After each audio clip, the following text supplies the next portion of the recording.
The Ninja Academy was the cradle that nurtured Konoha's future talents.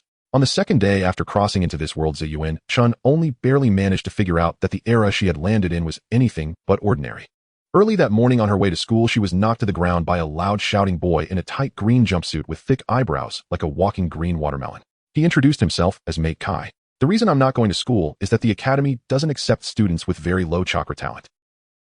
Mate Kai burst into tears the moment he spoke, yet when the topic shifted to his dreams, the tears stopped at once. Brimming with fighting spirit, he shouted that he would strive to enroll and become an excellent ninja like his father. To achieve this goal, he decided to run 100 laps around the academy every day while dragging a red banner behind him. Zayuin-chun nodded, as if she half understood, watching the back of Mate Kai as he continued to run. He's so weird. Not our problem, let's go. Zayuin-chun snapped back to her senses. Sarutobi Asuma, playing with a kunai like a little adult, stood beside a few Ninja Academy students of the same age. Clearly they were just passing by and making snide comments. Students entered the classroom in 2s and 3s, 6 or 7-year-old children chirping nonstop.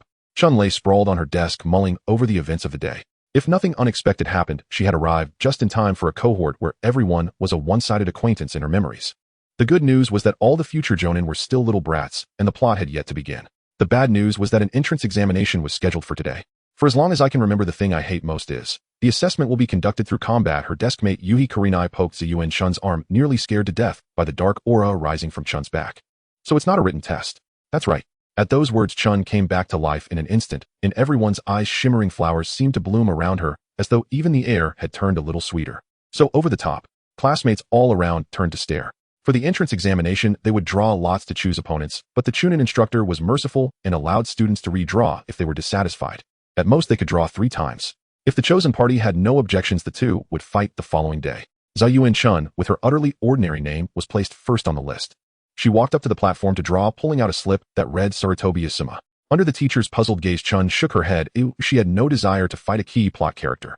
So she used her second chance and drew Yuhi Kurinai. Chun did not really want to fight her own deskmate either, and once again slipped her hand into the box, only to pull out an SSR. Hatake Kakashi. The Chūnin instructor took the slip from Chun's hand and asked Kakashi for his opinion. 6-year-old Kakashi had no particular objections and simply nodded. Zayuin-chun returned to her seat with a blank expression. The moment she sat down, she felt as if her soul were about to fly right out of her mouth. Yuhi Kurinai shook her deskmate's shoulders, calling her back to herself. She could not understand why Chun, who had seemed so determined, now looked utterly lifeless. I just ran out of options, that's all. With only 3 draws allowed, she might as well have fought Sarutobi Asuma. Heaven seemed to have heard the prayers of those below, yet the trouble was that Heaven was deliberately playing tricks on her, letting her taste how powerless one could be before fate. After everyone in the class had finished drawing, they played for a while, and then each went home. The combat portion of the entrance exam would be held the next day. Students chattered to their parents about their excitement and anticipation as they walked home, their shadows stretching long beneath the setting sun. Zayuin-chun once again encountered the persistent Mate Kai, or rather she walked right into Mate Due and Hatake Sakumo leisurely chatting while leading their children. As she turned to leave, a vibrant voice called out from behind her. Mate Kai still repeated that same line. I will definitely work hard. Your name is Zayuin-chun, right? I'll strive to get into the academy. Of course, there was nothing she could do about that. However, it seemed Mate Kai very much wanted someone to encourage him. Even a passerby would do. At that thought, the words Asuma and his companions had said that morning flashed before her eyes. Zayuin-chun fell silent for a moment, then turned back and smiled at him. Do your best, Akai. As for words about burning youth and the like, she simply could not bring herself to say them. It was far too embarrassing. Waving toward the other side of the street, Chun vanished at top speed around the corner. Hatake Sakumo gently ruffled Kakashi's hair as he watched Zayuin-chun's flustered retreating back. She's a good child. To not mock a fool with a dream. She truly was a child embodying the will of fire. Hatake Sakumo could not help but sigh at how Konoha was thriving, talents emerging in endless succession. The next day, however, Hatake Sakumo was left utterly bewildered when he was summoned to the teacher's office. The Chūnin instructor adjusted his glasses with an awkward smile. In short, that's what happened. In the combat examination, the finale match would be Hatake Kakashi versus Zayuin-chun. While saying, I really had no other choice, Zayuin-chun executed a shoulder throw on Kakashi that actually left him with a broken bone. So strong. Her classmates' stunned gazes converged on Zayuin-chun. On her face, there was only a look of utter desolation, no extra expression at all. The instant she saw Hatake Sakumo, Chun immediately bowed to express her apology. Oh no. If one is to become a ninja, one must be prepared for injury and even death. Sakumo waved his hand. His words left a deep psychological shadow on the academy children. Hatake Sakumo gave a dry laugh. Sorry, those words are a bit too early for you. They're correct. Kakashi looked seriously at the flustered Chun and for the first time said those 3 words. You're very strong. I just didn't have any other choice. As Zayuin-chun recalled the scene from just now, how she would have been beaten if she hadn't fought back. Black lines seemed to form on her forehead. After this incident, Ziyuan-chun inexplicably gained a new title at the Ninja Academy. Not Invincible War God, nor Genius, but, say that again, what did you call me? The No Other Choice Demon King. Obito, caught by the collar, laughed guiltily. Not everyone at the academy was there just to give her nicknames. During recess, Chun ran into a strange classmate. A baggy jacket, a blue headscarf, a toothpick clenched between his teeth, his eyes gazing ahead, without a ripple. By rights, this should be Shiranui Ginma. But Ziyuan-chun could not understand why he was blocking her way. If he was here to call her the No Other Choice Demon King, she would not particularly mind. Shiranui Ginma stood there for a while, before finally speaking, testing the waters. You don't think that green guy can get into the academy, do you? His tone was unhurried. Whether indifferent or laced with a barely perceptible hint of mockery was hard to tell. Green? Who do you mean? For a moment her mind failed to make the connection. A frog in the stream. No. Shiranui Ginma shifted his gaze away. The roast-flavored potato chip bag. Forget it, pretend I never said anything. Finding it troublesome, Shiranui Ginma turned to leave. A firm arm suddenly slammed him against the wall. Startled, he stared at the person in front of him. Ziyuan-chun stared at him with a frightening expression, and just when he thought she was about to get angry, she sighed instead. The cicadas outside droned noisily. Under that grating chorus, Chun offered him a faint smile. I believe he'll get into the academy. People are like that, struggling desperately for their future even when they've run out of options. Outside the classroom, Sarutobi Asuma had sent Shiranui Ginma to test the waters. Seeing this scene, he could not help rubbing his chin in thought. Wasn't Ziyuan-chun the No-Choice Demon King? How did she suddenly become the No-Choice Saint? A cross-shaped vein throbbed on Yuhi Kurinai's forehead as she drove an elbow into Asuma's side. The cluster of classmates crowded outside the classroom to watch the drama, scattered in a fluster. Those who believe in dreams are remarkable, Noera Rin and Yuhi Kurinai said in rare unison. No, I'm just literally out of options. Ziyuan-chun's voice drifted up behind them without warning. As expected, her classmates were scared out of their wits, feeling as though their souls had flown right out of their bodies.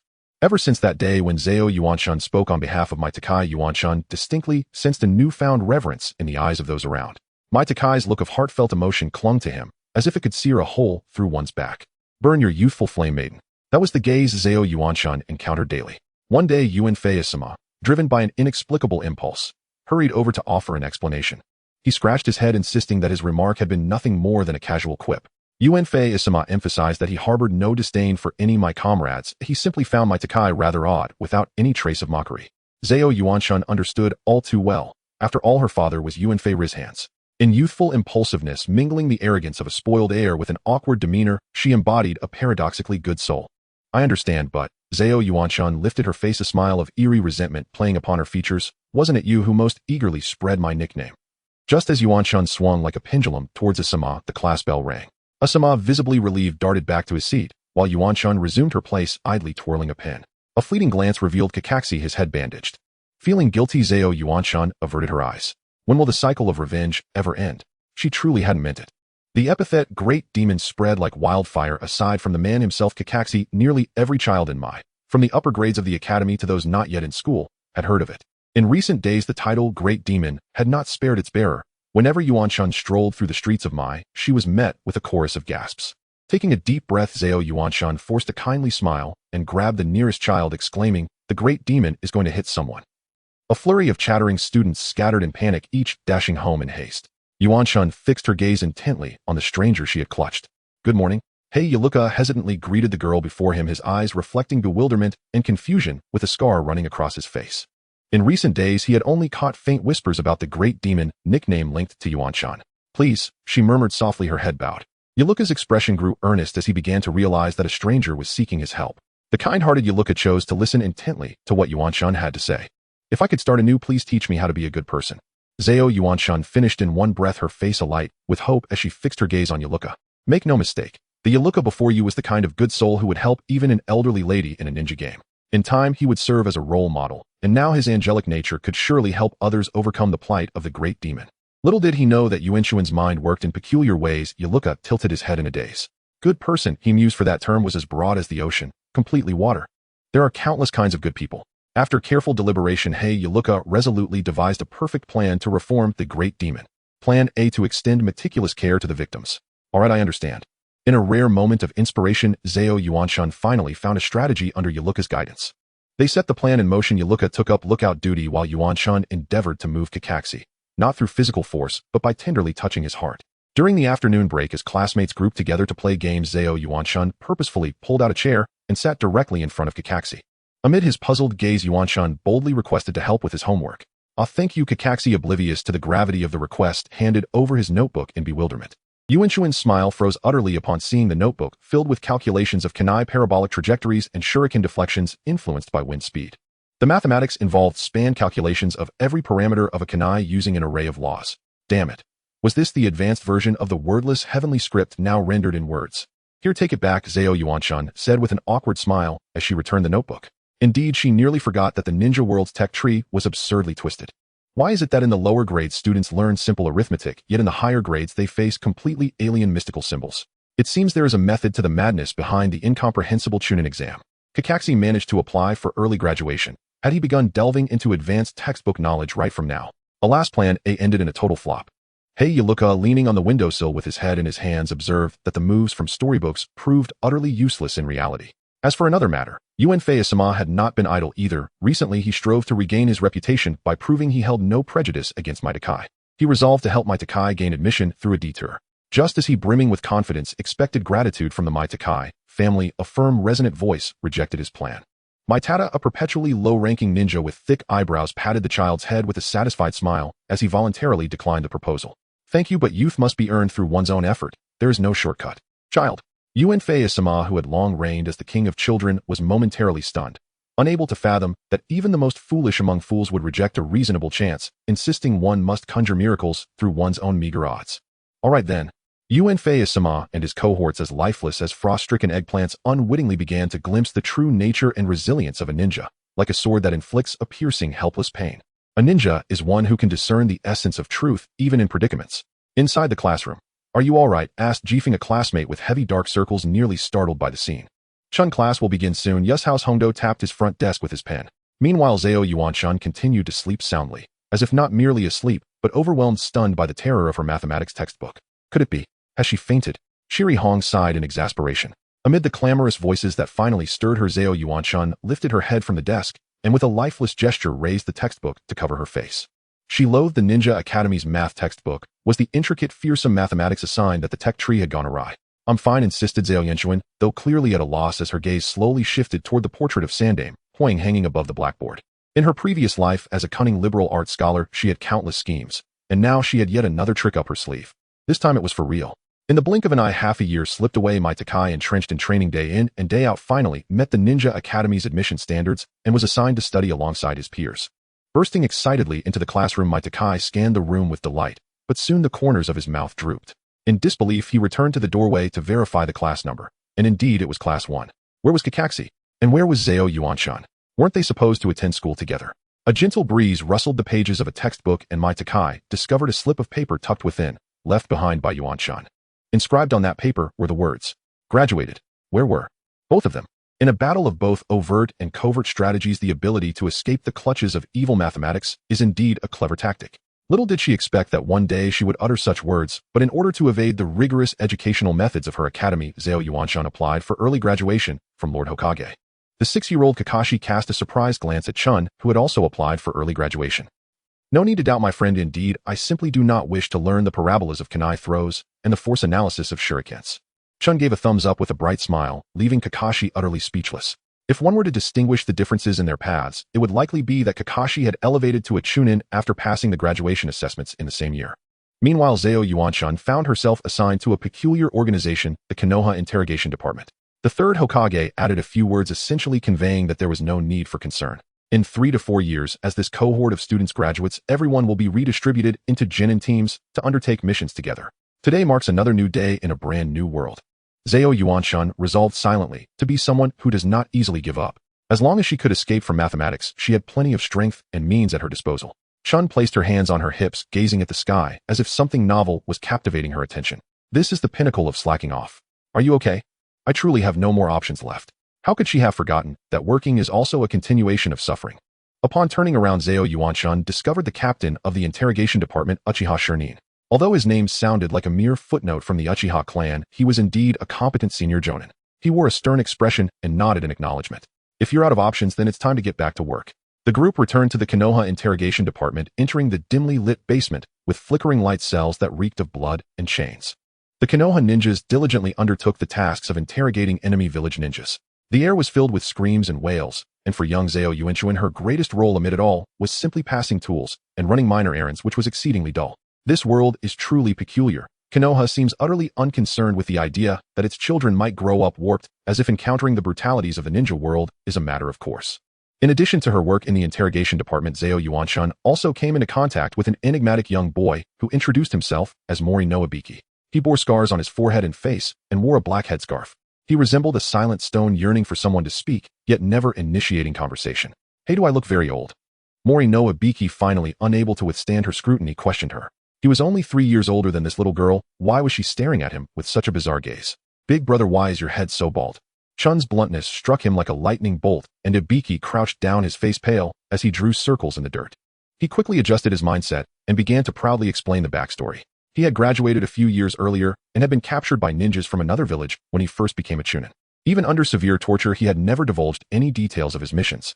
As he spoke, a sense of inexplicable pride surged within him. Perhaps he would feel pain in the dead of night, but for now he allowed himself to bask in this moment. "I was wrong. I deserve to die 1,000 deaths." Zhao Yuanchuan listened in astonishment. A true hardened ninja stood beside her, and she hurriedly apologized for her previous insensitive remarks.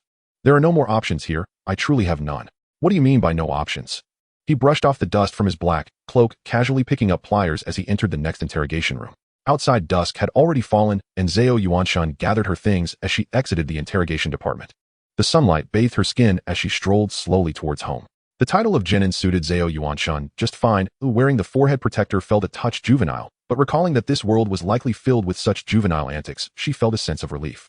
The air was fragrant with roasted chestnuts and the sweet scent of dumplings. As Zhao Yuanchuan turned the corner, she pressed herself against the wall to hide, spotting her male classmates from the Ninja Academy. To be precise, it was the group with dark circles under their eyes and the toothpick freak. Ahem, let's not focus on those details. She merely muttered those nicknames to herself. This is a little secret between people. Since she was too far away, Chun could not catch what they were saying. But she vaguely heard a few words. "Chun graduated, no options left, believe," Mike Guy cried. Nara Shikaku, listening to the recitation of the Moonlight Gale, casually chimed in. They simply did not expect that the newly enrolled taijutsu enthusiast would be so genuine, openly crying without a hint of hesitation in a classroom full of people. Mike Guy had just enrolled, and his two closest friends who believed he could make it into the Ninja Academy were no longer in school. People are like this. Even when out of options, they strive desperately for the future. Are you really listening? Nara Shikaku turned to look at the absent-minded Uchiha Izumi. His previous experience of being prompted by Asuma to probe Zhao Yuanchuan seemed to have had a slightly invisible side effect. "I speak ill, and it'll make you fly." A blur rushed in front of the two as Zhao Yuanchuan once again pinned Uchiha Izumi against the wall by the roadside. "Oh, good afternoon." Having been wall-slammed by the same person twice, without explanation, Izumi pondered without resolution and calmly greeted her. "You too, good afternoon." Zhao Yuanchuan thought she had finally caught evidence of their behind-the-scenes antics, narrowing her eyes at Uchiha Izumi. "How are you?" Chun had plenty of tactics. When facing those who conspired against her, she would strike hard without a doubt. Of course, this was merely a metaphor, as she did not intend to physically squash anyone. "Very well." Izumi hesitated for a moment before tentatively engaging with this somewhat odd exchange. "And you?" "I'm good too, thank you." "Wait, why does it feel like a robotic English conversation?" No, focus. Don't get caught up in cliches. What on earth is going on here?" After the two carefully explained everything, a bead of cold sweat trickled down Chun's forehead.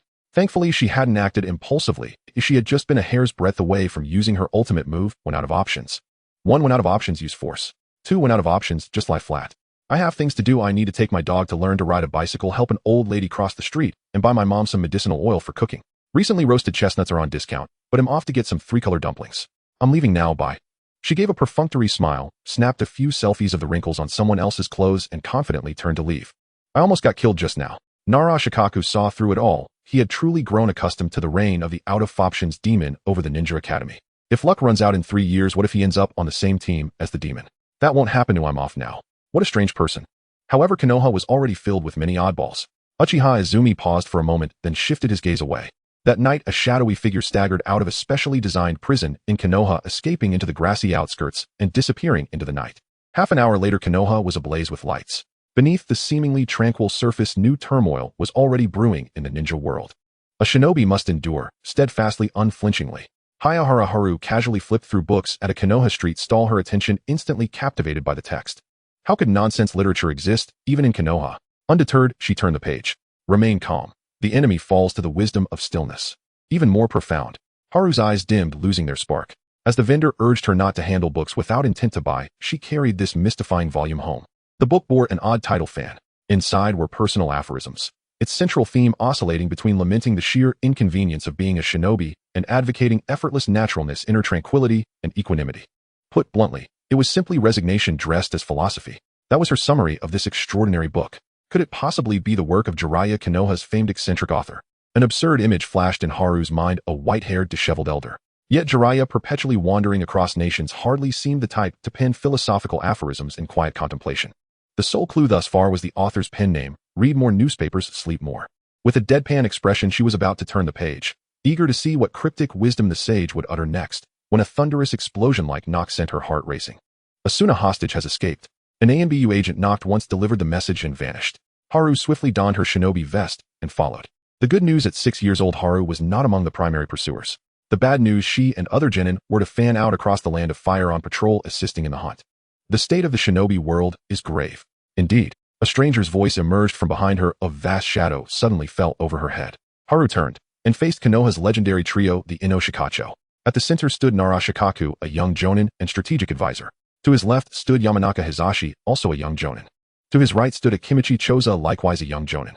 Suna had repeatedly attempted to steal Konoha's intelligence. During the latest incursion, several Sunanin were captured and held as hostages. Naturally, those hostages became bargaining chips in negotiations with Suna. Last night, one hostage escaped from the torture and interrogation division, while the rest bit down on concealed poison capsules, sealing their own fates.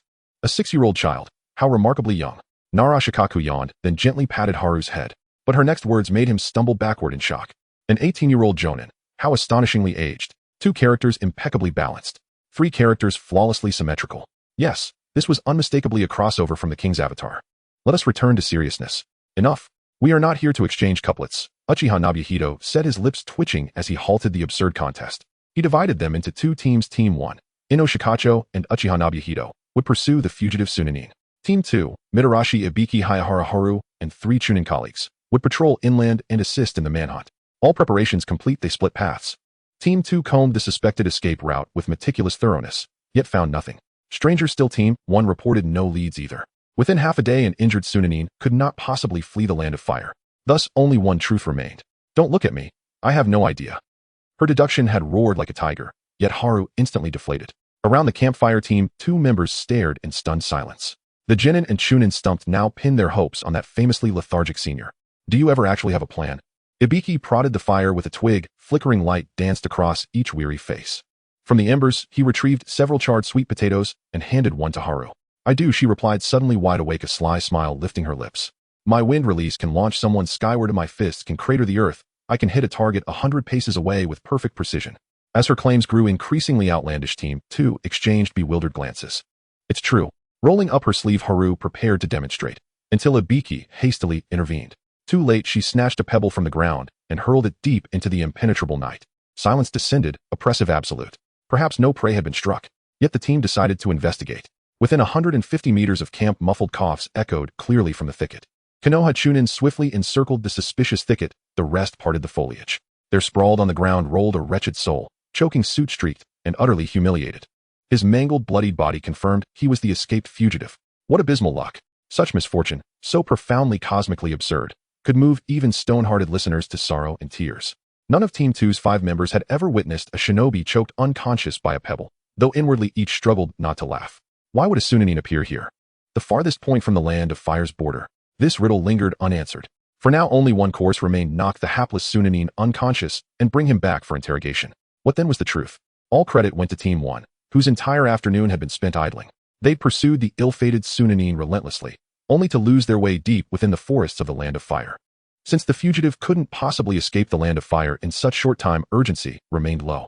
Is this plan truly viable? Spreading word in a border town that Konoha's Team 2 consists entirely of children. Uchiha Nobuhito voiced his concern. He knew well that Nara Shikaku had deployed Konoha's torture and interrogation division's newest generation as bait. To sever information channels he will come. Eliminating Konoha's weakest team prevents intelligence leaks, and thus avoids cascading pursuit. It is the swiftest, most efficient path to freedom. Meanwhile, Konoha's disinformation campaign would easily lure the panicked Sunanin straight into Team 2's operational zone. So you are holding a grudge? Referencing the 18-year-old elderly jonin jab earlier. Just a little, Shikaku replied unfazed. He arched a brow, teasing the stern-faced Uchiha. Why so concerned about those children? Has your age already crept into middle years? Nonsense. I'm merely kind-hearted. Calm down. Let's keep things civil. Akimichi Choza, his crimson hair gleaming, shifted his stout frame between them, physically separating the two. I have a question. Yamanaka Hizashi sensed impending disaster and interjected abruptly. Under everyone's puzzled gazes, he chose his words with care. Do you genuinely believe 5 genin and Chūnin can defeat an injured elite jonin? Uchiha Nobuhito froze, then fixed an incredulous stare upon Nara Shikaku, who remained utterly unperturbed. Shikaku waved a hand, chewing lazily on a blade of grass. No need to fret. What in the world gives you the audacity to say that, you bastard? Nobuhito clawed at his hair in exasperation. I'm going to die of anxiety. What's happening? Meanwhile, Haru knelt beside the unconscious Sunanin, preparing to strike his neck and dislodge the pebble. The Sunanin's eyes snapped open. He seized a handful of sand from the ground and flung it into the Konoha shinobi's faces. His ruse had succeeded. A vicious grin spread across his lips. A sharp hiss crackled from the tree trunk. Chakra-activated explosive tags. When had they been planted? Team 2's disciplined formation dissolved into chaos. In that instant, Haru recalled a line from the book. Troubles arrive in relentless succession, truly vexing. Prepare to die, lambs. There lay a chasm, a yawning, unbridgeable gulf, between elite jonin and genin or Chūnin. The 36 stratagems suggest retreating as the best strategy. The explosive talisman's destructive force nearly blew Team 2 of Konoha away, and the sand ninja opposite them seemed to have more tricks up their sleeve. Chun and the others instinctively reacted by preparing to retreat, but the responsible Sanai Ibiki blocked everyone's path. His gaze gradually hardened, and the scar on his face trembled slightly from tension. This hostage is very important to Konoha. Call me selfish or shameless, but I want to continue fighting. Sanai Ibiki's face was dark enough to drip water, forcing himself not to take a step back. Run away quickly. He wanted to cover the retreat himself. For some reason, the words "what a beautiful-faced Thunder King" flashed through Zao Yuan-chun's mind. But that wasn't the point, as she and the others chose to stand firm in defense. An idealist cannot change the world. Yet there are countless like-minded people in the world. She hadn't even asked what the plan was when the members of Team 2 charged forward, passionately ready to fight to the death, only to be toppled to the ground in 5 seconds. The expression of the sand ninja seemed to say, "Foolish child. That was too fast." Now she truly became the beautiful-faced Thunder King. Honestly, she was just an ordinary 6-year-old girl. Don't pin your hopes on her. The night wind made Zao Yuan-chun's back cold and sweaty as she vigilantly prepared for the enemy's attack. Chun's expression suddenly changed as she pointed behind him. Look, what is that? Come on, this childish trick. The sand ninja did not turn around. He didn't believe in the nonsense about UFOs. Zao Yuan-chun's expression became even more anxious, still urging him. Really? Look, there's a UFO behind us. The sand ninja, annoyed, rolled his eyes and glanced back. Uchiha Shinrin suddenly appeared, startling him into instinctively taking a step back. The sand ninja struggled to fight back, scratching Shinrin, but the next moment he fell into the illusion of the kaleidoscope Sharingan. Chun, Captain. Zao Yuan-chun, who survived the calamity, looked at Uchiha Shinrin with sparkling eyes, and Shinrin wore a similarly fearful expression. He approached to check on the fainted Ibiki and the others. Fortunately, they were only knocked out and not in life-threatening danger. You arrived just in time. The reliability of comrades elevated your spirits. That's because Uchiha Shinrin's heart ignited with burning anger. This damned plan was concocted by the Konoha strategist beside him, putting a group of children in danger, the vile Nara Shikaku. Don't worry, I guarantee nothing will happen. Nara Shikaku patted Shinrin on the shoulder and then turned his gaze to the black-haired girl. He mysteriously said, "Trouble comes in waves." How annoying, she chimed in. Suddenly, an uncomfortable truth unfolded before her. Zao Yuan-chun suspiciously scanned Nara Shikaku's indifferent face. You are the one who reads the papers too much and sleeps too much. Meeting the so-called Konoha author felt absurdly like a shattered Tao heart. Perhaps the disdainful gaze of someone was too obvious. Nara Shikaku coughed twice. I know you won't get into trouble. Oh, and the reason. I heard from the Nara family kids that once Zao Yuan-chun from ninja school runs out of tricks, she turns into a bomb. I'm throwing that trash book away when I get home. Zao Yuan-chun was extremely speechless. Let's not bicker. We should hurry and take the people back to Konoha. Shan Zhonghai, a responsible elder, pulled away the talkative Shikaku, steering the conversation back to the point. Right, the hostage. Everyone instinctively turned around. Uchiha Shinrin was on the ground, and the sand ninja took the opportunity to escape. Only then did they realize that the sand ninja had scratched Shinrin during the struggle, and the blade he hid was poisoned. The air in the forest grew increasingly oppressive as dawn broke and mist shrouded the fire country forest.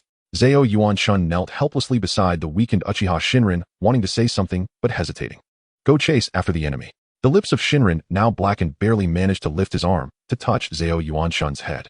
Captain, are you going to face life and death at such a young age? The harsh reality of the ninja world had dealt a heavy blow to her tender heart. Everything was happening too. Don't worry, I won't die.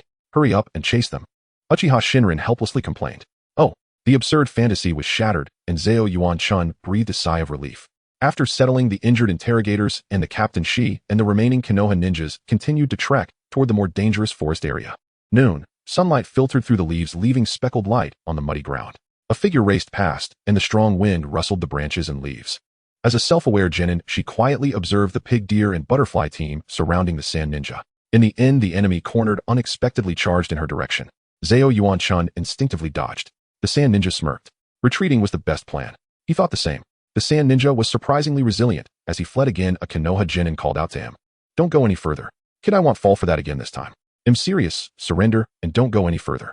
Zhao Yuan-chun stretched out her hand, her expression still anxious, as if the last time she tricked him with the UFO story had slipped from her mind. I won't fall for it again.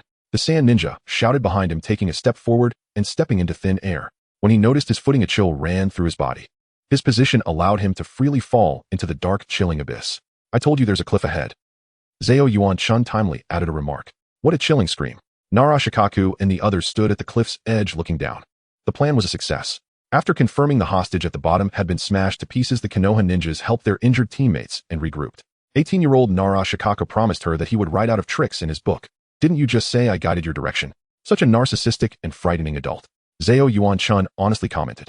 By the time they returned to Konoha, it was already evening. Chun's first outing from the village was quite fruitful. One of her gains was that she had taken a good look at the guards of Konoha on her way out. Two unfamiliar Chūnin felt their hair stand on end under the gaze of a child. One of them elbowed the other. The elbowed Chūnin uncle forced out a kind smile and squatted down to look Zhao Yuan-chun in the eye. Little friend, you're impressive. You can handle missions independently now. The Chūnin gently asked, is there something you need, little friend? I'm looking for a way out for my unfortunate and confused career. Zhao Yuan-chun nodded firmly. This way out seems a bit too much. Normal people wouldn't even think of such an escape route. It turned out that when leisure became the backdrop of life, trouble would automatically come knocking. A few weeks later, you received the notification for the Chūnin promotion exam. This completely shattered her life plan of being a genin for 20 years, then a Chūnin for another 20, and finally becoming a jonin when she was old. This candidate. A hand waved in front of Chun, and her eyes gradually focused. The elite jonin before her retracted his hand and flipped through his notebook. Your opponent is me. Let's begin. Zhao Yuan-chun scrutinized the jonin's red hair, hesitating to raise her hand to ask a question. Kushina, in a rush, interrupted him, revealing a smile. I'll go easy on you, don't worry. What's wrong with this world? She was trying to become a Chūnin, not aiming to become Hokage, yet they sent the Nine-Tails Jinchuriki to test her. Now she was completely out of options. That morning, Kushina Uzumaki accepted a commission from a friend. She waved farewell to her companion who was off for a date. Bye. Next time I'll cover for you. An unnamed jonin cheerfully embarked on his long-awaited hot spring vacation. Meanwhile, Kushina glanced down at the mission scroll, her assignment combat examiner for the Chūnin exams. Next time let's go with Minato. A hot spring trip across the land of fire sounded delightful. Back to reality. Kushina gazed helplessly at the little girl seated on the floor, reaffirming, yet again, that she would absolutely not lose control and accidentally kill her. She dismissed Hayazono Haru's ramblings as the whimsical musings of a child. Perhaps prodigies simply possessed eccentric, idiosyncratic personalities. Begin. The two combatants stood ready in the circular arena. Hiruzen Sarutobi, observing from the stands, gave the command, calmly puffing on his pipe, his gaze brimming with fascination for this extraordinary talent. Unlike Kakashi, Hatake Haru's mentor Jiraiya had declared that the great Toad Sage himself had perceived an unprecedented variable within Hayazono Haru, an anomaly unknown to the entire shinobi world. Whether this unknown variable would herald fortune or calamity, no one could foresee. In a flash, Kushina hurled a shuriken. Seizing the instant, Haru's attention wavered and repositioned herself behind the girl. Against such a child, she relied mostly on ninjutsu or kunai. Haru sensed a fierce gust rushing beside her and spun instantly to block Kushina's flying kick. The turbulent air stirred, rolled, and dissipated, but her feet remained rooted, unmoved. In sheer physical prowess, she was an unyielding, technique-defying force. Remarkable strength. Kushina never imagined uttering those words about a child. Haru stood poised yet flustered, like a startled hamster, or perhaps a rhinoceros. Haru hurled kunai to seal off the jonin's retreat, then raised her fist to unleash taijutsu. Instantly, Kushina formed hand seals and cast Earth Release, Earth Flow Wall. A towering solid earthen barrier rose between them, but Haru, lacking finesse, barreled forward without breaking and slammed headlong into it. Technique. None. Strength. Immense. The wall, over a meter wide, shattered under the impact. Thereafter, Kushina unleashed wave after wave of ninjutsu, while Haru darted wildly about, punching apart every technique except fire-based ones. It wasn't her fault. She knew only wind release. As the battlefield stretched wider and wider, Haru finally resorted to her sole offensive ninjutsu. With each passing moment, Haru's heart raced, not from fear but exhilaration, almost as if she were contemplating surrender the very second she unleashed it. So, you're turning serious now? Wind release, gale slash.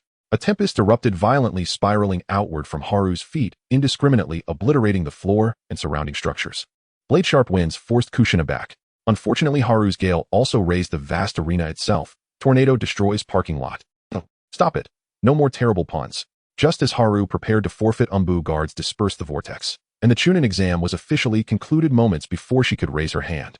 Hiruzen Sarutobi calmly smoothed his wind-tousled hair and descended from the stands, offering a gentle, benevolent smile. Well, perhaps you ought to sit the exam alongside your peers in a few years. Haru's ninjutsu and taijutsu carried devastating power, but her battlefield awareness was alarmingly weak. This stark dissonance prompted Hiruzen to reflect inwardly. Even the most brilliant prodigy remained at heart an innocent, bewildered child. This assessment had been premature, too hasty for Konoha. Sometimes he simply forgot she was above all just a child. Yet her expression surprised him. Instead of relief or exhaustion, she asked an utterly unrelated question. Is it the Riddenexum kind? Yes, the Riddenexum kind. Hiruzen nodded. When he looked up again, Haru had already collapsed backward, fainted spectacularly. Life is called life precisely because so many people, when utterly out of options, feign composure. After the exam, Haru returned to Konoha's interrogation division. Shursui Uchiha's wounds had nearly healed. Upon spotting Haru, he greeted her casually, as he always did. Noticing her unusually despondent expression, he launched into a story. Why do adults always tell stories? She listened impassively, less to absorb wisdom, more to endure a weary, world-weary monologue. Shursui had a cousin, his greatest source of personal anguish. At 22, Shursui remained unmarried. His cousin 19 was already married and a father. His cousin's recent celebration marked his infant son's first month. The Uchiha clan now regarded Shursui with distinctly different eyes. So, many people simply struggle onward through life. Don't be disheartened. Shursui offered reassurance. Let's beat up your cousin. Bored, Haru proposed this brilliant idea. No, I'm afraid he's slated to become the next Uchiha clan head. Shursui rubbed his temples, though admittedly the notion held undeniable appeal. By the way, the moon viewing celebration is in a few days. Will you attend? Haru nodded vaguely. The next day, she sat face-to-face with Fugaku Uchiha, staring speechless. So many contradictions flooded her mind, her CPU momentarily overheated. If Shursui's cousin was Fugaku Uchiha, then the infant celebrating his first month was, "You've reached the age where you dote on babies now, Shursui." A voice drifted from the inner room. Mikoto Uchiha emerged, cradling the baby with radiant warmth. Spotting Haru, small, composed, and seated perfectly still, Mikoto immediately handed the infant to Fugaku and stepped over to gently pinch Haru's cheeks. How adorable. Is this secretly your daughter, Shursui? She's a colleague from interrogation. Shursui rescued Haru from Mikoto's affectionate grip, and Haru smiled politely in greeting. Hello, Onizen. In this world, shinobi married young. Half the reason being the perilous nature of their missions, where death could strike any day in the northwest winds. The other half. Konoha's residents fell in love with breathtaking speed, nearly at light speed. Even more adorable. If our next child is a daughter, that would be perfect. Mikoto mused softly, her features tender. Though a son wouldn't be unwelcome, he'd keep Itachi company. The celebration drew numerous guests. After brief greetings, Fugaku and Mikoto hurried to the clan compound's entrance to welcome more. Shursui dutifully rocked the nearby cradle. Ah, this is life. Don't suddenly wax philosophical like that. Haru stared blankly at her captain, utterly baffled by his sudden melancholy. I'm constantly pressured by the elders to marry. My stress levels are astronomical. Shursui added, ruffling Haru's hair with a sigh. If my daughter grew up to be as charming as you, Haru, I'd be perfectly content. Get your hands off me, seriously. Wouldn't it be splendid if all those gossiping, backbiting Uchiha elders suddenly, poof, vanished? Ah, just kidding, don't take it so seriously. Shursui chuckled, then picked up a toy from the table and playfully teased the unusually quiet infant. Itachi Uchiha nestled peacefully in his cradle. In that instant, Haru felt life's theatrical irony. Her imagination soared, wondering whether Captain Shursui decades later might stand beside Itachi Uchiha. Shursui treated Haru to the celebratory feast, and they left the Uchiha compound's rear gate well-fed and satisfied, only to encounter a masked, black-clad figure. He clutched an indistinct object swaddled tightly in dark cloth. Wait, what is child abduction by clans with ocular Kekkei Jinkai some infernal tradition? Does Konoha even have security? Hey, hurry, catch him. Uchiha Nobuhito was a man of innate kindness. In that fleeting instant, he surmised the black-clad figure might be an abductor sent by a rival village. Both Uchiha eyes and Hyuga eyes were priceless treasures. Drawing predators was only natural. Nobuhito sensed no response and turned to find the clan compound's rear gate flanked by scattered drunken Uchiha clansmen. The jubilant atmosphere of the full moon celebration stood in grotesque contrast to the mounting tension here. Captain, he's escaping. Hayazono Haru tugged nervously at his sleeve. With no time to hesitate, Nobuhito instructed Haru to inform Fugaku and the Hokage immediately, then charged after the fugitive without a backward glance. Though he found his cousin deeply irritating, he could not suppress his dread for the child's safety. His benevolence shines so fiercely it blinds the eye. Hayazono Haru sprinted toward the courtyard, hosting the full moon celebration. Uchiha Fugaku, whose face was perpetually stern, grew even more grim upon hearing the shocking news. The child had vanished. Fury ignited within him. He led several Uchiha shinobi in pursuit following the trail Naruto had left behind. Just as Haru attempted to join them, she was tightly embraced by her elder sister Mikoto, who wept silently. "It'll be all right. We'll find him. You don't understand. You're too young." Mikoto's eyes held sorrow too dense to dissolve its emotional core, a storm of helplessness and despair. He shouldn't have pursued him, not at all. Uchiha impulsiveness always left traces. Yet as a mother, Mikoto could not, and would not, restrain her husband from rescuing their child. Chaos erupted across the Uchiha compound. Meanwhile, the upper echelons inside the Hokage Tower were equally unsettled. Fugaku's bold public pursuit, with armed clan members scouring the streets, alarmed the elders who feared the Uchiha were staging a coup against Konoha. Ahem, this seems rather far-fetched. Hiruzen Sarutobi began his customary evasive diplomacy, but before he could even lift his pipe to his lips, Danzo leapt forward, loudly condemning the Uchiha for conducting unauthorized searches with brute force. The era of the Uchiha police force has ended. Their refusal to accept this truth is not ignorance, it is defiance.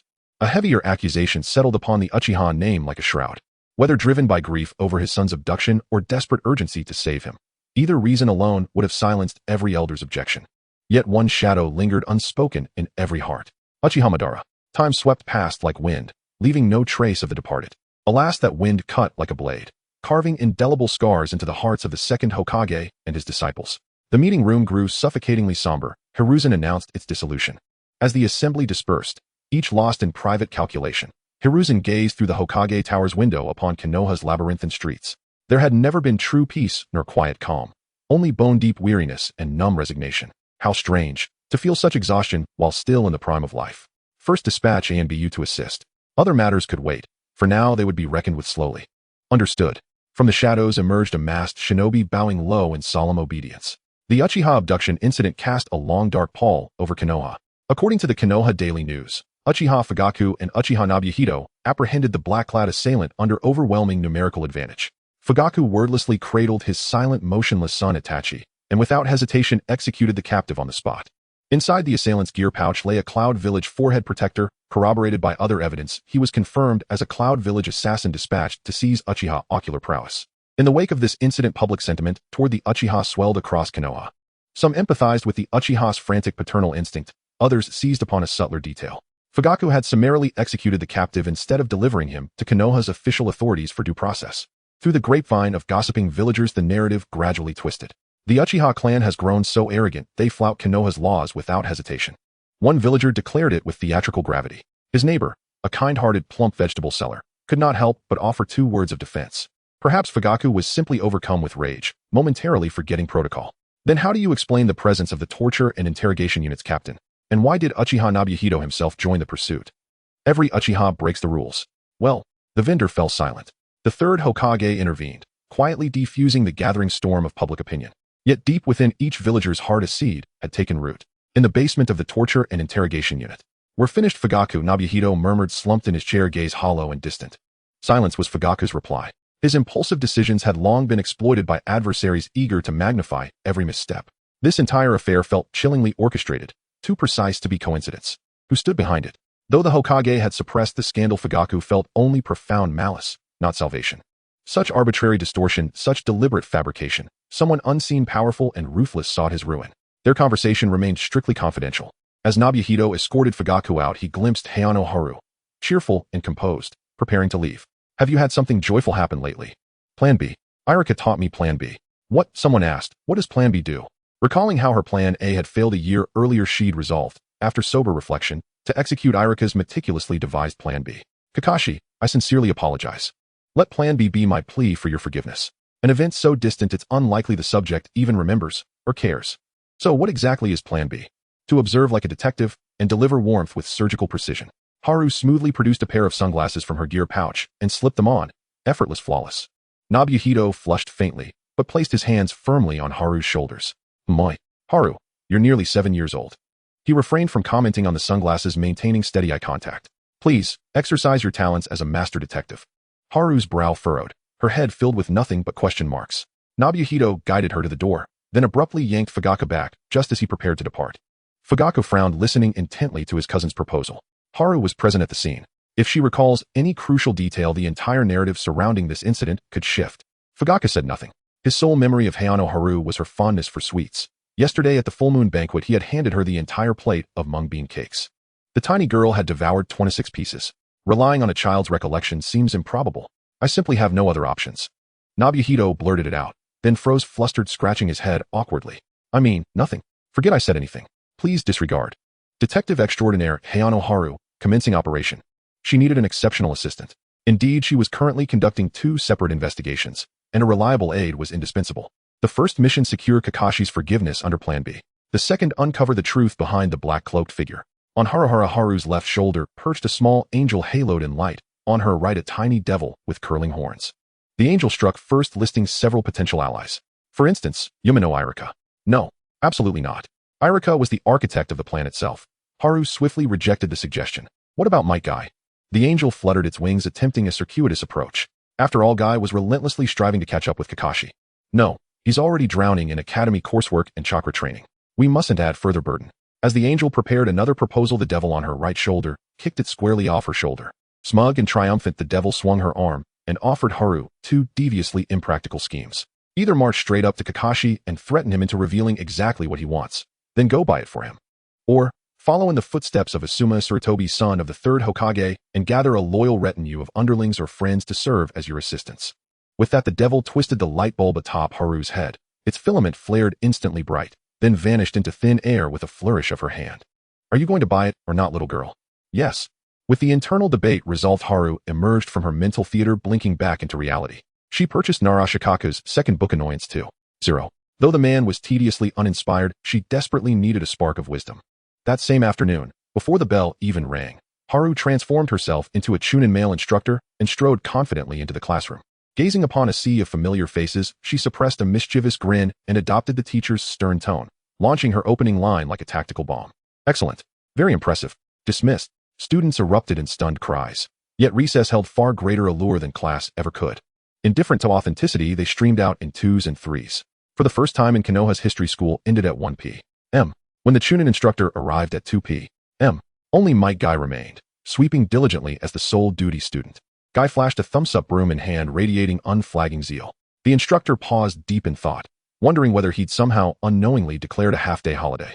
Finding no answer, he commended Guy for his initiative and departed the classroom. Shall we embark upon a legendary adventure? Please help me. I'm sorry, Haru. I've been swamped lately, Yuhi Kurinai replied, declining her friend's plea. Her family demanded she devote every spare moment to mastering Genjutsu. What about Anko? Yuhi Anko shook her head. Yugao. Tsukuyami Yugao smiled gently and declined. Rin. Haru pinned her final hope on her last friend. Rin Noera reluctantly refused. She had pledged this week to volunteer with Konoha's civic aid team assisting villagers. Haru waved her off, then sank onto the ground to draw aimless circles accompanied by a faintly melancholic soundtrack. Her inner angel and devil resumed their fierce quarrel until the devil delivered one last viable suggestion. No choice remains. Just grab someone off the street. Understood. Renewed determination surged within Haru, though rising too quickly after prolonged crouching nearly sent her reeling. She steadied herself against a wall, her free hand instinctively grasping a passerby's sleeve. Why the sleeve? At 7 years old, she simply couldn't reach high enough to tap a shoulder. Shall we begin a grand legendary adventure? Hey you, spiky-haired, yellow-haired, edgy-looking big brother. Haru looked up and instantly regretted it. Yet resilience meant pressing forward no matter how awkward the words. Minato Namikaze tilted his head in mild confusion. Being tugged by a child while walking down the street was improbable, but not impossible.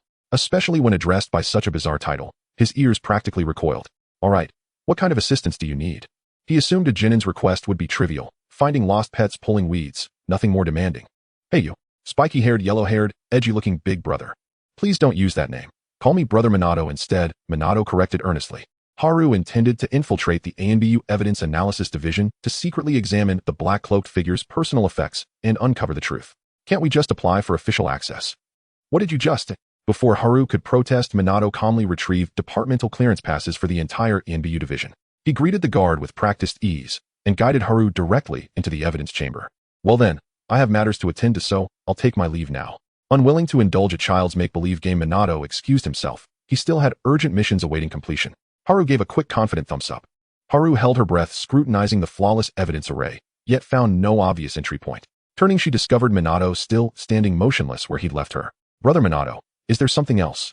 Minato's brow furrowed slightly as his gaze settled upon an object inside the black-cloaked figure's weapon pouch. Explosive tags, Kanai Shuriken Senbon. None drew his attention. What caught his eye was something familiar, a crumpled cluster of colorful paper scraps. Hot springs. Kushina had mentioned visiting the hot springs this weekend, and she learned of the offer through mutual friends. How could a Cloud Village shinobi possess an 80% off voucher for a hot spring resort? And if the figure were truly from Konoha, why abduct a Uchiha child and frame the clan? Don't stare at me like that. Noticing Haru's wide-eyed curiosity, Minato hastily waved his hands. As a responsible adult, Minato believed it profoundly irresponsible to burden a child with terrifying truths. He dismissed his own suspicions and departed without another word. Haru exited the evidence chamber empty-handed, disheartened. Konoha's streets bustled as always, yet amid its vast expanse perhaps she alone carried such weighty sorrow. She kicked a pebble. Its erratic bounce led her down a gentle slope. She followed, eventually retrieving it after a winding chase. There in the heart of the village she encountered her second troubled soul, a brown-haired kunoichi of special jonin rank, openly weeping while clutching a utility pole. Haru listened, bored but patient, for a full hour as the woman raged against her boyfriend's sudden, unexplained departure. That fool promised we'd go together on the hot spring holiday. Did he think swapping shifts with Kushina would be easy? I carved out time just for him. So why did that idiot abandon me? He didn't even say a word. Thus the truth seeped into Haru's mind, not through deduction, but through gossip. Every speculative thread coalesced into a flawless, self-consistent circle. This time her inner realm fell utterly silent. The angel and devil alike withdrew into solemn stillness. Have you both muted yourselves? Hey, that's an overwhelming amount of information. Exhausting. You're only 7. Why strain yourself? Go treat yourself to some tricolored dango on West Street. For the first time, Haru's dual consciousness achieved perfect unity. Should she give up? Was she exhausted? The closer she drew to the truth, the more palpably she sensed danger lurking in the shadows. Yet precisely because of that peril she had to fulfill the trust placed in her by Captain Inoichi and Fugaku. After all, one who eats another's meal owes them loyalty. Yes, that was it. Recently Sakumo Hatake had received an urgent rank assignment. His mission traveled to the Land of Wind to gather intelligence on Sunagakure. Clearly tensions between Konoha and Suna had escalated to a breaking point. See that nothing goes awry. Proceed with utmost caution. The third Hokage nodded gravely. Understood. Sakumo departed Konoha at the head of 3 elite jonin. Clouds gathered slowly across the sky. A thunderclap split the heavens, and moments later a gentle rain began to fall. Zayuin-shun, a competent freelance investigator, had successfully collected her fee from Uchiha Fugaku, not mochi filled with mung beans, but a thick wad of crisp banknotes. So this was the financial might of Konoha's great clans. After weighing the pros and cons, Nobuto shook his head, urging Chun not to expose the truth about the cloaked figure. Zayuin-shun nodded in agreement. This request, though unusual, was not unreasonable. After all, to a child the matter held no personal relevance. It was simply not central to her world. Lately her life had revolved around one pivotal development. At last, she could enact Plan B, and in her hands lay the very funds to set it in motion. Who would have guessed? Today marked the day when the so-called clueless demon lord unexpectedly found herself brimming with options. Guided by an enthusiastic Annie, Zayuin-shun located Kakashi's residence. She circled the neatly trimmed wooden fence and approached the door, gently rapping upon its surface. What is it? A narrow gap appeared as the door swung inward. Recognizing her, Kakashi stepped aside to let her in. Zayuin-shun flashed a vigorous thumbs up, her energetic gesture uncannily reminiscent of Might Guy. So much so that Kakashi shuddered involuntarily. It wasn't disdain for either Chun or Guy, rather he instinctively recoiled from the sheer, overwhelming force of such unbridled enthusiasm. Do you have any wishes? I can grant you 3, just name them. Drawing subtle inspiration from mischievous impish logic, she delicately probed Kakashi's desires. None. Kakashi calmly shook his head and rose to prepare tea. To him, Chun's sudden urge to repay him seemed unfounded. Others he believed likely needed her help far more than he did. Who needs help more? An elderly woman crossing the street. A stray cat stranded atop a utility pole. With deadpan eyes utterly devoid of inflection, Kakashi welcomed his delightfully eccentric friend. Zayuin-shun refused to yield. Kakashi, perhaps profoundly bored, was content to sit across from her in silent mutual scrutiny all morning. By noon, having drawn nothing from him, Chun slumped over the table, murmuring disconsolately. Precisely what warmth should I deliver? Stay for lunch. Kakashi finally grasped her dilemma. The injury she sought to atone for had occurred over a year ago, and he had long since forgotten it entirely. Still, his father had taught him that a comrade's goodwill must always be honored. All right. Chun accepted instantly, then paused, sensing something amiss. I'll cook you 2 dishes. Can you? Not at all, but I swear I won't poison you. She rolled up her sleeves with theatrical confidence. Kakashi respected her initiative, only to watch a moment later as his own pot lid blasted through the roof and soared skyward. He stood in silence before his ravaged kitchen walls splattered with unidentifiable pitch-black remnants of culinary ambition. My deepest apologies, triple apologies in fact. Chun offered an awkward grin and scratched her head. Meanwhile, Hatake Sakumo and his team pressed onward toward the Wind Country's border. The squad comprised 3 members: Abure Mikawa, Hyuga Kyo, and Inazuka Yu. Their composition was typical. Konoha's reconnaissance teams consistently drew from these 3 clans, each renowned for intelligence-gathering prowess. Halt. Inazukayu's vertically slit pupils narrowed. He signaled the group to stop. His gray-brown wolf-hound lowered its snout, sniffing the turbulent scent lingering in the soil, then nudged its nose gently against Yu's palm. "What's wrong?" Sakumo asked. "Kabamaru tells me a stranger's scent lingered along our path just now." Yu's heart hammered. If they weren't merely passing by, then they were undoubtedly lying in wait for us. "This is a classified mission. No one could possibly anticipate our route." Aburame Mikawa voiced skepticism. His parasitic insects had relayed no warning. Sakumo stilled his thoughts, yet a quiet voice echoed insistently within his mind. The third Hokage's words, "Tread carefully in all things," resurfaced heavy with unspoken weight. Mid-contemplation, the sharp, whistling cry of an arrow cleaving the air shattered stillness. Time-dilated metallic wires streaked toward their throats, slow, inevitable, until a flash of silver light severed them cleanly. Sakumo's drawcut struck with lethal speed and precision, severing the assailants' wire weapons. Instantly, the foreman squad shifted into battle-ready formation. Truly worthy of the title, Konoha's White Fang. A tanned blonde man, muscles coiled like springs, sneered a bloodthirsty grin twisting his lips. Behind him stood 5 or 6 more shinobi, all bearing identical forehead protectors. Perched arrogantly on a high branch, the blonde man gazed down upon the Konoha team with open contempt. The moment they recognized the insignia, fury surged through every member of the squad. Cloud Village shinobi. Weren't these the same ones who'd failed to abduct someone from Konoha? How could another Cloud squad appear here, now? A chill seeped up from the soles of their feet. Instinctively, they turned to their leader. Sakumo's face darkened, his voice rang out firm and unyielding. "Your comrades are already dead. Should Cloud dare trespass again, they will meet only ruin." "Our comrades? Which comrades?" "Has your mind snapped?" The Cloud Jonin, baffled and impatient, launched his attack without further delay.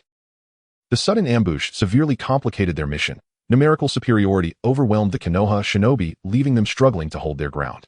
Sakumo remained standing, for now, but his 3 subordinates were all scouts, not frontline fighters. Hyuga Kyo knew gentle fist techniques. Inazukai'd was formidable in close combat and held his own. But Aburame, the insect user, had suffered grievous internal injuries from a lightning-release physical strike, coughing up blood before collapsing unconscious. A low rumbling thunder rolled overhead. Heavy raindrops began falling, driven by howling wind. Leaves rustled wildly, branches snapped beneath the gale. No, wait.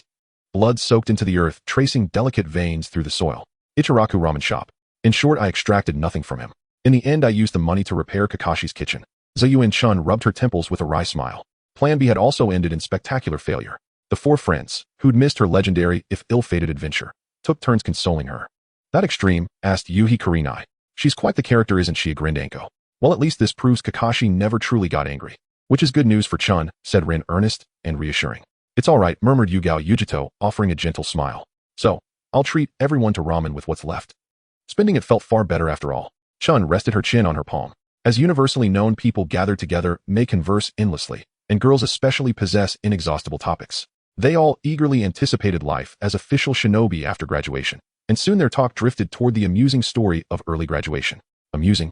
I nearly knocked out the dark circle freak and the toothpick freak. Thank goodness, it was all just a misunderstanding. Her words sent the group into peals of laughter, nodding in delighted agreement. Perfect. Utterly perfect. Yugao Yujito's shoulders shook with mirth. Rarely did the serene Kunoichi laugh so unrestrainedly.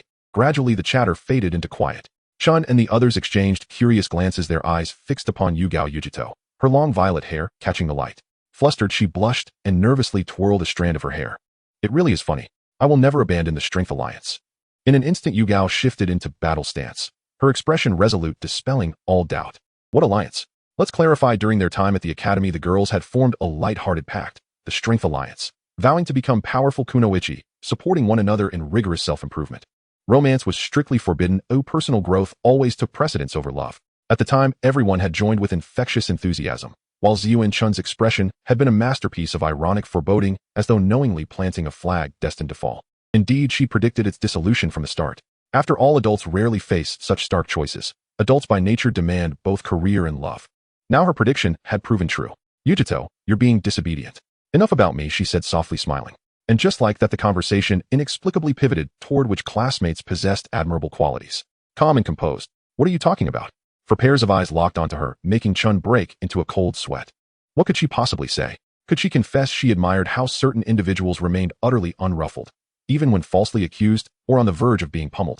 No, perhaps she'd simply been dazed by dialogue so eerily mechanical it bordered on artificial. "If I must speak honestly," her tone shifted, her gaze sharpening. Their curiosity flared anew. "I admire pure, unadulterated coolness." Silence fell, absolute, profound. From their stunned, speechless stares, Chun read a single unmistakable syllable. Outside, the rain intensified, punctuated by distant muffled thunder. You bid your friends farewell, first opened your umbrella, and walked home alone. Amid such grim weather, she opened boredom too. Zero to distract herself. Only for the very first line pinned by the insufferably dull Nara Shikaku to spike her blood pressure. Out of ideas. Vast, empty white space. Just those 3 words. Undeterred, Chun flipped to the next page. Don't bother. Truly, out of ideas. Wow, what? A life without ideas has never known ideas. Trouble is life's very essence. Lo and behold, nonsense literature made its triumphant return. Zayuan Chun took several deep breaths, then gritted her teeth. An uncanny storm. An uncanny book. A perfect match. As if on cue, a deafening thunderclap split the sky. A torrential rain washed away all traces of the night. The morning light was faint, the garden was overgrown with weeds, and the raindrops on the grass blades were crystal clear. The droplets slowly slid down the veins of the grass about to hang in midair. The heavy footsteps shook off the raindrops, breaking them into 8 pieces. 7-year-old Kakashi heard the noise and came to open the door, but a hand from outside pushed the door open first. Surrounded by a low-pressure atmosphere, Hatake Sakumo resembled a walking corpse, ignoring Kakashi's gaze. He turned the doorknob back to the bedroom with an extremely slow pace and closed the door. In the silent air, only the sound of the door lock clicking remained. How could the cloud-hidden village launch 2 surprise attacks? Konoha's Chikage Kamatsu had a few strands of white hair at her temples, and she looked at the map of the 5 great nations on the table with a complex expression. The clan leaders of the shinobi clans observed with detached expressions and had no satisfactory explanations. Most of the time, high-level meetings turned into a debate arena for the 3rd Hokage and Danzo. Perhaps it's merely a break from convention and strategy. The 3rd Hokage was completely shrouded in the smoke of his pipe, resembling a stone statue. It was not difficult for the observant to notice the recent abnormal behavior of Sarutobi Hiruzen, but everyone merely attributed this silent gloom to the overwhelming pressure of his work as Hokage. What about the casualties? Hiruzen shifted his focus. Umbu Jonin oil girl Mikawa Inazuka died. Hyuga Niji and Konoha White Fang were severely injured, and the captain took command, without authorization, abandoning the mission. Currently, the investigation mission assigned to the sand-hidden village has been exposed, and Chiyo has grown more vigilant towards Konoha. The 3rd Hokage's expression did not change. He quietly listened to the indignant proposals of the clan leaders about tearing apart relations with other villages. After perfunctorily mediating, he announced the meeting's adjournment. Sarutobi Hiruzen silently stared out of the window, recalling a saying, "Ninjas require sacrifices." Hiruzen, Danzo, dressed in a gray robe, stood beside him, looking down at the streets below the Hokage building. "Thank you." Danzo's words were abrupt. A surge of anger rushed through Hiruzen, and it was only when he was greatly enraged that he could escape the numbness, pouring out his vibrant youthful rage. "I knew it was you. I've always known." Sarutobi Hiruzen grabbed his dear friend's collar, momentarily blinded by anger, which soon transformed into a deep sense of helplessness. "You must have a reason, right? Everything I do is for Konoha." Hiruzen, our Konoha. Danzo's intentions were laid bare, yet Hiruzen merely turned a blind eye. At this moment, he had only one crucial question. Must it be done this way? Has Konoha and the Uchiha reached such a point? It was true that the Uchiha clan had long harbored thoughts of dissociation from Konoha, but did Tobirama Sensei truly wish to see them maintain Konoha's peace in this manner? Root sacrificed a ninja for this, but it was all worth it. Danzo did not hide it from Hiruzen. Disguised cloud-hidden village ninjas kidnapped an Uchiha child, exposing the so-called affinity of the Uchiha. People will reassess the Uchiha until they redefine their position in their hearts. As for Konoha White Fang, I apologize. Danzo actually did not expect the cloud-hidden village ninjas to really come. This unexpected encounter would inevitably shock people. Why do enemies frequently visit Konoha? According to common sense, after the enemy has attacked Konoha, they generally would not strike again within 2 to 3 months. This does not conform to ninja ethics of villages prefer to strike and then leave. Therefore, it can be said that Hatake Sakumo's team made an error in intelligence judgment, and part of the blame must fall on Danzo's fake enemy scheme. They kept crying wolf, and this time they encountered a real pack of wolves. Now the investigation mission concerning the sand-hidden village is completely ruined, resulting in a loss of Konoha's advanced combat power. Hiruzen sighed deeply. In his heart, he even lamented that Hokage should let whoever they want take the position. In 2 or 3 years, he would find a young person with the will of fire to succeed him. He thought that Minato was overly idealistic, but was good in other aspects. The story splits. Hayazono Haru pressed the alarm clock off, getting up with messy hair. She glanced at the book titled Annoyance 2.0 on the bedside table. Throw it away, decisively throw it away. Just looking at it now made her feel poison in the head. With a forceful toss of her arm, she threw the book onto a tree in the yard.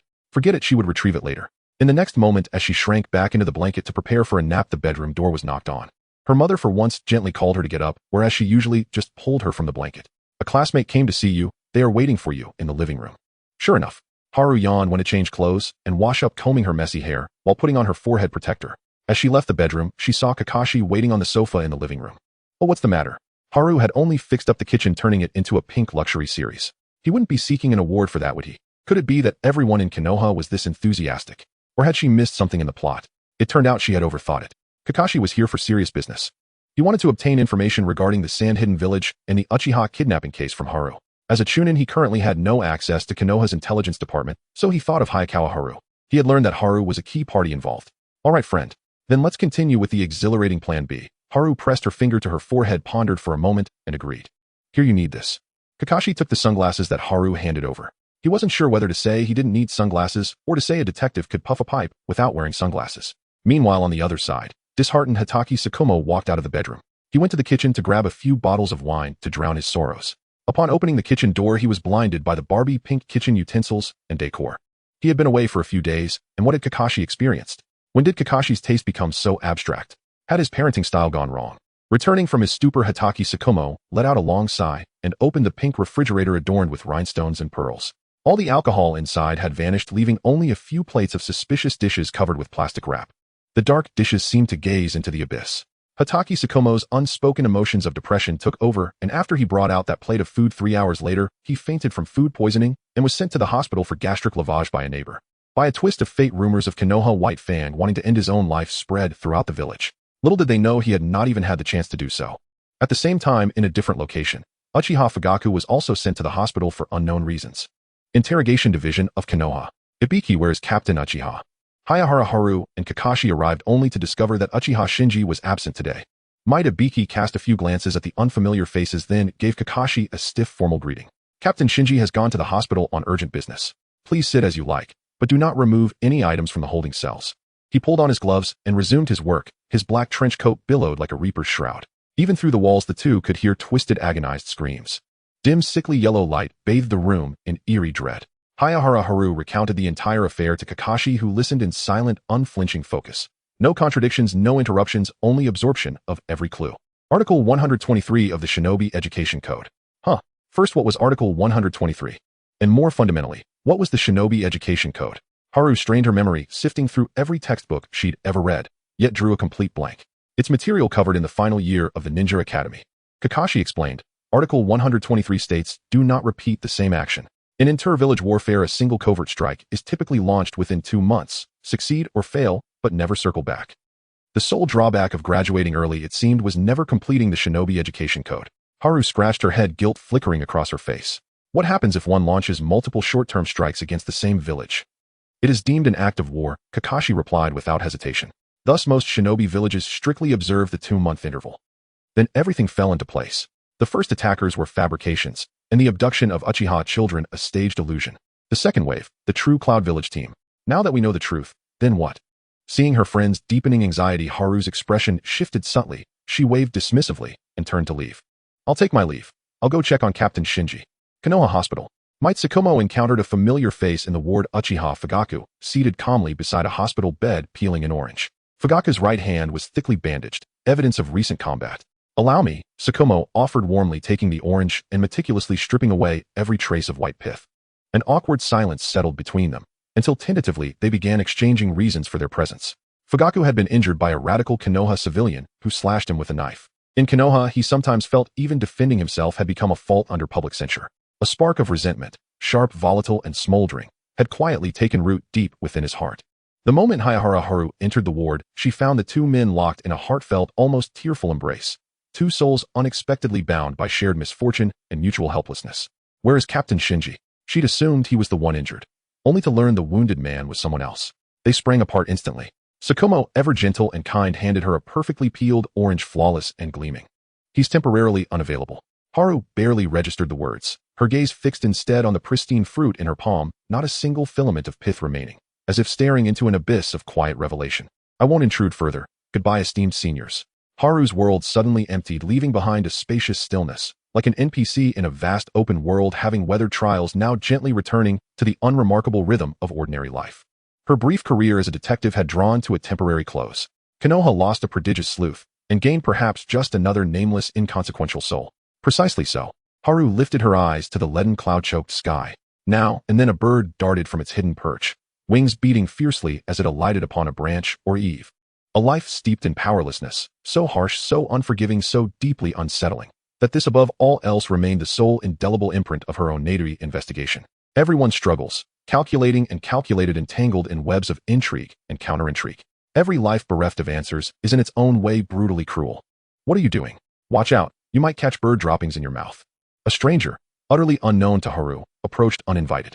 He introduced himself as Ebisu, a 10-year-old self-proclaimed literary youth. To others, however, his tiny round sunglasses lent him the air of a wandering charlatan. And worse, he'd chosen precisely the wrong moment to appear. Had he been able to see the fury bar hovering over Haru's head, he'd have fled at once, its gauge already nearing overflow. Alas, life is no game, no health bars, no stat screens. So Ebisu simply tilted his head and kept talking undeterred, determined to strike up conversation. Don't look so despondent. Surely something's troubling you. Ebisu bore a solemn mission sent by the third Hokage to probe her sentiments discreetly. The matter was long-winded and best left unsaid. Yet he could not afford to withdraw. Fueled by a strangely tragic sense of duty, he resolved to try once more, when suddenly a chilling primal dread prickled down his spine, followed by an icy, bone-deep cold rising from behind. Ebisu whirled around and met Haru's utterly expressionless stare. Her eyes burned with a fierce, unnatural crimson glow. Wait, this wasn't right. That gaze defied all logic. His dossier clearly stated Hayazono Haru possessed no Sharingan lineage. Ebisu sensed death itself thickening the air, an unmistakable aura of lethal danger. Had dramatic battle music swelled just then, he'd have sworn he stood before a boss-level adversary. Fraudulent charlatan, die. Haru planted her foot, surged forward in a blur, and drove her fist straight toward the panic-stricken Ebisu. Golden light flared around her knuckles as air screamed past, accompanied by a sharp, deafening sonic boom. I apologize, truly. Spare me. Too slow to evade, Ebisu squeezed his eyes shut, repenting his loquaciousness with every fiber of his being. 1 second. 2. 3. Silence. Trembling, Ebisu cracked his eyes open, to find a towering spandex-clad man standing firmly between him and certain doom. The oppressive aura surrounding Haru dissolved instantly. She stared astonished at Might Die, whose warm, toothy smile held not a trace of reproach. Just moments earlier, his thick brows had furrowed and his hand had snapped up, catching her full-force, rage-fueled punch with bare palm. Smoke curled faintly from Dai's palm. With his other hand, he gave Haru a thumbs-up. Even his blinding, radiant grin mirrored his son's exactly. Truly, Might Die was a force of nature, a relentlessly cheerful taijutsu master whose very presence commanded awe. What a fine young lady, such strength. Truly admirable. Too kind, Haru murmured, her fury fully spent, offering a polite, composed smile. After seeing Might Die off, she turned back, only to find Ebisu utterly vanished. That man had slipped away, soundlessly, effortlessly. Perhaps it was the lingering side effect of her Nuptians-left reflex when cornered obliterate everything. Each time her rage subsided, the sky seemed bluer, the water greener, birds more charming, and ramen impossibly more delicious. If forced to name it, Haru preferred the term bomb-type personality, carrying within her the unyielding resolve to detonate all constraints, and yet paradoxically cultivating a temperament as calm and placid as still water. Whenever reality veered sharply beyond her expectations, her body's autopilot engaged, replacing thought with instinct, replacing reasoning with raw force, reducing adversaries to crimson mist. Appears dangerous, yet is in truth profoundly dangerous. Hayazono Haru believed wholeheartedly to live is to elbow the world hard. 3 years later, Nara Shikaku, who woke up early for work, received a secret mission from the Hokage. It is known that he is quite averse to trouble. The purple scroll clearly indicated that trouble awaited him. A colleague greeted him, and upon seeing the scroll in his hand, immediately burst into laughter. Guiding Jonin. Have you received an invitation to become a guiding Jonin? Shikaku, already serving the dual role of Jonin class leader and advisor, sensed the world's malice towards lazy people. His disheartened expression did not go unnoticed by his colleague, who couldn't help but show a mysterious smile and imparted a wealth of experience to Shikaku. In the afternoon, in a vacant conference room, a colleague inexplicably dragged out a blackboard and tapped on the keywords with a small bamboo stick. The first keyword was love triangle. What on earth is this guy talking about? Shikaku's heart remained unfazed. His colleague earnestly rambled on. Every generation of guiding Jonin in Konoha knows the rules of love triangles. It's quite normal for children just over 10 years old, full of youthful spirit, to have situations where he loves her and she loves him. Haven't you noticed this pattern before? After asking, his colleague was unnerved by Shikaku's glare, who forced a fake smile through gritted teeth. In the team and all the members are male, having a love triangle in the squad would lead to casualties. Let's assassinate this guy together, Hachi and Ding. Shikaku's fleeting dark thoughts were quickly suppressed. His colleague awkwardly patted his chest and pointed to another keyword with the bamboo stick. The second keyword, responsibility. Let's skip this one. Responsibility is a must-do as a Jonin. If I recklessly put 3 innocent children in danger, Lord Hokage would have my head. Alright, then the last keyword is spiritual mentor. The lower ninjas were being tortured by the cruel and terrifying ninja world, and this was the opportunity for the guiding Jonin to step up, to pass on the will of fire, and cultivate the future pillars of Konoha. Hey, don't leave yet, I haven't finished talking. Before his colleague could continue, Shikaku slipped away. A few days later, the guiding jonin arranged by the Hokage gradually took their positions. The range of guiding jonin was quite extensive, including Minato Namikaze, Shikaku Narashin, Uchiha Inuzuka, and Hinata Hayashi. What? Someone asked what would happen if the head of an important department in Konoha was absent. Sarutobi Hiruzen's allocation naturally held its own implicit significance. The smoke of the 5 great villages was about to become uncontrollable. Konoha was cultivating new talents through seasoned veterans, preserving the interests of the ninja village and preparing for battle. Let us shift the scene back to another side. The members of the second team are Nara Shikaku, Nara Haru, and Might Guy. Shikaku looked utterly uninspired as he casually glanced at his students. You guys introduce yourselves, I'm not that familiar with you. Might Guy stepped forward, his right hand clenched against his chest, eyes shining with enthusiasm, and his serious demeanor appeared exaggerated and ostentatious to outsiders. Let me go first. My name is Might Guy, and what I love to do is train tirelessly to strengthen my body. Whether it's protecting my comrades or engaging in battle, I will give my 100% in sweat and effort. If anyone has any needs regarding physical training, please don't hesitate to train with me. Guy didn't notice Shikaku's speechlessness and instead grabbed Nara Haru's hands. Sure enough, he displayed that expression of regretting not meeting sooner. Haru, it's so great to see you again. You graduated too early last time. How sentimental tears of emotion flowed from his eyes. Haru smiled silently. The atmosphere grew awkward. Nara Shikaku, wearing a blue headband, cast a calm glance at everyone, still maintaining a posture with one hand in his pocket. Nara Shikaku. He glanced lightly at the overly enthusiastic Might Guy and clicked his tongue softly. Don't drag us down. When it was Haru's turn, she also introduced herself, unexpectedly feeling a hint of sadness about her past. Good afternoon, I am Nara Haru. After working hard for half her life, she returned as an ordinary lower ninja. Her favorite foods are dango and tamagoyaki. How dismal, the atmosphere feels like it's lost its color. What a peculiar bunch in this team. A single-minded, passionate watermelon head, a rationally indifferent calm guy, and a dispirited oddball who seems to have run out of options. Shikaku silently repeated to himself twice to remain calm, and as per tradition, gave the fragmented lower ninjas an entrance test. A simulated battle? No. Ringing bells? No. Testing whether the students are united? Nonsense. Just by looking at the surface, it's clear that the members of this team are completely disunited. No need for verification. In this situation, the only strategy left is to provoke them. The test is that each person should go do what they need to do. I really don't want to manage this mess. After all, this lower ninja team will disband in 2 years anyway. Nara Shikaku casually waved his hand, stuffed his hands into his pockets, and left the rooftop. Upon turning a corner, he quickly hid to observe the movements of the lower ninja students. Might Guy excitedly dashed to the street to run laps, shouting about a challenge to run 100 laps around Konoha while burning with youth. Under the setting sun, only 2 people remained silently facing each other on the rooftop. Learning chakra and ninjutsu is the only way to become strong. The abrupt statement dissipated in the air. Nara Shikaku might have been persuading her, or perhaps he wasn't. Shikaku's expression remained unchanged, simple, as if he were discussing what he had for breakfast. But Haru understood that Shikaku was referring to Might Guy, who had just left. Even though she knew that Might Guy would undoubtedly become a top powerhouse in taijutsu in the future, she didn't know how to counter the mainstream power hierarchy that valued chakra. Otherwise, ninjas would be no different from thugs, assassins, and samurai.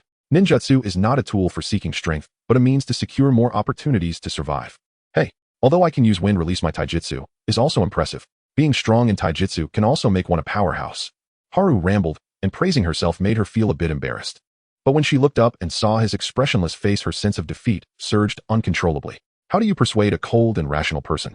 This is a century-old problem. Having exhausted her good arguments, Haru had no other options. She was ready to give up. You're comforting him, Haru. In this context, comforting someone means knowing that the other party has done their utmost and still won't reach their goal, so you try to gently console them. This notion is truly too harsh. Shikaku. Nara Shikaku turned around, his pupils constricting. Haru placed her hands on the iron railing on either side of him, her stray hair sticking to her cheeks, her gaze shining like blades of silver. It looked intimidating, yet Haru herself couldn't muster a single word. Grand principles were her weak point. Time ticked by, and suddenly the iron railing emitted a sharp creak sound, followed by a jarring metallic distortion echoing through the area. Haru retracted her hand, grinning triumphantly at him. This is the power of taijutsu. Nara Shikaku lowered his head, his gaze lingering on the bent railing on both sides. Haru, don't say anything. Taijutsu is just very. No, I mean we'll have to pay for the damages. The logistics department's Umbu ninjas fined everyone 20 for damaging public property. Was it just her imagination? Why did Shikaku's mood appear to improve a bit after being fined? Let's go, we have to get up early for the assembly tomorrow. The solitary Nara Shikaku left. Haru stood still, not moving. Just as Shikaku, who was secretly observing from the shadows, was about to leave, Haru threw a kunai at him from behind. The kunai hit the wall with precision, and as Shikaku pulled it out, chunks of the old wall crumbled. He casually stepped out of the shadows. Peeping is wrong, sensei. Nara Shikaku casually argued a few words, and the logistics department's Umbu reappeared to collect the wall repair costs. Nara Shikaku likewise lost 20. For anyone, it was a day of financial loss. At least this fragmented lower ninja team had embarked on a new adventure. At 5 in the morning, Zao Yuan-chun sluggishly tidied her messy long hair, brushing her teeth, and washing up as if in a dream. She truly did not understand why the supervising jonin wanted everyone to gather at 5:30. So sleepy the sun hasn't even risen yet. The woods were filled with the dampness of morning dew and the light was rather dim, but by the time Chun arrived at the training ground, the others had already arrived. Training ground No. 6 was a simple open space with targets nailed to the tree trunks. Beside the training ground, there was an ordinary little stream. "Good morning," someone greeted. "Zao Yuan-chun." A voice shouted from behind, startling Zao Yuan-chun into pulling out a kunai from her ninja gear, instantly shaking off her drowsiness. That annoying Nara Shikaku, acting as the supervising jonin, was indeed more troublesome than ever as she patted her chest, taking deep breaths. "It's nothing, just reminding you not to be lazy." Nara Shikaku leaned against a large tree with his arms crossed. He noticed all 3 students were fully awake and felt somewhat satisfied. "Today you will master chakra control, as chakra is vital to a ninja's life and must be taken seriously. If you can't even manage basic training today, all your future training will revolve around this." Today's practice involved chakra control while climbing trees. After demonstrating the exercise, Nara Shikaku turned to leave, but lazily added, "I'm going back for breakfast, so give it your all." In the morning, everyone worked hard to practice. After an hour and a half, Zao Yuan-chun successfully reached the top of the tree. At the 2-hour mark, Nara Shikaku also completed his training. Might Guy had been working hard since the sun hadn't risen all the way to noon. The two had to sit on a high tree branch, taking turns counting for him. Unfortunately, Might Guy had attempted 156 times and still hadn't taken the 3rd step on the trunk. Whether during ninja school or now, this guy's talent for ninjutsu remained consistently stable. "Let's try again. Next time. This time we'll definitely succeed. Trust me. Shinkai-chun." Might Guy continued to try, sweat dripping into his eyes as he glanced at the bandages on his hands, now soiled with dirt. Gritting his teeth, he quickly regained his momentum. The already scarce chakra was nearly depleted after countless attempts, and he felt as heavy as if submerged in seawater. "I'm so sleepy," Zao Yuan-chun said, struggling to keep her eyes open. Nara Shikaku said nothing, or it seemed he could no longer endure just waiting here, jumping down from the branch and leaving. The temperature in the forest rose sharply at noon, making one feel dizzy from the heat. His mood remained as calm as ever. Both his teammates' clumsiness and the supervising jonin's irresponsibility were enough to frustrate the young man. Forget it, let them be. The moment he stepped out of the woods, a short scream rang out behind him. Nara Shikaku stopped, realizing his emotions shifted too quickly. His first thought, while running back, was that something had gone wrong. Meanwhile, Zao Yuan-chun and Might Guy remained in the training ground practicing tree climbing. She sat on a branch board and dozing off. Nearby, the grass rustled, and someone suddenly threw a large shuriken, cutting off the branch where she was resting. Was this what it felt like to fall while asleep? Chun had just 0.1 seconds to make a quip before her body uncontrollably plummeted from a height of 6 or 7 meters. Who is so cruel? A green figure moved like a cheetah to the shade of the tree. Gauging the distance, poorly, Might Guy attempted to catch her, but was instead knocked to the ground by Chun. Dazed, Chun shook her head and quickly got up to check on Might Guy. He looked up from the grass, his face covered in dirt, giving his teammate a thumbs up. "Imperfectly fine. Don't worry." Chun took out a tissue from her ninja gear and handed it to him. As he reached out to take it, she silently took note of the bloodied palm of Might Guy. The bandages, originally meant to protect his wrists and arms, were now soaked in blood, tinted with a faint pink hue. The sight of fresh blood was so glaring. "You have no basic alertness. As a genin, that's quite a failure." Her mocking words struck like a sword. From the dense grass, a brown-haired genin leaped out, tying his forehead protector around his neck, giving off a carefree, delinquent vibe. Zao Yuan-chun instinctively looked over her expression, turning speechless in an instant. The genin looked too much like an evil passerby with monolith eyes and a sharp chin, his face appearing quite disheveled. "Come duel me, weakling. My name is Tsuya Shigeru. It's wrong for comrades within the village to fight each other." Might Guy frowned, wanting to adhere to principles. But his serious expression had no effect. "Our teacher said that a ninja must use any means necessary to take down the enemy, no matter how terrifying or unreasonable the methods may be. Come fight me, green freak." The logic of that genin wasn't entirely flawed. Ninjas were not samurai and did not need to adhere to honorable methods of defeating their opponents. However, this genin made a fatal error by applying that logic against comrades from Konoha. Seeing that his opponent remained silent, the genin used his excellent body flicker technique to close in, quickly attacking Might Guy with a kunai. Might Guy silently grabbed the genin's arm with one hand. So fast, Tsuya Shigeru couldn't pull his arm free, feeling as though he was stuck in a rock. But he was not an easy opponent to deal with. Tsuya Shigeru shouted his teammate's name to the sky. A thin silver needle shot from a below dart, the female genin coordinating with Tsuya Shigeru for a sneak attack. In their small team, using underhanded tactics was considered the essence of being a ninja. The silver needle clashed with the shuriken in the air, producing a crisp sound before the sharp airflow was torn apart, and the silver needle veered off, directly drilling into the tree trunk. "Shinkai, Might Guy turned to see his teammate automatically ignoring the other's aloofness and feeling grateful for their timely return to back him up. Be careful, they have 3 people too. Zhao Yuan-shun shouted loudly, drawing out her shuriken and preparing for battle. The confrontation between the Konoha genin and the enemy genin was about to erupt. Tia Shigeru, who was being held by the arm, casually made jokes, while the female genin, with a single ponytail, stood by the stream. Where was the other person hiding? The breeze suddenly stopped, and a chilling terror filled the air. A black figure lurking behind the tree trunk erupted with power, lunging at Zhao Yuan-shun. Zhao Yuan-shun suddenly turned around, staring blankly at the black figure frozen in motion. Damn it, there was a cockroach perched on the edge of that figure's forehead. A bone-deep fear gripped Chun's throat. A tremendous instinct compelled her to scream and tightly shut her eyes, swinging her right fist out. See ya. The 2 enemies stood dumbfounded as their teammate was sent flying, spinning through the air 3.5 times before crashing to the ground. The kunai in Tsia's hand slipped out and grazed her right cheek. Chun, hearing the voice, Zhao Yuan-shun turned around to see Might Guy and Nara Shikaku wearing expressions of hesitation, especially Might Guy, who inexplicably fell into a sense of guilt. After training for so long to climb trees, how could he not even notice that enemies were lying in ambush behind the trunk? The disparity in ninjutsu and reconnaissance felt more painful than the fine stabs of pain on his palm. It's okay. Chun smiled casually, wincing as her right cheek was pulled, a trickle of blood running down her face. Ninjas shed blood before tears do. I will train hard from now on, so I won't hold you back anymore. Her loud shout echoed through the air, startling the birds resting in the trees. But soon the 3 of them encountered the supervising jonin of those genin, who sincerely apologized to the second group on behalf of his students. Hey, Captain Shinran. A layer of stubborn dust coated the streets and houses of Konoha as pedestrians hurried past, their footsteps stirring gusts that sent flyers fluttering along the pavement. A flyer bearing the heading "Evacuation Notice" spiraled lazily in the wind before settling back onto the ground, where passers-by left faint imprints upon its surface. On the afternoon that Team 2 returned to Konoha from training ground, 6 additional shinobi appeared atop the village's outer watchtowers. Unfamiliar faces distinct from the Chūnin, who usually passed idle hours playing cards there. Deafening cicadas shrieked beneath the blazing sun. At the village gate, the shinobi guards permitted them entry before resuming their posts. Where on earth did Sensei go for breakfast? Spring murmured inwardly, voice barely a whisper.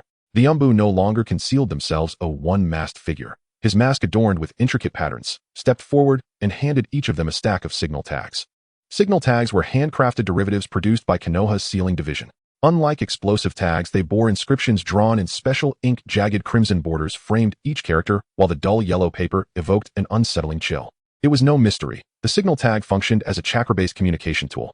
Infusing it with chakra would reveal one's location to allies in peril. It could emit an urgent chakra beacon. As Hayazono Haru opened her mouth to ask, the Umbu vanished, reappearing instantly to distribute tags to another squad, Team 7, Kakashi, Uchiha Obito, and Rin Noera. Rin, why are you here too? NWE were ordered to suspend training and return immediately, Rin replied, shaking her head with quiet unease. No reason was given. And wait, your face. Her gaze locked onto her friend's cheek. Gently she swept aside Haru's long hair to reveal a long crusted scar. Haru watched curiously as Rin lowered her head, suddenly silent. A chilling, unnatural killing intent coalesced in the air. Behind Rin, writhing black chakra erupted like grasping claws. Even her eyes burned with terrifying intensity. I'll kill that bastard. And calm down, Rin. Kakashi and Obito seized her from either side, restraining her as her emotions surged beyond control. In that moment, Obito, Uchiha's image of Rin, as gentle, kind, and tender, grew sharper still, now edged with a fierce protective fury. Meanwhile, elsewhere, and inside the Hokage Tower, every jonin present sat in grim silence, eyes fixed upon the deployment map spread across the conference table. The unfurled blueprint bristled with arrows and circles in vivid hues. After presenting his proposal, Nara Shikaku returned quietly to his seat. The third Hokage seemed to age 10 years in an instant. He had guarded against every contingency, yet never foreseen that the Wind Daimyo's death would push the escalating crisis past the point of no return. His lips twitched, attempting a reassuring smile, but it dissolved into a sigh. Last night, the Fire Daimyo's decree arrived, tighten defenses at all costs, and within days launch a preemptive strike along the Fire Country's border. None of the jonin present objected. Under the weight of history, obedience was the only path open to a shinobi. The crisis had struck with terrifying swiftness. Among the jonin were several instructor shinobi, many of whom had yet to prepare their innocent students for this merciless world. Once the detailed defense assignments were issued and the meeting adjourned, Shikaku finally recalled, belatedly, that Team 2 was still training outside the village. He'd vanished for half the day under the flimsy pretext of breakfast, and could only pray nothing had gone awry in his absence. Eminato, I'm serious. Won't you hear the 3 essential keywords every instructor jonin must master? Emerging from the Hokage Tower, the jonin's oppressive tension eased slightly.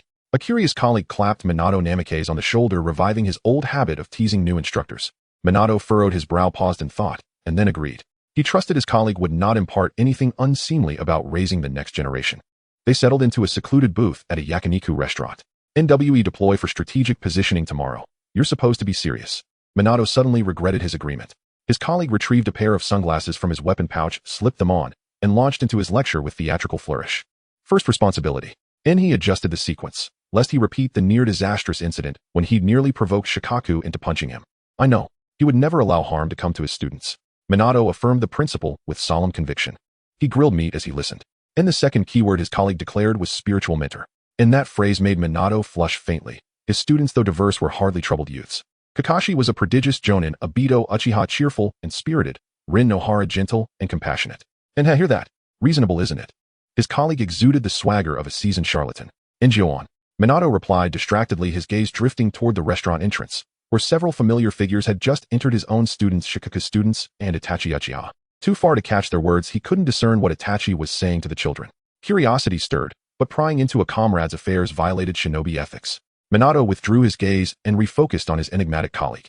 In the final term, the indispensable, most authoritative keyword governing genin team dynamics in Konoha, in triangular romance.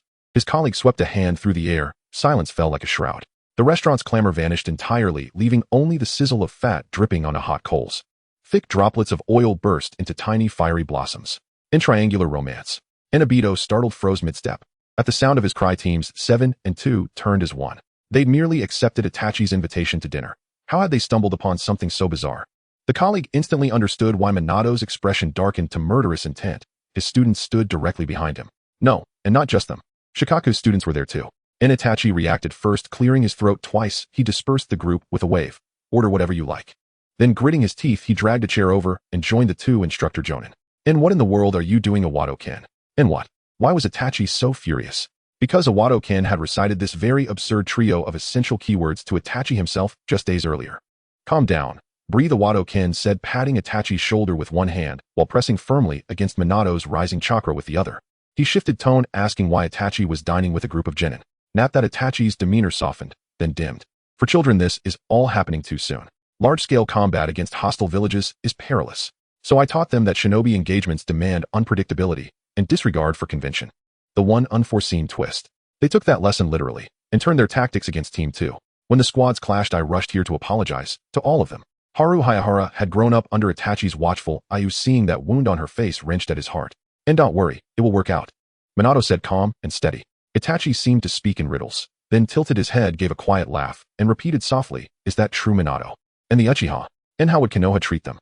Not only Itachi but many jonin sensed, vaguely instinctively, the extraordinary weight Minato Namikaze carried in the third Hokage's heart. Perhaps the war's end would herald profound change. No one could say for certain. I promise. And still the same unwavering vow. The following day, Chūnin and jonin departed in waves for the front lines. Each genin team received multiple assignments, securing supply convoys, eradicating mountain bandits, neutralizing assassins, and coordinating with main forces. Every face remained impassive, like a bitter mist had settled over the streets, and the Hokage rock blurring outlines into indistinct spectral silhouettes. Ebisu hid behind the chestnut shop, quietly emerging only after the second team had left. In his hand was a leather notebook.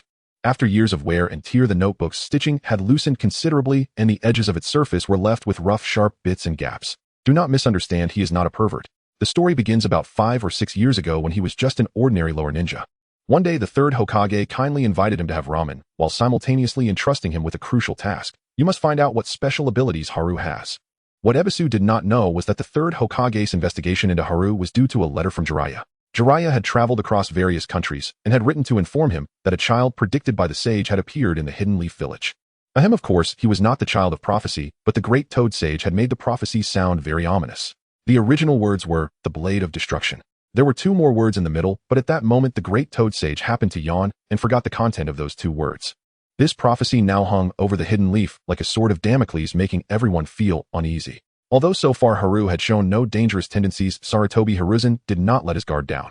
He assigned the covert investigation task to Ebisu, who appeared to be a mischievous troublemaker but had a strong sense of responsibility. You can count on me. Hokagesima. Ebisu accepted the arduous task with great pride. From then on he became a shadowy stalker, filled with a sense of justice. After observing for these years, Ebisu still had not figured out what special abilities Haru possessed. If I had to say, Haru's punches are the most terrifying. Ebisu adjusted his sunglasses, his expression quite vivid. Ever since Haru almost beat him to death a few years ago, he dared not openly approach Haru for information. Fried chestnuts are really delicious. This is the power of the old shop. We leave tomorrow, so take it seriously. The voice of Nara Shikaku remained flat as he twirled a kunai between his fingers. He looked helplessly at his two teammates happily eating. Yeah, what will happen tomorrow? Haru broke free from the satisfaction of food, staring blankly at Shikaku's profile. In just a second or two, Haru's emotions naturally slid from joy into despair about the terrifying reality of life, effortlessly sinking into a state of dejection over participating in battle. She's too easily swayed, Nara Shikaku noted a cross appearing on his forehead as Haru's emotional shifts were smoother than a sliding potentiometer. This debate gradually transformed into Haru listlessly illustrating various scenarios. What if I just randomly get taken out? What if we get surrounded or find ourselves in a desperate situation while delivering information on the battlefield? Don't worry, Haru, we will definitely do our best to protect you. Might Guy grinned and put his arm around Shikaku's shoulder. Nara Shikaku, rarely agreeing, nodded. Me too. Haru, who easily changed her stance, smiled, her worries disappearing, and a carefree grin returned to her face. The world is so vast. Even if the monster-spawning mechanics in the ninja world are troublesome, it's unnecessary to encounter the 7 ninja swordsmen on the second day of a mission. Haru leaned back, her mind blank, her spine pressed against the uneven cliff wall, the cold seeping through her clothes, leaving her limbs stiff. This is bad. Nara Shikaku, as an advisor of the Hidden Leaf, certainly did not team up with the second squad for this mission, so reluctantly the 3 lower ninjas had to rely on themselves to survive against a group of enemies stronger than elite jonin. Moreover, this time, Might Guy would not come to the rescue at all. The reason was simple: Might Guy had been assigned to the Leaf's defense team from the beginning, responsible for countering the stone ninjas attacking Leaf. Now that the ninja village itself was struggling, it was even less likely that the scenes from the story would play out. Hurry up and finish it no matter who strikes first, Suigetsu urged the nearest Biju Tenzo. The silent Biju Tenzo cast a glance at the little ghost opposite him and casually let out a sound. A man wielding a beheading sword approached expressionlessly. On the narrow path of the cliff, stones occasionally fell, and the ground bore the burden of various pressures, creaking under the strain, while faint cracks appeared beneath everyone's feet. Thick fog enveloped the cliff. One misstep could lead to an abyss, while standing still would mean becoming the enemy's prey. The visibility in the air visibly decreased, and the 3 members of the second squad exchanged glances and began to counterattack. Might Guy took the lead while Nara Shikaku threw a shuriken to probe Biju Tenzo's position. The shuriken flashed a glint of silver before disappearing into the mist. Wind release, great breakthrough. Seizing the opportunity, Haru formed seals, channeling 1/5 of her chakra into the jutsu. In the moment the mist was sliced apart by the wind blades, everyone was shocked to find that Biju Tenzo had been waiting behind them for quite some time, the beheading sword swinging towards them like an axe. Open the gate of rest. Might Guy's chest heaved as he gritted his teeth and charged forward, striking the blade of the beheading sword, causing its tip to deflect slightly from the external force and miss. This move was minimally effective but came at a great cost. Might Guy clasped his arm, his face drenched in cold sweat, as the physical prowess of a lower ninja clashed against that of a top jonin, akin to striking a rock with an egg. This left bloodied imprints on the beheading sword. With that little blood, you couldn't even quench my sword's thirst. The ghostly figure vanished into the air, and a thick, killing intent layered upon them, making it hard to breathe. Haru felt her arm being grasped. She looked at Nara Shikaku in panic, seemingly not understanding why he placed the information scroll into her palm. Ninjas must be prepared for death from the very beginning. He maintained a cold demeanor, but perhaps sensing his teammates' tension, his voice took on a tone of reassurance for the first time. Haru. He did not finish his sentence as a fierce attack forced the 2 to jump away from their original positions. In the distance, Nara Shikaku supported the broken-boned Might Guy, and a blurred shadow loomed above them, the beheading sword raised high like the Grim Reaper's scythe. Think of something infuriating, anything at all. A voice echoed in Haru's mind, growing clearer with the frantic beating of her heart. Her memory flashed back to the moment she had fatally beaten Ebisu, capturing that very feeling, anger, irritation, accompanied by a sense of despair. Haru, get down. Just as she was about to be struck by Biju Tenzo, Might Guy, blood on his face, shouted frantically towards Haru, while the Tokuyato swiftly approached her from behind. Haru stood still as stones rolled off her shoulder to her feet. As Tokuyato attacked from behind, just as he swung down his blunt blade, she heard the lower ninja from Hidden Leaf utter a few words. His tone was devoid of emotion. Say farewell to the world. This phrase lingered like a spell in her ears. The blunt blade came crashing down with tremendous force. In an instant, a terrifying pressure swept through, causing the white fog to recede several meters, as if the tide had turned. The lower ninja from Hidden Leaf suddenly turned around, and an unbelievable power erupted from Haru, shattering the blunt blade into pieces. Tokuyato inexplicably felt a chill at his back, looking down to find his chest now bore a hollow blood hole. Haru did not hesitate as she picked up the handle of the blunt blade and flung it into the air. The handle struck the beheading sword with a dull hum, applying pressure at a single point, splitting it apart. The second team was saved. So there were still hidden cards up your sleeve. It seems I must eliminate you here, little girl. The remaining 7 ninjas, stunned by the death of the poison master, quickly donned bloodthirsty, cruel smiles. It's true that they are strong, but still not enough. What does it matter if their power is great? In the vast ninja world, it's not rare to find secret techniques that burn one's life force for a moment of explosive strength. Clinging to such a strange and misguided notion, Pai Zhashizong shifted his target and charged toward a girl with black hair. Not just him, the remaining few also launched their attacks one after another. Time seemed to slow down as Zhao Yuan-chun, in a rampaging state, could only hear the sound of her own heartbeat. Everything before her turned blood red, resembling a scene filtered through an additional layer. Unforgivable. After a brief moment of confusion, the feeling of helplessness was once again shattered by an overwhelming rage, even though she momentarily forgot why she was angry. But the only thought in her mind was that since she couldn't escape, she would fight with unrestrained instinct. The masked Kirisaburo's sewing needle-long sword danced in the arena like a bird, and he finally caught the hilt of the needle. With just this one move, the ground and Zhao Yuan-chun were pierced together by the steel wire. Golden Mane Lion King. He heard a familiar voice from above, and what greeted him was Zhao Yuan-chun descending from the sky, with a kick, deep cracks spreading across the ground, making the cliff path even more fragile. Zhao Yuan-chun's clone, pierced by the steel wire on the battlefield, burst into smoke and vanished with a loud bang. Kirisaburo was defeated. Don't underestimate the mist-hidden village. Before he could finish speaking, Wooly Shenba suddenly felt a sense of being watched, every cell in his body screaming in terror of death. Zhao Yuan-chun picked up the long sword that had fallen to the ground and pierced it through his heart. Precise and unerring.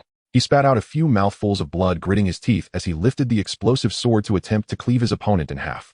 The fierce battle intensified the bleeding from his heart. The explosive tag on the sword lit up the moment it touched Zhao Yuan-chun's body, and the explosion devastated a large area. Chun stood expressionless on the sword's back, cursing the lifelessness around him. Everything returned to calm, with the smell of gunpowder, the scent of burnt branches, and dust swirling everywhere. The remaining 7 members chose to strategically retreat. Zhao Yuan-chun still stood in place, unmoving. Might Guy and Nara Shikaku, who had been watching the whole time, slowly began to come to their senses. The impact of the recent events was overwhelming, and the extreme unreality made the taut strings in their hearts snap in half. Chun. Zhao Yuan-chun heard the voice and walked over, the red glow in her eyes having dissipated without her noticing. Shikamaru's mind had gained a dreadful awareness of physical techniques, while Might Guy stared blankly at the ground. I'm so glad you're okay. Chun smiled and waved her hand. The wound on her right hand, pierced by the sewing needle, wasn't deep. Suddenly her shoulders were pressed down by Might Guy, and she looked at him in confusion. We need to leave here first. Shikamaru had grown accustomed to Might Guy's occasional outbursts. He grabbed the collar of his shirt and pulled back, but failed to budge him. Then everyone present heard Might Guy blurt out, "Please go out with me. I will never let you get hurt again." As he spoke, his arm trembled. Although his right hand was already broken, he forced himself not to shake, yet emotions of sadness still caused him to tremble. Wait, what? Huh? Both Chun and Shikamaru were stunned into silence by Might Guy's words. Could this be the legendary Stockholm Syndrome? No, it's the bridge effect. But as clever as Zhao Yuan-chun is, she quickly calmed down, attributing everything to a worship of physical techniques, though this time, Chun genuinely misinterpreted the situation.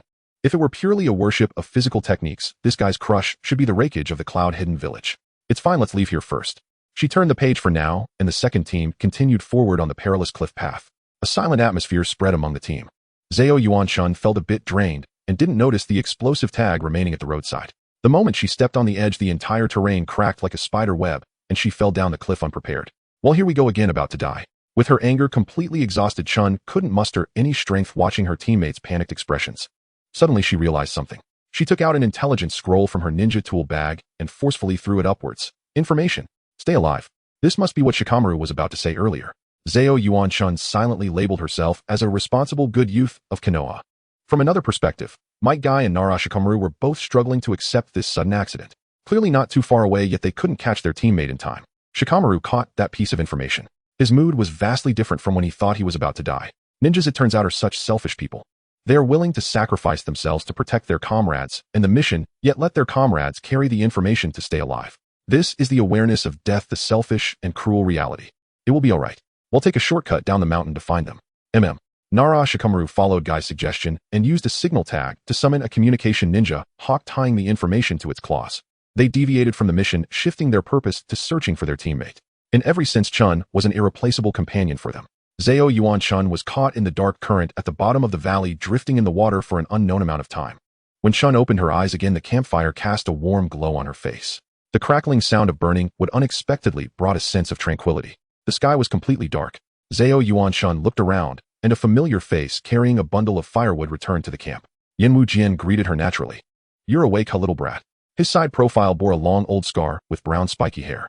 He wore a forehead protector on his arm and a green ninja vest on his upper body. I remember your name is Zhao Yuan-shun, right? Why aren't you speaking? Yin Wujian put down the firewood and sat by the campfire to roast fish. The fish was probably caught from the stream at the bottom of the valley. Thank you, I'm Zhao Yuan-shun, and you are that unscrupulous Jonin, I remember you. Chun's mind rebooted successfully, and she suddenly understood. What do you mean by unscrupulous Jonin? I'm at least a conscientious elite Jonin. Yin Wujian exclaimed in frustration, his lively and cheerful personality standing out among Konoha's elite forces. He vividly recounted the scene of finding a Chūnin by the stream while catching a couple of fish. The reason he appeared in such a remote place was to prevent enemies from ambushing Konoha from this route. Thank you, Zhao Yuan-shun said solemnly. But no matter how she thought about it, she couldn't figure out why Senior Yin Wujian would go through so much trouble to trick and guide Jonins. That's a long story. Yin Wujian's expression turned serious, as if reminiscing. When I was 12 years old, I had a teammate named Mei who was a girl. We completed missions together and bandaged each other up. After enduring numerous hardships, we finally revealed our feelings, but she suddenly vanished without a word.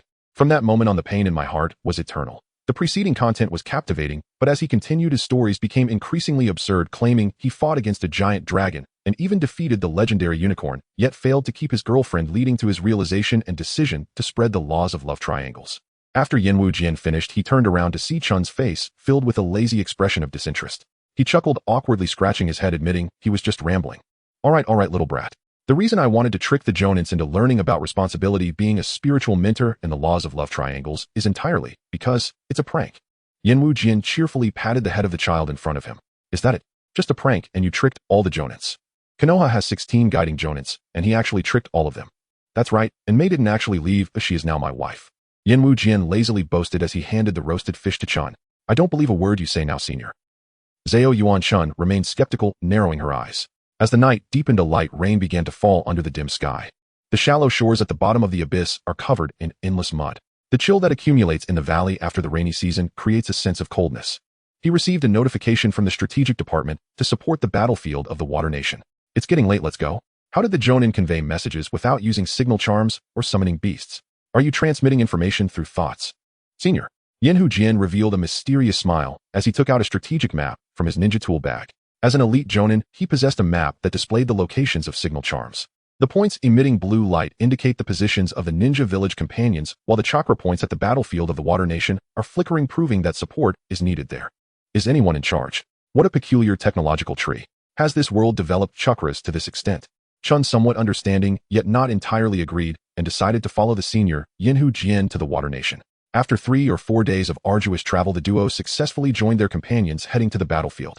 Surprisingly, nearly half of the ninjas heading to the battlefield of the Water Nation were Uchiha ninjas. Zhao Yuan-shun's mind wandered as she involuntarily glanced at the notably short Uchiha ninja in the team. What are you looking at? A voice suddenly rang out, nearly startling her soul away. She turned to find her colleague from the Konoha interrogation department, Morino Ibiki. Ibiki was still dressed in his black trench coat and black headscarf. Ibiki has been dispatched here too. Zhao Yuan-shun frowned slightly as she voiced her confusion. To her surprise, as soon as she spoke, the other person's expression changed dramatically. A subtle expression appeared on that stern face, creating a strong sense of incongruity. Morino Ibiki directly pointed towards the back of that ninja. You're mistaken, that is not a dwarf ninja. It's a 7-year-old genius from the Uchiha clan. Really? So small. This time her sarcasm could not be contained and her expression became somewhat subtle. However, Ibiki quickly provided a very reasonable explanation. Chun, you were already in the interrogation department listening to screams every day at the age of 6, so what's so unusual about a 7-year-old genius participating in battle? That's quite reasonable, I can't argue against it. She admitted she was persuaded by that reasoning. In the following days, Zhao Yuan-shun focused her attention on the younger Uchiha Shursui. The 7-year-old cute child resembled a fluffy little bird. He wore a high-collared sweatshirt with the Uchiha clan emblem with neatly fitted cuffs and carried a short blade on his back. As the support team arrived at the Water Nation, the battlefield camp of Konoha was dismal. The chaotic scene, reminiscent of a flood, made it easy to imagine how badly they had been beaten by the ninjas of the Mist Village in the past few days. The terrain was either rivers or damp forests, presenting a huge disadvantage for Konoha. But what you don't understand is that water overcomes fire. The Uchiha ninjas were here for a reason. The battlefield leader at the forefront was a middle-aged man with a long beard, his ninja vest still bearing rips and scars from past battles. Upon seeing the support team, he rarely smiled. He introduced himself as Inuzuka Shiba, stating that the purpose of the battlefield in the Water Nation was to prevent the Mist Village from taking advantage of Konoha's multi-front war to launch sneak attacks or exploit their vulnerabilities. With everyone's efforts, the camp was quickly tidied up. The vast forest was filled with bone-chilling humidity, and the ever-present mist made it exhausting for the companions. Whether it was nature or the assassination techniques of the Mist Village, no one dared to gamble. They could only remain vigilant without rest. In the afternoon, after finishing her shift, Zhao Yuan-chun left the alert zone and returned to the battlefield camp. The camp was eerily quiet except for a few medical ninjas in the wounded tents. From one of the tents, sounds of arguing emerged between the Uchiha clan's ninjas and Inuzuka Shiba. What if the enemy sends the 7 ninja swordsmen? In this terrain, won't we be done for? As this harsh statement was made, 2 exasperated sighs sounded from within the tent. She didn't have the habit of eavesdropping, so she hurriedly left the area. By the stream outside the camp, Zhao Yuan-chun encountered the young Shisui again, who was intently observing from behind a rock. Following his gaze, she saw a large wolf dog shaking its head as it tore into a fish. The massive black dog had wild-looking fur and stood with its ears perked. Seeing that both humans were observing it, it wagged its tail joyfully, dropped the fish, and ran over. That's Inuzuka uncle's dog. I think it's called Machio.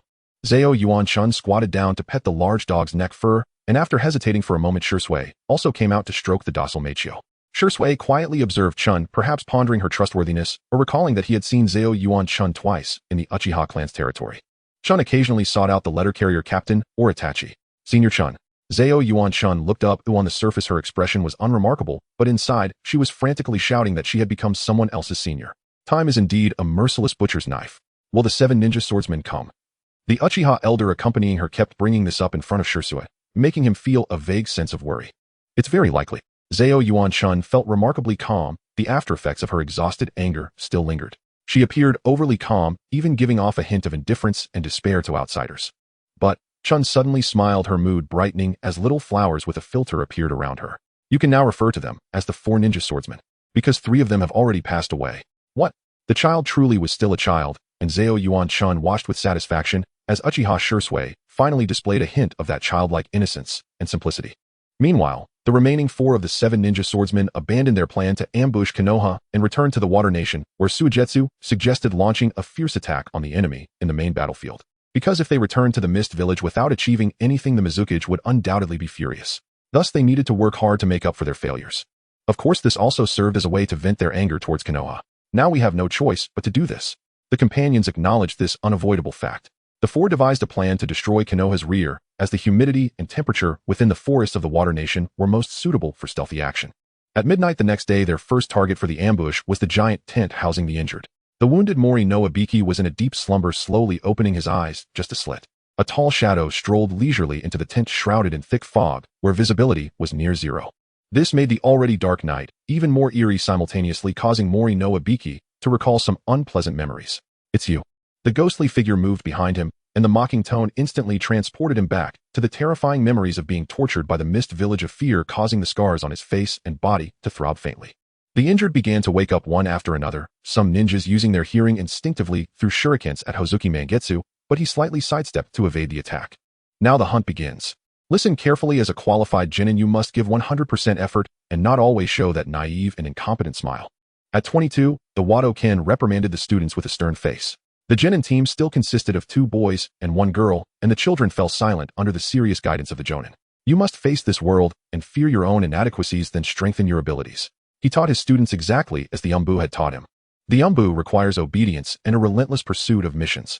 The fate of a genin is the same. How does one become a qualified jonin instructor? The Wado Ken had never found a correct answer. He had asked older ninja seniors who had chuckled mockingly.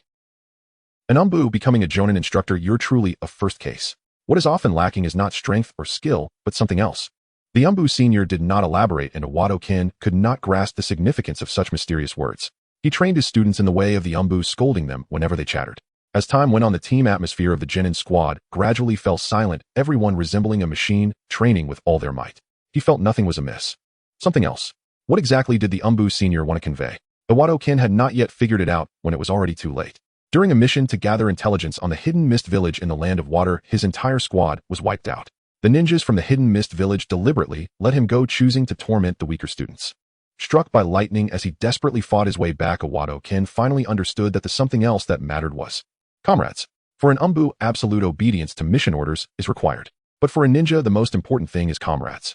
The entire genin squad was annihilated, and Mori no Ibiki was released after enduring severe torture. During that time, Ibiki wanted to find a moment to speak with his teacher, but was turned away under the pretext of illness. The Wado Ken was greatly affected, as if all his strength had been drained. With a heart as dead as ashes, he felt like he was floating in an endless suffocating sea, numbness and heaviness spreading through his limbs. When Mori no Ibiki saw Wado-ken again, it was already 4 or 5 years later, and he discovered that his teacher had actually left the umbu. Good afternoon. Wado-ken's expression stiffened. He could occasionally still imagine the faces of those 2 naive and adorable students. The blow he had suffered was immense, completely transforming him. What was he thinking? Sometimes even he did not know. He pondered and recalled his wife. May thus a unique plan took shape in his mind. From then on, Wado-ken devoted himself to joking with his colleagues.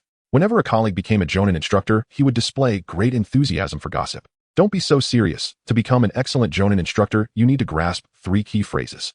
Smile more, okay? Hey Rakuju, the triangle love law every Jonin instructor must know is very important. Get along well with the kids. Don't let the dogs bite people. Inazukazuka, can't you just stop talking? Minato, this secret is crucial for Jonin instructors. Make sure to get along well with the kids. Every batch of Jonin instructors was thoroughly harassed by him. From now on, this would become the burden Wado-ken chose to bear. He feared that the oppressive confrontational environment between the ninja villages would distort the friendship and innocence of the new generation of children. He also feared encountering a Jonin instructor as foolish as himself. Wado-ken. He skillfully tilted his head to dodge the furious colleague's punch. In the continuous rain, Wado-ken placed a bouquet on the memorial stone for his students. Raindrops slid down his brow, flowed past his eyes, and finally gathered at his chin before crashing to the ground. He forced a comforting smile at the air and turned to leave. The next day, he received a letter and set off alone for the Cliff Mountains. The scene returned to reality. Thick fog reduced visibility at night. The beheading knife of Pai Pa Shirzong had long since been restored with the nourishment of countless ants' blood. He listened as injured ninjas in the tent occasionally gasped in astonishment, sneering at them. Repent. The fate of opposing the hidden mist. Pai Pa Shirzong's attack missed, and on the simple bed Ibiki was nowhere to be found. But this was undoubtedly just a Catan mouse game. He used ninjutsu to take down the other attacking injured ninjas, then turned and slashed through the hiding place of Mori no Ibiki. The signal talisman in the darkness suddenly lit up, and in that moment he realized he had fallen into a trap. That little brat was stalling for time, using chakra to transmit the signal. The other Konoha ninjas would soon surround this place, but have you overlooked something? The strategy of overwhelming numbers won't win against us. Even if the 7 ninja swordsmen are down to 4, their teamwork can still turn the camp upside down. As he spoke, a figure boldly lifted the curtain and walked in. Hayazono Haru's ordinary voice sounded more like a demon's whisper to him. Who is smoking in the injured ninja's medical tent? She waved her hand, thinking it was smoke. Is this the voice of the Grim Reaper? No, it can't be. Why is this kid still chasing to kill? The members of the 7 ninja swordsmen felt a chill in their hearts. The 2 outside the camp exchanged glances, deciding to take down Hayazono Haru by surprise. Haida Raiga sprang out from behind first, swiftly reaching Hayazono Haru's back. A long knife lay horizontally in front of Raiga. It was a Wado-ken. He struggled to fend off the assailant's attack, realizing that these attackers were the trump cards of the hidden mist village, the 7 ninja swordsmen. Senpai. Hayazono Haru turned to greet a Wado-ken, and then she saw the familiar enemy. Oh, it's you. Hayazono Haru's anxious expression turned calm the moment she recognized the enemy. This sounded like a demon's whisper, a Wado-ken thought inwardly. He narrowed his gaze and released killing intent. The other Konoha ninjas are now caught in fierce battles. Winning won't be easy for you. Although Suka no came and the others were only 2, it wasn't difficult to delay the Konoha ninja squads. Attack. Inside the tent, Pai Pa Shirzong heard his teammates urging at the entrance, and without hesitation swiftly slashed down. You panicked and ran into the injured ninja's tent, dragging Ibiki, who was about to be struck, to a safe area. With one slash, the tent could not bear the weight, and the bright moonlight gradually dispelled the fog. Haru also saw the enemy's face clearly. In her daze, the enemy finally began to doubt Hayazono Haru's strength. The previous actions did not resemble that terrifying demon. Instead, she appeared like a true genin. Without that miraculous technique, you have no tricks left, right? He stared at the nervous Haru and Ibiki with eyes that seemed to see through them, believing he had found a blind spot. Unbeknownst to him, it was precisely this remark that caused black killing intent to surge behind Hayazono Haru, and the temperature around her dropped instantly. Please, this is. Hayazono Haru prepared to strike, but was tightly held back by Ibiki. Mori no Ibiki, upon seeing the flickering red light in her eyes as Haru turned back, was startled and released her grip. That's my line.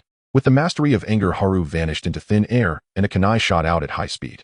He braced himself with the beheading knife, but the kunai changed direction, piercing through several trees before finally stopping. In the next moment, Pai Pa Shirzong was knocked away by a strike from Hayazono Haru.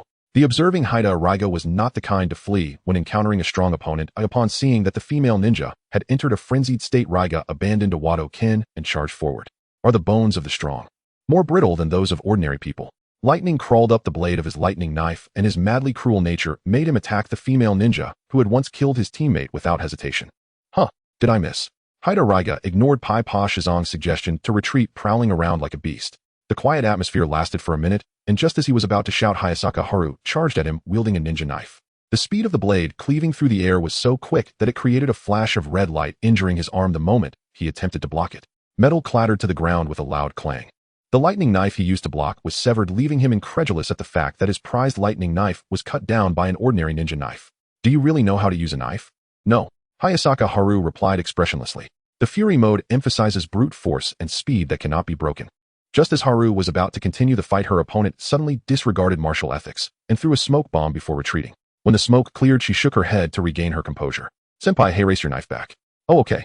The Wado-kin stiffly accepted the ninja knife, still in shock from how Hayazono Haru had taken down 2 enemies. After a bout of noise, the camp returned to calm. Injured Inuzuka Shima directed his teammates to repair the camp, while his dog Machio ran over to nuzzle Haru's hand. Are you all okay? The other ninja comrades surrounded those present, viewing them as the heroes who protected the injured. Imfine Wado-kin's worldview had merely shattered into pieces. He looked down to see his ninja knife emitting a painful creaking sound before also shattering into pieces. Actually, there's one thing. There was no peace to be found. His knife seemed to be carrying a heavy burden. After many twists and turns, the battle situation in the Land of Water has stabilized. The Leaf Village is closely monitoring the special situation of the lower ninja Haru Asakura. Do not misunderstand, this is a collective concern for her health. Among them, the most shocked is a Wado-kin who pulls out a notebook and questions her. Did you experience this kind of situation when you were a child? Little Ghost. For example, suddenly experiencing a massive surge in power and going berserk. A memory flashes through Haru Asakura's mind. When she was young, she actually wanted to hit Asuma Sarutobi, but ultimately gave up. She also wanted to hit Kakashi, but gave up on that as well. She had to go berserk during a battle against Kakashi and retaliated once. She wanted to hit Ebisu, but was stopped by Uncle Might Guy. In summary, Haru Asakura had never truly lost her rationality in the past. Moreover, don't worry, senior. Venting anger daily is good for the body. I feel very calm right now. The Wado-kin nodded helplessly. He paused. Are you really okay? Really okay. In a berserk state, there's nothing to fear other than sending enemies to their end. Haru shook her head. Meanwhile, at the bottom of the cliff, Noera, Kakashi, and Might Guy had finally made their way down the steep path after 3 days. In the gorge, a river flowed north to south. The two followed the river downstream without saying a word. Everything they had experienced in the past few days was too bizarre. Might Guy's right hand was fixed with a makeshift splint as he looked around in boredom. His gaze circled and then focused on Noera Kakashi beside him. Kakashi, what are you worried about? Nothing. Noera Kakashi stiffened in fear and then sighed lightly. He was pondering why Haru would suddenly go berserk without warning, why Might Guy had suddenly confessed, and whether intelligence was more important than a ninja's life. To die for a piece of intelligence, huh? I found it. A companion's voice pulled him back from the mire of thought. The two saw a campfire at the bottom of the gorge. Based on its state of burning, that group might have left several days ago. They walked a bit towards a dry area where a large rock bore white markings. This was a code created by the Konoha decryption team left by a Wado-kin when he received the order to retreat. Translated, it read, to leave. If nothing unexpected happened, Haru Asakura, who fell off the cliff, should have left with the stationed higher ninjas. I hope so. It will definitely be fine. Haru Asakura bid farewell to her companions in the Land of Water with no particular reason. The situation here had already improved dramatically. Just as Haru was about to set off back to the Leaf Village, Uncle Inuzuka gave her a map. After walking several kilometers confidently and opening the map, it gave her a harsh blow. The map was so simplistic that it became abstract. Was it hand-drawn?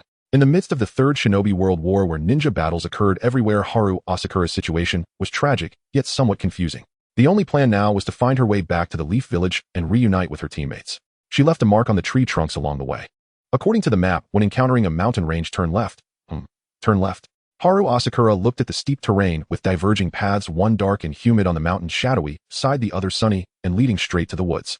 Haru hesitated for a moment before choosing the sunlit forest, completely forgetting that the second version of the route she had taken was the dark path of Cliff Mountain. Eat the soldier food pills, hurry along the road, fill the water bottle.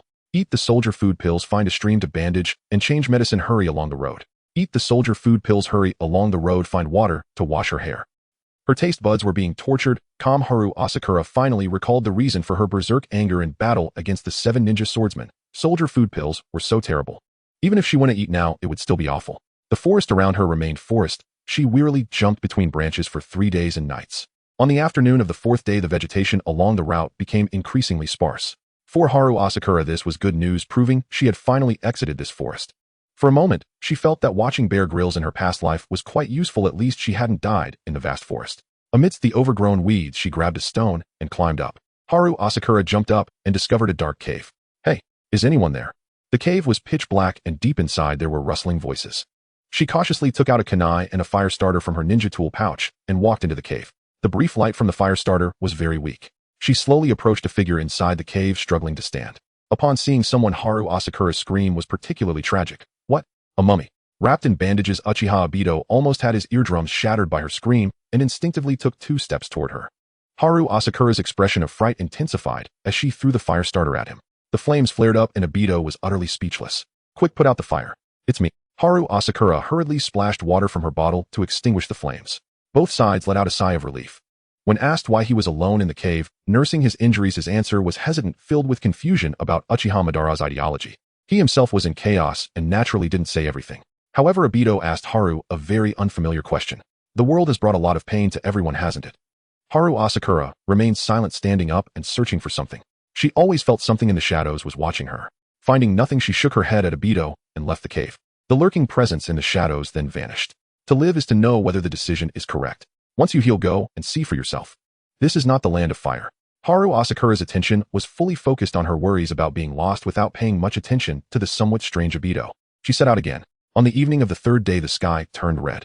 Haru Asakura rushed towards an unknown battlefield with rocks flying and loose fragile stones and combatants everywhere. An IWA ninja spotted her. There's another Konoha ninja here, don't let them escape. Haru Asakura remained motionless, and at the moment an IWA ninja charged at her with a knife, she raised her hand and knocked him out. In the center of the battlefield, Nara Rin charged directly at Kakashi's Chidori. In the dazzling electric light, she saw someone who should never appear here. Haru. Just as everything seemed to be solved hastily by Death Mist Village, the Three Tails, and the safety of Konoha, her courage trembled. It did not vanish, it simply flowed toward a more dangerous emotion. The name Power Alliance is so cheesy, and becoming a powerful female ninja is inevitable. I have a feeling that I will become very powerful in the future. I do speak, but don't eat my dumplings. Becoming strong means not being manipulated, which is a good thought. Haru Asakura Yuhi Kurinai Adu and Yuya. Becoming a powerful ninja, tears welled up in Nara Rin's eyes. In an instant she understood that the dangerous emotion was unwillingness. A violent wind swept through, swirling the blue chaotic currents. Everyone stood in shock, witnessing the unfolding tragedy. Just a moment before the anger surged, Hayakawa Haru was sent flying by the gust. In short, it was not just Haru, everyone on the battlefield was swept away by the sudden chakra energy storm. Kakashi's Chidori clashed with the storm, losing its power, and the recent scene where Rin had blocked the attack made his hands tremble uncontrollably. Nearby, Uchiha Obito, cloaked in gray, was also pushed back a few steps by the chakra energy, his gaze fixated on Nara Rin without blinking. Countless doubts tore at Obito's mind. The curse set by Madara prevented Rin from harming herself, but her overwhelming unwillingness and guilt for breaking their bond triggered the chakra of the Three Tails. The blue chakra gradually enveloped the bewildered Rin, and a massive creature resembling both a crab and a shark materialized from the gathering blue chakra. Roar! A tailed beast bomb from the Three Tails swept across the battlefield. Things had completely spiraled out of anyone's control. The rock ninjas scattered in all directions, and Kakashi turned to notice Haru hiding behind a boulder. Haru gestured for him to launch an attack to cover her. Kakashi glanced at Haru again, who, despite her dead fish eyes, he could see a hint of doubt in them. Haru nodded vigorously.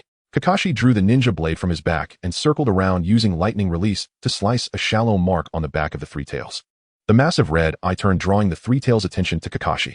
As its gigantic body shifted, Haru's long-simmering rage ignited. Her berserk mode was activated once more. The soldier food pill is just so awful. A loud shout came from afar, and the Three Tails casually redirected its gaze. A figure faster than a meteor charged in. Surrounded by a dark, vengeful aura, Haru's eyes glowed red as she threw a punch. The Three Tails transformed into a large puddle of water, splattering everywhere. Amidst the torrent almost submerging her, Haru felt someone embrace her. Rin. She quickly repeated in her mind that the soldier food pill was tasty, bringing herself back from the berserk state. Nara Rin radiated a gentle light as she hugged Haru. Haru saw clearly that Rin's eyes were filled with unshed tears, struggling not to fall. It's okay, Haru, it's okay.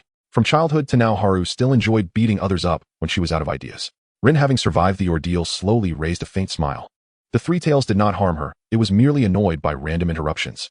Because Haru inexplicably chose to fight it relinquished control of its body back to Nara Rin. As the turmoil subsided, Team 7 and Haru were picked up by the late-arriving Minato Namikaze. The group followed the team back to Sunagakure.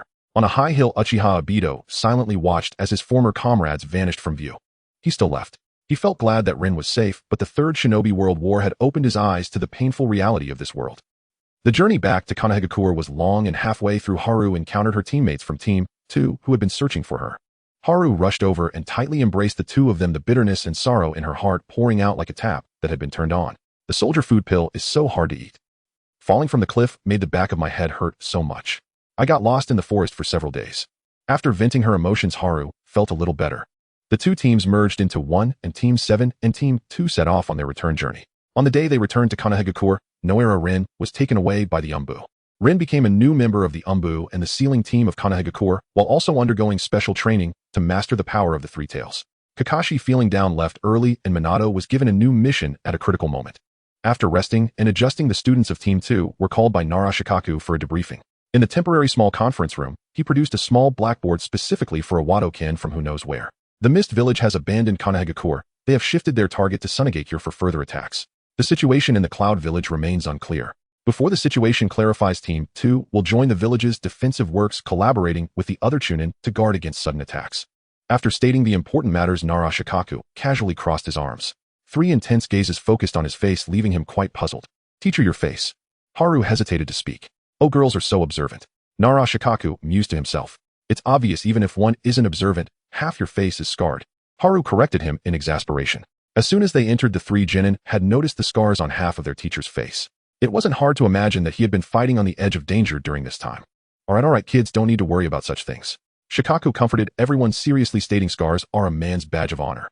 Nara Shikaku sent Shiranui Gunma and Might Guy away, then his expression turned serious as he fixed his gaze on Haru. His demeanor was grave, as if he had bad news to convey. Teacher Haru's guilty expression made him sigh helplessly. Since learning that his student had killed several top jonin, he had anticipated the complexity of the situation.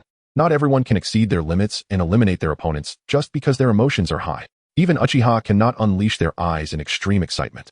On one hand, he needed to prevent ill-intentioned individuals from exploiting Haru, while on the other hand, Haru's way of channeling her emotions had significant flaws. In the end, he also needed to provide a positive and perfect explanation for Haru's abilities. Nara Shikaku made a decision in his heart.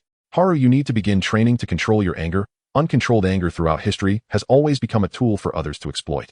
Haru was left bewildered, feeling completely lost. "But I can control my emotions. Whenever I think of the soldier food pill or run out of ideas, that emotion just explodes." At that moment, her intention was to protect her comrades, so she felt that triggering a berserk state over something trivial like the soldier food pill is hard to eat was permissible and also the least costly. When trivial matters become the fuse for emotions, over time, the nature will change. Regularly using trivial matters to maintain her anger would gradually link trivial matters with anger until they become inseparable. Have you heard of Pavlov's dog? This theory appeared in a scientific magazine from the Land of Fire. As a teacher, Nara Shikaku attempted to persuade his student to train with sound reasoning. Haru shook her head calmly. In reality, her heart was shattered by this statement. How could there be such a marvelous scientific theory in this damned ninja world? What a distorted image of technological advancement. Moreover, teacher, you are a strategist of Sunagakure, not a scientist like Orochimaru. Your range of knowledge is too wide. And comparing humans to dogs is completely inappropriate, even if the analogy is striking. The training for controlling anger was ultimately confirmed, but soon this matter was put on hold. The situation in wartime Sunagakure was tense, and everyone like clockwork plunged into endless dangerous missions. If one lacks talent, then one must repeat the task over 100 times. The words of his father accompanied him through the difficult childhood. Might Guy firmly believed that hard work would make one strong. To become a master of taijutsu, it is not only about training relentlessly, but also about carrying the weight of trust from companions and the pain of betraying that trust. That's just how people are. Even when they are out of options, they strive desperately for a better future.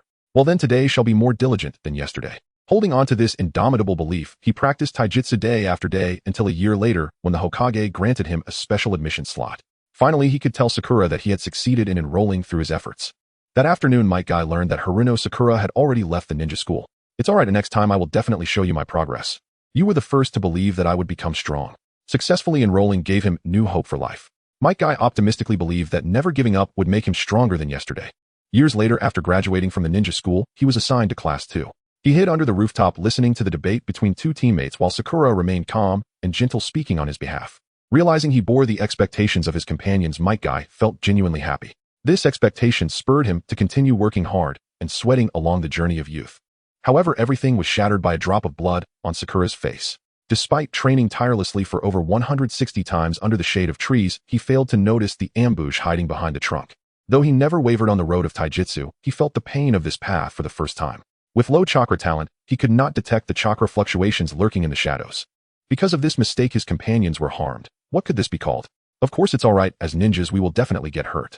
Even so, Might Guy resolutely stated that he would definitely protect Sakura next time. A week later at Cliff Mountain, he once again let down expectations as his taijutsu was still suppressed under the enemy's ninjutsu. Seeing Sakura deal with the injuries left by the enemy, he felt a deep sorrow. This sorrow had nothing to do with optimism, nor was it related to Sakura herself.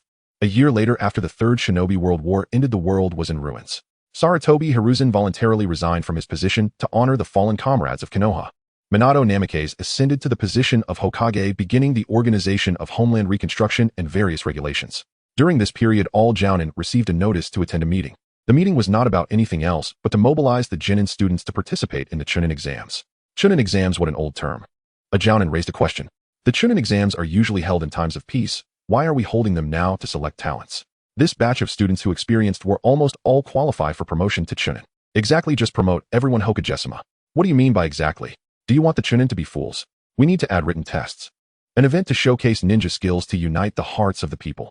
Why not send out more missions like helping old ladies cross the street or finding lost cats and dogs? The meeting turned into a heated discussion, but in the end, everyone reached a consensus to use the Chūnin exams as an example to demonstrate Minato Namikaze's management of Hokage affairs. This initiative was not only to stimulate the residents of Konoha's desire for excitement and hope for the future, but also to show the ninja world that Konoha was regaining its vitality. Are you really not going to participate in the Chūnin exams? Akamichi Karui.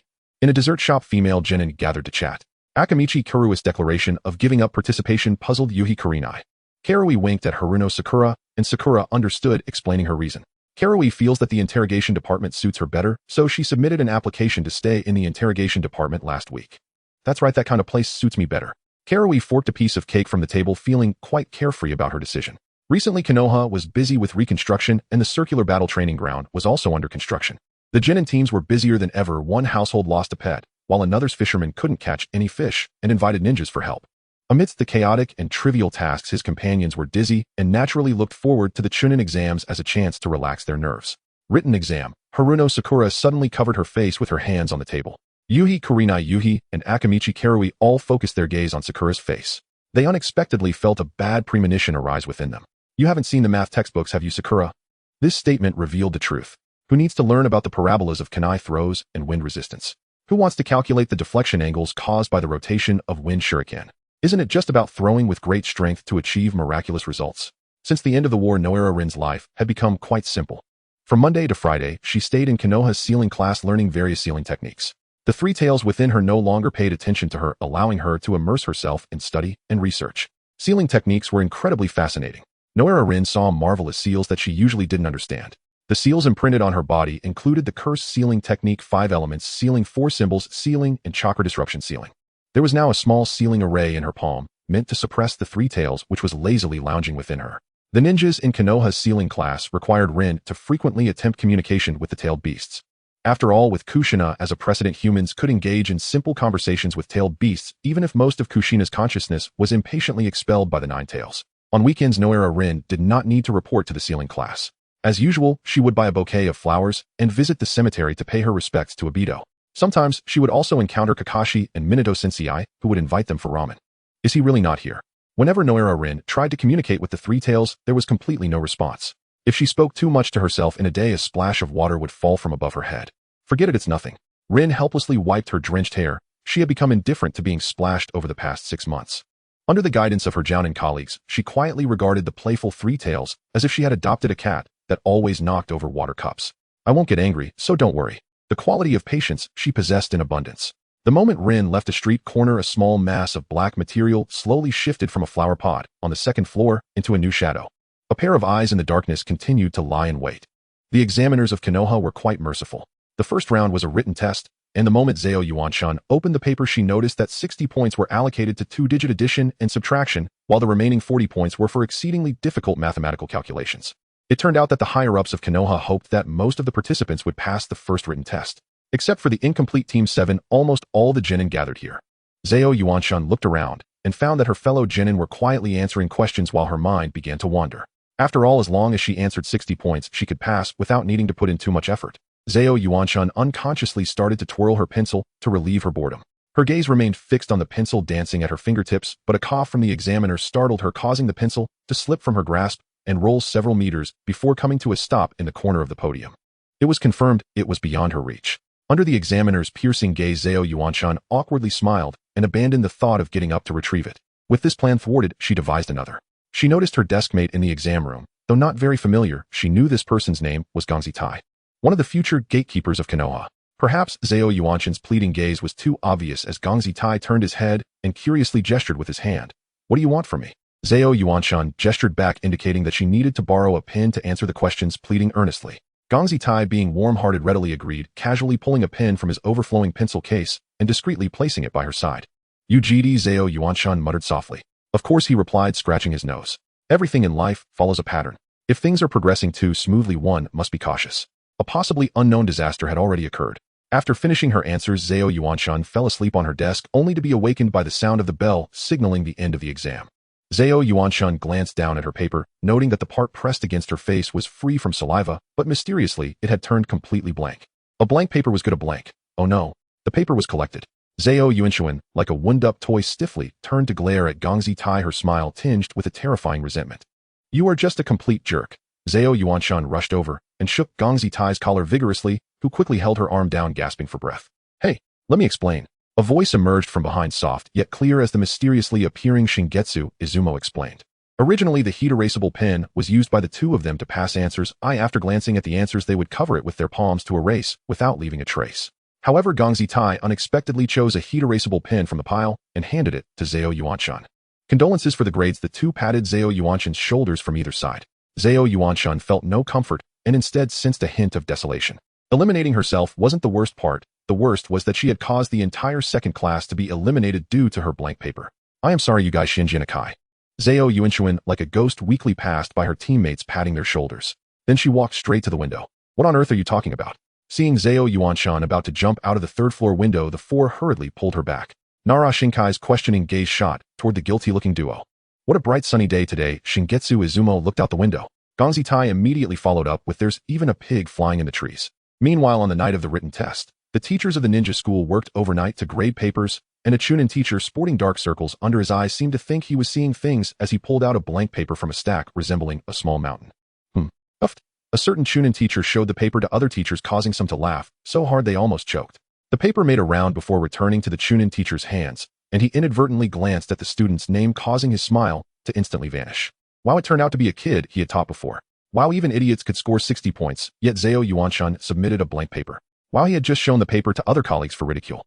The expression of the Chūnin teacher became quite nuanced. He brainstormed how to provide a reasonable explanation to everyone. A divine voice brought him hope. I understand everything. He emphatically lifted the blank paper.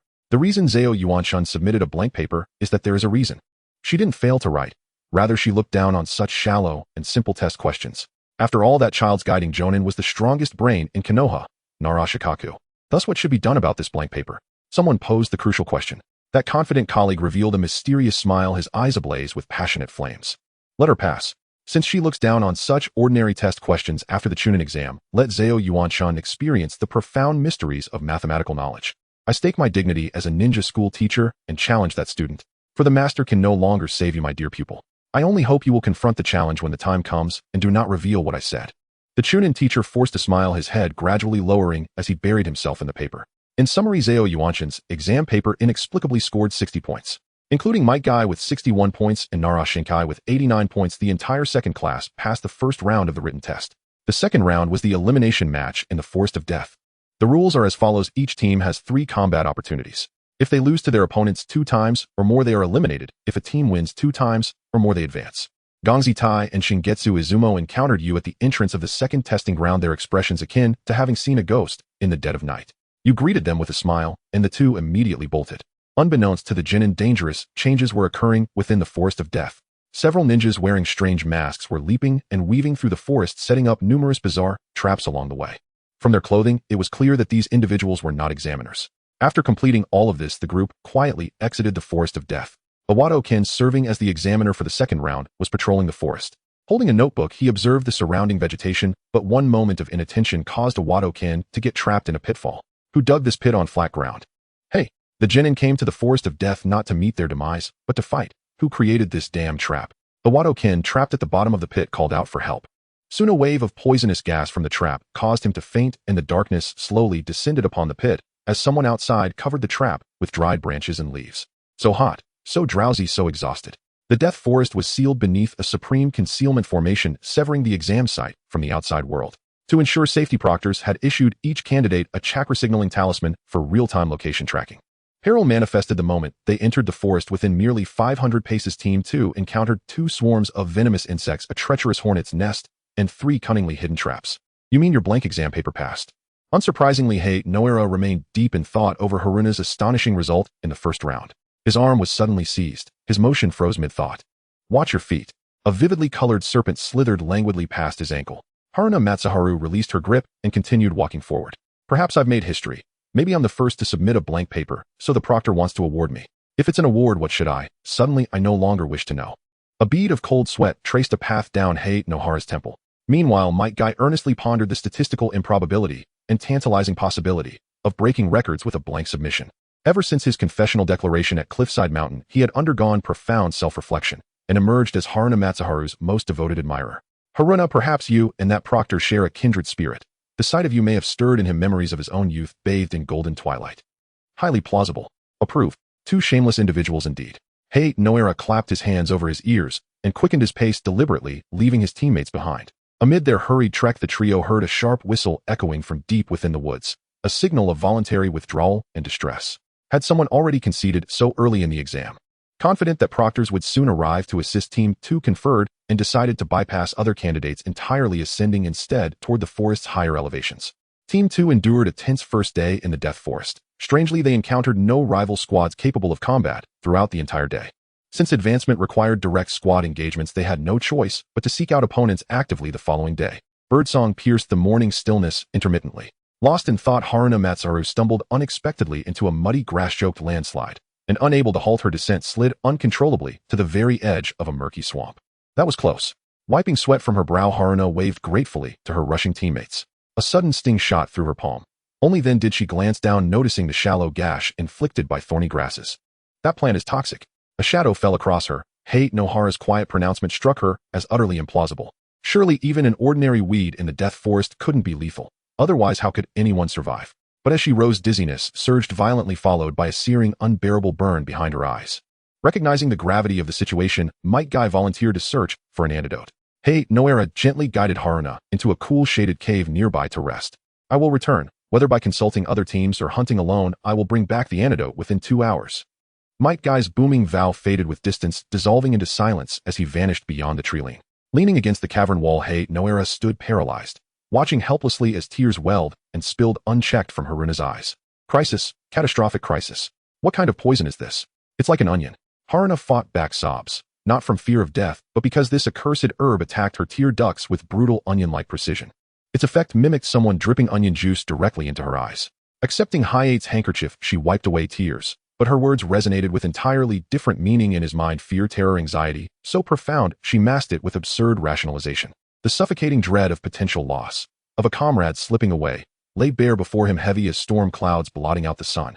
You'll be fine, Haruna.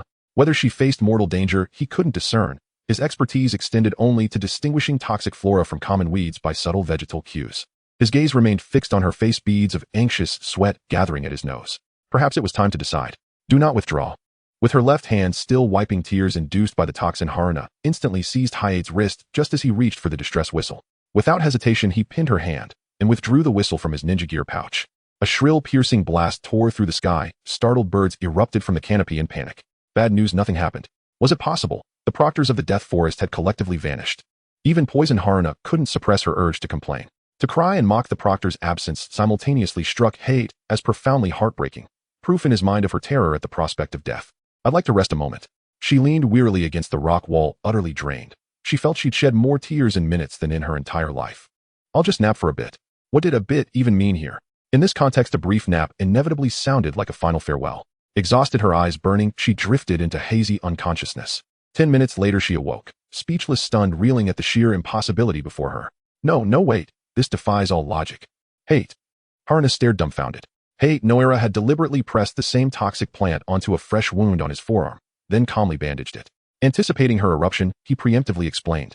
This is Article 26 of the Shinobi Education Code. When a comrade suffers poisoning, a shinobi may apply a minute quantity of the toxin to their own wound. By observing onset, timing, and symptom progression, one can gauge the severity of the comrade's condition. That article doesn't exist. Years earlier, after Kakashi had dismantled her detective skills, Haruna had rigorously memorized the entire Shinobi Education Code, yet found no such clause. Her mind reeled, tears welled again, unbidden. She hastily wiped them away. Then lifting her gaze, she saw Noira himself weeping, also afflicted by the herb's cruel sting. A single tear traced a path down his otherwise impassive stoic face, an image so unexpectedly arresting, she instantly stifled her flustered admiration. He swiftly raised a hand to shield his expression. So the toxin truly did mimic raw onion's eye-watering sting. All Hayate's prior assumptions, that Haruno wept from mortal fear, shattered instantly, dissolving into hollow mist. Back to back they wiped their tears in silent surreal synchrony. Anyone witnessing this bizarre tableau would have fallen mute. The sun climbed steadily, noon approached, and Might Guy still had not returned. This is the Hokage Guard platoon's code. Indeed, such extreme toxicity assessment wasn't part of standard shinobi doctrine. It belonged solely to the elite Hokage Guard platoon's operational protocols. Before the Chūnin exams, he had undergone a month of specialized training under strict supervision. He hadn't yet disclosed this to anyone, but in this moment Haruna's emotional state mattered far more than secrecy. Haruna jerked upright, staring at him. He had already turned his face toward the cave mouth, avoiding eye contact just as he always had from childhood to now. The guard platoon. Hayate's expression remained unchanged. Hearing no reply, he subtly glanced over his shoulder. Haruna wore no trace of resentment or bitterness at being kept in the dark, only sparkling radiant eyes fixed on him as she vigorously shook his shoulders. Wonderful. Congratulations, congratulations. When you rise to greatness, don't forget me. Or Team 2. I want, he murmured, turning his gaze away, yet the corner of his mouth lifted just slightly. The noon sun blazed fiercely, the 2-hour deadline loomed near. A dusty gray-clad figure appeared at the cave mouth, eclipsing the light, streaming inward. Don't be afraid. I'm back. Everyone. Might Guy's once vibrant green jumpsuit was now caked in grime, barely recognizable. Deep gashes scored his arms. Clutched in his fist was a cluster of exquisite purple vines. Why are you crying? Did I arrive too late? How could this? Horrified, he rushed forward to comfort his teammates. After consuming the mysterious vine, the tear-inducing debuff finally ceased. Only then did Might Guy fully accept that the weeping was a side effect, not despair, of the toxin. How did you find the antidote? A voice, suddenly emerging from beneath the earth, guided me. While that statement was even stranger. Clearly the Death Forest harbored more than grotesque venomous flora, it also sheltered phantoms. That morning, an ordinary Chūnin of Konoha entered the Hokage Tower, arms laden with documents. He placed the stack upon his Jonin squad leader's desk, and then lowered his gaze, eyes drifting aimlessly toward his own feet. The Chūnin's expression flickered a dozen times in a single second, yet he still could not muster the words to begin. Is there something urgent? Nara Shikaku glanced up briefly, pinching the bridge of his nose. Lately the Chūnin exams had buried Jonin and Chūnin alike beneath a mountain of trivialities. If this man dared request leave now, Shikaku would not hesitate to strike him down. I have 2 pieces of bad news. Which would you like to hear first? The nameless Chūnin offered a strained smile, refusing to meet Shikaku's gaze. Shikaku waved his hand wearily and lifted his teacup for a sip. Then tell me the good news first. Wait, hadn't the man just said 2 bad ones? Shikaku nearly choked on his tea. Gasping for breath, he nodded curtly for his colleague to continue. First piece of bad news, a genin has died inside the Forest of Death, but he was cut off mid-sentence. Shikaku placed the entire stack of documents back into the Chūnin's hands without a word. Puzzled, the Chūnin stared at his squad leader's inexplicable gesture, utterly bewildered. A genin dead. 2 utterly incompatible concepts collided, yielding only absurdity. Enough. Don't say another word. Let's go see the Hokage immediately. Explain it carefully to him, Shikaku murmured, realizing instantly that matters were grave. Not merely inconvenient, but catastrophically dire. The 2 men strode swiftly, their footsteps echoing with urgency, and reached the 2nd floor within moments. As Shikaku pushed open the door, he found Namake's Minato calmly reviewing files. Though his pace appeared leisurely, Minato had already cleared decades' worth of backlogged village documents, a testament to the Yellow Flash's legendary speed. The dull thud of the door striking the wall drew Minato's attention. His gaze rose slowly, and landed upon his longtime comrade standing grim-faced in the doorway. Minato offered a reassuring smile. What is it, Shikaku? The accompanying Chūnin rushed forward, breathlessly recounting the entire sequence of events. First piece of bad news, a signal tag confirmed a genin's death deep within the Forest of Death. A distress whistle sounded yesterday morning, but no Jonin arrived in time to intervene. Second piece of bad news, large sections of the Forest of Death have been deliberately altered, rendering the planned combat-based elimination system completely invalid. The Chūnin wiped sweat from his brow. The genin haven't even begun proper combat, and already the forest itself is slaughtering them. Minato's smile remained fixed, but his eyes grew hollow, distant. His entire figure seemed to desaturate, fading into the background like a forgotten sketch. Yet after a slow, deliberate breath, he pinpointed the root of the crisis. Why has no one addressed these critical flaws in the Forest of Death? Has the examination seal barrier failed to activate? Where is its designated seal master? Large-scale sealing techniques require 2 scrolls, 1 to activate the barrier, the seal scroll, and 1 to release it, the release scroll. Without the release scroll, even Konoha's elite seal division would need considerable time to dismantle the barrier. And the release scroll rests in the hands of a Wado kin. who vanished without trace the moment the second exam commenced. In effect, the Forest of Death had become an impenetrable shell. Examiners could not enter and examinees could not escape. If word spread that Konoha's own Chūnin exams had claimed the lives of its genin, the village would face not only ridicule across the shinobi world, but also the Fire Daimyo's growing doubts about Konoha's competence and reliability. At this juncture, Shikaku proposed two solutions. "Please speak," Minato replied, his expression grave, lips pressed into a taut, unyielding line. Solution 1: dismember Iwado-kin for gross dereliction of duty. Shikaku's voice remained calm, but dark chakra coiled invisibly behind him like smoke. Fortunately, both Minato and the unnamed Chūnin swiftly rejected the idea with vigorous headshakes. Solution 2: contact the forest's internal security squad via encrypted channel, coordinating an inside-out operation to locate the missing release scroll.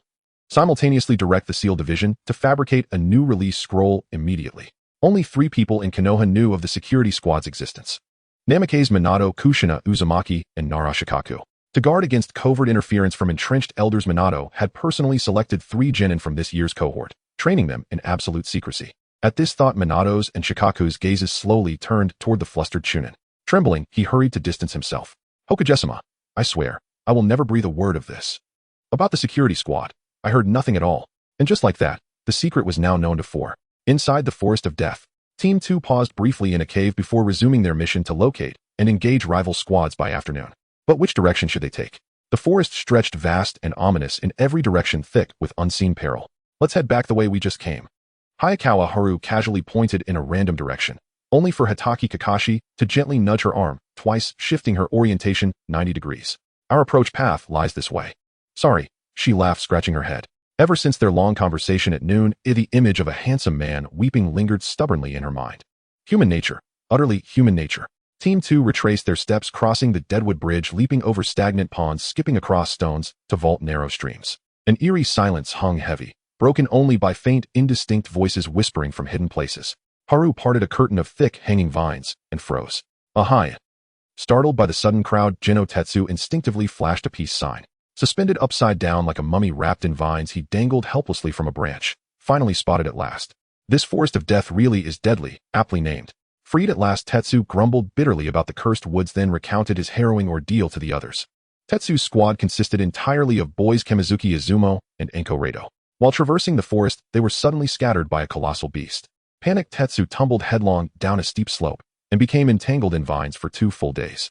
How many others are trapped here by this terrifying forest? They exchanged glances, then sighed in unison. "Ah." A mournful sigh rising from beneath the earth sent shivers down every spine. Haru stiffened, cold sweat beading on her brow, then leapt straight onto the nearest person. Hatake Kakashi, startled, instinctively caught her in his arms. "No way, it's real." Tetsu shrieked, launching himself onto Mike Guy, who obligingly hoisted him aloft. The two exchanged a glance, and abruptly separated. Guy spoke with unwavering conviction. "That voice belongs to no enemy. I found the antidote only because he guided me. He may well be a forest spirit." As he spoke, a chill crept up from his soles. Then a mud-caked hand burst violently from the ground, triggering screams that erupted in chaotic waves. Iwado-kin seized Guy's ankle. With a surge of strength, he launched himself upward from the pit, sending twigs and leaves scattering like shrapnel. Iwado-kin, the long-missing seal master, had returned. Papa." He spat out clumps of decaying leaves, then stood before the genin, hands planted firmly on his hips. Defeating a member of the Umbu is no simple feat. Silence hung thick and heavy around them. "Hey, don't question my professional integrity. I'm genuinely from the Umbu." Iwado-kin rolled his eyes in exasperation, unnerved by the group's bewildering stares. His gaze suddenly fell upon Hayazono Haru and Hozuki Gunma, and a knowing smirk flickered across his face. So the love triangle was inevitable. Haru blinked in surprise, then sprang down instantly from Gunma's arms. Gunma cleared his throat twice unruffled. Haru tapped his shoulder, signaling him to step back. Verbal sparring. That was her domain. What Umbu agent bursts out of the ground like a reanimated corpse? It's bizarre and terrifying enough to send anyone into shock. And this death forest, its lethal unpredictability is entirely your doing, senior. When precisely will this grotesque, nightmarish exam finally end? She finished her retort with finality. Iwado-kin shrugged, setting aside his teasing tone, and turned to serious matters. His expression hardened as he instructed them all to halt hostilities immediately. Unnatural threats had emerged deep within the forest, dangers so severe even he had fallen victim to them. "This scroll in my hand is the official seal release mandate, the key to dissolving the exam barrier." Iwado-kin unfurled the scroll, blank, pristine, emptier than his own face. His mind stalled, utterly frozen. No, this couldn't be real. The sealing incantation had vanished. A blank scroll appearing at this moment. That wasn't fate, it was fatal. Has the barrier been lifted? Doesn't seem so. The violet dome above the forest remains utterly unmoved. Each murmured observation struck Iwado-kin like a physical blow. He straightened his posture and resolved. Senior Iwado-kin departed without another word, determined to uncover an alternate method to break the seal. Remain here. Do not wander. I'll be right back. That line sounded painfully familiar. He might as well have announced he was off to buy 2 tangerines. Staying put. Absolutely out of the question. Elite Jonin treated genin like children, but never forget genin were shinobi too. If you'll excuse me, Gamma murmured, tilting his head upward to study the sky, then without warning strode away. Haru Karatsuchi and Might Guy conferred swiftly and agreed to split up, each taking a different path to evacuate the examinees. Bravely seek your way out, everyone. I'm off. I'll locate Kaminaram Yugao and the others. Haru waved farewell to the 2 departing figures, then walked alone into the perilous forest. Intermittent flares streaked across the violet sky, signal flares. What did they mean? Sunlight blazed fiercely, a breeze stirred the leaves, slicing one cleanly in half midair. 3 razor-thin metal wires shot inward from the forest's farthest corners, converging with lethal speed. A flash of cold brilliance. Then the wires locked tight around Haru's throat at the center of the clearing. Too fast. A sharp, high-pitched hum detonated beside her ear. In the blink of a thought, the wire tightened, coiling around her neck like a serpent's noose. Haru's hands trembled violently as she clutched the wire, straining to keep it from severing her head. Blood welled from her palms, tracing the wire's length before dripping heavily onto the earth. Her pupils contracted sharply beneath the sun. She saw them, now the perpetrators hidden among the trees. Blue geometric patterns adorned their white masks. Root agents. And Haru stared each other down, unblinking. The masked figure dissolved abruptly into a burst of white mist. Haru drew a kunai from her weapon pouch and severed the wire, then gasped for breath, lungs burning. A blade pressed against her throat. She heard his derisive snort. His voice dripped with contempt, tailing off languidly. Anger does have its limits, little blonde brat. Root had compiled Haru's full dossier. Over 2 years of the Third Shinobi World War, and 1 year after. This genin responded to every crisis with uncontrolled rage. She'd exhausted every justification for fury, repeatedly. Rations tasted foul. Missions were grueling. Catching cats or dogs proved impossible. Even roasted chestnuts failing to go on sale had once ignited her wrath. Every trivial excuse had long since been spent. You flare up over trifles, the masked man sneered. Only for Haru to evade his strike, then feel her hair seized, and her skull slammed brutally into the ground. Cracks spiderwebbed outward from the impact. Blood streamed from her brow as she stretched desperately toward the scattered kunai. Is this the heart of a shinobi? The masked man kicked the kunai away with contempt.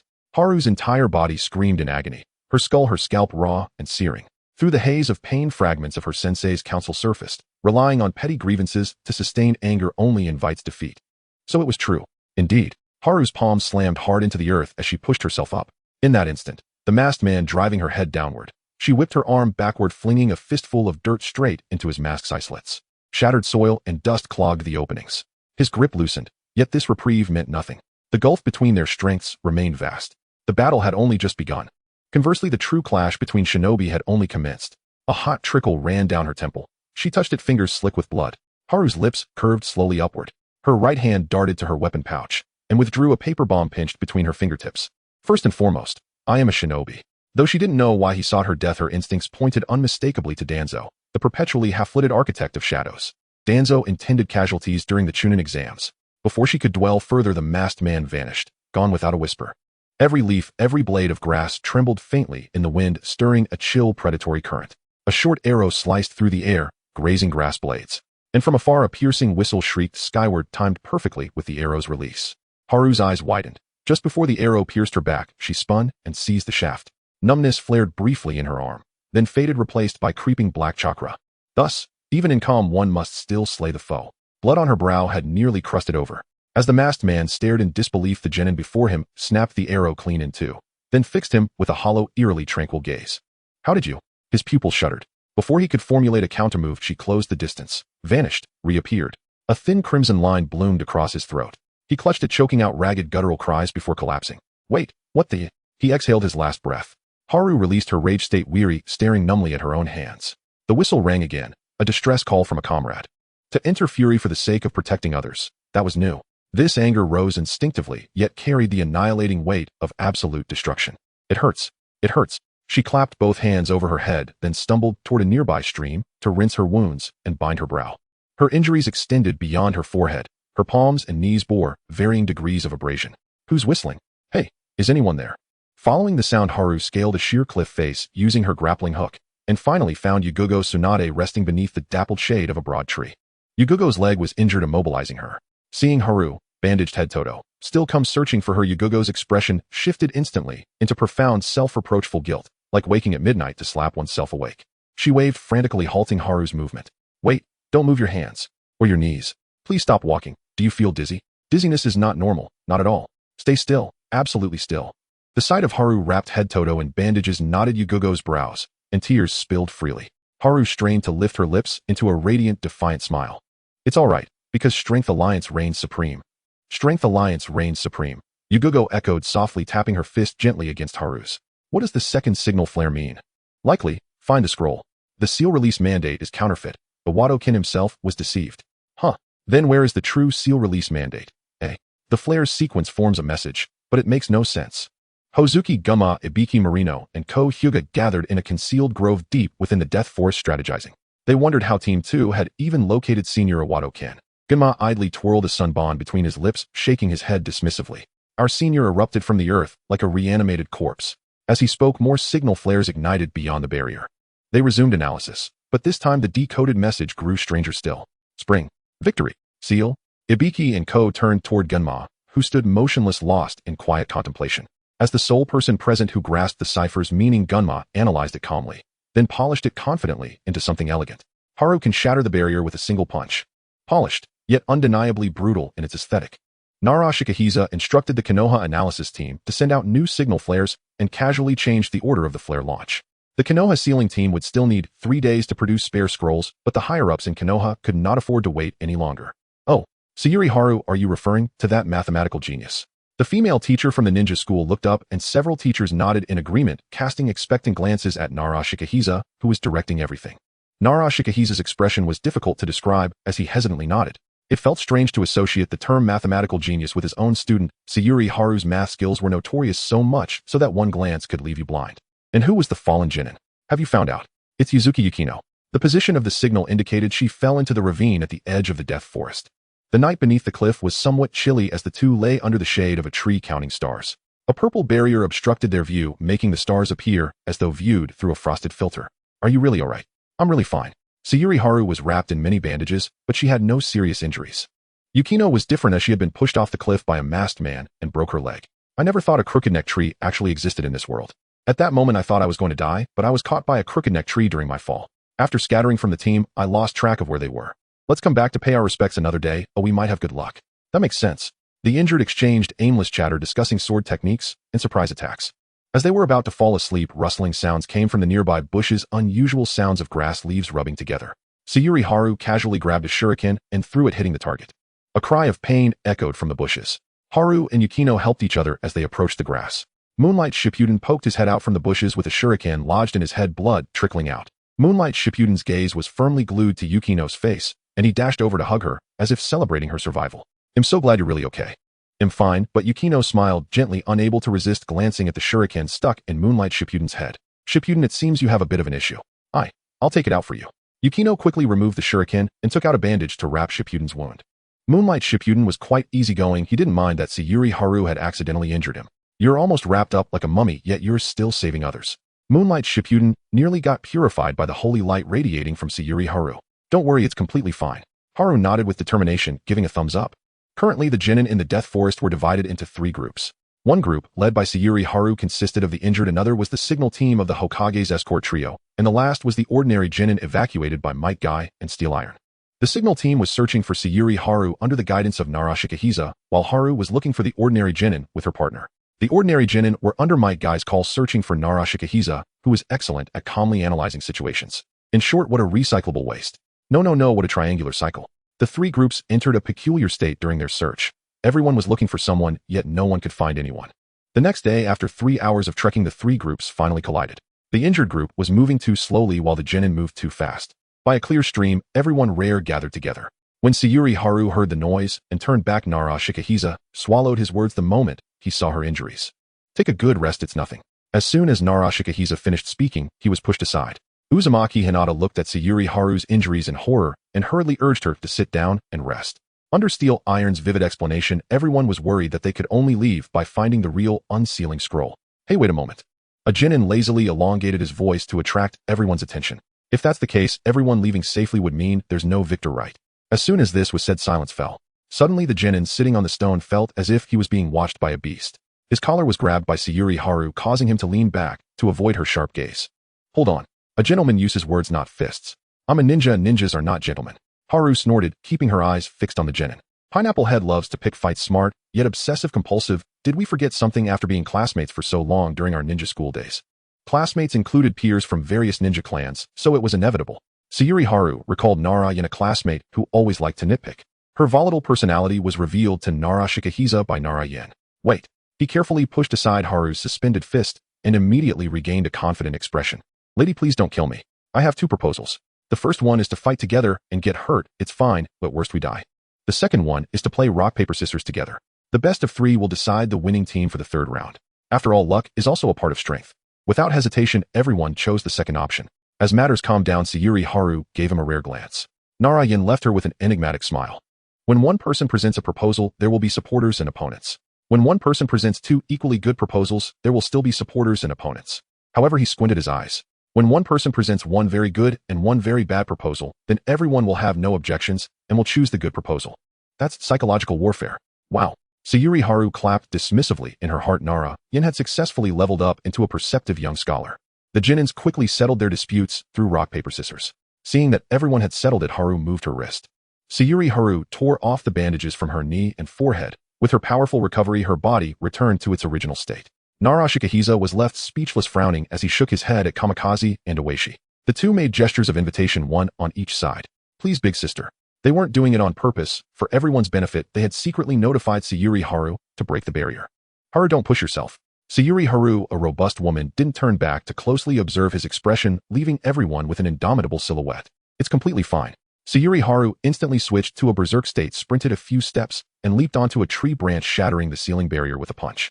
The purple barrier shattered like glass shards, letting the bright sunlight pour in. The dangerous second assessment has concluded. Offstage, as the examiners debated, they heard the ceiling barrier groan under unbearable strain and shatter. Looking up, they saw countless translucent violet shards raining from the sky, dissolving into nothingness upon touching the ground. Rather beautiful, isn't it? Indeed, like celestial maidens scattering blossoms. The second phase of the Forest of Death examination had concluded.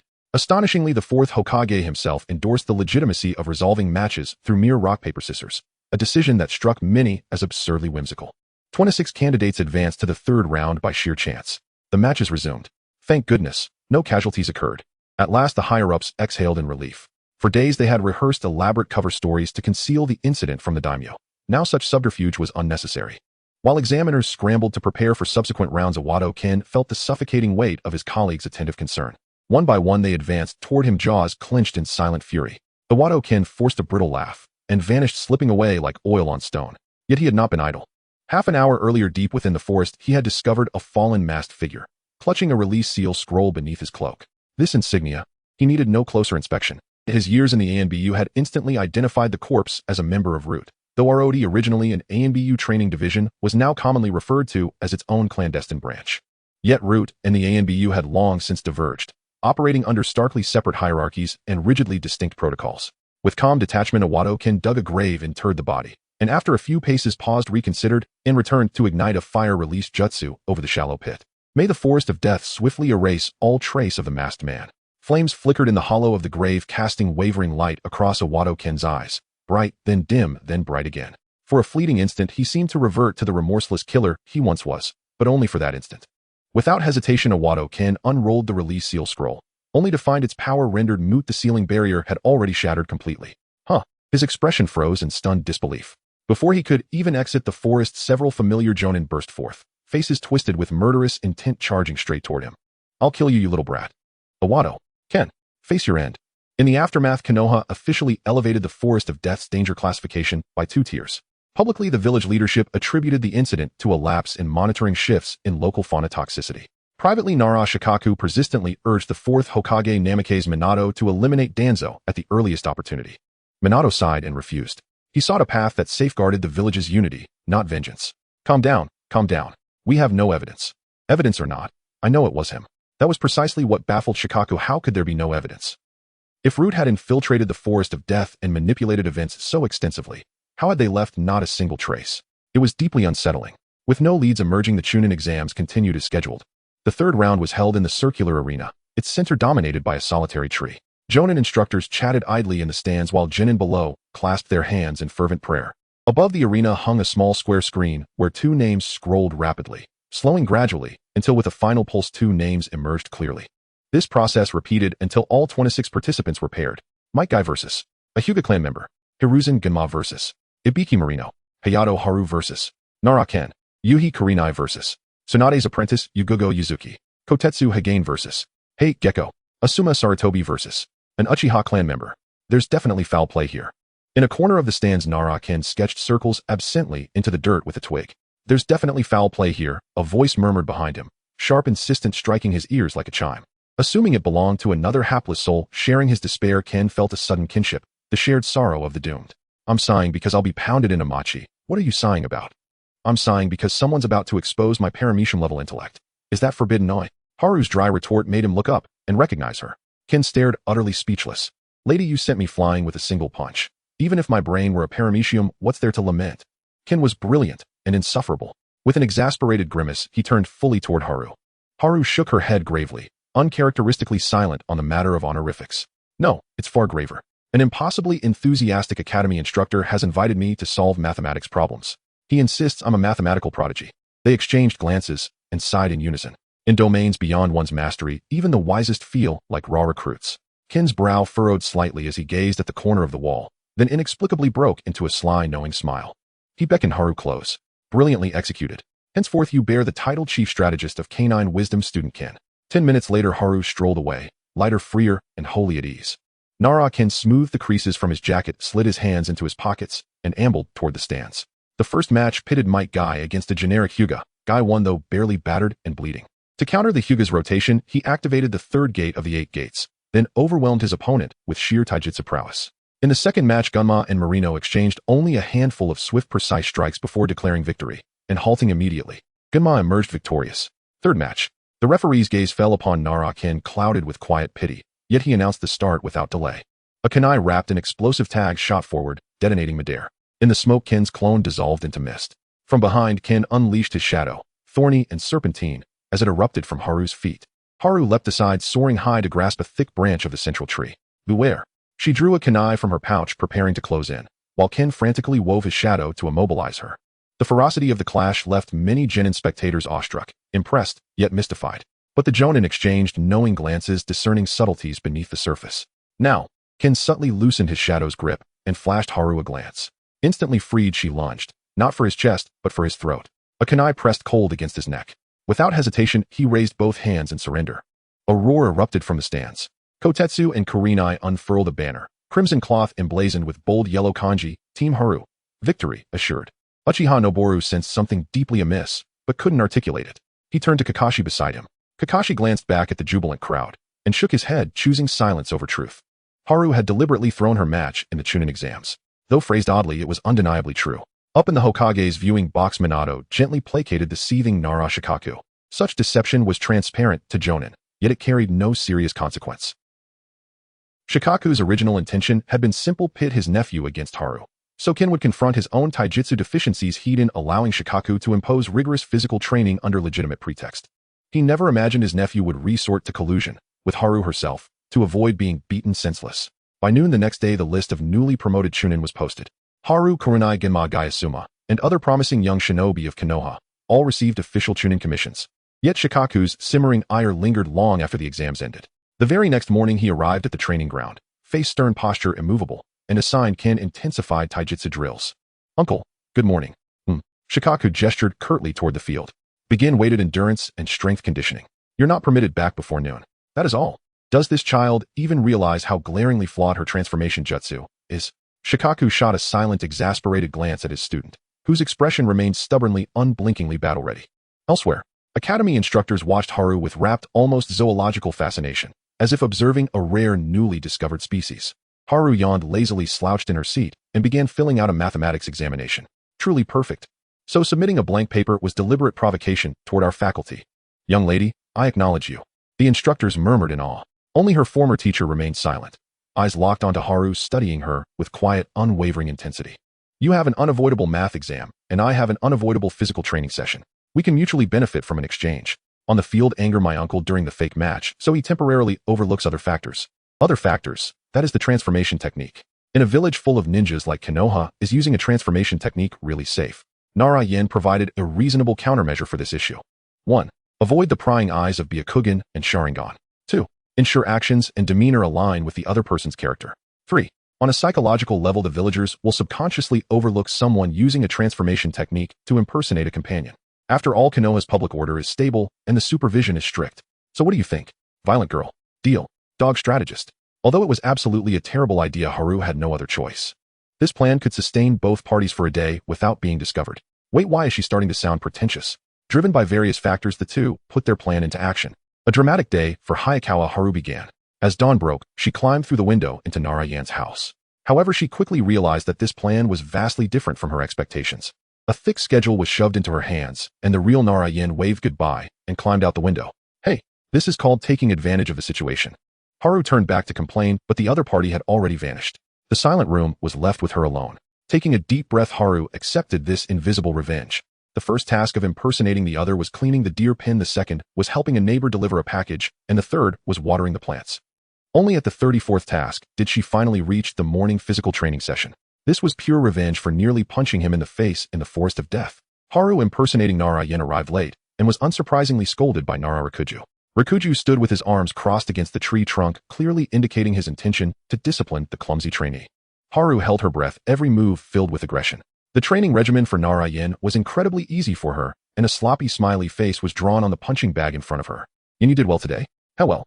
The 24K pure dog-headed strategist would be sent to the heavens once this plan ended. Haru gritted her teeth and accidentally punched the bag, exploding it. Nara Rikuju seemed unfazed by the mess in the training area. It was almost time, and he invited Haru to his house for dinner. Haru nodded and followed. At noon, Nara Rikuju and his wife Yoshina kept piling food on Haru's plate. She helplessly continued eating. While eating, she listened to the couple's praises of Narayan's progress in physical training, which only became more irritating the more she heard. Stay calm, Haru. A piece of fried shrimp was placed in Haru's bowl, and the teacher's words made her break out in a cold sweat. Haru stared wide-eyed at teacher Rikuju. As a cloud of white mist dispersed, she frustratedly canceled the transformation technique. What a lovely girl, eat more. Teacher Yoshina was not at all surprised, seeming to have predicted today's unexpected situation from the start. Haru looked up at teacher Yoshina awkwardly, smiling, her gaze vacant as she stared into the air like a salted fish. Why didn't you expose me from the start, teacher? Nara Rikuju slowly teased. If you don't expose it, you can conveniently conduct anger training. Just go with the flow, Haru. Stay calm. Haru perfunctorily nodded. Rather than controlling her anger, she was more eager to give the dog-headed strategist a good beating. Meanwhile, things weren't going smoothly for Narayan either. The entire plan appeared to be a mutual aid effort, but in reality, he wanted to take you down, and you wanted to take him down too. He transformed into Hayakawa Haru to arrive on time, only to be greeted by a group of ninja school teachers. Using the transformation technique under the watchful eyes of so many Chūnin increased his psychological pressure exponentially. The most terrifying part was when he caught a glimpse of the enthusiastic teacher organizing the math exam. Hey, don't judge him with such expectant eyes. Haru, please showcase your mathematical talent. We will carefully observe your every move. While he changed his mind, he felt no guilt about putting Hayakawa Haru in a bind. Hayakawa Haru didn't inform him that she would be watched by a group of ninjas for several hours. Those hours passed with him feeling like he was sitting on pins and needles. Narayan propped his chin and casually wrote on the math paper. He had no idea where the teachers got this pile of random math extension questions, and even someone as smart as he felt utterly disheartened. After 3 hours, he handed in the paper to the enthusiastic Chūnin teacher and swiftly left the office amidst exclamations. Finally free. He stretched his body stiff from sitting for 3 hours, every joint cracking. A voice came from the side as Narayan saw Shiranui Jinkan waving at him. Jinkan invited Haru to join a dinner gathering that evening, which made Narayan's heart feel quite complicated. He did not want to play the role of someone caught up in a love triangle, so he turned and left. Around the corner, he canceled the transformation technique. Alright, let's retreat like this. He hadn't taken 2 steps when a flying kick came from the side, and he quickly dodged the attack. Haru's eyes shone with red light as she shouted, I'll take you down, while charging at him.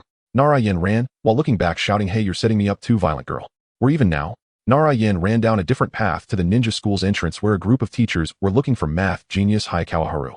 Haru was surrounded by the Chūnin teachers halfway through her pursuit, and she managed to escape as she wished. Haru, over here. She turned to find her teammates catching up.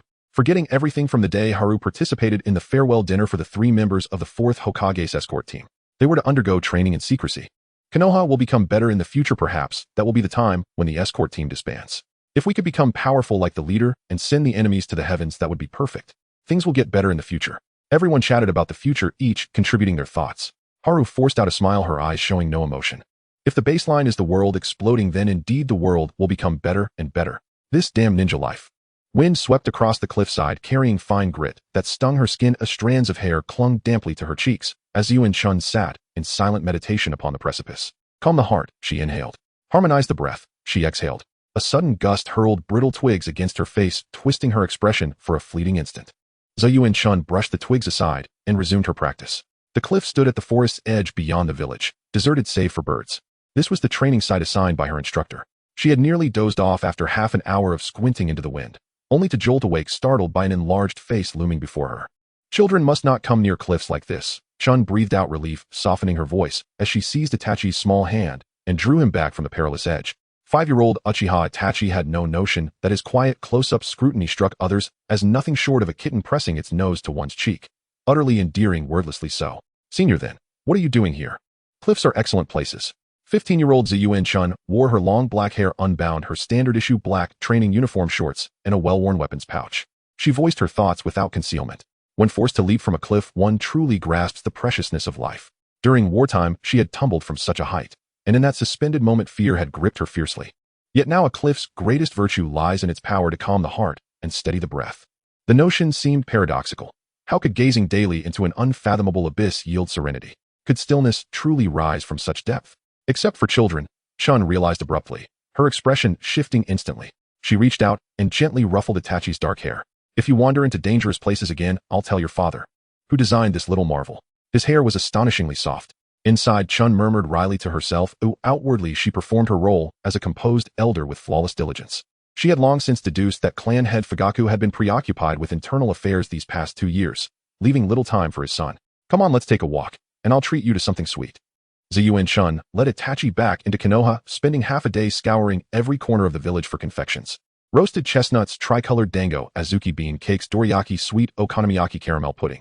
Indeed, over recent years, nearly all her Chūnin stipend had gone toward shinobi tools, and the rest straight into her mouth. Enduring others' curious glances is part of becoming an exceptional shinobi, Chun declared, piling the treats onto a park bench. Perhaps her words had taken root. Itachi lowered his head and began eating quietly.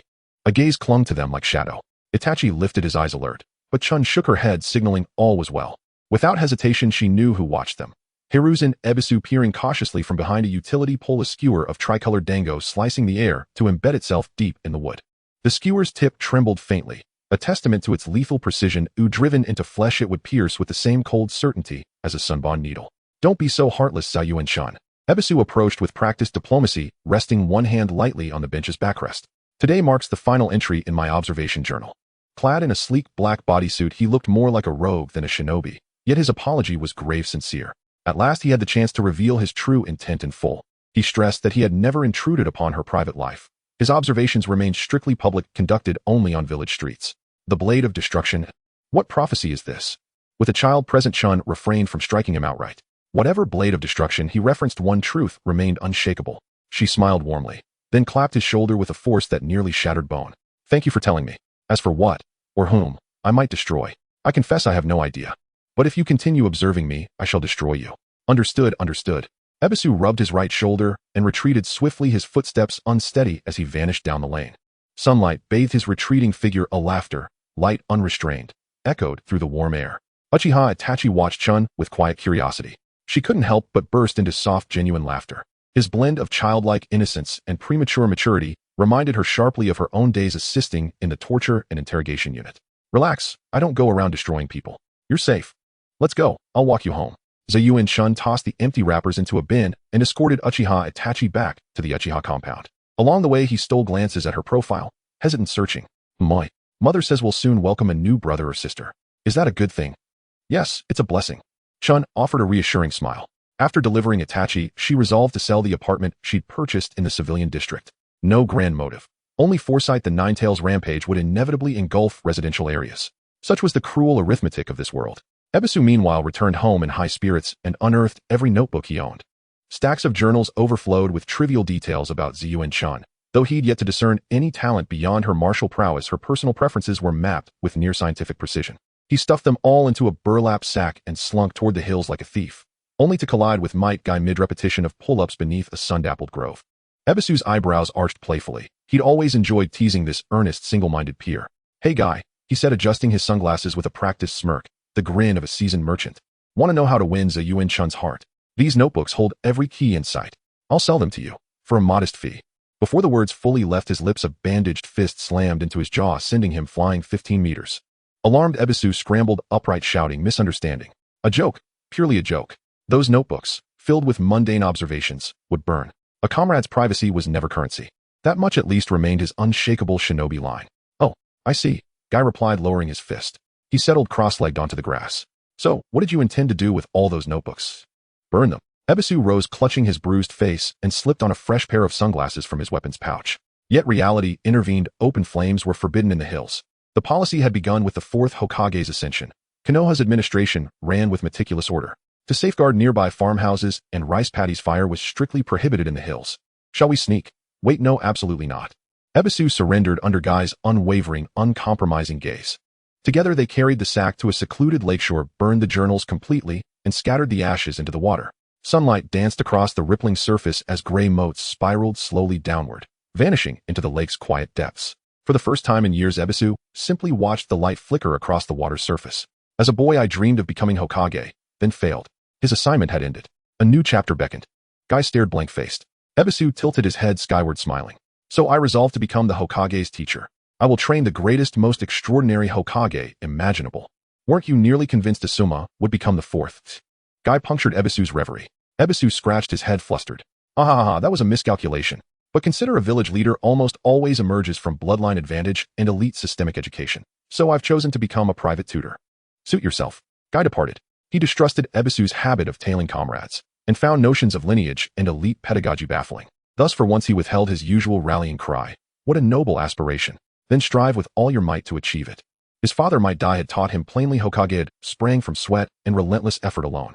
The setting sun gilded the horizon, its rays threading through clouds shaped like overlapping fish scales. Guy swiftly rekindled his resolve, dashing through alleyways and thoroughfares, pushing his body to its limits. Please scold me. Well, I won't say that. Faint fragments of conversation drifted into his ears, mingling with the wind. Guy glanced back, puzzled at Rin Noera and Kakashi Hatake, then dismissed the exchange entirely.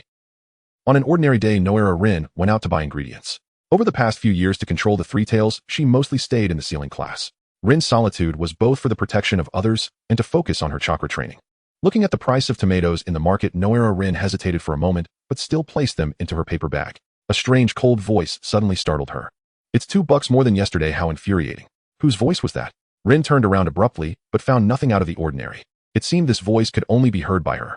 The ant selling vegetables by the roadside appeared unfazed and seemed not to have heard it. It's normal for prices to fluctuate daily, she thought in defense of the market. Regaining her composure, she continued buying her ingredients. After gathering her items and returning home, Rin went to the kitchen to prepare lunch. After lunch, Noera Rin practiced chakra control according to her schedule. That strange voice echoed in her mind again, this time with greater impatience. Every day you must work hard to communicate with the Three Tails. How boring. What was that voice? Before being drowned in a sea of negative emotions, Noera Rin reluctantly ceased her training. She dashed into the bathroom and stared at her reflection in the mirror. I am you and you are me. Everyone has a dark side. Prolonged solitude has pushed you into a state of mental fragmentation. The voice was shadowy and cold, uttering curses in a slow tone, like a devil inviting Noera Rin to accept it. The dark side. Noera Rin felt a flicker of doubt. She deeply knew that humans are complex entities. Sometimes people might have dark thoughts, but they rarely act on them or dwell on them. To say it was a true thought was too much. The notion of a dark side of the soul plunged Noera Rin into hesitation. Had her mental state unconsciously reached a point of cursing everything? And it was a malevolent voice. Anxiously, Rin could hear her own racing heartbeat echoing like a drumbeat in a horror story. She stared vacantly at her face in the mirror, while in a corner of the bathroom, where no one was watching, a small stream of black liquid slithered down Rin's ankle and hid in her ninja tool pouch. Even if I have dark thoughts, it shouldn't be like this. This was not a normal phenomenon. Being able to converse with oneself was not right. Noera Rin calmed down and strengthened her resolve. She changed into her ninja attire and stepped out. Answers do not seek people, but people seek answers. Confused, Noera Rin immediately decided to verify what the dark voice within her truly was. She encountered Kakashi, who was buying bread on the street. Kakashi's life had not changed drastically since joining the Umbu. Meeting Rin caught him off guard. Is there something wrong? Please. Noera Rin gritted her teeth and looked earnestly at Kakashi. Please scold me seriously. Kakashi pondered this absurd request. Judging by Rin's expression, she must have encountered some trouble. However, Kakashi shook his head and declined the request. There's no need to scold a companion without reason. Was it useless? Rin's thoughts entered a deadlock. Did she think her companions around her were being harsh so that she could hear the dark voice? Had she been mistaken? Even if Kakashi did not scold her, that voice still rang out. Kakashi, that hypocritical and cold-hearted guy. The voice of her dark side was deeply mocking, and she felt a surge of anger and helplessness. This dark side was completely different from her own thoughts. Rin, are you okay? I'm fine, see you next time. I need to go now. Nara Rin forced a smile and turned to leave. What on earth should she do about that voice? What exactly was it? An oppressive wave swept over her, the dark side, within still occasionally spewing forth curses of negative emotions, exhausting Nara Rin mentally. Stop talking. Enough. The dark side insulted everyone around her, and its frenzied verbal assaults made Rin unable to resist, covering her ears and running with her eyes tightly shut. While running, she bumped into someone familiar, and the voice in her head vanished instantly. Rin's gaze focused on the person. Rin hurriedly helped the fallen Hayazono Haru up. The two began to gather the scattered materials. Haru invited Nara Rin to walk a bit together, and Rin smiled and agreed. Haru raised an eyebrow, teasing Rin about her dark circles. Rin smiled helplessly and didn't explain why. She asked why Haru was walking around with a pile of documents. Oh, this. Haru shook the few sheets in her hand. I'm selling the house in the residential area and going home to stay with my mom for a while. I see. Nara Rin chose not to delve deeper. She only noticed one detail. Ever since she met Haru, the curses from her dark side had completely ceased. She had to continue her investigation. Nara Rin didn't want to be entangled by her dark side for a lifetime. Haru agreed in surprise to accompany Rin. Rin explained that she had no plans recently and wanted to experience life with friends. That's right, experiencing life. Rin shook Haru's hand playfully. Experience life. Are we going to meditate on the edge of a cliff together? Haru tilted her head to look at her.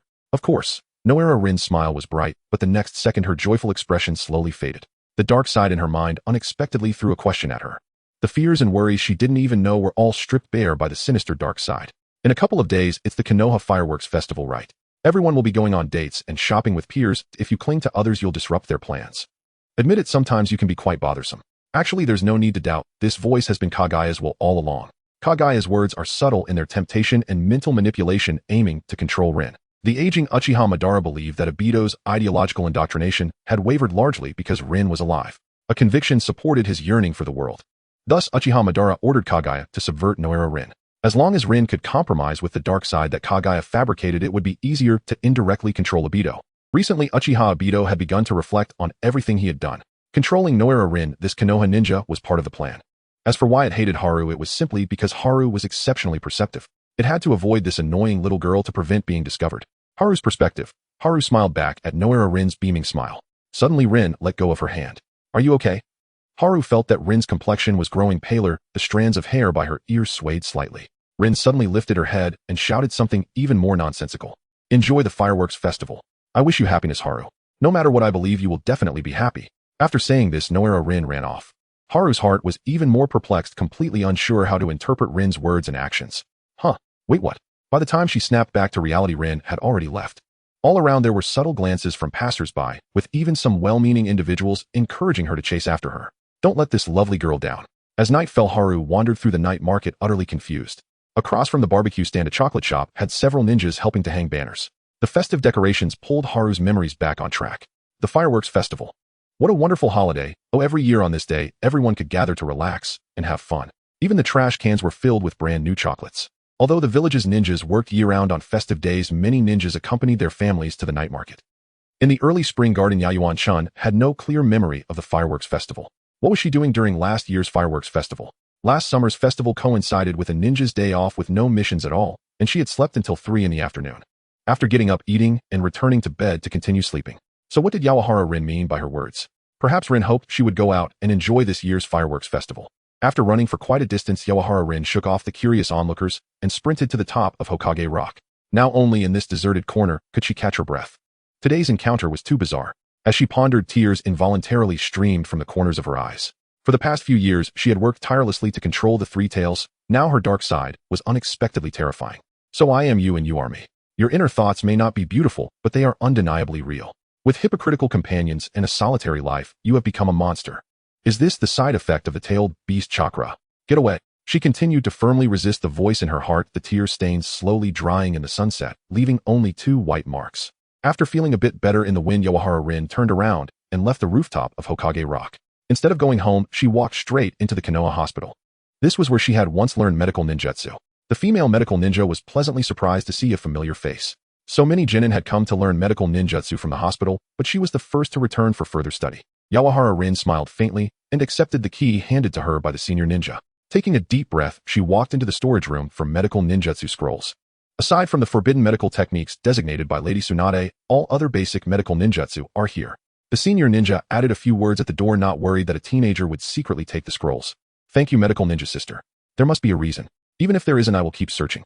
To give up without deeply seeking the reason is the most despicable and cowardly compromise. Whenever she thought of giving up, Rin would recall the events at Kamikaze Bridge. After that day, she understood many things.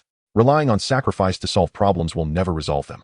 The pent-up frustration in one's heart can make it hard to breathe for a time, but as long as you release all that frustration, your heart will come back to life again.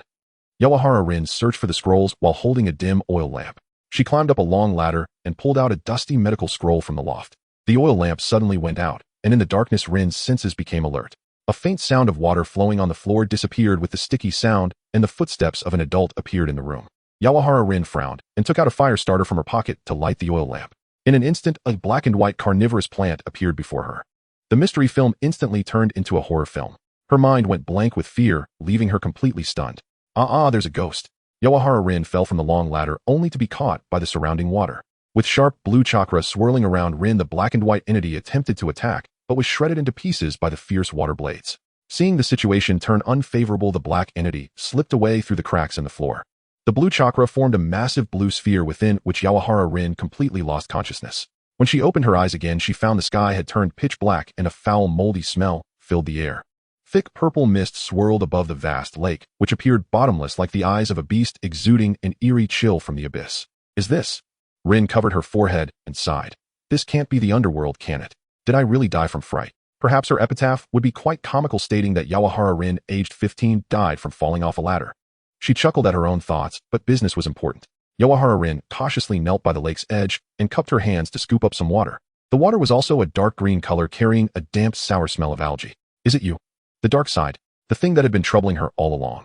The surroundings were gloomy. The sound echoed in the air, stirring up ripples in the lake. A dull noise came from beneath the water, as if a cornerstone at the bottom of the lake was being pried up heavy and sluggish. A circular whirlpool formed in the center of the lake, then spread outwards, raising towering waves. The massive three-tails Isebu emerged, its gigantic gray head with crimson eyes fixated on Yawahara Rin at the shore. Even from several meters away, Rin could sense the resentment of the tailed beast being disturbed from sleep. I'm truly sorry, Rin hurriedly bowed. However, the three-tails only stared at her for a moment before flicking its tail and sinking back to the bottom of the lake. The tail of the three-tails was bound by a thick iron chain, making a tremendous noise with every movement. This is the seal. Yawahara Rin's eyes widened as she silently gazed at the sealing technique in her palm. If she could see the tailed beast, then was she currently in her inner world? The three-tails was protecting her. Yawahara Rin remembered how during the ambush by the mysterious black and white entity, the blue chakra had surged violently, successfully driving the mysterious figure away. After the misunderstanding that just occurred, Rin realized that the scheme of her dark side was masterminded by that mysterious figure. In any case, I'm truly sorry. I misunderstood you this time, my apologies. She didn't know if the other party heard her. As Yawahara Rin apologized again, she was suddenly engulfed by a blinding white light. Rin was kicked out by the three-tails and woke up in reality. The sky brightened, marking the beginning of a new day. In the most ordinary life of a ninja, Rin felt an unprecedented sense of ease. Teacher Minato walked into the ward and was relieved to see his student full of energy again. Yesterday afternoon, Kakashi had relayed something quite frightening. He had thought Rin was in a dark place. It's good that you're okay. Good morning, teacher. Yawahara Rin waved at Minato Namikaze, and with a flick of her wrist, a sharp water blade shot up to the ceiling, causing dust to fall as it collapsed under the strain. Minato immediately moved Rin away. The two of them exchanged glances and Rin smiled sheepishly. The next day, she received a notice from Konoha's higher-ups that Uzumaki Kushina would be taking over the powerful Yawahara Rin. As a fellow Jinchuriki, she responsibly devised a new training plan for Rin dedicated to enabling Konoha's new Jinchuriki to engage in combat applications. Be careful, Auntie. Yawahara Rin kept a close eye on the pregnant Kushina. Even while pregnant, Kushina's fiery personality commanded Rin to undergo tailed beast chakra training. The streets were adorned with lanterns filled with sweet slogans celebrating the fireworks gathering. Zhao Yuan-chun regretted taking Lin's suggestion to go out, as the daytime gathering was swarming with young couples. Oh, besides the young couples, there were also perverts. After buying cotton candy, Chun spotted a tall, white-haired man squirming outside the bathhouse, peeping. She had never seen this man before, but he gave Chun a sense of familiarity. Zhao Yuan-chun nonchalantly finished her cotton candy and aimed the stick at the perverted man's head. 3-2 before she could even count to 1, the person in front of her vanished. Her shoulder was tapped, and she quickly turned around.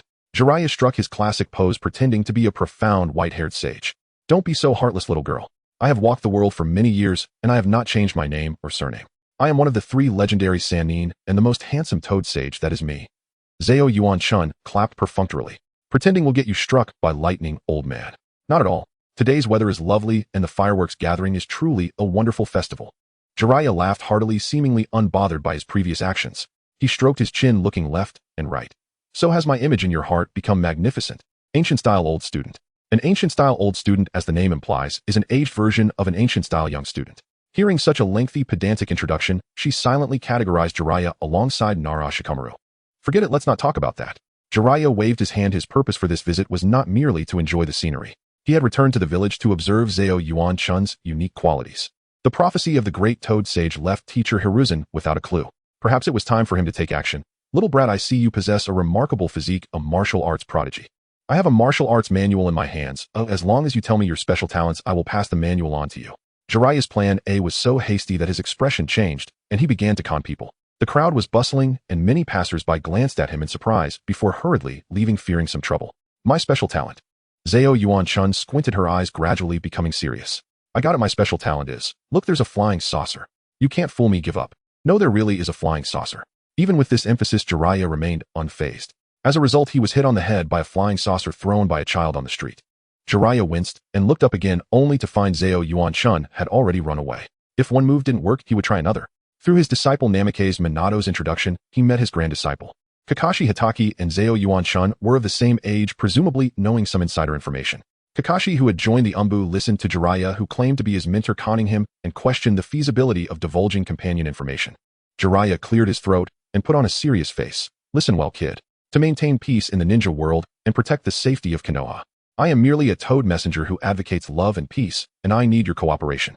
Jiraiya repeatedly assured that he was not asking about Zhao Yuan-chun's private matters, and Kakashi reluctantly agreed to accept the interrogation. To delve into the origins of Zhao Yuan-chun's talents, one must mention the nickname she earned during the Third Great Ninja War. Unlike normal nicknames like Yellow Flash, Blood Red Pepper, Konoha White Fong, and Copy Ninja Kakashi, Zhao Yuan-chun's infamous nickname in the ninja world was Long-Haired Female Ghost. Ha ha ha, what kind of ridiculous name is that? Jiraiya was so amused by the nickname Long-Haired Female Ghost that he realized why it was never mentioned in front of outsiders. Why such a strange nickname? This goes back to Zhao Yuan-chun's actions. Zhao Yuan-chun not only destroyed the elite 7 ninja swordsmen of the mist, but also indirectly assisted Nara Lin in reclaiming the Three Tails Isabu from the mist. After the war, Zhao Yuan-chun became famous in the ninja world. Under the vengeful influence of the Mist Village, Zhao Yuan-chun received the quirky nickname Long-Haired Female Ghost. Long-haired female ghost with long hair, referring to her physical characteristic. The long-haired female ninja killed like a phantom. The explanation sounded quite romantic, right? But Zhao Yuan-chun silently rejected this explanation, vowing to dismember anyone from the Mist Village she encountered. Whenever she thought of the long-haired female ghost, Chun would recall figures like Sadako. In short, that little girl's talent turned out to be brute force, extreme violence. Jiraiya reminisced about Tsunade, whom he hadn't seen in years, pondering whether she had secretly taken on an apprentice behind his back. It's not the kind of martial arts that enhances the body with chakra. Kakashi denied Jiraiya's speculation, his dead fish eyes showing no emotion. It's just smashing directly. Martial arts that can break through everything with mere fists. Yes, just like that. After bidding farewell to Kakashi, Jiraiya set off again on the quest to find Zhao Yuan-chun. He couldn't help but ponder what secrets a child with such brute force could possess.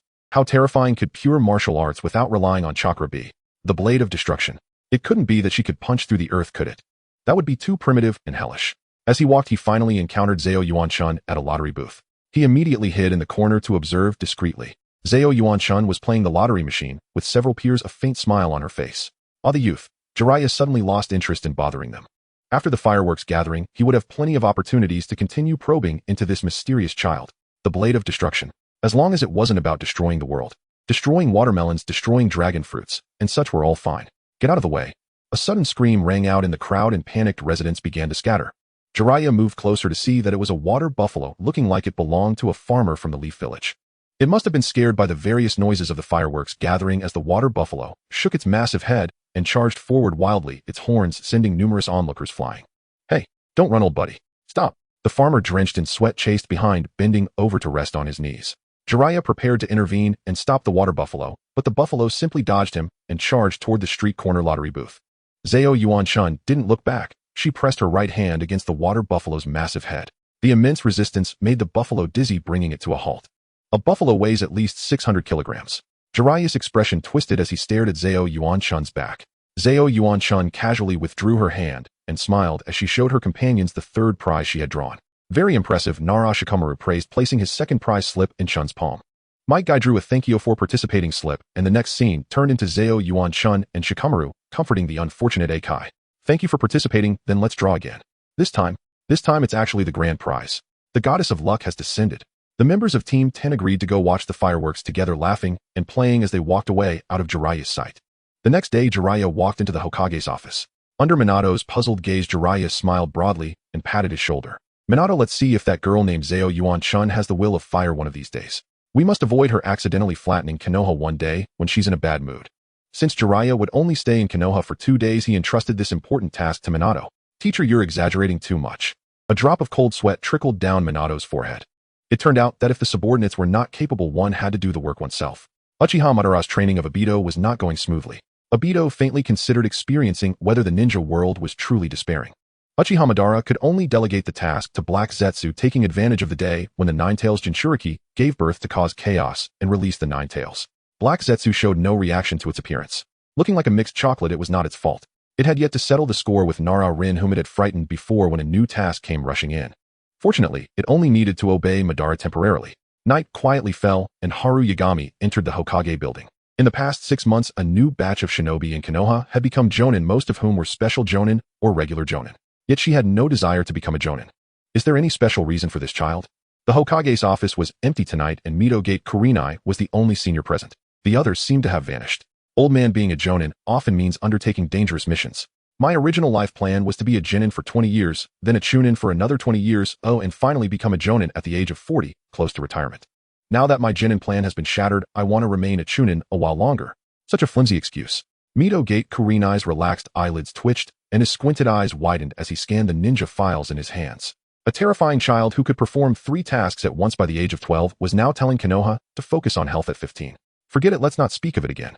He absent-mindedly stamped a seal, rejecting the ninja's promotion application. Tonight, Midogate Kurenai was a crucial part of guarding the Hokage building, while the other senior officials had tasks that could not afford any mistakes. If there's nothing else, you should hurry home. Stop prying into matters. The Nine-Tail seal is temporarily loosened, so there shouldn't be any major incidents. Haru Yagami held the files without moving, vigilant as she surveyed her surroundings. This action puzzled the senior officials as they furrowed their brows and looked towards the distant night. There is a chakra presence. This is so far from the Konoha hospital. Even if there were a leakage of Nine-Tails chakra, it shouldn't drift this far into the air. Midogate Kurenai's expression suddenly changed as he pulled out several scrolls from under the table and dashed out. Follow me. Haru Yagami curiously followed him outside. Upon opening the Hokage building's large doors, Haru was stunned by the scene before her. Isn't this what they were waiting for? Tonight, the Nine-Tails was like a wild beast escaping its seal, gradually roaring into the night sky. Crimson chakra enveloped its body, and a dangerous flow of chakra permeated the surroundings. Quick, evacuate the crowd, Haru. The signboard on the street almost flew into Haru's face, while Kakashi and other jonin comrades were running back and forth. It was unclear who said this, but it snapped her back to reality. Haru Yagami quickly threw herself into the tense rescue and evacuation. On the other side, the third Hokage, having called an emergency meeting, resumed his temporary command position, organizing the Umbu and sealing teams to use combined ninjutsu to withstand the Nine-Tails' destructive attacks. At this moment, Sarutobi Hiruzen was no longer in his loose robe, but was dressed in ninja attire and a helmet. Black and white Zetsu had vanished after disrupting the 8 trigram seal, as they could not expose themselves to the public. Besides the Watergate couple in the hospital and their caretaker Haru's friend Rin, no one had encountered the mysterious creature. Oh right, there was also that girl named Rin. She could be considered one of them. Black Zetsu jumped straight down from the hospital window, and by the time Watergate looked down, it had already disappeared. Continue the evacuation, hurry. Sarutobi Hiruzen looked helplessly and with anger at the Nine-Tails, which was gathering energy in its mouth. The ominous blue-tailed beast ball was growing larger and larger as it spun, and once it struck, it would be a devastating blow. The ninjas quickly assembled, gathering chakra to form several hard earthen walls. Even if they couldn't withstand the attack, the ninjutsu could buy the civilians a few seconds of escape time. The tailed beast ball obliterated everything in its path, like a raging storm. In the blinding white light, a figure in a Hokage cloak stood in front. At the critical moment, Watergate used the Flying Thunder God technique to relocate the first tailed beast ball. The tailed beast ball erupted with tremendous power in the outskirts, flattening trees within a several-mile radius. The Umbu and ninjas couldn't help but breathe a sigh of relief. However, the relief was short-lived, as the Nine-Tails seemed to be an inexhaustible source of power, beginning to gather another tailed beast ball. Continuing like this was not a solution. Sealing it again was the only option. But in this situation, sealing everyone felt like a heavy cloud of sorrow gathering in their hearts. Kushina, propped against the ruins of the hospital, struggled to stand up. Golden chakra chains emerged from her body, attempting to bind the rampaging Nine Tails. The chains trembled violently in the air, being wildly shaken off by the frenzied Nine Tails. It's too dangerous. A ninja came over to dissuade her. No, you don't have to worry about me. Take Naruto away. Kushina's dark circles under her eyes revealed her exhaustion. She understood Watergate's intention and felt the same, deciding to fight to the death. Once the Nine Tails left her body, Kushina's life would enter a countdown. The Uzumaki clan's powerful recovery ability would keep her alive for a short time, but it also forced her to seize the opportunity. Let me stop it, senpai. I already told you no. Kushina's temper flared instantly, but upon seeing Haru Yagami, she deflated. Was she now so weak that she needed a child to stand in front of her? As she spoke, the Nine Tails had already released the second-tailed beast ball, seemingly intent on opposing Konoha. This tailed beast ball was even larger, and its destructive power increased proportionally. Kushina placed the terrified residents in a safe area, turned around, and prepared to use the Flying Thunder God technique to teleport again. To her surprise, the Nine Tails charged in, destroying the previously left Flying Thunder God mark. This is bad. Get out of the way. The streets of the residential area lit up with blinding white light, as everything on the street was obliterated in an instant. Villagers screamed as they retreated, and upon closing their eyes, they realized everyone was safe. What is that? Watergate's expression was shocked. A massive gray creature blocked the tailed beast ball, dragging its enormous body as it roared at the Nine Tails. The Nine Tails paused for a moment, quickly realizing that the Three Tails was now in a state controlled by its Jinchuriki. It charged forward without hesitation again. The two colossal beings collided, and the Nine Tails chakra erupted, sending the Three Tails attempting to intervene flying. The physical form of the Three Tails, Isabu, could not withstand the burden and dissipated, while Nara Rin lay in the ruins, losing her combat ability. An Umbu ninja took the opportunity to rescue the unconscious Rin. Shiki Fuin. This is the only way. Watergate did not hesitate to choose this option. If they did not stop it now, Konoha would be destroyed under the Nine Tails' attack. Haru Yagami wore a knowing expression. The Nine Tails had destroyed the residential area and commercial district of the village. At this point, she could not persuade Kushina-senpai, so she had to step in herself. Haru Yagami had barely taken a step when her arm was pulled back. A familiar face directed her to evacuate the crowd. Haru followed the person for 2 steps before stopping. The cries of the crowd and the sound of collapsing buildings stirred up dust, showcasing the power of the disaster. I won't run away. I didn't before, and I won't now either. Haru Yagami calmly locked eyes with Shiranui Ginma. His expression was cold, or perhaps concerned. He believed in his comrades, but historically being strong-willed had never yielded good results. During the cliff incident, he had given the information to Haru, hoping she would survive with the information for the second team. At that time, Haru indeed managed to return successfully, but this time was different. Without mentioning the feelings of the other party, Haru Yagami had actually wanted to complain for a long time. This damned world that solves problems through sacrifice always expects both trust and betrayal, always hoping for comrades to survive while placing oneself outside of the situation. Forget it. Given that this scene was not suitable for complaints, Haru pulled away from Genma's hand, gripping her arm. Her lips moved slightly, but ultimately, she did not say a word. Haru Yagami forced a smile and turned to leave. That child, Haru. On the side, Kushina covered her face, wiped away tears, and instructed the ninjas to continue evacuating the crowd. A silent hero? No. The only reason she had not spoken was that according to the rules of the ninja world, any words spoken before battle could become a death flag. As a wise figure, she was resolutely not going to step into that pit. Black energy enveloped her limbs as Haru Yagami soared over the heads of the third Hokage and the Umbu, charging directly forward. Don't charge and so resolutely. From a distance on the hillside, Nara Shikaku, busy directing the ninjas to build defensive works, suddenly felt darkness before his eyes. Cover. Yuanfei, risen, snapped back to his senses and ordered the Umbu to scatter detonating talismans around the Jiuwei in sweeping swathes. Zhao Yuanshuan's figure vanished into the rising dust, and the QB lost its target. Shuemin frowned, ready at a moment's notice to leap into the fray to save the reckless child. The whole situation struck him as absurd, for now the only course was to reseal the tailed beast. The My-Sealing squad hastily devised a plan, only to be helplessly rebuffed by Shuemin. He refused the notion of luring the Jiuwei into the seal to return it to Juxinai's body in a way that would spare her life. But how was that any different from making a cat trim its own claws? Outside disputes meant little to Zhao Yuanshan. Buried in the choking dust, she moved like a shadow, sprinting toward her mark. In her berserk state, Zhao Yunshuan's vision blurred, a red veil settling over her eyes. A moment stretched into an eternity. In that elastic instant, she relinquished control of her body and let instinct, battle instinct, supplant reason. The Jiuwei was astounded that anyone would run up along its tails onto its torso. It unleashed a crimson chakra storm without hesitation to fling the intruder aside, but Zhao Yuanshan sprang with all her might and hovered in midair. After a brief loss of weight, her right fist wreathed in black, she crashed into the Jiuwei's skull. The impact reverberated like a thunderclap, shattering glass among the ruins. What a solid skull. From afar, Juxanai, about to perform the sealing rite, stared in bewilderment. Yuan Fei Risen and the Jonin were dumbfounded. "Watch your back, you little pest." Silence held for a heartbeat on the battlefield. A figure on the ground shouted toward Zhao Yuanshan. She landed directly before the Jiuwei and turned to catch the thrown kunai. Embarrassingly, the kunai snapped under the Jiuwei's chakra before it could take effect. She flashed a friendly gesture at Nyla Yen in the distance, mentally labeling him the second great master of explosive-faced misfortune. "I hate you." She was at a loss for words. "My deepest apologies." The Jiuwei, its head throbbing from the blow, shook as an aggressive, snarling grin crossed its fox-like face. Its vast form blotted out the sky, even more terrifying against the night. It intended to teach the brat a lesson he would never forget, to annihilate him. Zhao Yuanshuan's furious hammering had truly provoked it. Orb after orb of tailed beast chakra condensed in the Jiuwei's maw and shot forth with lethal swiftness. No charge, no wind-up. Where the tailed beast orbs passed, the air ignited. In an instant, one streaked to Yuanshuan's side. Wolfing Schumann's pupils contracted. He dashed to stand beside Zhao Yuanshan. The berserk child, enveloped in black, chi slipped past his grasp and raised a single hand toward the incoming tailed beast orb. "That brat." Shuaimin stared in disbelief. "Catch it with his hand."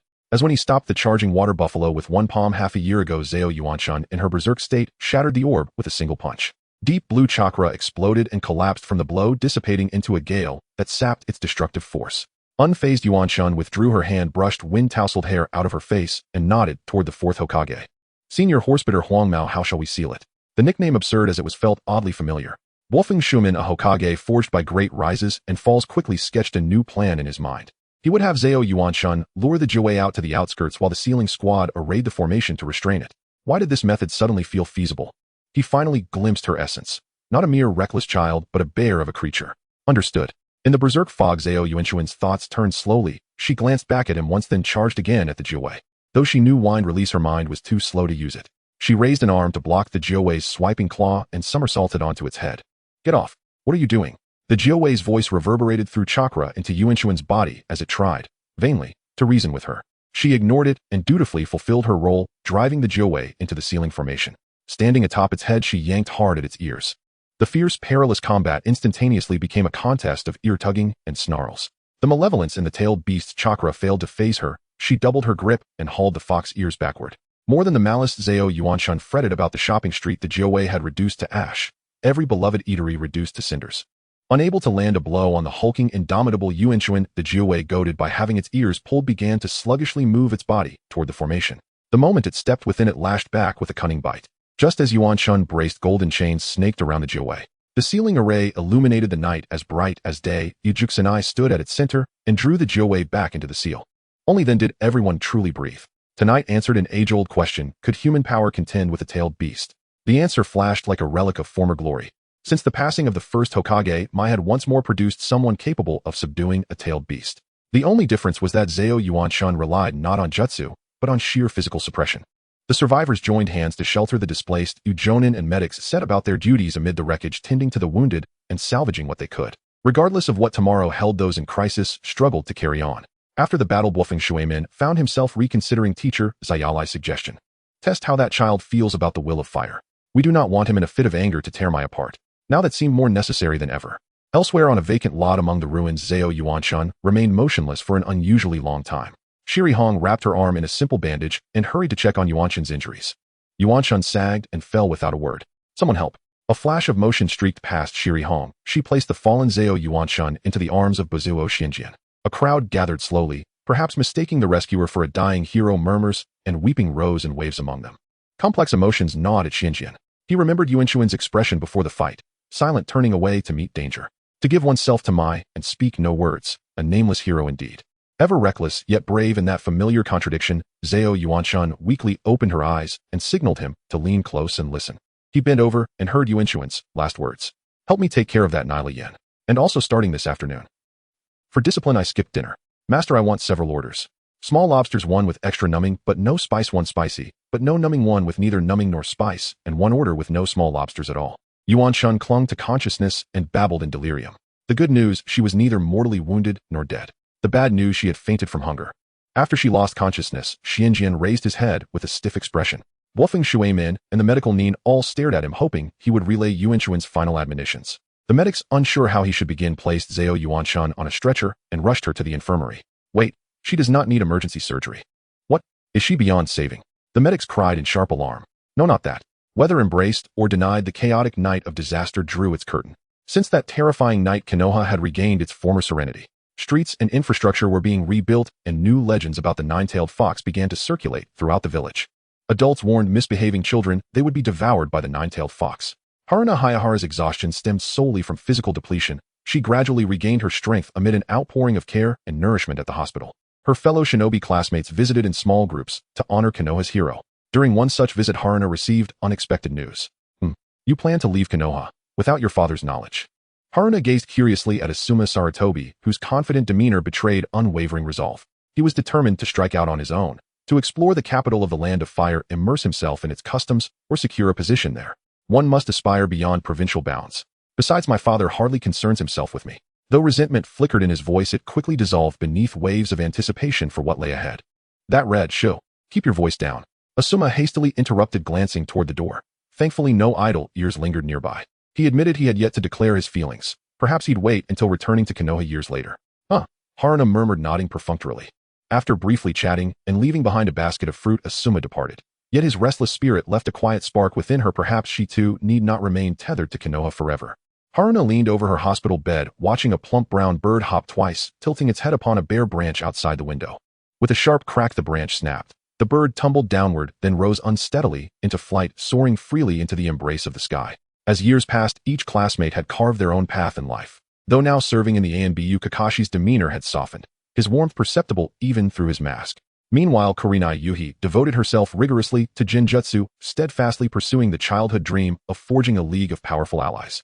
Anko Mitarashi had risen to special jonin rank and become second-in-command of Konoha's interrogation division. Rin Nohara, as the Three-Tails Jinchuriki, had also attained special jonin status, though under close surveillance by the village's upper echelons. Asuma Sarutobi remained the effortlessly impulsive, charmingly reckless sort. Meanwhile, Yugao Yuzuki and Hei Gecko arrived together to visit Haruna. Yugao gently tapped the doorframe. You're here, Haruna said, lifting her head abruptly, shaking off the reverie that had clouded her thoughts. Haruna assumed Yugao's gift would be another fruit basket, only to watch surprised as she drew a glossy magazine from her cloth satchel. The latest issue of Handsome Weekly. In generosity and thoughtfulness, Yugao truly embodied the very essence of benevolence. She'd remembered Haruna's childhood confession, her fondness for handsome men, years later with astonishing fidelity. Instinctively, Hei glanced at Yugao. She immediately waved her hands in protest. No, it wasn't premeditated. I just happened upon it at a street stall, so I bought it. Oh, fine. I'll find you later. We have something private to discuss. Under Yugao's gentle urging, Hei nodded, offered a brief greeting, and quietly withdrew from the room. Yugao closed the door behind him, her smile fading as she seated herself beside the bed. What is it? The life of a shinobi, and that of an ordinary person, are worlds apart. To possess a tender, perceptive heart is a rare innate gift, and among you all, Yugao Yuzuki has always been that gentle, intuitive angel. Thus, discerning a person's true nature, and whether an opportunity merits seizing, is profoundly consequential. Whether an opportunity merits seizing. Haruna's mind instantly conjured the image of Gunma Shiranui weeping. Though induced by poison, the sight had nevertheless stirred something subtle and unfamiliar within her. Yet beyond routine second squad drills and that single fireworks festival outing, he moved entirely alone. A cool, aloof figure whose effortless detachment bordered on intimidating. Lost in thought, Haruna suddenly smiled, struck by a sudden brilliant idea. Yugao stared startled, nearly convinced Haruna had lost her wits. But Haruna shook her head and calmly voiced her decision. What? You're leaving Konoha to seek adventure? Yes. Haruna's expression shifted instantly, serious, resolute. Her mental state mirrored Asuma's. Though she'd scoffed moments earlier at his impetuous choice, she now resolved, just as swiftly, to depart Konoha alone to wander freely. Stay calm, Yugao. Haruna resolved to cast aside every burden, to live, for a time, as a wandering ronin. The chaos wrought by the nine-tailed fox had passed. Konoha stood tranquil, with no urgent crisis looming. Even granting the most pessimistic assumptions, the world would hold steady, at least for half a year. A cause for quiet celebration. The time had come to set forth. Yugao, apart from wartime deployments, I've never truly explored this world. Don't worry, I'll miss you all. Yugao hesitated, then nodded slowly. After a few more quiet words, she took her leave. No sooner had she stepped outside the hospital than her pace quickened, steadily, urgently. Within half a day, the kunoichi gathered once more. Yugao buried her face in her hands, her expression grim. I've caused trouble. Think of it as a vacation. Haruna knows her limits. Rin Nohara offered gentle reassurance. That girl. Oh dear, how did Haruna? Kurenai Yuhi groaned, pressing her palm to her forehead. Already reeling from 2 unsettling reports in a single day? Haruna spent several years in Konoha's interrogation division, starting at age 6. It's understandable. After enduring such harsh realities, she simply needs space to breathe and reset. Anko Mitarashi had thrived in the interrogation division these past years. Yet even she shuddered recalling its methods. If she felt that way, young Haruna's psyche might well have borne deep lasting scars. In any case, let's hold a farewell gathering soon. Word of Haruna's impending journey spread like wildfire. After 3 days of preparation, she barely crossed the threshold of Konoha's main gate before finding herself encircled, 3 layers deep, by well-wishers. Konoha's villagers, inspired by their shinobi, flocked to honor their hometown hero. Nearly all her comrades arrived, save those deployed on missions. Her classmates' presence made perfect sense, but why had so many others shown up? Their parting gifts defied logic, each more bizarre than the last. Sakumo-sensei, what is this? Haruna accepted the scroll from Sakumo Hatake with bewilderment. He explained it contained foundational cooking recipes, strict instructions to avoid starvation or accidental poisoning. I'd never let that happen, she muttered. Next came Might Guy, who presented her with a turtle. A turtle, more bewildering than a cookbook, flattened the very contours of Haruna's cerebral cortex. Yet Guy promptly clarified its purpose. This is an emergency relay turtle. If danger arises, release it. It will race back to Konoha for aid. Haruna stared silently at the SOS painted on its shell, then surrendered, utterly defeated. Guy also handed her Gunma Shiranui's gift, a simple whistle. He's currently on assignment. A whistle. Perhaps to us he's as loud and insistent as one guy. Haruna's lips twitched. Unbidden images flooded her mind. Next appeared Shikaku Nara, claiming he'd once roamed as a ronin across multiple nations, and presenting her with several silk pouches. Please, big brother, don't try playing the sage with pouches of wisdom. Shikaku had earned legendary infamy for unreliability since childhood. The pouches predictably held nothing but dubious advice. Trust me, you will need them. His expression turned mock melancholy as he gave her head an affectionate teasing pat. Though this amoeba classmate may be constitutionally dim-witted, travel safely, Haruna. He fled before she could retaliate. By then Haruna had grown numb. Nothing further could shock her. Yet surprise persisted. She received, among other things, Make Out Paradise, a coupon for Ichiraku Ramen Shuriken explosive tags, and yes, Make Out Paradise again. Haruna shot Kakashi a sharp glance. He merely waved cheerfully from the crowd. Unaware, Kakashi believed he'd gifted her a Handsome Men magazine, when in truth he'd unwittingly bestowed his own literary work. Thus Haruna embarked on her new odyssey, her storage scroll brimming with provisions. She recalled the final counsel of her mentor Shikaku Nara. The true secret to inner peace. When angered, strike first. Only after striking does true calm settle within. To shield his student from harm on the road, Shikaku had devised even this brutal pragmatic wisdom. How brutally pragmatic. She never imagined uttering those words, yet here she was. Not being promoted to a Chūnin is in fact a good thing for Chun, as a high-ranking ninja Chūnin are subject to the management of Konohagakure and must report if they are away for too long. The control regulations are actually quite lenient, but without this process everything feels easier. Now Zhao Yuan-chun walked out of the Land of Fire with a map, heading westward on foot to the Land of Wind. Upon entering the Land of Wind, Zhao Yuan-chun stowed away her forehead protector and all ninja-related items into her pack, changing into a gray cloak essential for travelers. The economic development of the capital of the Land of Wind cannot compare to the prosperous Land of Fire, with a strong exotic flair everywhere. She even saw several inns renting out camels. The towns in the Land of Wind are bustling with merchants and common folk shielding themselves from the sun with white cloth. The buildings are primarily made of sandstone and the water is sold at exorbitant prices. Where to go now? Zhao Yuan-chun felt lost like a free-roaming NPC, and while she claimed this journey was for relaxation and training, she actually had no specific destination in mind. Make way, make way. A middle-aged man with a bushy beard led a camel through the crowded streets, gently pushing against the pedestrians. Chun stepped aside with a curious, observing the long caravan. The members of the caravan were wearing deep brown headscarves, closely following the middle-aged man at the front. Xinxiang, don't run around. An 80-year-old girl jumped off a camel and looked around the street, only to be yanked back by a bronze-carved figure resembling a father. A large caravan temporarily settled at an inn in the capital of the Land of Wind, exchanging goods and procuring water. The next day, the caravan publicly recruited bodyguards on the streets. With a sense of seeking fun, she decided to participate in the caravan's bodyguard recruitment.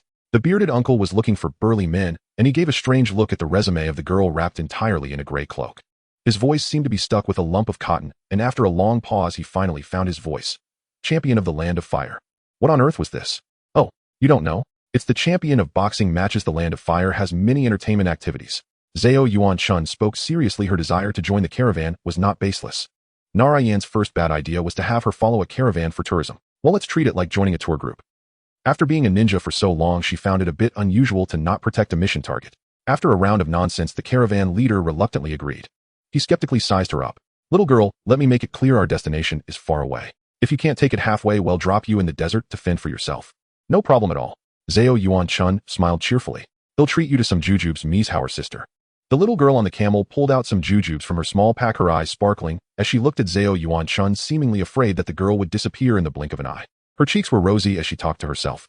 Ahem, don't ask why her fake name is Mieshauer. She couldn't really call herself no means on this journey. I haven't seen a girl in so long, I'm so happy. Xinxiang was a little girl who grew up in the caravan. Her mother often begged to be with her father, becoming a member of the caravan. But her mother's health could not withstand the rigors of travel and passed away.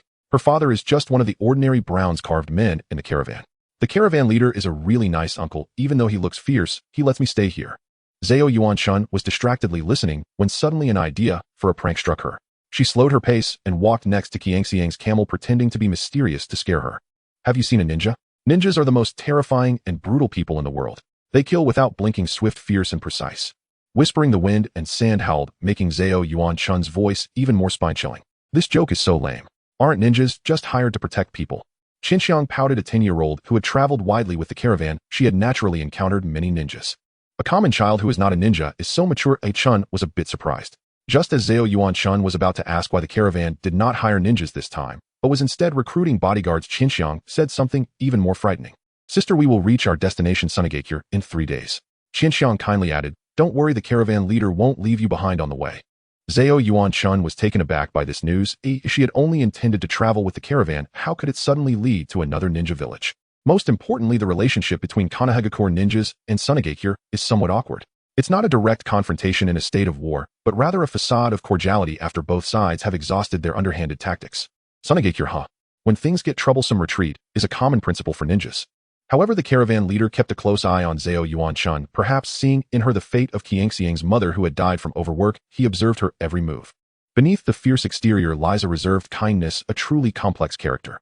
Zhao Yuanshun pondered for a moment and decided to abandon the plan to retreat halfway. On the eve of arriving at their destination, the caravan set up tents to spend the night in the desert. The members gathered some dry branches and camel thorns, igniting a bonfire together. Yu and Xinxiang squeezed together, listening to the adults boast about the recent disaster in the Land of Fire. That monster has grown. I wonder how that ninja village in the Land of Fire is doing.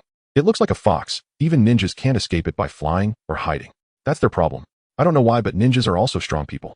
No matter how many comrades they sacrifice, they must defeat the monster.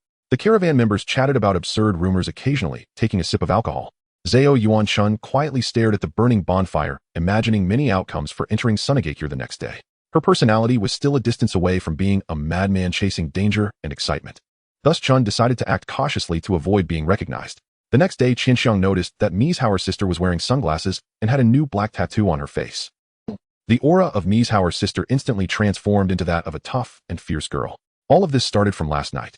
Holy moly, she even had a tattoo sticker in there. Zhao Yuanshun now firmly believed that Nara Yin had once been a ranger. Last night, she had opened all the other bad ideas from the pouch, which included not only terrible idea notes, but also a bunch of clever tools. Tattoo stickers, barbecue seasoning packs, portable face paint. Nothing, let's go. Zhao Yuanshun took Qiangxiang's hand and followed the caravan. The caravan leader shot Chun a glare before retracting his gaze after a while. Forget it, as long as the girl is fine, young people are hard to understand. After a few days together, Zhao Yuanshun had extracted most of the caravan's intelligence. The leader, an uncle named Sand Tiger, often traveled between the Land of Wind to transport goods. The caravan did not hire ninjas this time, due to a special request from the goods owner. Having heeded advice and filled his belly, Sand Tiger did not investigate further and agreed. Thus the scene of recruiting strong bodyguards in the capital of the Land of Wind came about. Because Xinxiang was far from the goods, Zhao Yuanshun had no chance to see what exactly they were transporting. Wasn't this already very suspicious? Not to mention this, the caravan reached its destination and the gatekeepers of Sunagakure merely glanced at the people and goods before allowing them to enter. They all knew Sand Tiger, as this caravan had visited the village several times. Zhao Yuanshun followed the caravan through the inspection, and the tattoo on her face left the gatekeeper of Sunagakure speechless, letting her the delinquent enter. Things were progressing smoothly, but the caravan soon discovered that the agreed-upon buyer had vanished. Or rather, the true purpose of transporting this batch of goods to Sunagakure was, both far and near. Chun held Qiangxiang's hand as they ate in a small restaurant. Suddenly a commotion erupted outside. 2 rogue ninjas sprang out from the large shipment box, causing chaos among the crowd in the street. Sand Tiger and the caravan members were captured as enemies, and the rogue ninjas engaged in battle with the ninjas of Sunagakure. Sister, Qiangxiang's pale face tugged at Zhao Yuanshun's sleeve, signaling her to look at the fierce fight outside. Zhao Yuanshun's expression remained calm as she took a sip of tea and continued eating. When things go too smoothly, there must be something amiss. This is the law of the world. Well, there's nothing we can do, let's eat first. After finishing their meal, a blade from a Sunagakure jonin quickly reached the 2 of them. The Sunagakure ninja instructed them to follow the other members of the caravan into the village's prison. Sister, Qianxiang was even more scared, suddenly believing what Zhao Yuan-chun had said about ninjas being brutal and terrifying, trembling as she hid behind Chun. "Hey, can you pay for the meal?" Zhao Yuan-chun took a deep breath and smiled at the Sunagakure ninja. The air inside the box was thin and stifling, with occasional voices reaching the ears of the rogue ninjas. One of the rogues was from the Hidden Mist Village and the other from the Hidden Rock Village. Their mission was to infiltrate the Hidden Sand Village and assassinate the 4th Kazekage Luo Sha. Although Luo Sha had just assumed office and had not offended either of them, they had their reasons for teaming up. After the Third Shinobi World War, every ninja village suffered heavy losses.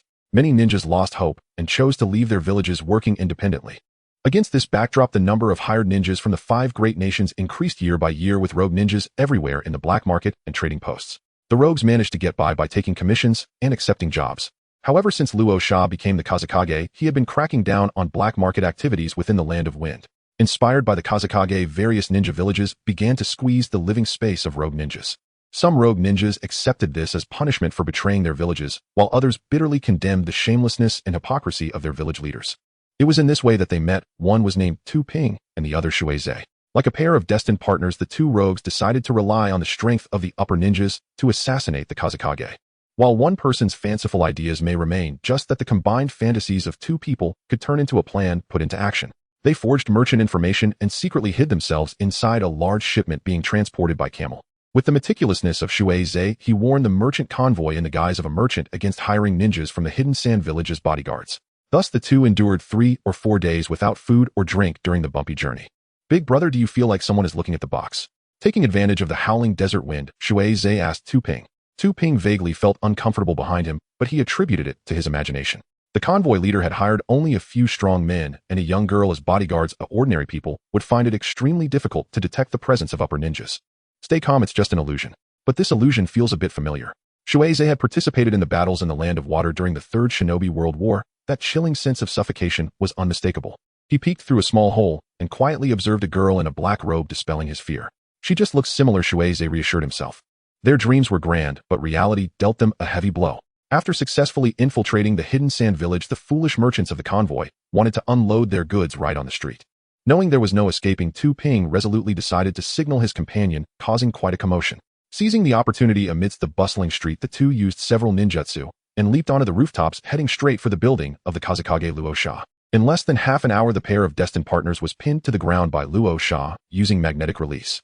They were imprisoned in the dungeons of the Hidden Sand Village alongside ordinary members of the merchant convoy. Zhao Yuan-chun held Qianxiang's hand as they followed a sand ninja into the dungeon. The sand ninja was androgynous with brown hair cut to shoulder length. He locked the two in an empty second-level dungeon, while the rest of the merchant convoy and the rogue ninjas were confined to the third level for interrogation by the authorities. Strangely, the sand ninja did not leave after delivering the prisoners. He stood rigidly like a statue, watching Qianxiang, who was in tears. Perhaps realizing it was inappropriate, he pursed his lips and spoke in a gentle male voice, "I'm sorry. If you really feel sorry, then let us go." Zhao Yuan-chun rejected the sudden apology. Yachimaru did not expect anyone to say such a thing. After some thought, he shook his head. He was merely an assistant to the Kazekage and could not make decisions on his own. Yachimaru simply did not want to see children cry, as it always reminded him of his sister's children. Nearly a year had passed since his sister Giala's death, and he had grown increasingly silent, doing his best to care for the children. Yachimaru locked the door and left the dungeon. Silence fell once more in the cell. The dry dungeon was not damp at all, perhaps a characteristic of the desert in the Land of Wind. Qianxiang could not find her father, and her tears flowed uncontrollably. Yu helplessly patted her head. "All right, no more crying. Sister will show you a magic trick." Zhao Yuan-chun instructed the 80-year-old child to close her eyes and turn away, estimating the thickness of the floors between the second and third levels, and then punched down. A loud crash caught Qianxiang's attention, causing her to open her eyes. Chun picked her up and jumped down through the hole. It would have been better if they hadn't landed in the interrogation room of the rogue ninjas.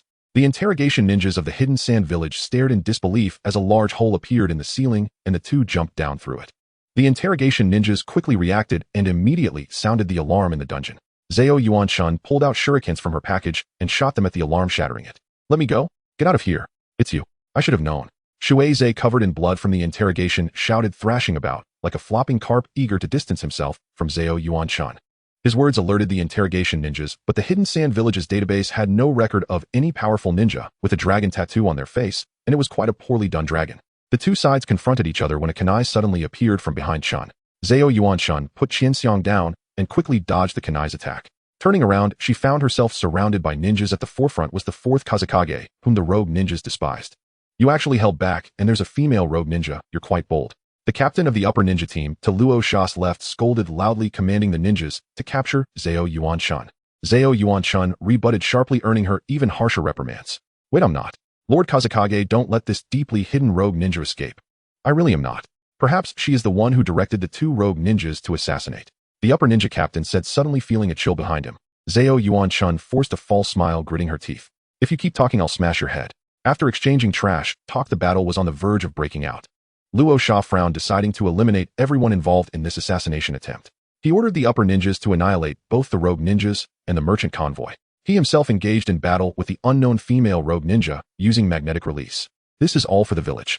The sand gold flowed down from his fingertips and coalesced into golden spearheads, shooting densely towards her.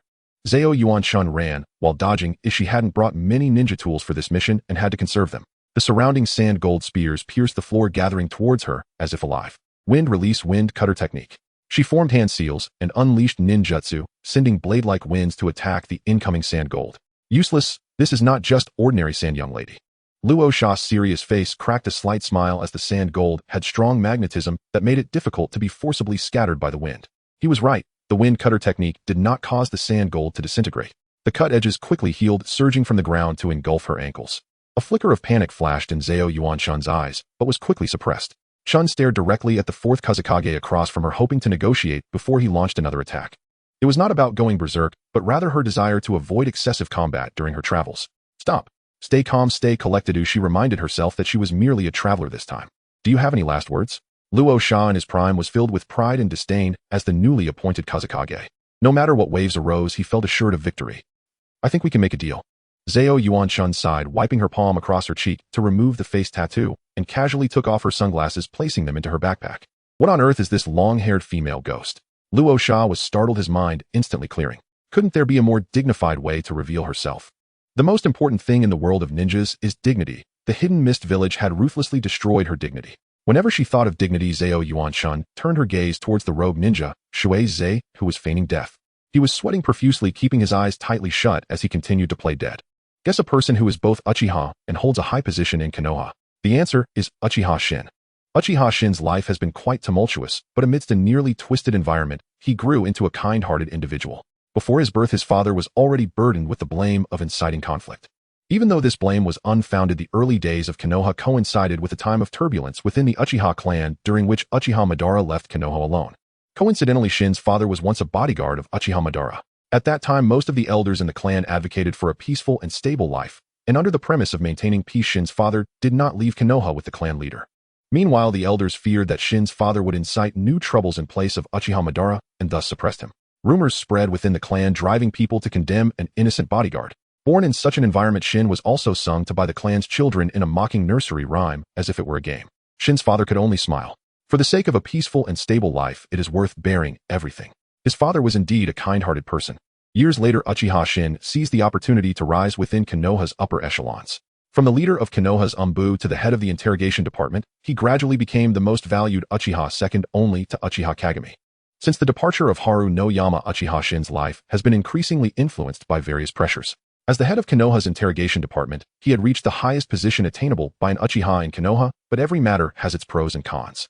He could not evade the responsibilities of the Uchiha clan or those of Konoha. At 33 years of age, he had already traversed half of his life. Uchiha Shin found himself in a dilemma, as his cousin Uchiha Fugaku had developed ulterior motives to openly oppose Konoha. When Fugaku invited him to wait for the right moment, his mind buzzed, and he fell into a state of confusion. Why can't we coexist peacefully? In the past, the Uchiha clan had collectively developed and progressed under the embrace of Konoha. Why is it suddenly impossible now? Should we wait a few more years? 5 years or 10? Is Fugaku planning to establish his own faction? His heart felt as gray as ash. Leaving Fugaku's residence, Uchiha Shin wandered through the Uchiha territory like a walking corpse. He could neither understand nor accept that the crisis between Konoha and the Uchiha had escalated to the point of being on the brink of war. Recently, Uchiha Shin received a seal, a symbol of the bodyguards from the Warring States period. Kuro and Shiro were subtly manipulating Shin's mind according to Uchiha Madara's wishes, to forge an ideal world where Konoha and Uchiha coexist in peace. That mysterious person knew more than just this. He even knew about old matters. Your father once stayed to maintain peace and stability between Konoha and Uchiha. Now you can leave to uphold peace and stability as well. Leave Konoha. Create peace. This bold idea was irresistibly alluring like a specter. Remembering Fugaku's radical and defensive nature, this thought lingered in his mind. Kuro and Shiro had been lurking in Konoha for nearly a year. They failed to manipulate Noara Rin, so they waited for the right moment. With that bothersome child Haru no Yama gone, they could finally manipulate Uchiha Shin openly. This was Uchiha Madara's backup plan, not through orders, but through the ideal of peace. While the tactic of manipulating people through ideals may be old, it remained effective. Uchiha Shin respectfully declined the invitation for a discussion with Minato and escaped Konoha one early morning. Even if the fourth Hokage tries his best, Konoha and Uchiha will not become better. Uchiha Shin was a few years older than Namake's Minato and had a clearer understanding of the higher-up situation. This clarity plunged him into an abyss of despair. In a deep cave, when Uchiha Obito saw Uchiha Shin, his eyes widened in surprise. Ignoring the curious Obito, Uchiha Shin joined the Akatsuki organization that Obito had recently gathered. So decisive. This resolution shocked Obito's heart. The Eye of the Moon plan seemed to him like a vague and illusory dream, but for Uncle Shin, it was an invaluable opportunity. He had not yet decided whether to defy Madara's will and abandon the plan, yet Uchiha Shin had already joined. Uchiha Obito made an excuse to leave and clear his mind, leaving only Uchiha Madara and Uchiha Shin in the base. Uchiha Shin's eyes began to show faint wrinkles as he surveyed the frail old man before him, who was connected to a myriad of tubes. Though he had often heard the elders of the clan speak, it was his first time seeing the aging former clan leader. It seems you received that seal. Uchiha Shin nodded, then shook his head. Old predecessor, I understand your intentions, but the seal of the bodyguards from the Warring States period has long lost its rules and efficacy. Now it holds more of a symbolic significance. If we are to trace the obedience of the seal, more evidence is needed. Uchiha Madara fell silent. Has the Uchiha clan fallen to this extent? To consider things with such trepidation and meticulousness? Or perhaps, you have just been in a high position for too long, Shin. Uchiha Madara offered no further explanation and only held 2 confidential discussions with Uchiha Shin. From then on, Uchiha Shin became the best candidate to monitor Obito. To prevent the Eye of the Moon plan from spiraling out of control, Uchiha Madara promised some illusory things to the bodyguard's son. A week later, Uchiha Madara exhausted his chakra and died. Uchiha Shin joined the Akatsuki organization, taking the codename Ning. He secretly monitored Obito, who was impersonating Uchiha Madara. Like his own father, Shin became a guardian with ideals of peace. You haven't activated the Mangekyo Sharingan. You can tell that too. But so what? Upon hearing this, Obito felt a twinge of guilt. The stronger the Sharingan, the greater the mental anguish it brought. To rely on the death of comrades to awaken one's eyes is a profoundly sad thought in Obito's still rational mind. Konoha. The higher-ups of Konoha did not disclose the defection of Uchiha Shin. After that day, the head of the interrogation department was replaced by Yamashiro Aoi. Minato had previously proposed to other upper echelons to rebuild the Konoha Guard, allowing Uchiha ninjas to gain some rights to maintain peace.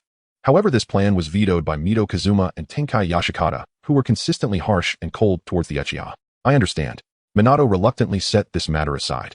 Within the seemingly peaceful Konoha village, countless invisible conflicts struggled to break free from their confines. And he finally understood the feelings of the third Hokage. I will do my best to maintain balance. So you still haven't explained how you escaped from the dungeon at all. Fraud. A group of children surrounded Hayaharu Harasuna, who was chatting animatedly by the roadside, shouting in unison. Hayaharu lowered her straw hat and tapped each child lightly on the forehead. Giggling and shoving one another, they all scattered. Storytelling big sister, blah, and annoying brats, truly exasperating. She rose and stretched languidly. Her bones felt stiff and brittle. After 6 months adrift, Hayaharu had transformed inside and out into a true wanderer. The land of wind, endless yellow sands stretching desolately beneath a barren sky, was no place to linger. Since accidentally stumbling upon Sunagakure months earlier, she had grown markedly more cautious in charting her path. As a dutiful disciple, she understood the profound intent behind Sensei Shikaku's wisdom. True serenity did not lie in the thrill of battle, but in inner equanimity. His words born not of detachment, but of paternal concern that his students might suppress their grievances and suffer injustice beyond the village walls. Having wandered across nations for over half a year, Hayaharu's emotional discipline had matured to an unprecedented degree. Though her rampage mode rendered her invincible, unbreakable, and scathed, it was only a transient storm. Yet outside that fury, she had learned composure. Not the forced stillness of cliffside meditation, but a deeper, quieter calm settled like still water at dawn. As dusk approached, Hayaharu folded away the wooden sign before her, inscribed with "Available for reconnaissance, assassination, arson." Such was the life of a drifter, spontaneous, adaptive, taking on odd jobs as necessity dictated. A grayish-green hand settled firmly upon her wrist. Startled, she watched as a figure swathed entirely in black robes plucked the sign from her grasp. He studied the services listed, thoughtful and inscrutable. "And what do you want?" "Big Black One." Over these past 6 months, Hayaharu had mastered an essential skill of the wandering rogue, bestowing nicknames on strangers met by chance. She did not know where she was headed, or rather, after half a year of travel meant to soothe her spirit, she could not yet untangle the quiet turmoil within. What precisely was missing? Was it motivation? Her reverie was interrupted by the enigmatic figure before her. Hey, a high-profile target has just been added to the bounty list. Someone's offering 50 million. His voice was horse-heavy with oppressive weight, a slow grinding cadence like rusted screws creeping through damp moss-choked decay. He then dismissed her capabilities with quiet disdain, warning that attempting the job alone would leave her hunted relentlessly, and thus proposed partnership instead. You know me. Hayaharu's pulse quickened, her hand hovered near the explosive tags concealed in her satchel, but he dispelled her suspicion with a derisive snort and recited the fabricated identity she'd invented: the champion boxer. A female boxing champion. How peculiar. He drawled, dripping with irony. Let us hope your prowess matches your reputation. Well then, another gullible soul thoroughly deceived. Hayaharu had once forged a false dossier, a Fire Country boxing champion bearing the golden belt operating as a freelance assassin. That fiction had been bait, to lure out the eccentricities and crises simmering beneath the shinobi world's surface. Fine, who's the target? Hayaharu rolled her eyes, utterly unruffled, then watched unblinking as he drew back his hood. His grayish-green skin was crisscrossed with jagged stitched scars, two crimson-shadowed eyes locked onto hers. The daimyo of the Fire Country, Enfuft. The fragile equilibrium she'd cultivated over months shattered instantly. Should she first protest that this man was Kakuzu, or scream at the sheer absurdity of risking everything for 50 million by assassinating the Fire Country's sovereign? Why? Nias, greed kills. But this bordered on suicidal obsession. Brother, do you wake each morning solely to scan bounty boards? The task-taker extraordinaire. Pedestrians fled at Kakuzu's grotesque appearance, leaving the street eerily vacant, two anomalies standing alone amid silence. Hayaharu considered it perhaps time to return to the Fire Country, and agreed. No, truthfully not agreement. Vigilance. Yes, vigilance. She would watch Kakuzu closely. At this stage he had not yet joined Akatsuki, yet dared accept a contract so perilous as assassinating a daimyo. Boldness or recklessness? 6 months had passed. 16-year-old Sarutobi Asuma had carved a name for himself in the Fire Country, but he refused to settle as a privileged playboy profiting from petty commerce in the capital. One day the clamor of the marketplace caught his eye. His gaze drifted toward the recruitment notice for the Fire Country's Guard Corps. Wait, Guard Corps. Was it truly called that? Leaning closer, Asuma scanned the official proclamation, and there nestled between formal lines he found the true designation, 12 Guardian Shinobi. I have no idea what that is, but what a magnificent title, Asuma murmured in awe, then promptly forgot it entirely. He pondered what else in the Fire Country might offer novelty. And perhaps the Hunter-Nin Association. No, too dangerous. Old man Hiruzen would surely kill him if he found out. What about entering the male modeling industry? Rumor had it flourishing in the Fire Country's glittering urban centers. Yet the idea died the moment it surfaced. He recalled vividly how once a stranger had bumped into his shoulder and instinctively blurted, "Whoa, Gorilla Man." Unforgivable. Tears welled silently in Asuma's heart. He struck that option from his list. Still, he resolved not to return to Konoha until he'd forged something remarkable, something undeniable. The next day, a Konoha hawk delivered a message to him. Hiruzen Sarutobi instructed him to infiltrate the 12 Guardian Shinobi, a cadre of elite shinobi drawn from various villages sworn to serve the daimyo personally. Hiruzen's directive stemmed from strategic vigilance. He feared certain members might sow discord between Konoha and the Fire Country, or even destabilize Konoha's external diplomatic order through slander or subversion. To Asuma, his father's note contained only 8 characters: infiltrate them. Act with diligence and discretion. Infiltrate. What does that even mean? Don't underestimate me. I'll pass the selection openly and honorably. Frowning resolutely, Asuma committed himself to joining the 12 Guardian Shinobi, not merely to prove himself to his father, but to carve his own legacy with unwavering resolve. He would not betray anyone's faith in him. Fueled by fervent idealism and absolute confidence in his strength, Asuma entered the daimyo's royal citadel alongside other elite shinobi. Meanwhile, after 6 months, Konoha received its first intelligence report from Hayaharu Harasuna. How bizarre. She actually used a turtle for messenger duty. Konoha's intelligence division discovered a small turtle on the outskirts of the village. Half a year later, the SOS turtle had returned, an uncanny sight prompting collective groans from the division's shinobi. No need to doubt, friends. That's the unbreakable bond of Team 2. Ignoring Might Guy's signature grin, someone retrieved a letter from the turtle's mouth. A Chūnin stared at the message, frozen, petrified. Someone is in danger. Who? The room fell silent, all eyes fixed on the Chūnin holding the note. He rolled his eyes and held up the slip. The name at the top is smudged, unreadable. Harasuna is in danger. We didn't say a word, kid. Before anyone could react, Might Guy snatched the SOS turtle and vanished like a streak of lightning. The intelligence division, unable to reach consensus, escalated the matter to the director and the Hokage. Through painstaking speculative deciphering of the blurred script, Konoha's leadership finally grasped the gravity of the situation. The message read, the daimyo of the Fire Country is in peril. Zao Yuanshun had recently gained new insights into Shrank missing Nin, particularly Kazu. In an era where rogue ninjas casually undertook mercenary missions and lived carefree, if somewhat servile lives, Kakuzu alone seized the moment and pioneered a path as a high-stakes assassin targeting dignitaries. Why such a claim? Because the two ill-fated brothers who attempted to assassinate the Wind Daimyo Rasha half a year ago were exceptions, not counted among his true precedents. Unbeknownst to him, Kakuzu too had formed a fresh impression of Zao Yuanshan, his temporary partner. One day the two rented a horse-drawn carriage back toward the border of the Land of Fire. There Yuanshan was verbally harassed by an ordinary driver. She tilted her face upward and flashed a brittle practice smile. Are you serious? Her smile convinced the driver they were merely unremarkable travelers. He relaxed and nodded. If spoken language escapes you, I also know a little sign language. Sign language. Was that what he meant by body language? Kakuzu, observing from the side, frowned in silent disdain, deeming the man needlessly verbose. Before he could intervene, Yuanshan drove a single punch straight into the driver's jaw, sending him tumbling from the carriage. She blew gently on her knuckles where faint white smoke still curled. Body language. So that was the meaning. Even Kakuzu, a man who prided himself on having seen it all, was left momentarily speechless. A terrifying woman. Thank you. Yuanshan beamed, tenderly tracing the dragon-shaped temporary tattoo on her cheek, growing fonder of it by the second. After nearly a week of relentless travel, the assassination team secured lodgings in the capital city of the Land of Fire. Kakuzu recommended launching the strike the following night. Yuanshan assented casually. In 7 days, even a palm-sized turtle ought to have crawled its way to Konoha. It was hard to believe she would one day pin her hopes on a pet no larger than her hand. The next morning, however, Kakuzu abruptly changed his mind. To maximize their odds of success, he devised a plan to infiltrate the selection trials of the 12 Guardian Shinobi, and Yuanshan, as his partner, would have to assist him covertly in reaching the final round. The daimyo will certainly attend the final match. That will be our perfect opportunity. The plan had shifted. A quiet chill ran through Yuanshan's chest, but she remained silent. Though the recruitment for the 12 Guardian Shinobi had already concluded, Kakuzu felt no concern. For 50 million ryo, he would gladly kill one candidate and assume his place in the trials. Driven by profit, the assassination team swiftly moved into action. That very night, the two slipped silently into the royal castle where the daimyo resided. Torches burned bright against the night. In a courtyard paved with bluish-gray bricks and roofed with slate tiles stood 2 orderly rows of candidates. Tomorrow would bring the trials. Tonight the shinobi were permitted to rest. A drowsy, portly official, the senior examiner, mumbled names listlessly, then confidently dismissed the entire cohort of dangerous shinobi to retire to their respective quarters. After all, to bureaucrats, shinobi were little more than hired hands, or armed retainers. A pack of fools, Kakuzu remarked bluntly. Come now, we're far enough away not to be noticed.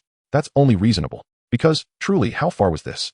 And how cautious could one possibly be? Kakuzu and Yuanshan crouched 200 meters away atop a rooftop, peering down through a telescope. His expression did not flicker. With a cold, sweeping glance, he ordered Yuanshan to eliminate one of the candidates, creating his opening. Even the weakest candidate is a jonin. I think. Yuanshan tried stalling, but black threads coiled suddenly from his body, snaking around her arm in an instant. Kakuzu had never needed anything more than a disposable pawn. Yet bound together as they were, even his threats carried a veneer of restraint. 2 hidden sentries lie to the east. I'll deal with them. You'll eliminate the shortest candidate, the weakest among them. Upon successful assassination, if you survive, you'll receive 30%. Fine. Her arm throbbed. Without betraying a flinch, Yuanshan lifted the telescope and studied the shortest candidate. Then she cracked. A soft, irrepressible laugh escaped her. Kakuzu shot her a look reserved for the clinically unhinged. Sorry, I just thought of something amusing. Ha ha ha ha. The shortest candidate was none other than her classmate. And Kakuzu had just called him the shortest. Apologies, classmate. But for the daimyo's safety, betrayal begins at home. Deep into the night, Yuanshan crept along rooftops into the dormitory wing. Since the rooms stood widely spaced, the other shinobi remained oblivious to her approach. Or perhaps they simply didn't care if a rival vanished before dawn. As clouds veiled the moon, Yuanshan seized an extra pillow from the cabinet and pressed it firmly over Sarutobi Asuma's head. She gestured for silence, then froze. Something felt deeply wrong. Lifting the pillow, she found the bed occupied only by a log. A chakra blade slashed from the shadows, gleaming coldly as it arced toward her. Yuanshan ducked instinctively. The blade struck the nightstand with a sharp metallic crack and lodged there. Asuma's gaze snapped past her shoulder. His taut muscles slackened instantly. Is that you, Zao? Yuanshan? Seeing her face confirmed it, and he stifled laughter until his shoulders shook. What's so funny? Yuanshan asked, baffled. Asuma pointed to the dragon-shaped tattoo on her cheek. Its eyes, he noted, were comically crossed. Flustered, Yuanshan swung a wide, furious haymaker, only for Asuma to dodge nimbly and pivot to urgent matters. She told him plainly someone intended to assassinate the daimyo of the Land of Fire. But the operation required him to stage his own death, to withdraw from the trials, and turn the trap against its architects. What? Konoha. Konoha may not respond in time. Should the turtle fail to deliver the message, they would have to mount their own rescue. Asuma listened intently to her improvised plan, Every detail from her feigned allegiance to Kakuzu to her eventual betrayal to his role as decoy, drawing the assassin's focus. He would risk his life to protect the daimyo. Yes, but still he asked, voice tight, and if I die? An old saying holds true, Yuan Shun replied, utterly confident. When the boat reaches the bridge, the path reveals itself. 20 minutes later, Yuan Shun arrived precisely at the eastern wall of the royal castle.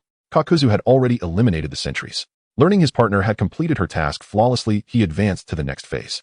He held firm confidence in his transformation technique. If he suppressed his chakra, he could perfectly impersonate the ill-fated candidate. At last, he offered an uncharacteristic compliment. You're surprisingly reliable. Your skill isn't half bad. Tomorrow during the trial, scout the guard placements and neutralize the outer layer sentinels before I strike. Life among rogue ninjas was no easy path. Lately, she'd begun to feel less like a shinobi and more like a nuclear-powered donkey. Worse still, a donkey perpetually threatened by cursed earthly threads. Once out of Kakuzu's sight, Yuan Shun rubbed off the temporary tattoo and removed her sunglasses. She fastened her forehead protector and set off on her own mission. With no word yet from Konoha, and no intention of letting her classmate walk into danger, she quietly revised the plan for the greater good. Better to rely on oneself than on a turtle. Under cover of pre-dawn gloom, she reviewed stolen documents and photographs from the officials' quarters. 20 dormitories sprawled across the compound, and the candidates' photos were a chaotic gallery of bizarre, mismatched faces. Among them, she spotted one potential ally, though she had no idea where the Land of Fire Temple was located. More allies meant lighter burdens. Protecting the sovereign was a weight no single soul should bear alone. Looks exactly like the monk Fahai Wow. Slipping stealthily into the room, Yuan Shun froze in astonishment. A Fire Country monk named Chiraku sat cross-legged in silent meditation, eyes closed, unmoving deep into the night. Could one truly sleep like this? Was he like a horse, capable of dozing upright? Chiraku remained motionless, breathing slow and even, until after a long, heavy silence he finally opened his eyes. A shinobi of the Land of Fire. His gaze swept over her forehead protector. To prevent the world's destruction, to safeguard peace and harmony in the Land of Fire, I, a humble, diligent, and woefully underpowered Chūnin of Konoha, beg your aid. She borrowed Jiraiya's rhetoric verbatim, and delivered it with flawless conviction. Chiraku stared ahead impassive, yet the tight furrow between his brows softened almost imperceptibly. I stand ready. At 17, Chiraku spoke with unwavering calm. Besides, I already know you. What? When Yuan Shun's confusion deepened, the web of intrigue had grown far more tangled than she'd imagined. Anger is a form of emotion. The original concept of anger cultivation does not actually originate from the mouth of the strategist of Konoha, but rather from the famous temple in the Land of Fire, the Temple of Fire. Members of the Temple of Fire are both ninjas and monks. The head monk received a letter from Nara Shikaku 3 years ago. He sought a method of cultivating tranquility to prevent his student Hayakawa Haru from going astray. Just persist in meditation. The head monk wrote down the secret to calmness after receiving the letter and gave it to the 13-year-old Jilu. As the youngest monk, Jilu took the letter to Konoha, which was located 100 miles away. Konoha was more prosperous than the nearby towns of the Temple of Fire, and he successfully delivered the letter to Nara Shikaku. Do Konoha ninjas also need to maintain a calm heart? Before leaving, he posed a question. Others may not need to, but Nara Shikaku hesitated, turning it into a composed smile. He certainly couldn't tell the messenger from the Temple of Fire that the sage had prophesied that Hayakawa Haru would destroy something. The higher-ups in Konoha feared that without guidance the prophecy would eventually turn into a blade that destroys the world. Someone will always need it. Shikaku discreetly sent Jilu on his way. Under pressure from the higher-ups, Shikaku officially started teaching Hayakawa Haru anger cultivation after the Chūnin exams. I don't think it's necessary. 12-year-old Hayakawa Haru shook her head in refusal. Suddenly a loud shout came from behind. Oh no, that sweet bean cake shop over there is moving out tomorrow. Hibiki popped up from behind Haru, and her explosive reaction nearly landed a punch on his face. Fortunately, Hibiki raised a stone slab to block her fist. To cooperate with the training from the strategist of Konoha, he once again acted as a human punching bag. Haru and Hibiki silently watched the shattered stone slab, ultimately compromising. The essence of anger cultivation is to correctly utilize power. Whether in physical techniques or chakra training, it is essential to remain calm and composed. From then on, the cliff on the outskirts of the Forest of Fire became Hayakawa Haru's training ground. Unbeknownst to her, the occasional gaze she felt watching her was not from the Konoha Ambu, but rather from the monks of the Land of Fire. Every month, Konoha secretly invited several monks from the Temple of Fire to guide Haru's training. The monks would pass on new content needing guidance to Nara Shikaku, who would then instruct Haru.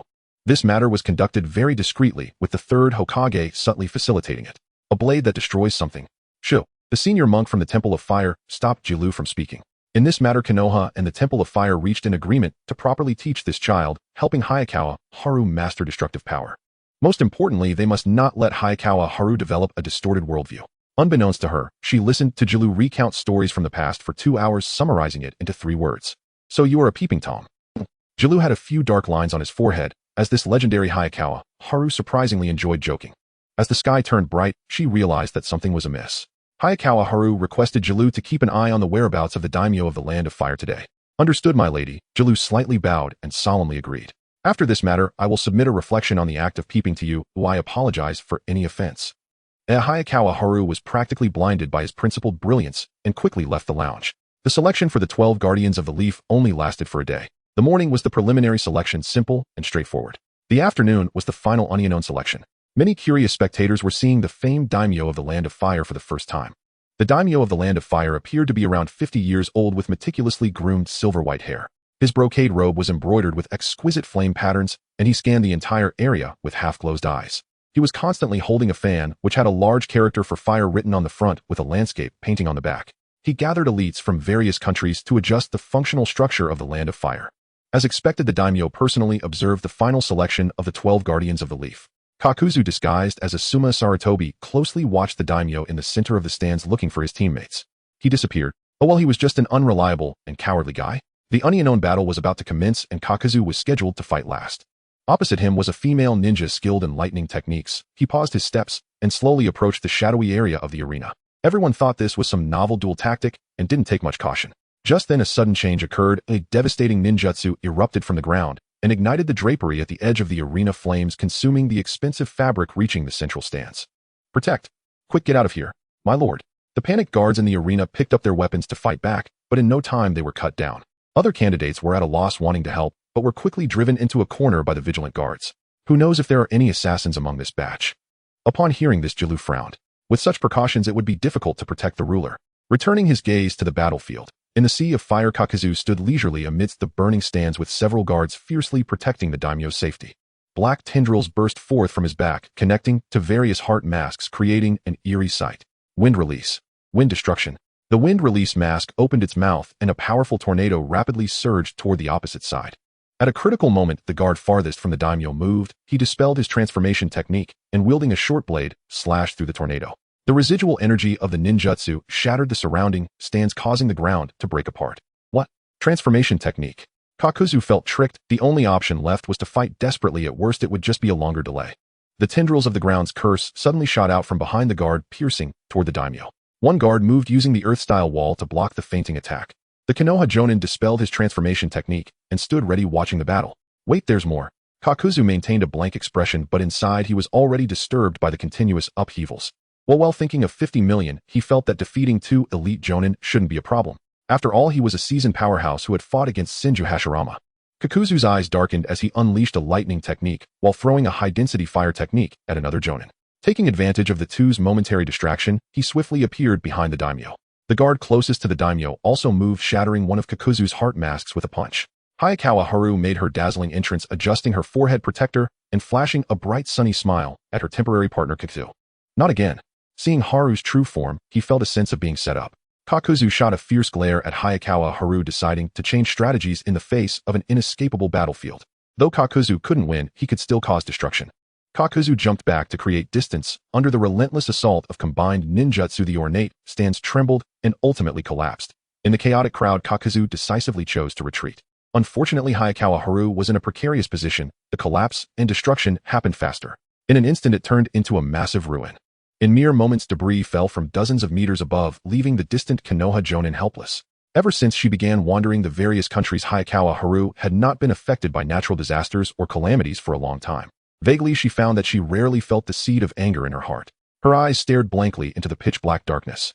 This time, not only elite Jonin were present during the decisive battle in the venue, special Jonin, like Tsukikage Hayate, Yuzuki Yugao, Noara, Kakashi, Saratobi, Asuma, and Nara Yoshino, were responsible for evacuating important officials from the periphery and rescuing the injured onlookers. A loud crash echoed from within, and dust enveloped everything in a layer of gray. Someone is buried underneath. Help! The old proctor with droopy eyes shouted frantically. She had no desire to force her way out through brute strength, nor did she wish to confront the sensation of anger. At last she found herself in a quiet space, utterly alone. Buried beneath the rubble, all sound vanished from Haruhara Haru's mind. The clamor of children along the street, the shouts of Sunagakure, Shinobi, the little girl, offering Jujubes, Yashimaru's apologetic voice. Memories of journeys across distant lands gradually faded into silence, then surrendered entirely to darkness. What then was there left to ponder? Haru softened her breath and simply fell asleep. Sure 3. A shrill whistle pierced the darkness. Haru, today I want a coupon for roasted chestnuts. The muffled voice grew clearer. She opened her eyes, blinded by sudden light, and was tugged along toward the vendor. Haru and Might Guy returned from buying roasted chestnuts to find Shiranui Gema. He declined the treat, then warned them all that a mission would commence the following day. So it was true. Introverts truly were playthings for two extroverts. She stared down at the chestnuts in her palm, their fragrance thinned with the wind, and her eyelids grew heavier still. Haru, drowsy beyond measure, she felt a cold scroll pressed into her palm. Haru gazed blankly at the cliff face and her teammates. Neither pain nor fury stirred within her. Instead, a profound sense of loss settled over her. All of this, the story, unfolded exactly as before. Before she could discern any pattern, her vision plummeted at terrifying speed. Even without misstepping, Haru tumbled from the cliff's edge. Her comrades' faces receded, growing smaller, more distant, while the world around her dissolved into a lifeless ashen gray. What is this? She sensed hazily that she was dreaming, yet the nightmare propelled her forward with relentless urgency. This is Article 26 of the Shinobi Education Manual. She kept her eyes closed, yet instantly recognized the dripping water and the damp mossy scent at the cave entrance. Long-buried anger and fear surged up. Tears spilled forth, salty and sharp, striking the earth below.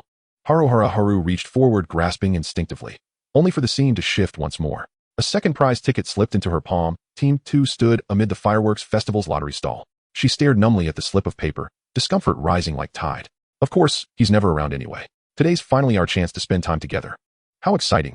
Might Guy's voice dwindled, his expression shifting to bewildered concern as he studied her face. What's wrong? Has something saddened you? All scenes dissolved, leaving only those words echoing across the vast hollow blackness. Coddled. Protected. Always. Sure 3. A piercing whistle shrieked. Haru whirled around to find an enormous wooden whistle looming behind her. She tried to step back, but a wall materialized behind her. To a lone wanderer, Genma, and I must seem unbearably loud. Companionship itself becomes a burden. You can't speak it aloud, so you resort to that shrill whistle, reducing your comrades to mere noise. I understand perfectly, yet that whistle is utterly cruel. Trapped with nowhere to flee, Haru squeezed her eyes shut and screamed. Her back drenched in cold sweat, she jolted awake, her forehead sticky and tender. A touch confirmed it: blood. The space was pitch black, narrow, suffocating. Fine, I'll call for help. During the Chūnin exams, a whistle signaled distress, as surely now too its cry would draw her teammates' attention. Haru fumbled painfully for her weapon pouch, retrieved a dusty wooden whistle, and drew a deep breath before blowing. No sharp, grating shriek followed. Instead, birdsong, clear, gentle, and melodious, evoking the soiled little sparrow she'd once watched perched in a hospital courtyard. It trilled softly on the branch, hopping between twigs, preening its feathers.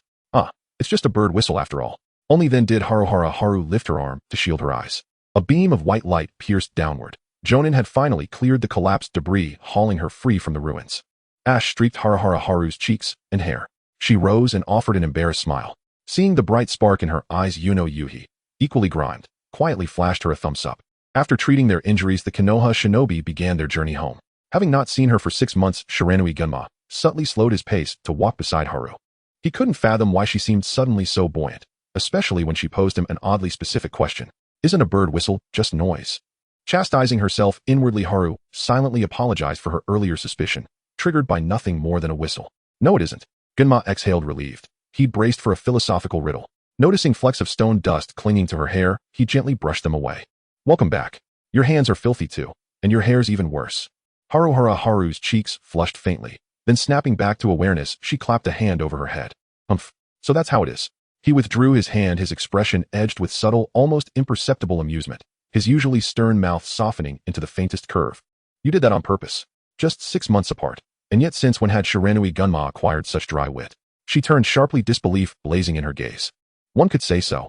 Shiranui Gunma remained blissfully unaware that he'd nearly been classified as a solitary loner. In truth, his near invisibility stemmed from a single unremarkable fact: serving as the Hokage's bodyguard demanded relentless, exhausting dedication. Her inner knot, imagined unfounded, dissolved. Haru felt lighter than air. Konoha had changed little over the past half-year. Sunlight still bathed the village in golden warmth. The academy remained filled with children wrestling with textbooks. The western district still bustled as a street of savory snacks. Yet one thing eluded her understanding. Team leader Nobuto has defected. Mizuki Ibiki nodded. He'd heard of Haru's return and came straight away to inform her. He feared no one else would tell her, and Haru, stunned, swayed as if fainting. His collar seized tight, her teeth clenched, her eyes burning with dangerous fire. Tell me, why would Nobuto Sensei, the kindest man alive, betray us? Or is there another reason? Even if you ask, I truly don't know. Mizuki Ibiki freed his collar from her grip and invited her to join the interrogation division for drinks. to drown sorrows as they'd done these past months. Hey, move aside, move aside. Mitarashi Anko swayed unsteadily, prying Haru and Ibiki apart before slinging an arm around Haru's shoulders. It was plain she too had been drinking heavily lately. That's enough, Haru. That's enough. Even Anko, bold, unfiltered, fiercely honest, sounded subdued. She feigned indifference, gave Haru's shoulder a few firm pats, and walked away. Haru's initial exhilaration had ebbed, replaced by her familiar languid lethargy. The world, after all, was what it was in some fundamental sense. She was merely a salted fish. A salted fish does not thrash or cry out or strive to rise. It simply flips over in the blazing sun, soaking up vitamin D with serene, unbothered grace.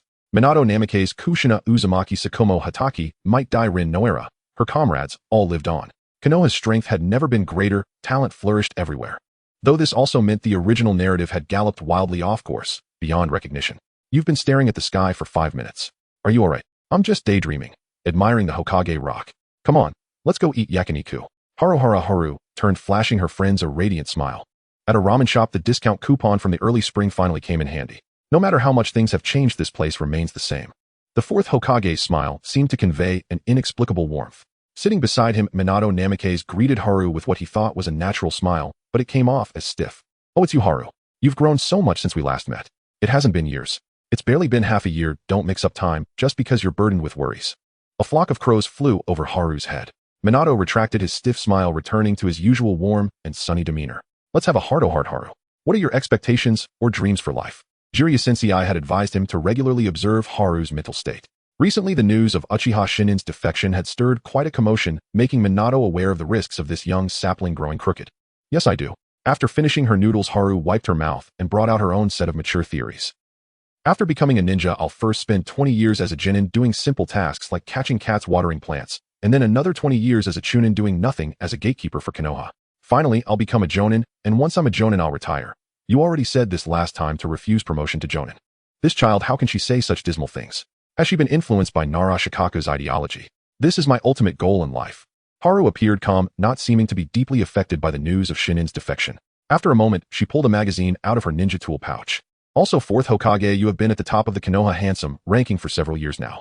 Look, wait a minute, this Handsome ranking must have been built with a lot of financial backing. He remembered that a portion of Konoha's financial income actually came from this inexplicable civilian ranking. Minato suddenly understood the surprise that Kushina had confidently given him 2 years ago. A group of ninjas formed a support group for the fourth Hokage, shouting, "Let's maintain the top ranking." Minato was lost in his own smile, surrounded by a pink floral filter. Once Haru shifted her focus, she quietly tiptoed away. Trying to pry words from you, it's too early for that. Haru had more important matters to attend to, which was seeking the truth behind the angry training. The Temple of Fire Konoha and the third Hokage had concealed it for so long just to prevent her worldview from becoming distorted. This reason made the world seem like a gigantic ramshackle stage. Hey, seriously, has no one noticed? In this world, hiding the truth from the protagonist will inevitably distort their character. A recognized, ironclad rule. Has no one noticed this for so long? Doesn't anyone find this inappropriate? In the back mountain deer field, I understand your concerns, but what about you? Do you not feel sadness, discomfort, depression, sorrow, oppression, pain, or the impulse to explode the world or kill everyone? After hearing the whole story, Nara-kan blamed all the psychological harm on the third Hokage and his uncle for hiding the truth. If a person isn't schizophrenic and can still experience so many emotions, that's quite remarkable. The small flame of anger in Haru's heart was extinguished by Ken's analysis as she slowly sat on the grass feeding carrots to the deer. I just want to investigate the truth. Haru's grasp of her emotions had undergone a qualitative transformation, no longer losing control just because someone was secretly watching her meditate. Rather than getting angry for no reason, she wanted to know at what point Konoha confirmed her as the so-called blade of destruction. What is it that she doesn't know? So I need your help. Haru vigorously patted Nara-kan on the shoulder, and he squinted his eyes. Aren't you afraid that I'll come up with another bad idea? Friend, how can this idea be bad? It's fantastic. At that moment, Haru seemed to forget the past grievances of mutual sabotage, wholeheartedly blowing rainbows. Nara-kan frowned and pondered. How does he think? Since childhood, he has seen through that human relationships are not as simple as they appear. Various interests in Konoha are maintained in a delicate balance. After graduating from the Ninja Academy, Ken reflected on how deeply he was affected by negative emotions, so he chose to leave his team and become a ranger, and he only remained a ranger for a year. The life of a ranger was simple, experiencing the local customs of each region and acting justly when necessary. This lifestyle pulled him away from the abyss of a life full of conspiracies, turning him into a clever observer. And now, understood. Nara-kan accepted his friend's request. His first plan hit Haru like a ton of bricks. Immersed in his abstract art, Ken continuously expressed his views. Best strategy, we sit at the top of Hokage Rock and listen to the old third Hokage tell stories from the past. No conflict, no misunderstandings, understand the truth. Middle strategy, let's make my uncle's children cry, and the troubled Uncle Shikaku will reveal the truth to us. There's conflict, no misunderstandings, understand the truth. Lower strategy, you write a letter to that fire temple saying you've thought it through and want to destroy the world. Konoha and the fire temple will spill the truth. No conflict, but there are misunderstandings, understand the truth. Middle upper strategy, you sneak into the Konoha intelligence department to steal documents. Before Ken could finish, Haru could no longer hold back and made a stopping gesture. Haru's mind was swimming in a sea of terrible ideas, completely shattered into delicious brain bits. Hey, I still have middle strategy, middle lower strategy, lower upper strategy, lower middle strategy, and lower strategy left to explain. He raised an eyebrow at his friend who was emo on the spot and grudgingly closed his mouth. These plans seemed to have a low feasibility, but he was confident that if one of them was implemented they could uncover the truth. Anything is possible. Once there's a result, the process becomes trivial and good and bad become irrelevant. What about the lower strategy? Haru stored her thoughts, wanting to know just how bad it could get just to understand the truth. Was Nara-kin overthinking things? Lower strategy, let me think. Nara-kin pretended to ponder while actually combining all the absurd endings, expressing his distaste for Konoha's various interests.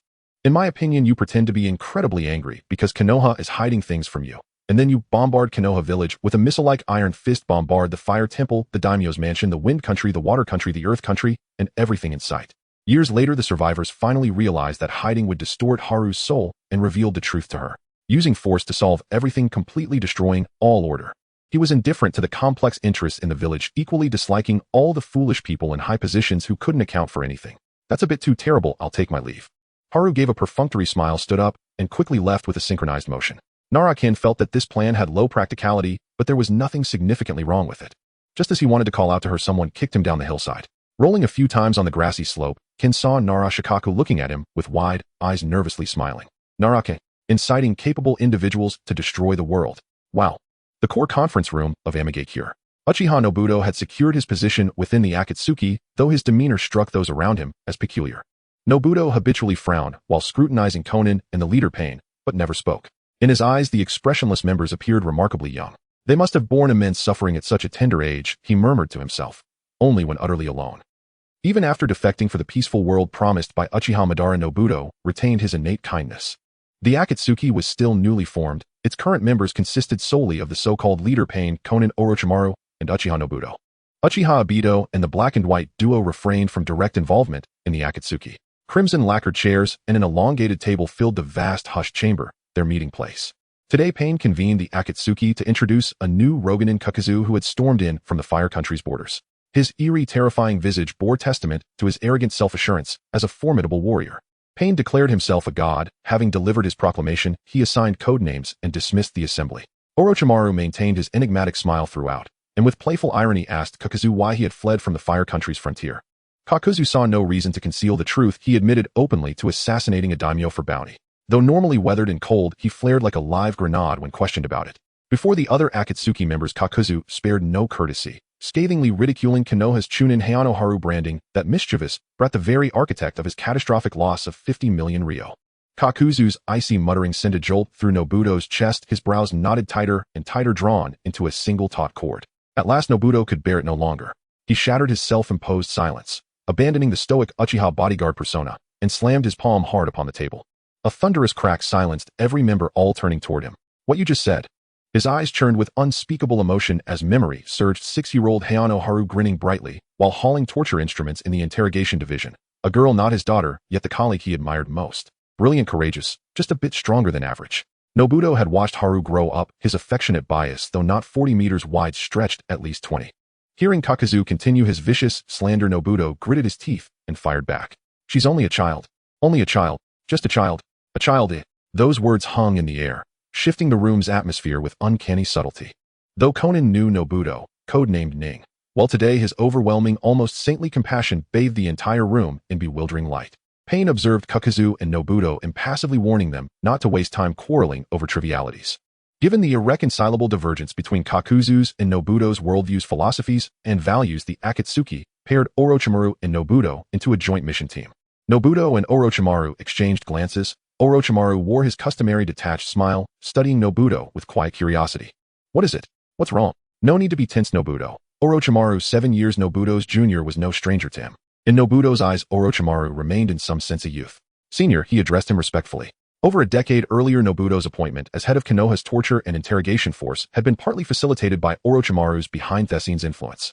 Time passes. The once brilliant, swaggering Uchiha Nobuto now faced midlife uncertainty, no longer young. After all, he had once been a prodigy of the Uchiha clan, unrivaled in renown. At 17, Hayashi Irika passed the academy's final examination and officially became a Chūnin instructor at the Ninja Academy.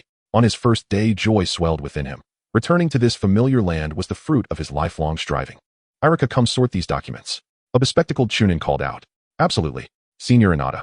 For Irika, his new role meant addressing every shinobi as senior. By day's end, he was so overwhelmed he could barely find his way home. Late that night, while compiling files on outstanding alumni, Irika stumbled upon a curious photograph. First, a portrait of Hayazono Haru alongside a Chūnin instructor. Second, both held aloft a mathematics exam scored perfectly. A slender white margin beneath bore a line of script, "Perfect score, commemorative only." Oh well, perhaps Haru employed some extraordinary technique. Irika, seeing through it all, felt no surprise.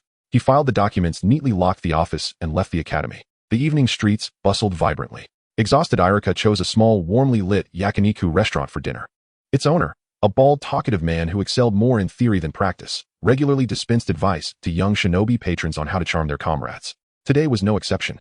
"Hey, old man, you've lectured us endlessly, yet your shop still has no proprietress," teased a young shinobi, playfully engaging the owner.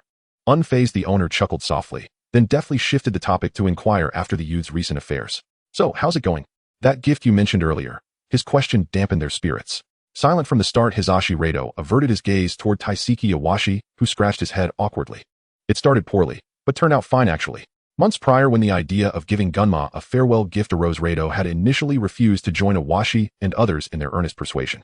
Yet Iwashi's unwavering conviction eventually won him over, and thus half a year ago they truly did urge Gunma to present a whistle as a parting token. In the owner's own interpretation, gifting something imbued with shared memories was ideal. Half a year earlier he'd declared, "Comradeship, you see. You young shinobi are perpetually overburdened. So much so you repeatedly decline joyful outings with your peers. When one departs, simply give them a whistle. Blow it during the Chūnin exams. If they're eliminated, it'll become a shared memory too." A bizarre rationale. Irika hadn't meant to eavesdrop, but the neighboring table's voices carried far too clearly. Always declining playtime with comrades, and then presenting a whistle as a gift. Irika nearly mistook it for the act of a masterful passive aggressor. First layer implying the comrade was noisy. Second layer signaling elimination, out. "There's more to it," a voice murmured beside him. Startled, Irika whirled around. Kakashi stood expressionlessly behind him, a book in hand. He too had come for dinner. Umbu's shifts ended late. "Good evening." "Good evening, Instructor Irika." Kakashi politely adjusted his address. "So, where does this bizarre logic originate? Any leads?" Irika tilted his head curiously. Kakashi remained silent, his deadpan gaze drifting downward to the copy of Makeout Paradise in his hands. Irika's eyes followed, and understanding dawned. "Oh, I see. No wonder it sounded so absurd." Having finished his meal, gossip-loving Irika swiftly departed the yakiniku shop, the cool night breeze sharpening his senses. Drowsiness now seeped in, prompting him to veer toward the small bridge near Konoha's western gate. Luminous and serene, that spot must offer a splendid night view. He had no inkling that this stroll would unwittingly ensnare him in Konoha's most notorious fishing expedition. "Haru, is that you?" In the village of Konoha, there is a small bridge, the most iconic spot for ninja refreshment. The wooden structure spans the waters of the Nanga River, located at the junction of the cherry blossom forest on the west side of the village and the Uchiha compound. Whenever someone is feeling down, there is always one more sighing person on the bridge.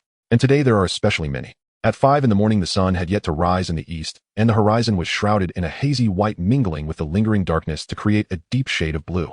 A rhythmic sound of footsteps approached from afar and stopped by the bridge. Mato Kai, dressed in green training gear, paused on the small bridge, hesitating for a moment before resting his hand on the railing and gazing at the flowing river below. The cool breeze brushed against the sweat on his forehead, and a petal stuck to his brow. No need at all. Before their exam, Class 2 had completed a rank mission escorting a noble. Sakura Haru firmly rejected Mato Kai's protective intentions. Her strength in taijutsu was beyond question, and protection was unnecessary. "Don't worry, I can definitely handle it." Assassins and killers posed no real threat. But Mato Kai was not one to waver easily. His concerns stemmed from within. The prerequisite for becoming a master of taijutsu is to protect one's companions from harm. He was particularly sensitive about how his own weaknesses had led to Haru being injured on 2 previous occasions, despite her being the one who believed in his strength the most. The fear of betraying that trust hung over him like a curved dagger. "Let's go, or well fall behind." Sakura Haru waved her hand, casually quickening her pace to catch up with the escort team. Suddenly a loud shout came from behind, drawing everyone's attention. "This is important to me. I will not let you get hurt again." Haru was taken aback. After a long moment, Mato Kai finally noticed the smile at the corner of her mouth. Then I entrust it to you. If this was a request from a companion. Returning to reality, Madokai snapped out of his moment of despair. He still had a long way to go to achieve his goal of protecting his companions, and to protect Haru, he needed to train his taijutsu to be stronger than hers. It's alright, today is a new day. With that, Madokai jogged away. He still had to complete 50 laps and do 1,000 push-ups today. The morning light was not blinding, the nearby scenery gradually came into focus. Numerous cherry blossoms floated into the flowing water, accumulating on the riverbank beneath the bridge. Another person paused by the bridge, Uchiha Fugaku, watching the falling petals drift away with the current, his brows furrowing deeper. He sighed deeply while standing on the bridge. There must be a better way. Why Fugaku? His cousin spoke with anger and sorrow. Uchiha Shinin's eyes reflected disappointment and disbelief. His expression suggested he was looking at a disruptive figure. You've been hypnotizing yourself for too long. What should I call you? A peace envoy. You're several years older than me, why can't you understand? Fugaku, who held no favorable feelings for Konoha's leadership, felt a pang in his heart. Shinin's every action seemed to lean towards Konoha. The two had a fierce argument. Exhausted in spirit, Fugaku knelt in the shrine all night. He contemplated many possible futures. Oh, would the children of Uchiha become, like Shinin, excessively kind? Would his own children turn towards Konoha? Would they fail to see the plight of the Uchiha? Who knows in the end if it would lead to a rift between Konoha and Uchiha? Fugaku, amused by his own thoughts, gradually transformed his laughter into a suppressed sob, the cries of the clan leader echoing throughout the silent Uchiha shrine. Although Fugaku had fantasized about whether Itachi would fall into pain due to the conflict between Konoha and the Uchiha, he firmly believed it was too early to discuss such matters now. He calmed his emotions and left the riverside. The midday sun was hot and bright, and even the wind felt warm. The stones by the bridge were heated under the sunlight, when suddenly someone kicked a small stone into the river. The stone circled a few times in the river, swaying as it sank to the bottom. Nara Shikaku raised an eyebrow, watching the river for a moment while leaning against the bridge's railing. He had learned of a seemingly absurd misunderstanding from his nephew. Concealment and deception will certainly create many extreme individuals. This was a law of the world he understood well, but others did not. The third Hokage had ordered relevant individuals not to disclose the truth about the anger training to Sakura Haru. Revealing the monks of the Temple of Fire will only increase the psychological pressure on the children. The third's reasoning was not without merit, yet he felt that the little girl was perceptive enough. Deceiving her might lead to misunderstandings. Nara Shikaku decided to talk to his students tomorrow. In order to prevent the world from being destroyed and to maintain peace in the ninja world, the beleaguered strategist of Konoha worked hard for another day. He bowed his head in contemplation, ultimately shaking it as he walked away. At 3 in the afternoon, the light slanted down, stretching the shadows of the cherry blossom trees, long with spots of light swaying beneath the shade. Someone stood on the bridge looking up at the sky with a heavy step. Occasionally, a few birds flew across the remnants of clouds in the sky. Governing Konoha was far too difficult. Namikaze Minato rubbed his dark circles, feeling the considerable trouble caused by various recent events in Konoha. Finally, he had a rare day of rest today. Governance was not the most tormenting aspect. The ability to empathize and feel the struggles of others was the true torment. His duty was to find ways to improve in situations where he felt powerless and to help with all his might. Not long ago, the feudal lord of the Land of Fire sent a letter inquiring whether Sakura Haru could be transferred to serve as one of the 12 guardians, with only Tsurutobi Asuma seemingly unable to fully reassure the feudal lord. Oh, I almost forgot. Asuma had been extraordinary in becoming one of the 12 guardians. Beyond these major matters, he often faced opposition from Danzo when managing internal affairs. No matter what Danzo said, he always ended with a chilling remark. All right, you are the Hokage, you have the final say. Namikaze Minato would not compromise on matters of principle. Despite having many troubles to handle, he remained the strong and warm person he had always been. Namikaze Minato turned to go to the market for groceries. At dusk, the 7-year-old Uchiha Itachi appeared on the small bridge. He sensed that the atmosphere within the clan was off, but Shursui told him not to worry. If there was anything joyful in the past 6 months, it was that he gained a baby brother. This happiness filled the void in his heart, allowing him to temporarily cast aside the news of Uchiha Shinin's defection. If only this kind of life could last forever. Sometimes he would have inexplicable thoughts, but as long as everything remained the same, there was still hope. In the evening, Sakura Haru appeared by the river with an oil lamp. She set up her fishing tools and folding stool, beginning her fishing. The small bridge by the riverside looked quite beautiful, the wooden material appearing quite refined.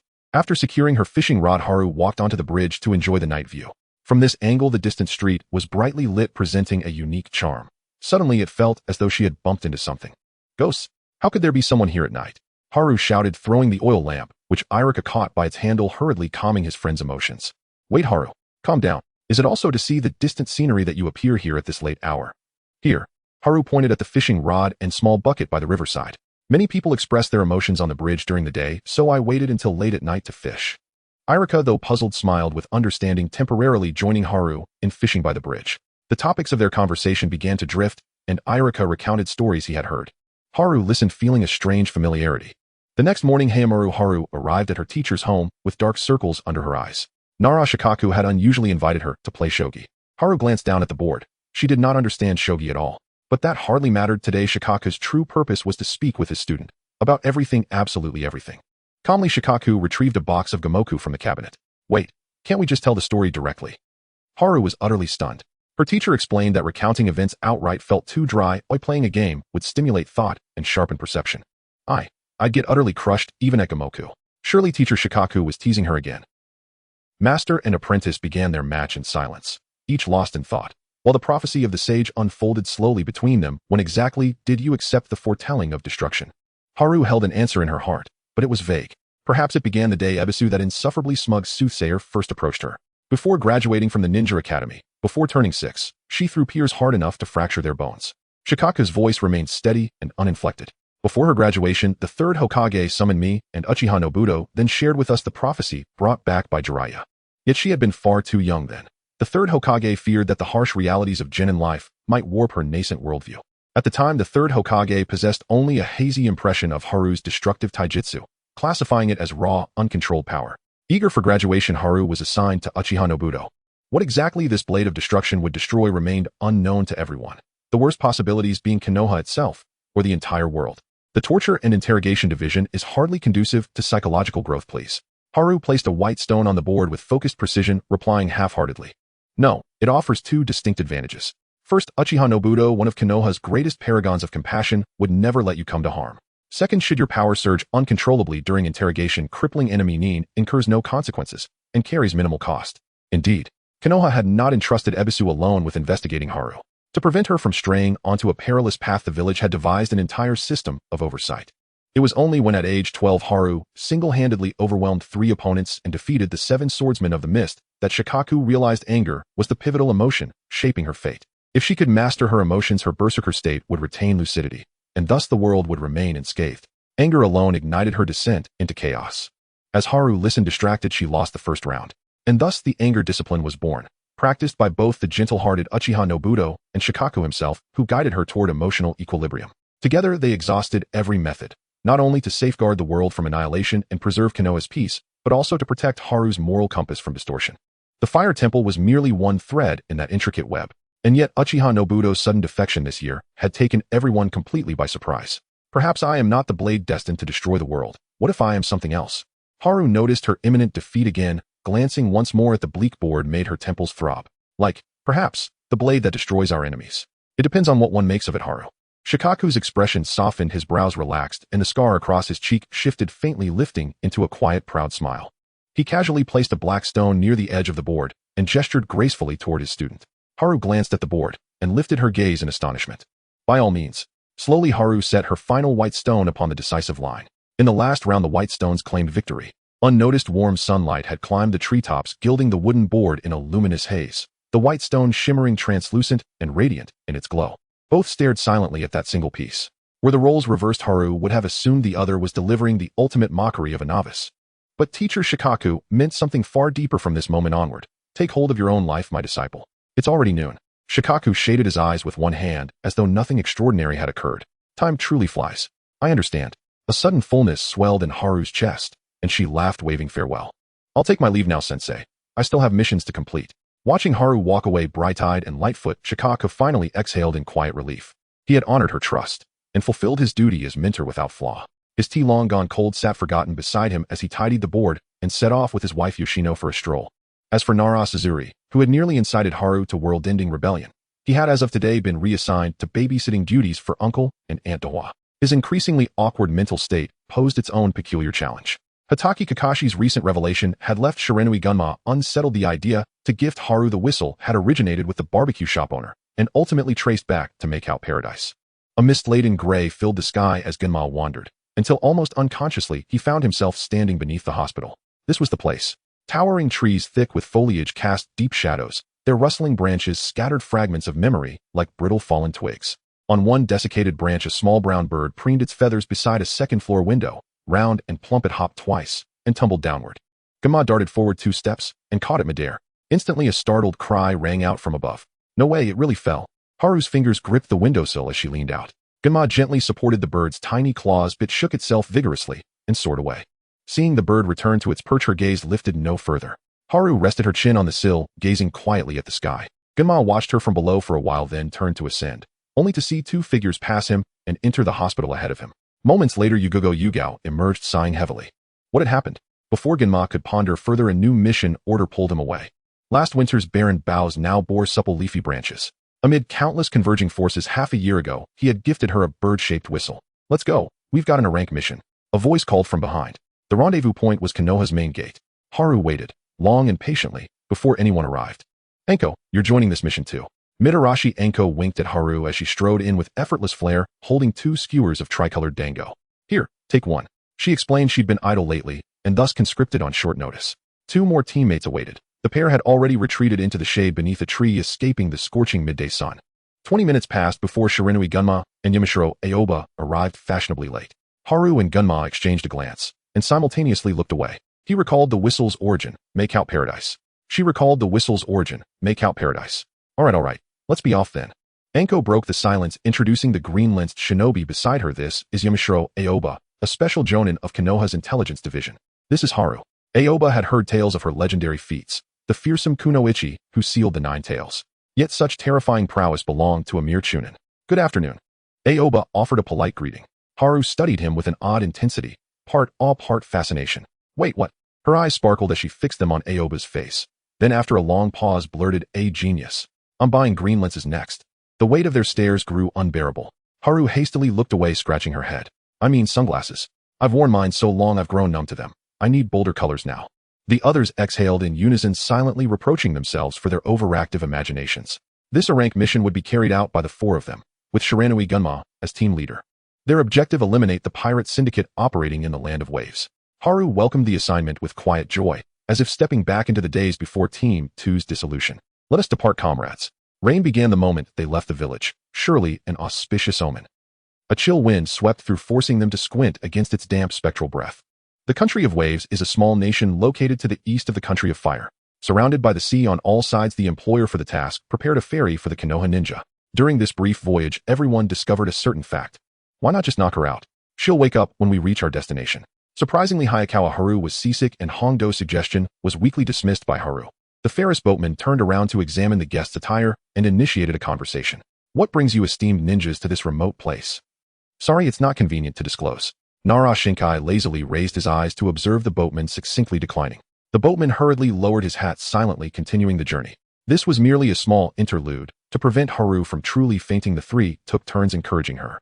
Yamashiro always intriguingly offered his sunglasses to Hayakawa Haru. Haru fought against the waves of nausea and curiously put them on, glancing left and right, and indeed everything appeared through a brown-green filter. She persevered for half the day with strong willpower. The team coincidentally arrived at the port of a fishing village. A very short young man waved to everyone. He was wearing a linen outfit, and getting closer one could smell the odor of fish. His nose was flat and his eyes squinted into slits, while smiling, presenting a rather unique appearance. Esteemed ninjas, thank you for coming. The young man invited the ninjas to sit in his home, which was a 2-story building, quite decent compared to the other houses in the fishing village. The young man introduced himself as Kato, engaged in the fishing business. His request was clearly stated in the scroll: eliminate the sea bandits within a few miles of the fishing village to ensure the safety of the fishermen and the village. I started from nothing since childhood and will definitely become a wealthy merchant in the future. I cannot let those bad people block my path. That group of rogue sea bandits must not ruin the fishing village. Kato, protect the fishing village. Pay to eliminate sea bandits. Protect the fishermen. Hayakawa Haru maintained a serious expression, pursing her lips and nodding earnestly. The 4 of them settled in Kato's home, resting for the night, and starting the investigation of the sea bandits' distribution and numbers the next day. The night often spurred contemplation, and Haru found it hard to sleep. Hongdo, sharing a room with Haru, watched as she rolled back and forth under the covers like a pancake for 2 hours. Unsurprisingly, she too was sleepless. Are you also? Do you think Kato is suspicious? Exactly, this fishing village is too damp. There are frogs croaking everywhere, so noisy. Hongdo adjusted her hair, frowning as she stared out the window. Hearing her say that, Haru discreetly suppressed her thoughts. Go to sleep quickly, or you might get kissed by a frog and turn into a prince. Haru covered her head with the blanket. That would only count if he's handsome, right? Yoshitashi Hongdo yawned, tearing 2 strips from the bandages in her tool pouch to block her ears. The night went by uneventfully. The next day, Kato eagerly prepared breakfast for everyone. He was busy selling fish and left home after warmly greeting them. This young man may be short, but he is the first in the fishing village to propose a cooperative business model among the villagers. The common reaction to a young man with business acumen is praise. He unified the labor results of all the villagers for sale at a stable price. Could it just be a coincidence with the same name? Haru's heart wavered, and two scenarios formed in her mind. The first scenario was a stranger with the same name. The second, that Kato was once an ambitious young businessman, but like a dragon-slaying youth, he ultimately became an evil dragon, an old cliché. Regardless, she was not prepared to be highly vigilant of this task's client. When uncertainty arose, she decisively chose to let it go. Haru rested her chin on her hand, staring at Nara Shikaku. Yamashiro Aoi and Yoshitashi Hongdo exchanged glances. Haru had been staring at Shinkai's profile for 5 minutes. Who would dare to ask? Before Hongdo could speak, Yamashiro Aoi tilted her head, signaling her to ask. Hongdo, speechless, kicked Yamashiro Aoi under the table. Ouch, that hurts. Haru, what are you doing? Yamashiro Aoi looked across. I'm thinking. She's thinking. Nara Shikaku spoke up, having become completely immune to such intense gazes. After the Chūnin exams, Haru always liked to stare at him, claiming that gazing at a handsome face helped her think. Nara Shikaku calmly accepted this explanation. What a bizarre pair of oddballs. In a world where one likes to stare at handsome boys and the other is used to being stared at. The fishing village was not very large, but it prospered with its population nestled between mountains and water. Most of the villagers earned their living through fishing, with only a small portion entering the construction market of the country of waves, learning the skills to build bridges. You will split into 2 teams. You and Hongdo will scout the forest on the west side of the fishing village, while Nara Shikaku and Yamashiro Aoi will patrol the coastal area following the fishing boats. After parting ways, Haru and Hongdo followed the stone path of a small mountain to the back mountain. The air there was even more humid, with moss covering the stones along the way. Before long, the two discovered a hidden cave with boats inside. The concealed boats were covered with a layer of green fishing nets, and lifting the nets revealed several moldy boxes. Do these people have brains the size of walnuts? Such a shallow hiding method. Why would sea bandits hide their wealth in a damp, cold cave? Not to mention, weather-bold fishermen would come to the back mountain. Just looking at the weather would easily cause money to mold. Why not spend it? Haru was puzzled. Hongdo, familiar with the local customs of the country of waves, sighed as she rubbed her forehead. Because this group of sea bandits steals wealth but can't spend it, the country of waves is resource poor and too impoverished. This explanation made sense. Just as the two were about to return to inform the fishing village of their findings, the cave entrance darkened, and 2 fierce-looking strong men blocked their exit. Haru and Hongdo exchanged glances and charged forward quickly. Ouch, that hurts. Wrong. Wrong. Really wrong. Big sister. No, ladies, don't twist my arm, it's going to break. No matter how strong ordinary people were, they seemed weak as children in front of ninjas. The 2 strong men immediately began to plead for mercy, and under the threat of a kunai to the throat, the leader revealed the story about the sea bandits. The sea bandits were not an organization, but rather some desperate fishermen from the country of waves. They were once villagers from a nearby fishing village, but everything changed after the arrival of a young man named Kato. At first, the villagers sympathized with Kato, who had fled, and helped him through the toughest times. But this spring, everything became different. Kato was a local snake who acted friendly on the surface, purchasing fish from the fishermen to help sell them at marked prices. But in reality, he suppressed the prices for the fishermen, falsely claiming that the market conditions in the country of waves were poor, while raising prices for the women and children buying fish in the market, leading people to believe that was the market price, making their lives even more difficult.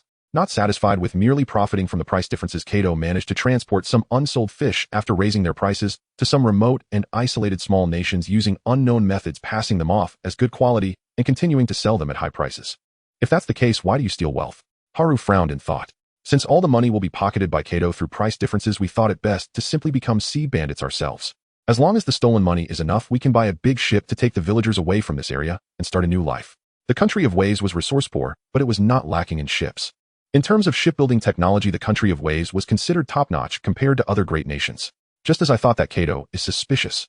As soon as Haru finished speaking, a group of people appeared at the cave entrance, Kato standing out among them, noticeably shorter than the rest. Stop the nonsense. Get on with it. I hired you to do your job.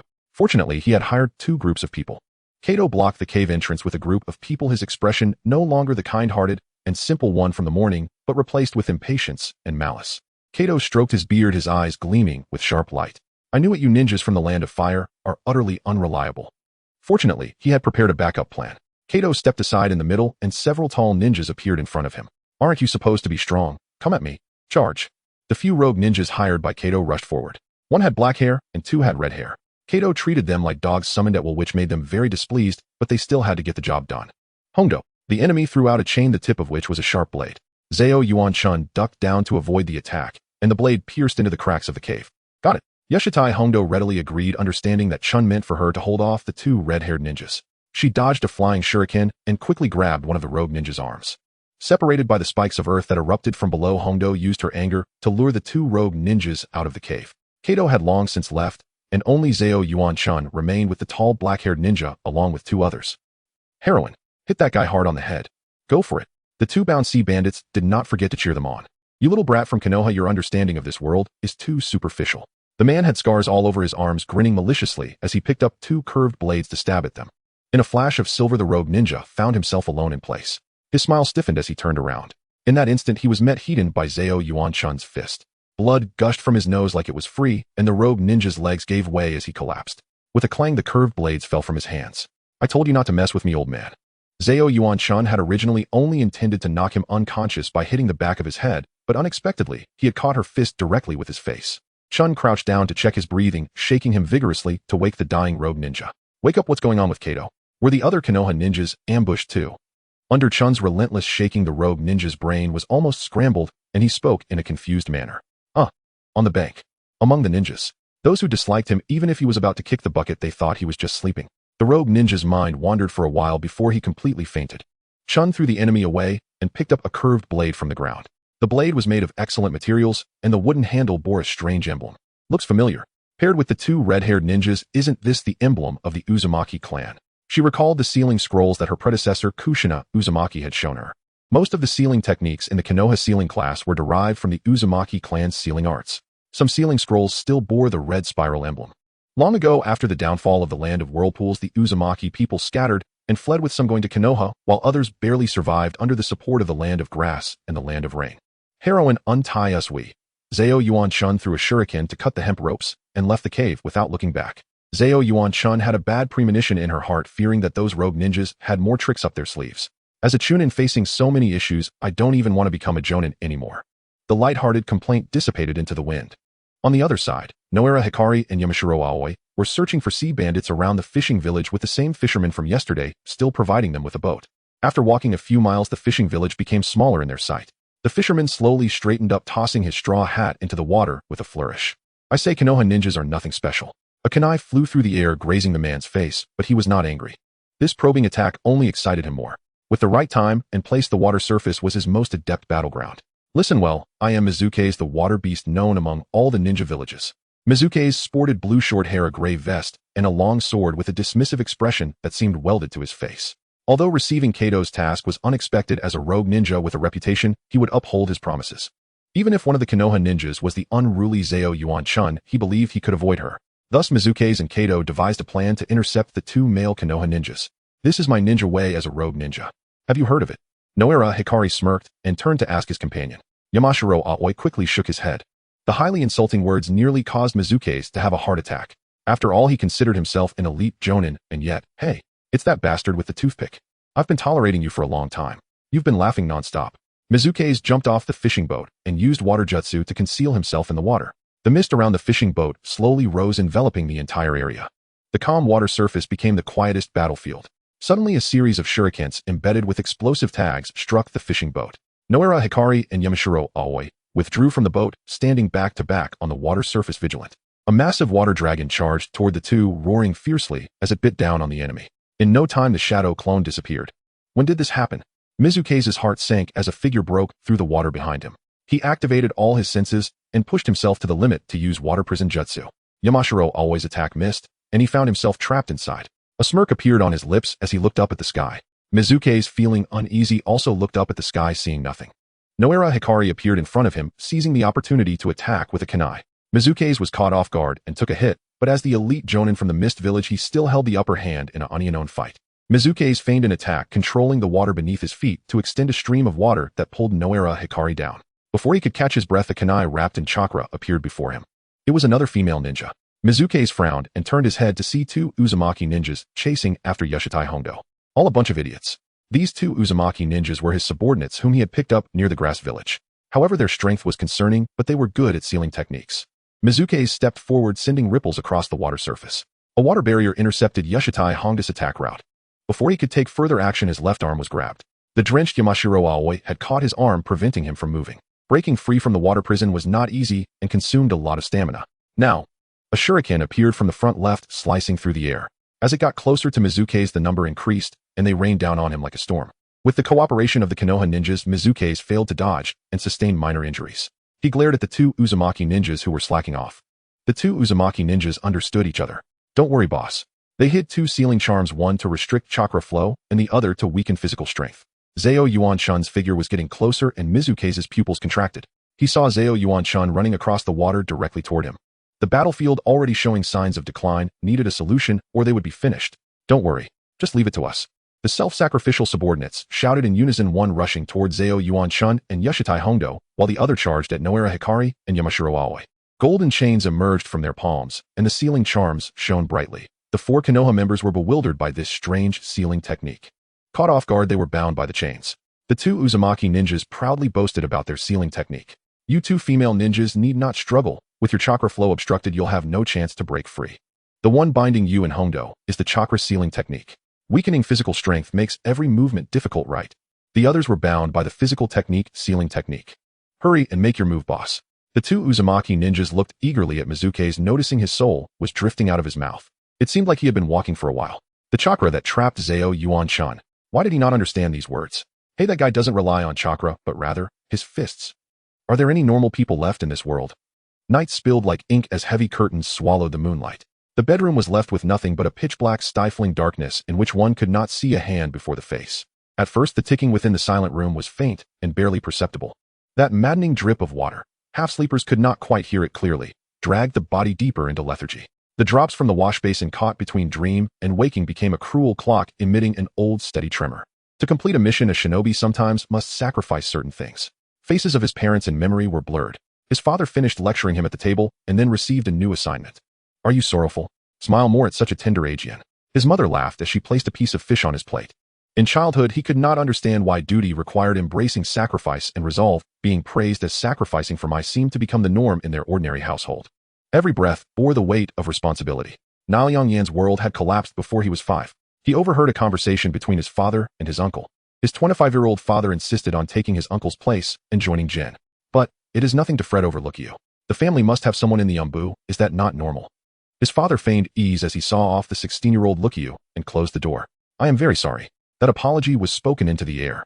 From that day on, he watched his father's comings and goings, anxiously fearing the day his father might be too busy to return home. On an otherwise ordinary afternoon, his mother left crying as she led him out the door. What wound could cause someone to spit blood and fall? Naoyang Yen had a vague understanding of fighting for Mai. The Naoyang clan were expendables in many departments, especially in Jin. Mother is going to buy some daily supplies. Do not wander about here. After a hurried funeral, his mother handed him an umbrella and vanished around the corner. He sat by the roadside all day and only the next morning received the news that his mother had leapt from a cliff. An ordinary woman with no shinobi training had run frantically beyond the village and thrown herself off a forest precipice dozens of li away. The mission was dangerous, was it not? 5-year-old Naoyang Yen looked up at his sullen uncle. 16-year-old Naoyang Lukiyu sighed and said nothing. From then on, he raised his young nephew in place of his brother. Was all of this truly for Mai? He felt uncertain about the will of fire. On one hand, he tried to hypnotize himself into believing sacrifice was necessary, and on the other, he could not help but weep.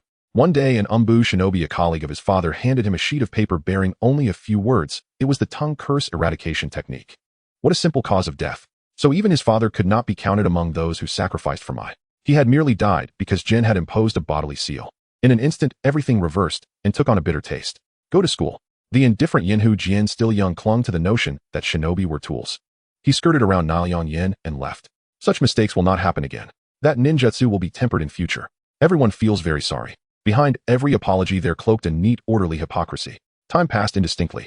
Waking from a nightmare, Naoyang Yen bolted upright. Cold sweat clung to his brow. He stepped out of bed and was jolted awake by icy water. Had he truly forgotten to turn off the tap? Naoyang Yen entered the bathroom, closed the faucet, and resigned himself to mopping a house flooded with water. It was hardly a day for sleeping. He pulled back the curtains and nearly blinded himself. Already noon. After tidying the place, he remembered he had promised to watch his uncle and aunt's child today. He hurried to his uncle's house. Zhao Yuan-shun stepped out the front door and exchanged a brief glance with him before leaving with a bright smile. What was Zhao Yuan-shun doing here? Why did that fellow wear that idiotic grin again? Naoyang Yen reached his destination and found Naoyang Lugio tidying up some shogi pieces. He watched his uncle and aunt stroll off together without ripple in his expression. If nothing unexpected happened, his day would be unbearably dull. His cousin Lu Wan rarely cried. When hungry, he would give a perfunctory whimper and then sleep quietly when sated. Naoyang Yen read a magazine while watching the child. After about half an hour, the calm was broken by the doorbell at the entrance. He opened the door to find a stern-looking bald man. Is Lukiyu Sr. not here? Di-Lu had come to deliver an apology letter. Unable to find Ziyuan Chun, he sought Naliang Lugio instead. Seeing Naliang, he hesitated. He is not here. If there is nothing, do not disturb us. If there is something, also do not disturb us. Naliang Yen sneered and moved to shut the door. Di-Lu caught the door with one hand, and it became immovable as stone. I cannot linger in my. Please deliver this to Ziyuan Chun. In all matters, the Huaji Si offers its apologies. Apologies, apologies, apologies. Di-Lu departed after delivering the letter. Naliang Yen stood silent, staring at the weighty apology in his hand. Where was the flaw in that plan? It was brilliant, he thought bitterly. I only want to know the truth. If Mai and Huaji Si had not left a trace, this letter would never have existed. The essence of apology was false prophet. When he came to himself and opened his hand, the envelope was creased and wrinkled, a dense web like shattered glass or a tattered spider web. A baby's crying came from the inner room. Ah, here. Naliang Yen tossed the apology into the trash and went to prepare powdered milk. In the trash, the envelope lay half buried beneath fruit peels and eggshells. Grease had seeped from a packaging bag and stained its corners. Waji country. Amid the bewildered stares of the Xuanhua shinobi, Ziyuan Chun broke free of his sealing jutsu and dashed straight toward Shuai's. With each step, towering sprays of water burst up like barriers at his feet. Shuai's expression shifted from hollow resignation to panic as he fled backward. Wait, I can explain, heroine. If you have the nerve, do not run. Let us leave a thread for another day and meet again. Shuai's blurted the phrase and belatedly realized he had said the same thing in the land of wind last time. The sand village released a caravan, and Ziyuan Chun of Shuai's had relied on those very words to plead for mercy. Spare me. The chase ended when Ziyuan Chun landed a lightning-fast punch to his chest. Two Xuanhua clan shinobi, seeing their leader fall, released smoke bombs. One lifted Shuai's, and they fled left and right. Ziyuan Chun, coughing, fanned his palm at the smoke and returned with the others to the shoreline. The fishing village learned the truth. Kadwa and the others had already fled, and Mui's mission was terminated. Ziyuan Chun noticed Bazuo, Xinjian, frowning at him and offered a smile. The earlier smoke had reddened Chun's eyes, and that smile made him purse his lips into silence. Chun teased lightly, aiming to lift the atmosphere with a spark of levity. A beauty shedding tears is a fine sight, is she not? Yushalai Hongdo covered her face from behind. Chun's stiff robotic boast felt far too awkwardly proud. Bazuo Xinjian paused and could not help but smile. He wanted to sigh, but it stuck in his throat. His fingers reached out and brushed the stray hair from Chun's face. His own long hair dripped against his cheek, plastered damply to his face. At any time, I detest your tears, Chun. Edge. Chun's eyes widened into little beans. He was thoroughly flummoxed by that reply.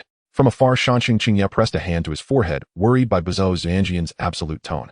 You will not forget the last time you cried. The last time had nearly convinced him a teammate would not recover. In an instant, Chun understood what he meant. For that reason, he hated tears. That is all right. Chun pursed his lips and turned his gaze away first. The group gathered their gear and headed home, chatting about what they would do once back in the village. Yushalai Hongdo declared she needed a bath. She smelled strongly of fish. Shanxing Qingye was returning to the intelligence division to hand over the traitor's dossier from this encounter. Bazuo Xinjian planned to return to the guard detail to handle some chores. Everyone's attention then settled on Chun. Chun, do you have anything to do once you return to the village? Not much. Ziyuan Chun considered his usual busy routine. I have plans to kill time with Gongzi Tai and Xinhue Chuyan in a few days playing cards. Aside from that, I will stay home and wait for a letter. She suspected Di-Lu was a man of his word and would likely come within days to deliver an apology. To preserve the reputation of an honest man, she chose to stake out the mailbox. Is that so? Then come with me to the hot springs tonight. Hongdo looped an arm around Chun's neck and cheeked him with playful familiarity. Of course. The shinobi laughed and hurried through the Hua country forest, completely overlooking Di-Lu passing by among the trees. After delivering the letter, Di-Lu was in a good mood and also failed to notice that the passing my shinobi was Ziyuan Chun himself. Might Kai had his first spirit beast a long time ago. Under the influence of his father, Might Dai, his spirit beast was a red tortoise. At that time, Might Kai was only 10 years old, and his father earnestly praised the heavy tortoise, which was as solid as a stone. Don't underestimate this tortoise, it is quite impressive. Might Kai readily accepted this new companion. The tone of the new partner was calm and reserved, always resembling an old man. From time to time, the tortoise would comment on how inadequate he was. Where are you lacking? He trained diligently to graduate from the ninja academy without holding others back. With more than a year until graduation, he had to give his all every day. Being disliked is inevitable, the tortoise slowly retorted. I've seen many more people than you, kid. I'm much older than you. A tortoise passing down knowledge through 3 generations. This was true, but Might Kai still denied this possibility. It won't happen. As long as he worked hard enough and encountered companions with good character, he would. You fool, that's why you need to double your efforts to appear on par with others. The tortoise comforted the disheartened Might Kai in return. As a skilled caretaker of children, the tortoise pulled out a mini turtle from who knows where. This is an emergency contact turtle. The emergency contact turtle was small and thought humans were truly complex beings. It often felt exasperated by the passionate young man named Might Kai, who would be better off lying down, as that was the tortoise's way of life. This kid ran laps and did push-ups every day, claiming that life was about burning bright. However, it had its own exciting moments in its turtle life. At 16, a Isekai'd gave it as a parting gift to a girl. During a trip around the countries in the spring of early garden, it was thrown out 3 times as a shuriken and forgotten in the corner of the ninja tool bag, twice, almost left behind 5 times while traveling. Oh, how scary bite it. Early garden spring once urged it to eat a cockroach, but it shook its head vigorously. Although the experience was quite twisting, it could be considered a mature turtle that had traveled, and it was sure to boast about it to the big tortoise when it returned. If it were to describe its impression of early garden spring, a neurotic human. The profession of ninja eagle sounds very cool, but only those truly in the position know how dangerous it is. Indeed, as everyone knows, ninja eagles are generally used to deliver messages with an 80% chance of being shot down by enemies each time they deliver. A ninja eagle coded 2 was deeply troubled by this profession. It was responsible for delivering important intel during the Third Ninja World War, but unfortunately, it was hit by an enemy jutsu and fell into a valley within the Land of Water. Don't move, Cold Ball. Uchiha Shursui carefully climbed up the cliff to retrieve the ninja eagle, which was larger than him. The ninja eagle looked gratefully at Shursui, and the next second it saw a familiar face. You're here playing with Cold Ball again. No wonder Inuzuka Shoma can't find his dog. That's that bastard. Early garden spring. The ninja eagle still remembered how this little brat once plucked its feathers in Konoha's interrogation department. Isn't it just a few feather pens? Why hold a grudge over that? Listen to what it's saying. Ninja Eagle 2 flapped its wings to break free from Shizui's arms and desperately tried to move forward. Uncle Inuzuka walked over, curious about the scene of everyone surrounding an injured Ninja Eagle. Whose pet is this? This is not a pet, it's my former colleague. You poked the fainting Ninja Eagle 2 with a stick and it grumbled as it got up. In the end, Ninja Eagle 2's wings were healed and it immediately placed a mouse into Shizui's hand as thanks before flying away without looking back. The Chūnin exams were truly dangerous. Ninjas not only disturbed their sleep, but also startled them with a bunch of bizarre plants making them squeal. In a cave lived a wild boar the size of a small mountain. It had spent its life in the forest of death without incident, but one day it was almost disturbed by a group of ninjas. Heaven, please distinguish between loyalty and betrayal. The wild boar did not want to attack the ninjas. It did not mean to target the ninja named Gongzi Tai, who it only attacked with its tusks, because Gongzi Tai and his team were planning a hunt. In the forest of death, while hunting, Gongzi Tai and Kamizuki Izumi were discussing eating pork. They both disagreed with this dangerous approach, and beads of cold sweat trickled down their foreheads. Don't refuse, that will be fun. The two patted Kamizuki Izumi's shoulders from either side, and he remained silent, pointing at the sky above. Gongzi Tai looked up to see a robust wild boar staring at them, drool dripping onto his face. Run. Help. Split up and run. How can there be such a large wild boar? The food in the forest of death must be too good. The wild boar did not chase anyone else, focusing solely on Gongzi Tai. It watched as Gongzi Tai rolled down the slope, ensnared by vines, and left satisfied. Truly reckless ninjas. Each generation is worse than the last. Gongzi Tai still did not know that he had just been mocked by a wild boar. The deer herd in the deer field was very friendly towards the Nara clan. Their daily tasks consisted of basking in the sun and eating. Occasionally a few mischievous deer would butt passers-by, but the chances were low. Ninjas are such strange creatures. A deer complained to its companions, sparking more complaints from the others. They discussed amusing anecdotes about the Nara clan, and as they chatted they mentioned a particular family. Nara Yin is quite nice. He's a good kid who feeds the deer on time. It seems that no one has visited his family in a long time except for that kid himself. Indeed, the shelf life of humans is quite uncertain. The deer herd's conversation was casual and scattered, and they quickly put this matter out of their minds. The lifespan of humans is far more uncertain than theirs. Today, Nara Yin did not come to care for the deer herd. Under the distant gaze of the deer, Nara Yin walked past the deer field and quickly returned home. He returned home and locked himself in his room to contemplate. Yes, to contemplate. I'm sorry. For the next week, Harahara's life became monotonous. On Monday, she played cards at home with the Konoha Gate Guardians, Mato Gai and Gunma Shiranui. On Tuesday, they played cards again. On Wednesday, the doorbell finally rang. At last, the Baldi is here. But standing outside was not Daisuke, only a low-ranked Chūnin delivering the morning newspaper. The Chūnin, startled by Haruharu's grim expression, stammered incoherently and dropped the paper before fleeing. Haruharu mechanically picked up the Konoha Shinbun and returned to the living room. The air in the living room grew heavy. Steelhead Koryu and Unkai exchanged glances, their faces drawn with crudely sketched turtles, and silently set down their cards. What's wrong? Not playing anymore. Haruharu wiped several turtle drawings from her face with a damp towel, her hollow gaze fixed on her nervous companions. In less than half a second, she lunged forward like a cannonball, seizing both men by their collars, and after holding back for too long, thick tears streamed down her cheeks. Why did that broad-browed, bald-headed man break his promise? Haruharu longed to cast the matter aside, but feared betraying the unwavering integrity of an honest man to his very bones. To betray another's trust is grave indeed. Daisuke had sworn he would deliver the letter of apology, and he would. So where was it? Why, I'm utterly helpless. The world is so complex, so terrifying. I want to become a gate guard. Unkai and Koryu, flustered as they tried to console her, blurted out an impromptu promise they'd scout the feasibility of gate guard duties with Haru in a few days. Koryu, his spiky hair bristling, immediately adopted a stern expression, preparing to personally investigate the mysterious disappearance of the letter. But just as the thought surfaced, the doorbell rang again. If it's him this time, Unkai. No need to say more, just beat him senseless. Shinketsu. Unkai grabbed a broom without hesitation. Haru wasn't merely a comrade they respected, she was the undisputed leader of their self-proclaimed slacker trio. Letting Haruzuma shed tears, that bald fraud is despicable. Fully armed, the two threw open the door, only to strike downward instinctively upon seeing Narahara Suzuri. Narahara Suzuri clicked, his tongue disdain flickering across his face as he glanced at the turtles inked on their cheeks. He stepped back, narrowly evading the blow. Seeing Haru's tear-streaked face, his mind blanked for a fleeting instant, then steadied itself. Let's go. Where? Haru couldn't recall making any plans with him. Narahara Suzuri stood lazily, one hand tucked into his pocket, gesturing idly in a direction. Nothing urgent. Cherry blossoms have bloomed along the bridge. Shall we go see them together?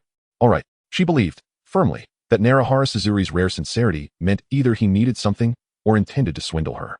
This wasn't mere speculation, since being duped last time she'd enshrined that conviction as absolute truth.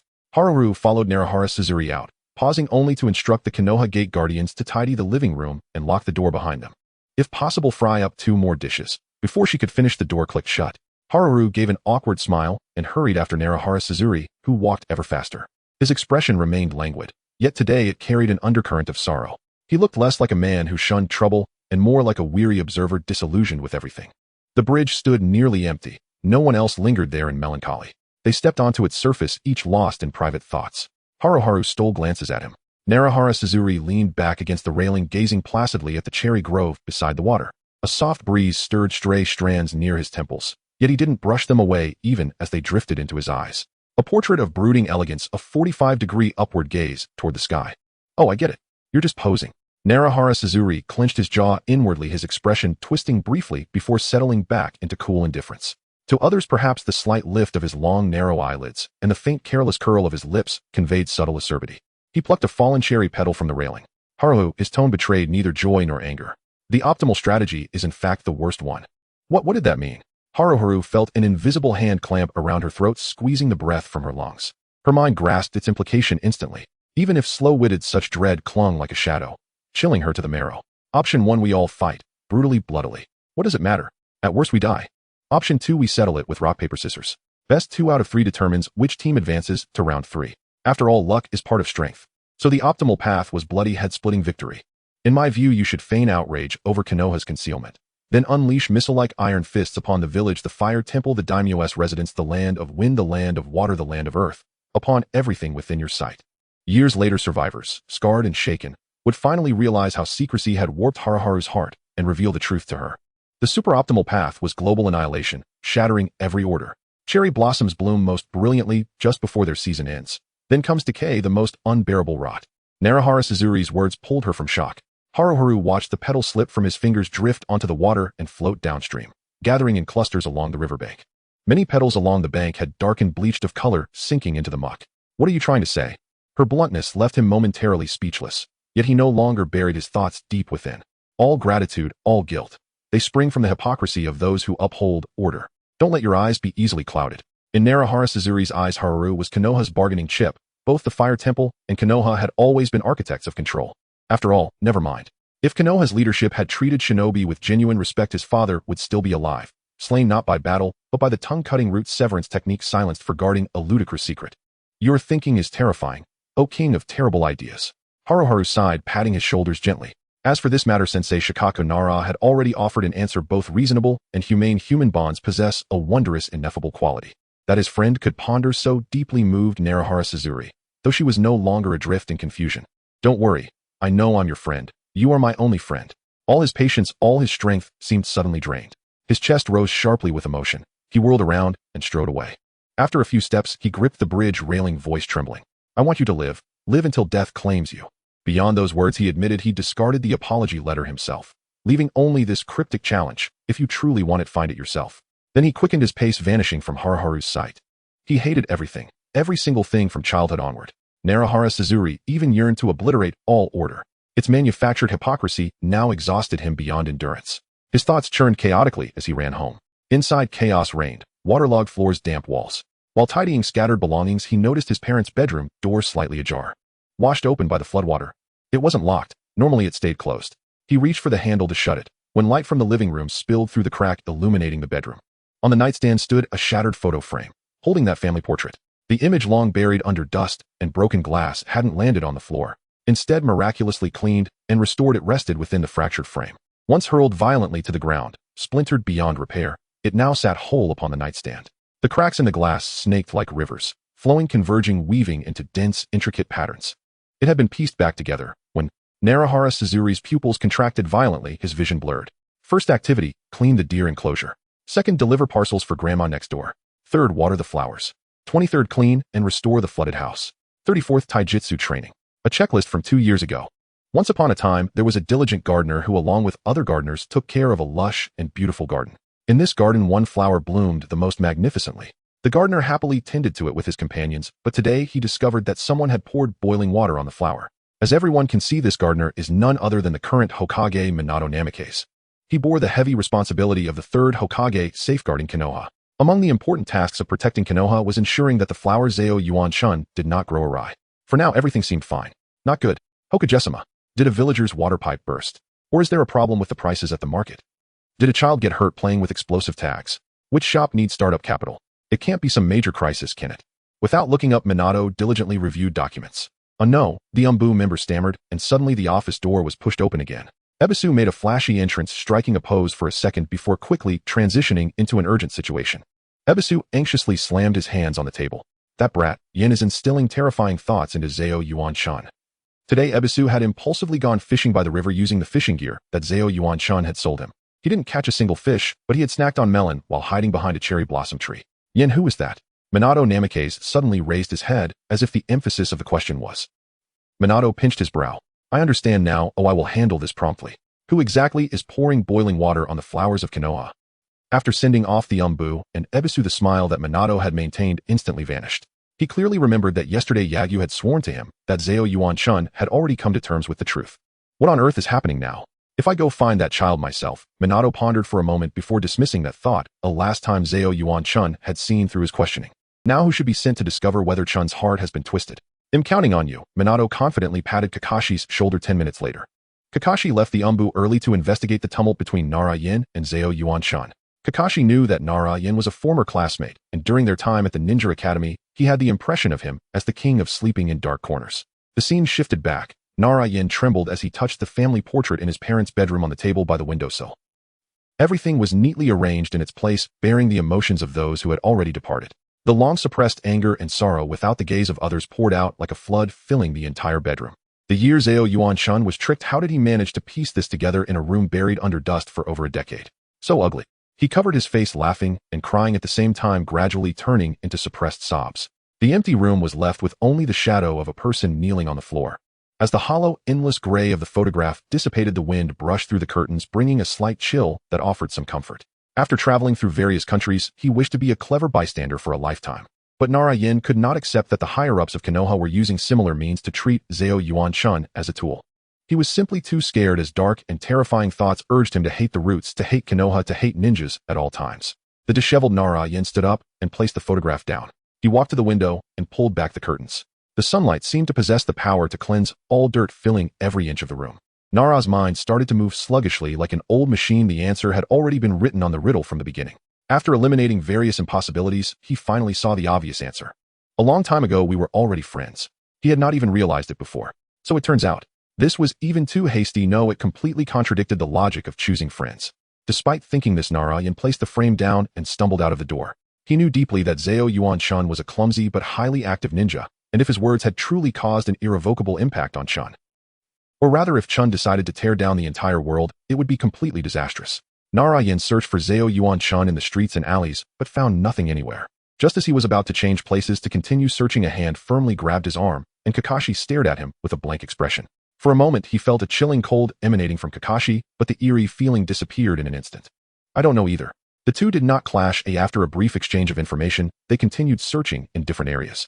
They searched all locations, including Hokage Rock, the Chestnut Stall, the dessert shop, the Uchiha clan area, and the back mountains of Konoha, but still found nothing. At the entrance of Konoha village, the two simultaneously spotted Zeo Yuan-shun. As the sun set in such a beautiful scene, Zhao Yuan-chun and the gatekeepers were rummaging through a trash can. This scene was too shocking, with all the villagers of Konoha surrounding them in 3 layers, curious about what the ninjas were doing. Chun's expression was particularly determined, beads of sweat gathering on his forehead and dripping down from his chin, while the 2 lively companions beside him joked as they searched. "We must find it, or all those uncertain qualities will disappear. Although I hate that bald head, this is the bond of our disheveled group. So cheesy, let's hurry and find it." As Nara was lost in thought, Kakashi briefly watched before squatting down to help rummage through the trash automatically, filtering out the whispers about the umbu from the crowd. That letter, was it really worth it? Narayan's face turned red as he buried his head and walked over to help search. Feeling guilty, he completely dared not raise his head to meet Chun's gaze. Narayan was the one who lost the letter, so he quickly recognized that bag of trash. Inside, the letter was soaked halfway in oil, but the handwriting was not smeared. Zhao Yuan-chun excitedly took the envelope from his hands, and a hard-won smile appeared on his dirty face. Inside, there are probably all sorts of official words, and being perfunctory is quite possible. He turned his head, muttering. Zhao Yuan-chun opened the envelope, and there were more than a dozen letters inside. Not just apology letters from the earth and land, but letters from all members of the Temple of Fire. The handwriting varied in age, as some of the paper was slightly damaged and yellowed, as if they were products from a long time ago, likely written by monks, while Zhao Yuan-chun was training. "Sorry, I can only watch you train like this. Slowly improve, okay? Today's meditation time was less than 2 hours. Poor rating. Just joking, come visit the Temple of Fire next time. You've grown taller, what a cute little kid. Chun, make sure to train seriously. When the truth is revealed, it'll take you to see the fireworks of the Land of Fire. Grow up with expectations and keep working hard in the future." The newest piece of paper, the one most soaked in oil, was the apology letter from the earth. The letter contained neatly written 1,000 words. Besides expressing apologies, he also wrote some expectations for their next meeting. Chun raised an eyebrow and read the entire content aloud without missing a word. Gongzi Tai and Kamizuki Izumi immediately applauded the atmosphere. Kakashi could only clap perfunctorily to accompany the two. Narayan quietly watched the sunset glow reflected in Chun's eyes and suddenly understood many things. Chun was a different kind of ninja, growing up with a brave and cheerful character. Because Chun received positive guidance, he continuously positively influenced others, purer than the sky after rain. "If you say the will of fire at this moment, I will definitely vomit." He slightly leaned back, turning his head to look at the blood-red sunset. "Is that so? What do you think of the letter from the Temple of Fire?" Under the setting sun, Zhao Yuan-chun looked like a victorious gladiator, proudly staring at his face. "It's a bit troublesome, can I curse?" Nara saw the other party shake his head in refusal, and the corners of his mouth slightly curled up. He had anticipated this reaction, turning his back and slowly walking towards the distance. "In that case, I have nothing more to say. I'll see you later." It's absurd for him to easily change his worldview with just a few words. That's not his style. The life of a ninja is far from a fairy tale, and there will never be a predetermined happy ending. But going through life with eyes of expectation and scrutiny to distinguish right from wrong is enough. "And I heard your laughter, Chun." During times without missions, Haru's life as a Chūnin was rather uneventful. In the morning, she would go out for breakfast and casually pick up a copy of the Konoha magazine. The vendor at the stall was still the same hot-tempered old man. He had been running his bookstall for years, sitting on a small stool and fanning himself. "Kushina-senpai." Haru encountered an unexpected person beside the stall. She turned at the sound and forced a helpless smile.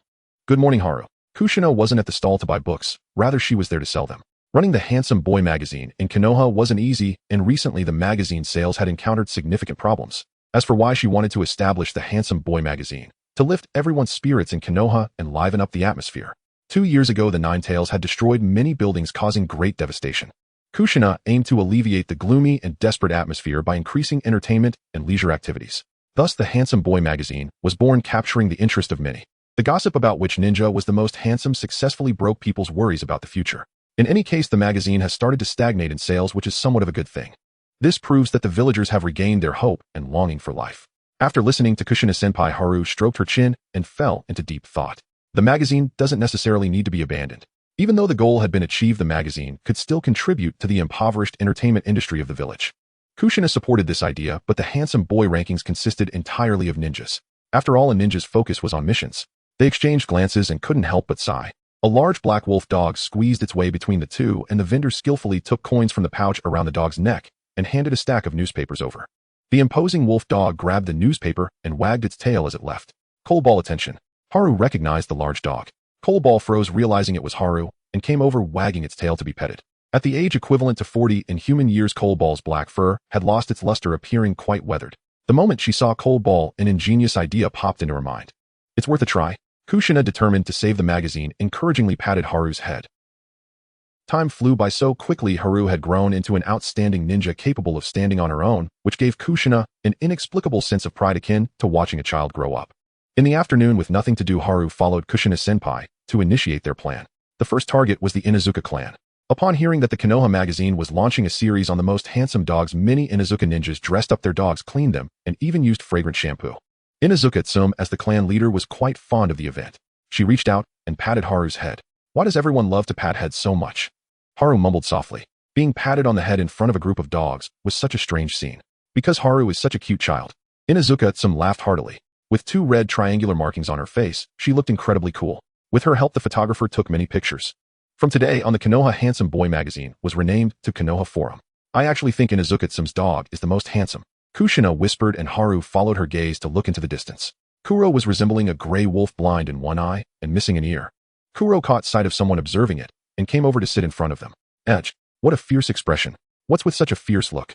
Haru hesitated, placing her hand on Kura's head to pat it. Even the fiercest dogs have fluffy tops. Kuro maintained its stern expression, with only its tail wagging back and forth to show it was happy. This dog actually had an undeniable charm. On the following day, the new edition of the magazine was released. The Konoha stall sold out quickly, with people of all ages debating which dog was the best looking. When it came to people, the villagers' tastes were somewhat subjective. But when it came to dogs, their preferences became even more subjective. Some liked cute dogs while others preferred Kuro and Coldball. Even ugly and abstract dogs received a few votes. It's not childish at all. I'm just protecting the dignity of our family. Chicken Leg. Chicken Leg was the name of a short-legged corgi. A 30-year-old uncle from the Inuzuka clan earnestly campaigned for his dog. The number of votes for the dogs would be summarized and updated in the magazine the next day, and people couldn't help but look forward to it. Wait, is this the main point? It turns out there are corgis among ninja dogs. The passing villagers were left in shock. From that day on, the Konoha Forum quickly became a hit. On the second day, the rankings of ninja dogs were announced, and Coldball took first place in votes. People didn't hesitate to turn around and cast their votes in the new poll without commenting on the looks of other ninja dogs. Today's voting was for the most perfect kanai in appearance. If someone were to be overly critical about the aesthetics of ninja tools, they were simply bored. However, if everyone voted on the aesthetics of kanai, the nature of the event would evolve into a topic of lively discussion, becoming a point of comparison among blacksmiths. The magazine also thoughtfully included a mailbox address. The mailbox was located beside the Hokage building, where people could suggest ideas or recommend what to feature in the next issue. Every afternoon, Kushina and Minato would sort through the villagers' letters, requesting a comparison of the most perfect orange. Minato held Naruto in one arm while scrutinizing the letters. He placed Naruto on the sofa to play by himself and opened several other letters, requesting a comparison of the most exquisitely drawn explosive tags. Minato squinted. Everyone's enthusiasm was quite high. The proposed ideas were dazzling. The ultimate goal of the Konoha Forum was to maintain a positive and optimistic gossip mentality, inevitably leading to some bizarre ideas testing the limits of human boredom. The most beautiful eggplant salad dressing, watermelon shuriken, and tomatoes. Almost everyone shared the most interesting things from their lives on the forum. That's wonderful. Everyone was filled with hope for the future. Minato organized all the letters lost in thought and glanced at Kushina, who was chopping vegetables in the kitchen. Kushina untied her apron, feeling uneasy under his gaze. Is there a problem? Why was Minato glowing suddenly, his eyes sparkling? Kushina internally panicked, but wore a smile to inquire. I got it. Got what? Just as Kushina was about to tease him for being so dramatic, Minato tightly embraced her. She smiled helplessly and patted her husband's back. That's truly wonderful. Even though she had no idea what Minato was trying to say. Days later, the new issue of the Konoha Forum was sold, featuring a comparison of the cutest children in Konoha. Interestingly, there was a photo of Uchiha Itachi with cat ears inside. Though Fugaka disapproved of such a peculiar style, in order to ease Uchiha's external relations, Minato successfully convinced Fugaku. Uchiha Itachi took a substantial lead, ranking first in the Konoha Forum cutest child list. The fourth can indeed see the greater picture from the smaller details. Retired Sarutobi Hiruzen, who spent his days fishing for leisure, purchased a copy, and after seeing the content lightly shook his head. Minato was still a young man. The superficial changes were only a temporary fix.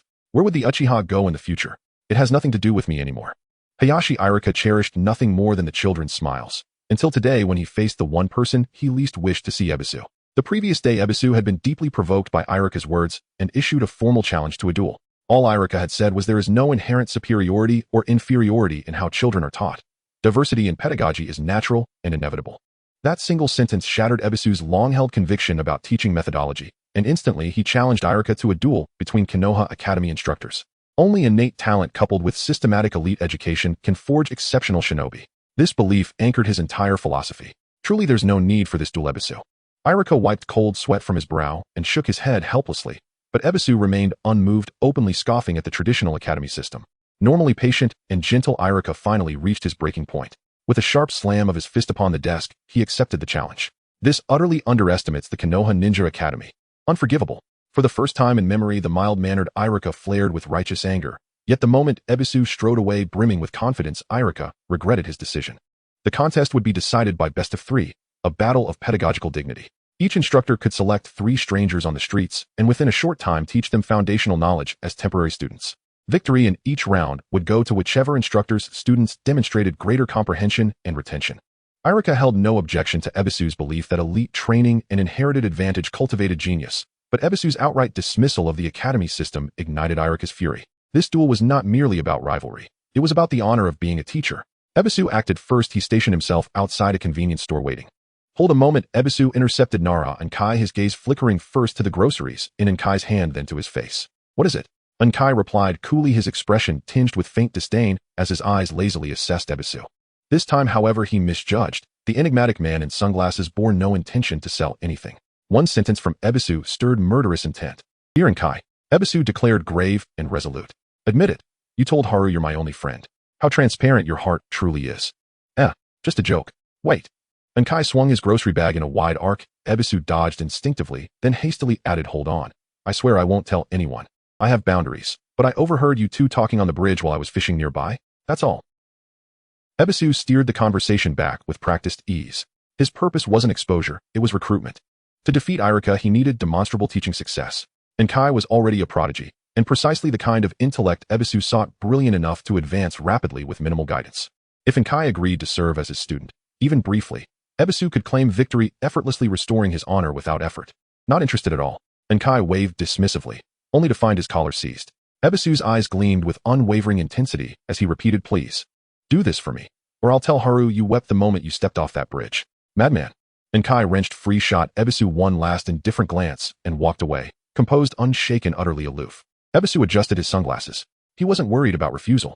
As a veteran elite instructor, he understood human psychology with uncanny precision. Smoothing the wrinkles from his jacket, Ebisu resumed his search for genius-level candidates. Beyond Nkai, he found another acquaintance, Hatake Kakashi. Please, just for the sake of letting me shine, brilliantly be my student for a few days. Ebisu pleaded earnestly. Kakashi's eyes half-lidded, and weary shook his head. But this is a duel that defines the dignity of Konoha's teaching core. Ebisu locked eyes with Kakashi, resolved to rely on him to decisively outmatch Iruka. Seeing no graceful escape, Kakashi hesitated, then reluctantly agreed. Who would be the third student? Accusing me of cheating in this duel, who can say for sure? Ebisu's gaze drifted, then lit up. He recalled Uchiha Itachi, recently featured on the latest edition of the Konoha Forum, not just for charm, but for undeniable, widely acknowledged genius. Relying on shortcuts in competition invites trouble. If things go awry, Kakashi drawled, seeing straight through Ebisu's scheme. He watched Ebisu dash confidently toward the Uchiha compound. It will be fine. In this duel of honor, I shall prevail. Ebisu's voice faded into the distance, vanishing around the street corner. The next day at the rear mountains of Konoha, Ebisu assembled 3 rising prodigies and enthusiastically introduced them to foundational mathematics and physics. They offered perfunctory applause. Young Itachi watched Kakashi and Nkai curiously. Itachi had been lured here with sweets, but what had brought the other two? Their answers: coercion and friendship. How dull. These concepts were trivial. Enduring an entire day seated idly in the mountains was true torment. The 3 stared blankly at Ebisu, then gradually drifted into their own worlds. Nkai dozed beneath the shade of a tree. Kakashi read, and Itachi sat cross-legged, eyes closed in meditation. Don't ask why he meditated. Every time he visited his elder sister Haru, she insisted they train together. Haru firmly believed such practice cultivated serene wisdom. Ebisu observed silently, unconcerned. With such formidable talent arrayed before him, he felt no fear of losing to the unassuming Hayashi Iruka. His logic was largely sound. Yet Ebisu overlooked a crucial detail: all 3 prodigies had emerged from the very traditional academy system he so openly scorned. And for years the Konoha Ninja Academy remained the village's dominant educational force. Meanwhile, Iruka refused to stand idle. Staking his honor as an academy instructor, he resolved to give his absolute all. But whom should he teach? For him the answer was simple: empower those who know nothing, to grasp even a little. Elevate those who know a little, to master it fully. That was the academy's purpose, and Iruka's unwavering principle. To select 3 temporary students, he deliberated carefully, then chose Might Guy Haru, Hayazono, and Mizuki. A clarification: Mizuki was his colleague, not a student. Yet, given Mizuki's historically uneven academic record during his own academy years, Iruka deemed him ideal for the final slot. To Iruka, this duel of dignity meant wholehearted instruction, guiding students to genuine insight and tangible growth. Thus, he taught fundamental academy curriculum. A textbook materialized in Haru's hands. You're right, it'll benefit you to strengthen your foundations. Irika knew well of Haru's early graduation and how alarmingly thin her core knowledge remained. Never give up, go for it, teacher Irika. Guy switched honorifics mid-sentence, teeth gleaming white as he flashed a thumbs up. We're behind you all the way, crush Ebisu. Haru declared fiercely. That stalker needs serious reprimanding. Honestly, just ignore that shady sunglasses-wearing fraud, you fool. Mizuki rolled his eyes with theatrical disdain. Though appointed alongside Irika, his temperament stood in stark contrast.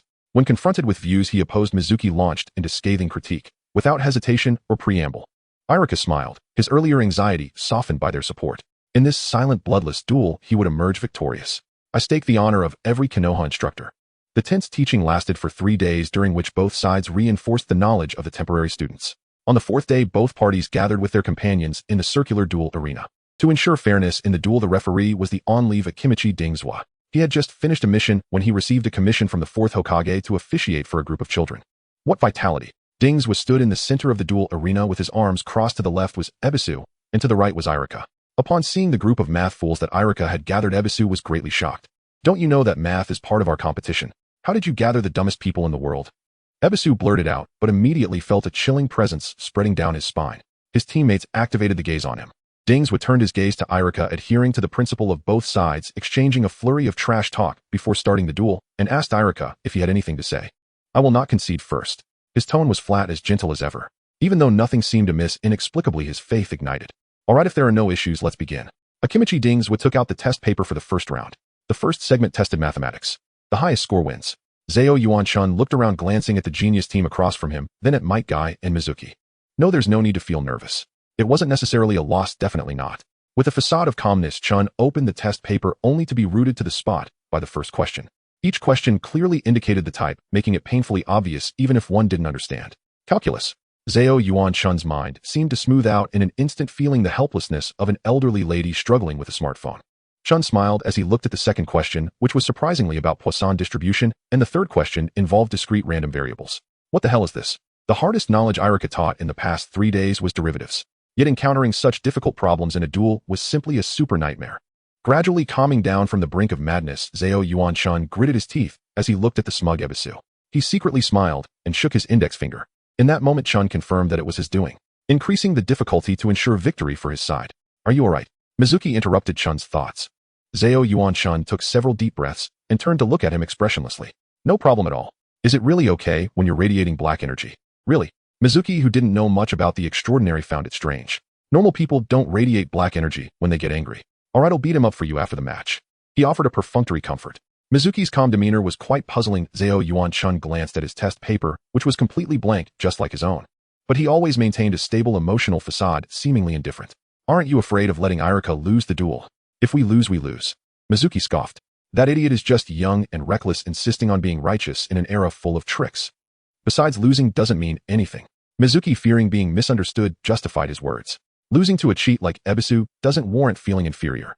Zao Yuan-chun stared blankly at the indifferent Mizuki, not expecting that such a smug villain was once a principled youth. Although he disapproved of Irika's recklessness and integrity, Mizuki did not belittle or kick him while he was down. He even defended his friend by criticizing the opponent. What are you looking at? I'm not interested in romance. Mizuki was quite narcissistic, tossing his white shoulder-length hair. No, you really don't have to worry. Zao Yuan-chun's only response was a roll of his eyes, utterly speechless. Your looks fall below my standards for filtering people. White-haired people tend to have striking looks, that's true. But Mizuki completely defied this rule. And if I remember correctly, he has a fiancée named Tsubaki in the future. Before long, the first round of the competition ended. Irika's group had all blank papers. Surprisingly, Ebisu's group also had all blank papers. Oh. This result made Akimichi Dingswa alert. As the referee, he wondered if he had overlooked some factor. Just as he was about to call off the match, he swallowed his words. Let the young people settle their disputes themselves. He squinted and continued to eat potato chips deliberately, wearing a nonchalant expression. Ebisu was confused. He immediately turned to look at the three who had different expressions. Nara-kin was twirling his pencil, Kakashi waved at him, and Uchiha Itachi quietly stared at the gaps in the floor. Why? The rest of the question caught in his throat. He didn't understand. Wait, no, he understood very well. Ebisu, realizing later, discovered the key. Nara-kin didn't want to bully Chun. Kakashi felt that letting Might Guy participate in such a competition was somewhat unfair. Uchiha Itachi simply disliked Ebisu's style. Is there no justice? Did they think this was Pokemon? Mixing up attributes was infuriating. If this continued, it would be very easy for their three members to be swayed by the opposing side. Ebisu pressed his lips together. He had to win this battle. There's still a trick up my sleeve. No need to worry. The second segment would test the students' expressive abilities. The rule was to leave the opponent at a loss for words to win, with the level of chaos referencing free debate in discussions. Finally, a normal segment. Kakashi sighed with relief. He had been dragged into the duel and didn't want to keep making things difficult for Chun and Guy. Stop the chit-chat, let's start quickly. Mizuki propped his chin with one hand, urging the referee. A Kimichi Dingzwa announced the start of the competition. The duel arena fell into silence with no one knowing what to say. Mizuki pondered for a moment and decided to launch a verbal assault. How did you agree to let this cheat participate? For various reasons. Nara-kin's forehead broke into a cold sweat. The sharpness came right from the start. He looked at Zao Yuan-chun, who was enjoying the spectacle. Chun, do you remember when we went to see the cherry blossoms? Did you notice Ebisu was eavesdropping? Is that so? Zao Yuan-chun was dumbfounded. However, her voice was soon drowned out. What? You went to see the cherry blossoms together? That doesn't count, Guy. Chun held back Mike Guy, who was about to rush over. Let's talk about something light quickly. That white-haired guy looks a bit ugly. This line was uttered by someone, and gradually the argument turned into a fierce exchange between Nara-kin and Mizuki. Nara-kin relied on his vast knowledge and cold sarcastic tongue to insult. Mizuki's insults stemmed from pure malice. Everyone present listened intently, with their exchange of insults going on for thousands of words without repetition, while Zao Yuan-chun covered Itachi's ears. Itachi tilted his head and winked at Chun, continuing to watch the verbal battle. The second segment ended in a tie. Irika increasingly felt that today's duel had deviated from its purpose, especially with Mizuki's performance, and could only smile awkwardly. However, there was no reason to interrupt the duel. The third segment would be the decisive round. The third segment tested the understanding of literature by both sides. Each side had to write an 800-word essay. Whichever side moved the other to tears after reading the essay would lose. Why can't ninjas escape? The memory from his past life struck him hard. Writing an 800-word essay was pure torture. Well, it was time to showcase his true skills. What a terrifying expression. Are you really okay? Irika looked concerned. Chun's expression inexplicably became serious, as if he were about to bite his pen in half. The final showdown of the duel begins. The third segment did not proceed smoothly. Everyone lowered their heads, writing their little essays, which were later submitted to Chiu Dao Ding for distribution. No, this essay has a problem. Chiu Dao Ding, who had a deep understanding of food, detected a faint smell of onion. This kid wants to use this trick to break the opponent's expression. Chiu Dao Ding remained silent as he distributed the essays. Kakashi received the essay written by Shuei Mu, which was filled with complaints about Haibishu's appearance. Uchiha Itachi received the martial arts training techniques written by Mike Guy, while Mike Guy got the detailed fire release experiences from Uchiha Itachi, and Shuei Mu received the daily accounts written by Nara Yen. Chun glanced at the paper in her hand, and then at Kakashi. Kakashi had written on the paper, none. How perfunctory. Even with the enhancement of the onions, no one from Irika's group shed tears. All eyes were on Nara Yen, who still had not opened the paper in his hand. As expected, he received the essay from Zao Yuan-chun. Upon reading the first sentence, Nara Yen was stunned. My mother carried me to the hospital in the middle of the night, and the rain hit me, yet I felt no chill. The fever made my forehead feel like flames melting everything, and in a daze I could no longer distinguish between the rainwater and my tears. He struggled to support his forehead, unable to hold back the corners of his mouth from drooping. Nara Yen found it hard to breathe, and quietly glanced up at Zao Yuan-chun. The false smile on the other person confirmed that it was all crafted by Chun. Nara Yen quickly regained control over his expression. At this moment, the competition grew tense, with all three segments resulting in a tie. After careful consideration, Ding decided that Haibishu won the duel, his reasoning being that in the second segment Nara Yen's insults were more literary than Shuei Mu's. What? The audience erupted in uproar. Haibishu felt dizzy, unable to swallow the lump in his throat, which felt like it was suffocating him. He clenched his fists tightly, his whole body trembling. He finally abandoned that smug demeanor. Why? Why not stop me? Why did you not say anything even though you knew there was cheating? Haibishu's heart ached, feeling the pain of his dignity being burned. He pointed tremblingly at the still smiling Irika. And you, why can you be so calm as if nothing happened? Why don't you scold me? Using genius cheating to prove one's educational philosophy. Using a difficult math test to challenge everyone. Cheating with onions. Irika remained silent for a moment, then stepped forward to stand before Haibishu. I have said before, there is no distinction of superiority in teaching students. Frustrated and emotional, Haibishu gritted his teeth as tears streamed down his face. He just wanted too desperately to prove the efficacy of elite education. He wanted to become a tutor, but having exhausted all means, what kind of person did he ultimately want to become? Remember this humiliating feeling of victory and become an excellent tutor. Haibishu, a voice came from above. He quickly wiped away his tears and looked at the smiling Chiu Dao Ding. In front of the elite Jonin, his little tricks seemed even more trivial. Senior Ding appeared slow-witted, but in reality, he was a person with a keen mind. Do not use cunning means that abandon your dignity to win respect. This statement finally pierced through Haibishu's facade, bringing him to full awareness. Haibishu changed his mindset and grew from the duel. Irika proved his gentle and upright principles during the duel. Thus this duel, which hinged on dignity, came to a conclusion. Irika and Haibishu formed a reconciliation pact stipulating that they would compete again when both sides had grown. Why are you so disdainful? Are you allergic to being moved, eh? Chun laughed while observing, catching a glimpse of Shuei-mu with a sullen face. Shuei-mu scoffed and awkwardly admitted, being moved by trivial matters is too cheap.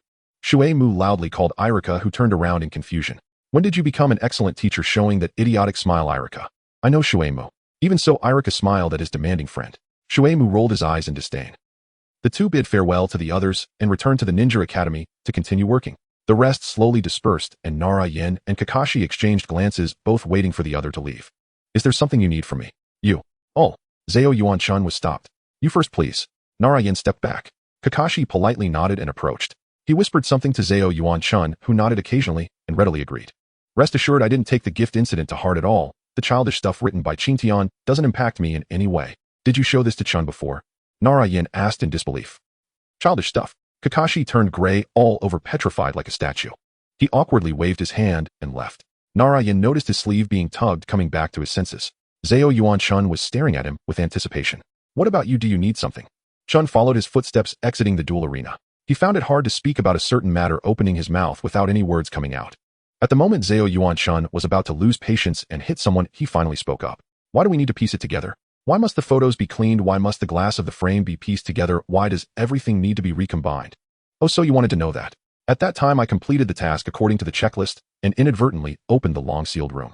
I simply wanted to piece the frame together, that was it. However, I saw that tricky checklist and threw it at the door. I thought that throw had shattered the frames inside the room as well. To avoid being discovered by you, I had to hurriedly piece them back together. What a lie. Nara Yen fell silent. Hey, get a grip. I can't stand this emotional display with a bad friend, idiot. Zhao Yuan-chun tugged at Nara Yan's prickly pineapple head. That's true, Chun. Laughter escaped from his lips as he lowered his head and bit his lip. After a while, Zhao Yuan-chun almost thought he was crying. Yet he was suppressing laughter, his upper body shaking. Just thinking about you walking around the world with a rooster-eyed dragon tattoo on your face makes me want to laugh.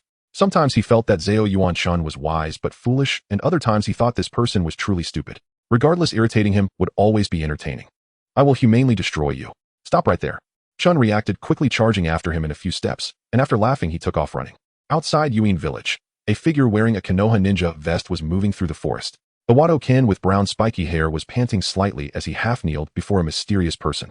The mysterious person, cloaked to conceal their face, handed a package to a Wado-kin, their pale skin appearing even more ghastly under the sunlight, as if they were offering a Pandora's box of the unknown. Once involved, there would be no way to escape. Your obsession is truly deep, Ken. The mysterious person watched a Wado-kin disappear into the woods, their hood casting a dark shadow, with serpent-like vertical pupils gleaming in orange. Right or wrong doesn't matter much to you. Relentless rain poured ceaselessly, scouring this land of steel and concrete day and night. Weather weighs heavily on the human spirit, yet the silent people of Amigakure had long since exchanged their sensitivity for a numb, habitual stoicism. Always watched by that old man. Seriously. Uchiha Obito walked along the outskirts of Amigakure, lowering his straw hat and glancing furtively behind him. Sure enough, Uchiha Noboru was still tailing him. Rainwater streamed from the brim of his hat down his arm as Obito quickened his pace, slipping beyond Noboru's line of sight. Obito could not endure this suffocating, disorienting atmosphere for long, yet he had nowhere to flee. Uchiha Madara's ideology had instilled in him a deep-seated dread and confusion toward the pain and despair of the shinobi world. Yet another voice within him whispered urgently, escape. For years Obito had lurked in shadows, donning a mask to interact with the Akatsuki. Yet gradually he lost sight of who he truly wished to become. Was it for an ideal? The Eye of the Moon plan. A utopia where suffering would finally end. Slipping beyond surveillance, Obito removed his mask, determined to observe this world just once as a free man. Perhaps 2 days, perhaps a week, so long as it offered fleeting respite from this oppressive rain-drenched sky. Anything will do. The Land of Rain occupied a precarious geographical position, frequently reduced to a battlefield among the 5 great shinobi villages. Obito traversed the forest and reached a border town of the Land of Rain. His eye patch drew wary glances. Passers-by whispered he was a one-eyed bandit. This is utterly infuriating. A vein pulsed on Obito's forehead. After careful deliberation, he employed the transformation technique to assume the appearance of Hayazono Haru. Don't ask why he didn't choose Rin or Kakashi. For committing mischief, assuming the guise of a fearsome villain proves far more convenient. He most certainly was not motivated by having been thoroughly beaten by Hayazono Haru. Hiding in a shadowed alley, Obito scanned the street, his gaze locking onto a peculiar caravan leading several camels laden with goods. Their path led unmistakably toward the Land of Rain. What business could merchants from the Land of Wind possibly have there? Economically, the Land of Rain was in shambles. As for allegiance, the land of rain itself teetered under the Akatsuki's iron grip. Right, I'll follow them and see what unfolds. Obito crept closer, yet before he could discern anything meaningful, a young girl cried out in delight. Sister Haru. Chika leapt down from her camel, darting forward like a lively sparrow to seize Obito's sleeve. Before Obito could recover from his shock, he was already being dragged away. Why the surprise? Sister's memory really is terrible, Chika pouted, rolling her eyes. Last time we parted you told me your real name. Not Misaya-kan, Hayazono Haru. Sister Haru, what brings you to Amigakure? Obito swiftly changed the subject, carefully masking any telltale inconsistency. At this question Chika's lips tightened and her eyes glistened. She forced a fragile smile. To visit mother. Over a decade ago her mother had left Amigakure with resolve, joining her father's merchant caravan from the land of wind. After her mother perished from exhaustion, her father buried her in the soil of her homeland. This is my first time visiting her grave. Having never seen her mother's face, Chika could only piece together her features from faded photographs. Her mood lifted instantly, brimming with eager anticipation for this so-called hometown. What might it be like? Clouds drifting lazily over emerald trees. Shops, kittens and puppies, neighbors waving warmly, cookies fresh from the oven. No, it was utterly devoid of all that. Amigakure's landscape was nothing short of dismal. Obito's inner conflict tore at him, yet he couldn't bear to shatter the child's tender illusions. He laughed awkwardly, his voice laced with guilt. Maybe it truly is. It absolutely wasn't, not a single trace. Its sole native product was the Akatsuki. Uncle Torasuna even bought me a beautiful kite. I hope there's open ground to fly it. Flying a kite in such rain would surely invite lightning. The cruel irony of reality struck Obito hard. This merciless shinobi world remained unbearably harsh, even for a child.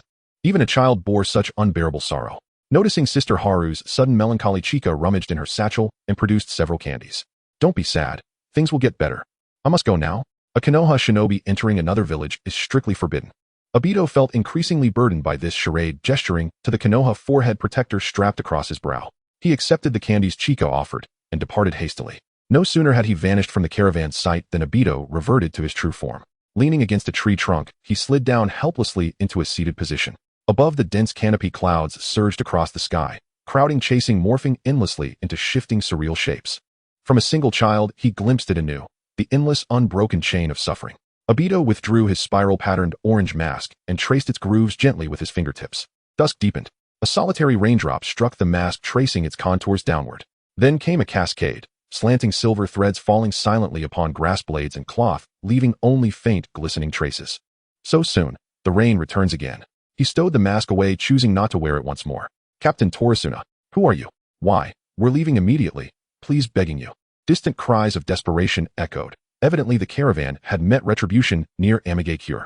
The cause was simple. After many years' absence, Chika's father, presumed Hanzo, still ruled the village. Before two words were exchanged, Amigakure shinobi drew their blades, launching a one-sided slaughter.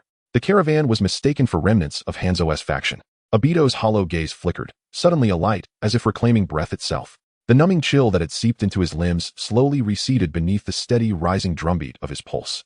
He took 2 steps, then broke into a run, his pace accelerating with every stride. The longer he ran, the more violently suppressed emotions erupted within him. He sprinted through the woods. Branches snagged his clothes, mud and thorns scored his arms and legs, and the mask slipped from his grasp, vanishing somewhere behind. A massive shuriken spun toward them. Chika fell, squeezing her eyes shut, tears of terror welling at her lashes. In that flash of lightning-fast instinct, a towering figure interposed himself between her and the blade. A jagged bolt split the horizon, illuminating the rain-licked forest in stark, terrifying clarity. His right hand clamped rigidly around the shuriken's edge. Blood streamed down his forearm, pooling at his elbow. Sister Haru. Chika looked up, tear-streaked face tilted toward Obito. As he smiled, the transformation technique faltered, and he reverted to his true self. Both froze in stunned silence. All right. Transformations dissolve under injury. Only then did Obito realize his blunder, internally panicking, outwardly offering an embarrassed grin. The Rain stared dumbfounded. They had no idea who this Isekai'd youth was. But if he belonged to Hanzo's old regime, he too would be eradicated without hesitation. Obito braced himself, drawing a kunai. The Rain struck first, but every motion slowed to near stillness beneath his Sharingan's gaze. He dispatched them with ruthless speed. A Chūnin recovering from Genjutsu opened his mouth to speak. Obito silenced him with a sharp kick. The last enemy crumpled to the earth with a dull thud. I want to become Hokage. The words escaped Obito's lips like a quiet incantation. Turning, he found Chika gazing at him, not with awe but profound gratitude. Exposed before a stranger, his childhood dream, laid bare, Obito stood petrified, yet still urged the girl to flee. Of the entire caravan, only Chika remained, alone, broken alive. Run, anywhere. Just leave this place.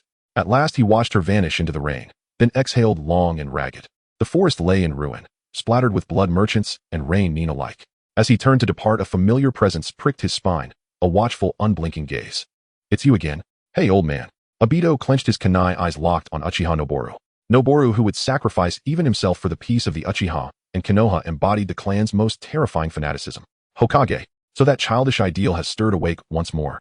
Noboru regarded 16-year-old Obito with cold detachment, as though observing a naive, wayward child.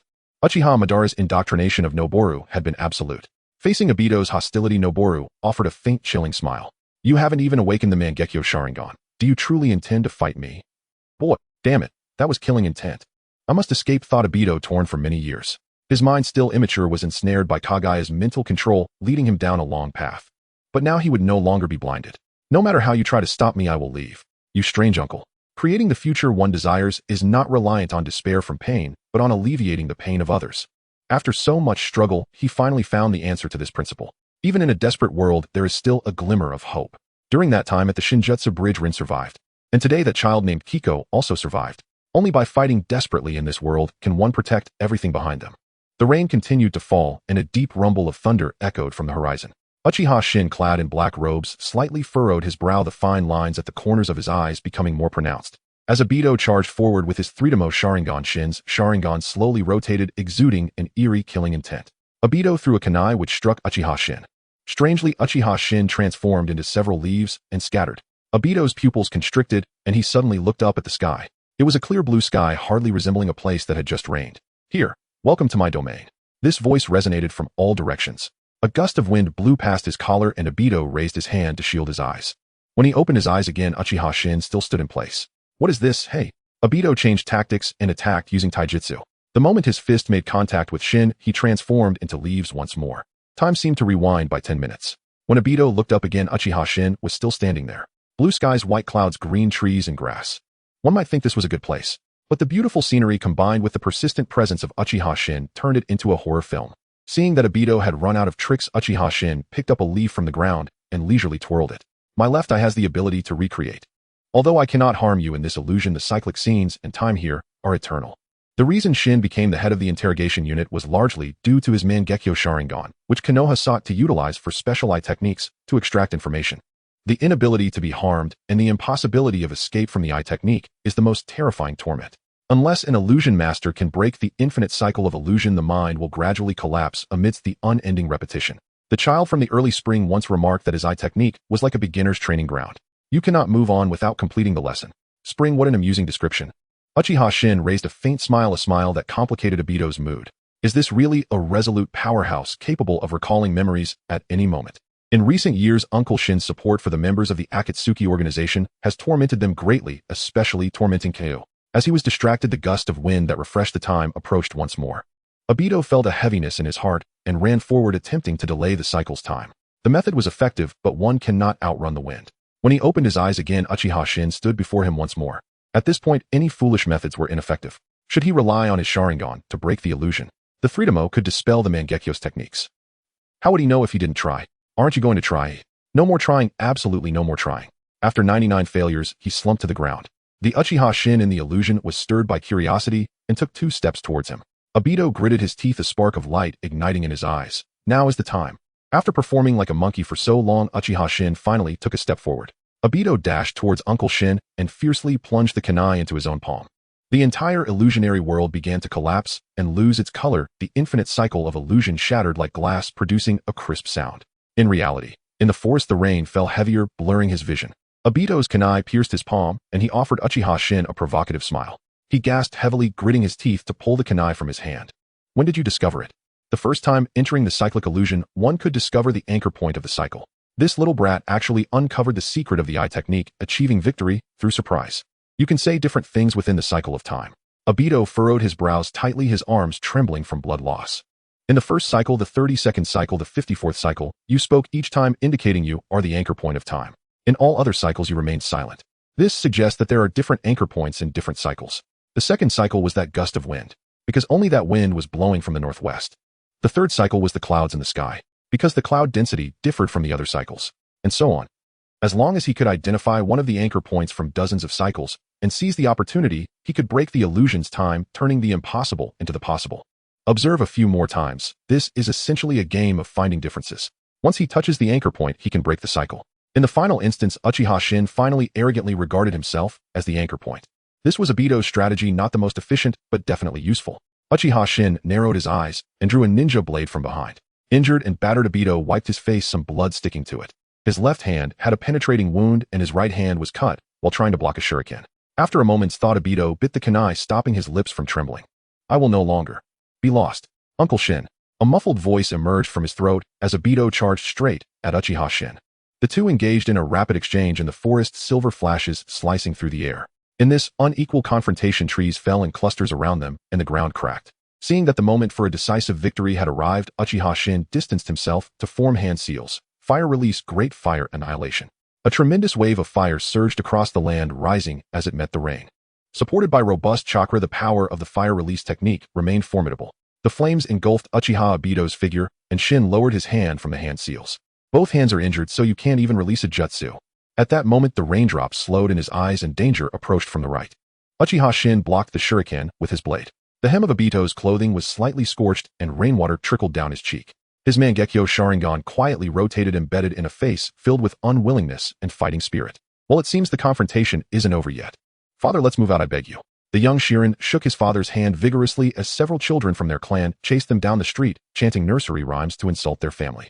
For the sake of the family and the village, it's worth sacrificing everything. The father still wore a smile, though his lips trembled slightly. Since leaving Lord Ban, the father had followed the family's orders and joined the Konoha Guard. Despite changing his appearance, their family's difficult situation remained unchanged. You will be a good child, Shirin. A good child.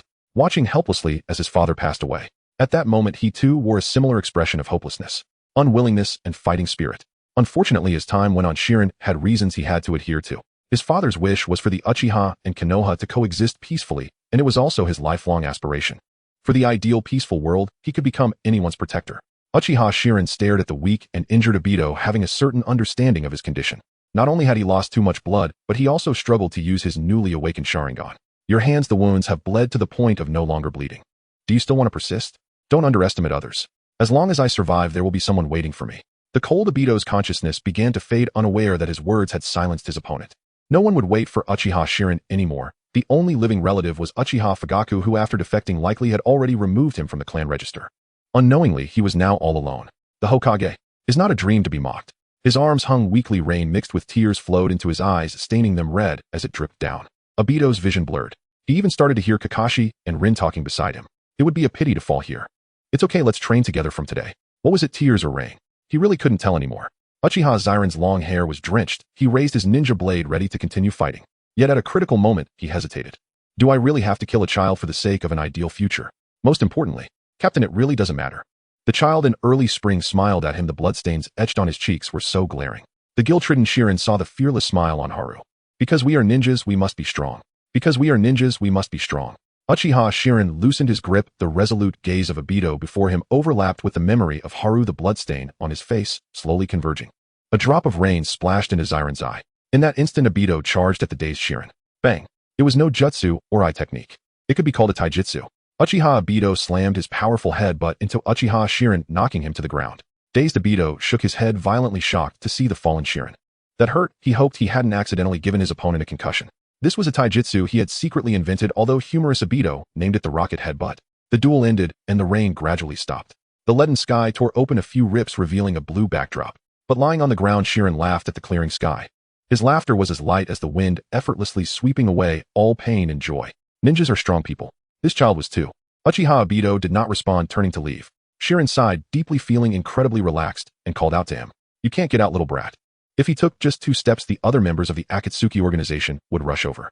Not to mention others, Orochimaru would definitely come to check.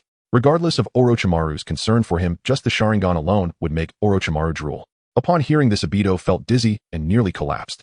However, Uchiha Shirin offered him another option. It's not that you can't be let go. Uchiha Shirin sat up, unconcerned about the wound on his forehead. He took out a small ancient scroll from his pocket. Plant this ninjutsu at the root of your tongue. The tongue root elimination technique comes in 2 forms. One allows the caster to make the target bleed to death if they reveal a secret. The second causes the target's tongue to become paralyzed once they divulge a secret. Is this the second form? Obito's face turned pale. He hesitated, looking at the scroll before him, fearing it was another trap set by Black Zetsu and Uncle Shirin. This is the first form, speaking carelessly will indeed lead to sudden death. Besides, the root Konoha's interrogation department also has these clever tools to prevent enemies from revealing secrets. And also I warn you not to play tricks. Uchiha Shirin planted the curse mark and instructed Obito to escape from the cliff at the edge of the woods. Obito turned back and took a deep look at Uchiha Shirin before leaving. Uncle Ziren's kindness and madness were the most contradictory things Obito had ever encountered.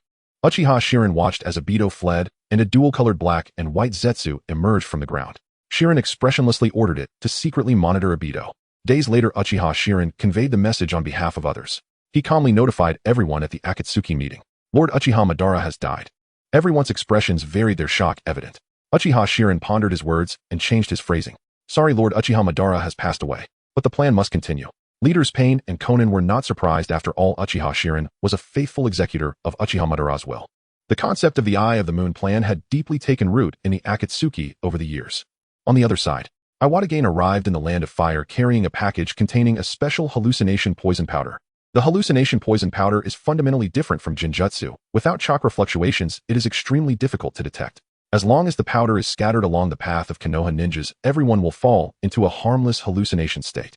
Is it powdered toxic mushrooms? No, Orochimaru stated. It's not that complicated. That's right, everyone will be fine. Orochimaru promised him that no innocent people would be harmed. Their goal for this trip was merely to obtain the Book of Seals. Once the poison powder spreads throughout the village, the guards in the Hokage building's basement will decrease, and that will be the best time. Everything is for that obsession. As long as he could fulfill that obsession, Iwatagain would be satisfied. Thinking this, he prepared the poison powder. This colorless and odorless powder wafted through the air, first ensnaring Might Guy, who was out for morning practice, followed by other members of Konoha's intelligence department. Iwatagain silently apologized in his heart, hiding even deeper. In the morning, two unexpected ninjas entered the range of the poison powder. One vigilant female ninja just happened to avoid the trap, while the other fell into the hallucination. I'm very sorry. Iwatagain saw Haru and quietly added an apology. After all, in the end, everyone will be fine, right?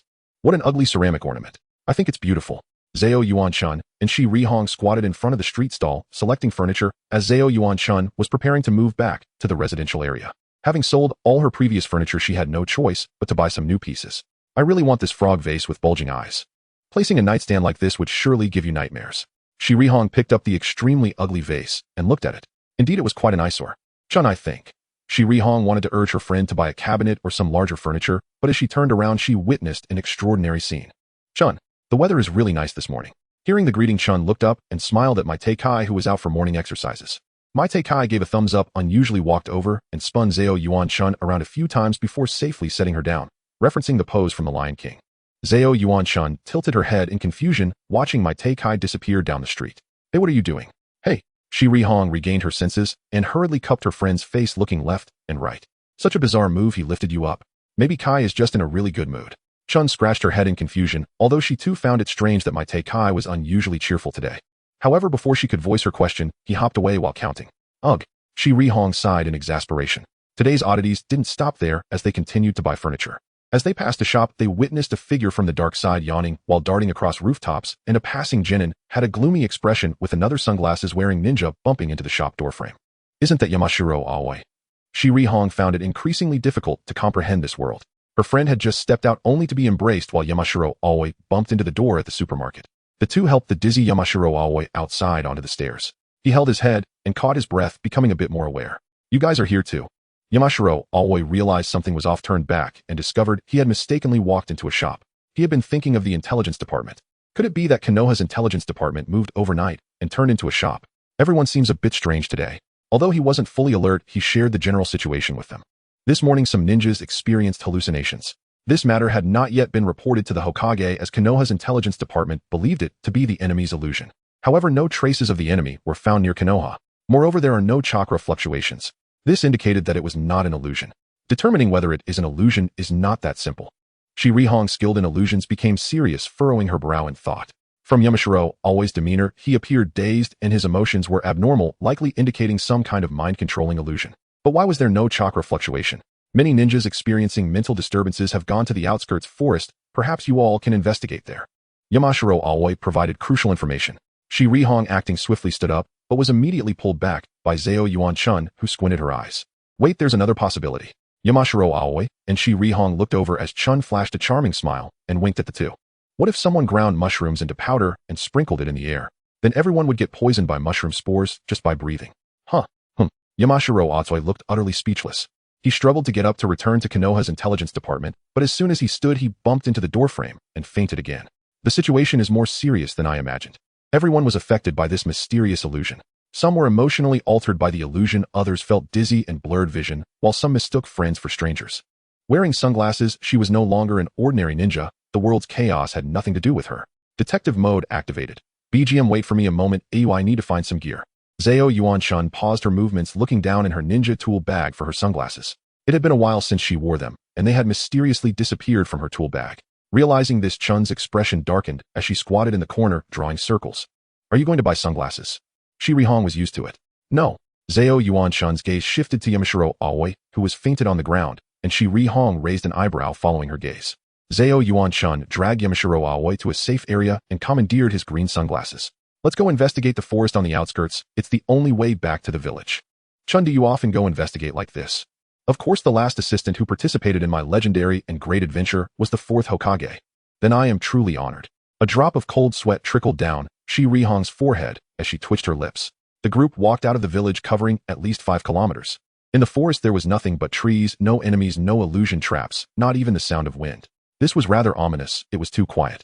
Shiri-hong crouched down, using the tip of her finger to touch the soil, which crumbled under her touch.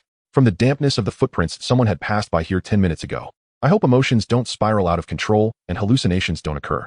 Shiri-hong slowly moved her body, gripping the kunai tightly. The shadow behind the tree trunk may have noticed her and swiftly escaped. Don't let her escape, Chun.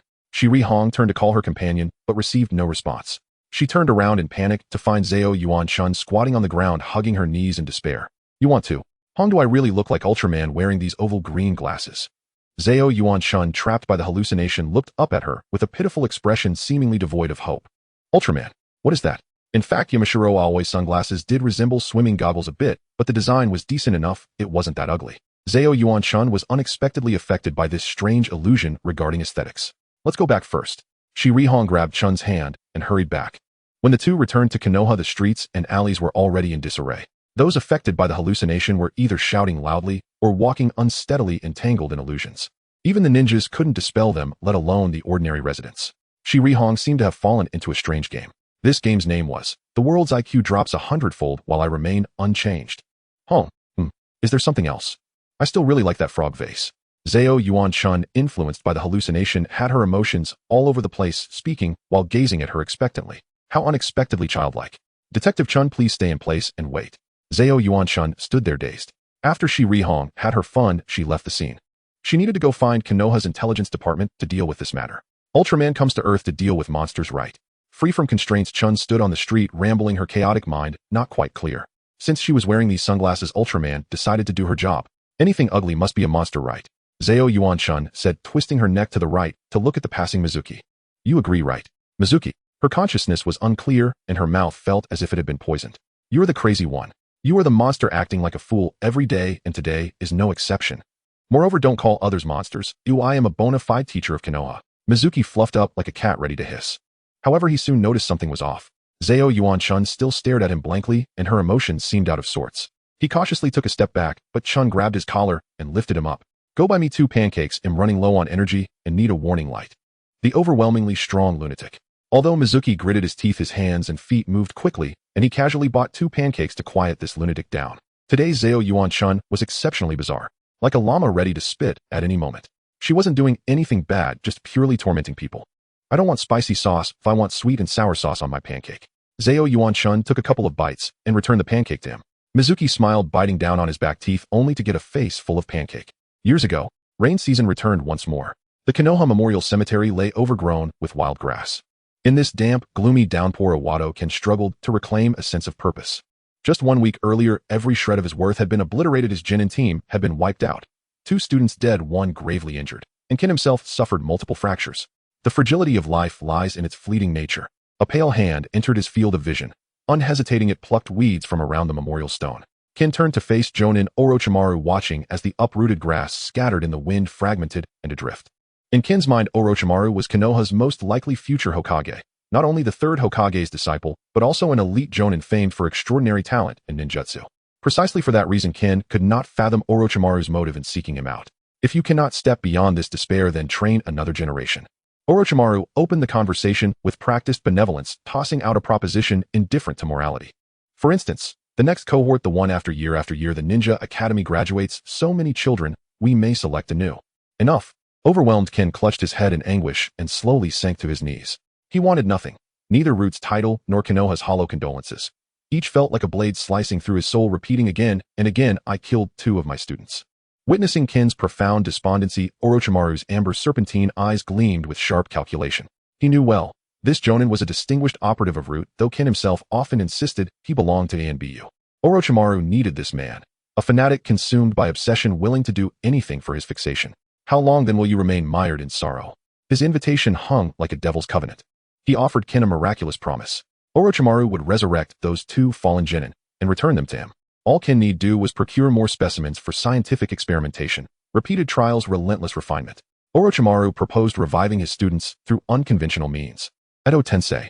No, a cellular and spiritual replication construct. Orochimaru was mildly surprised. This pawn knew even of Edo Tensei.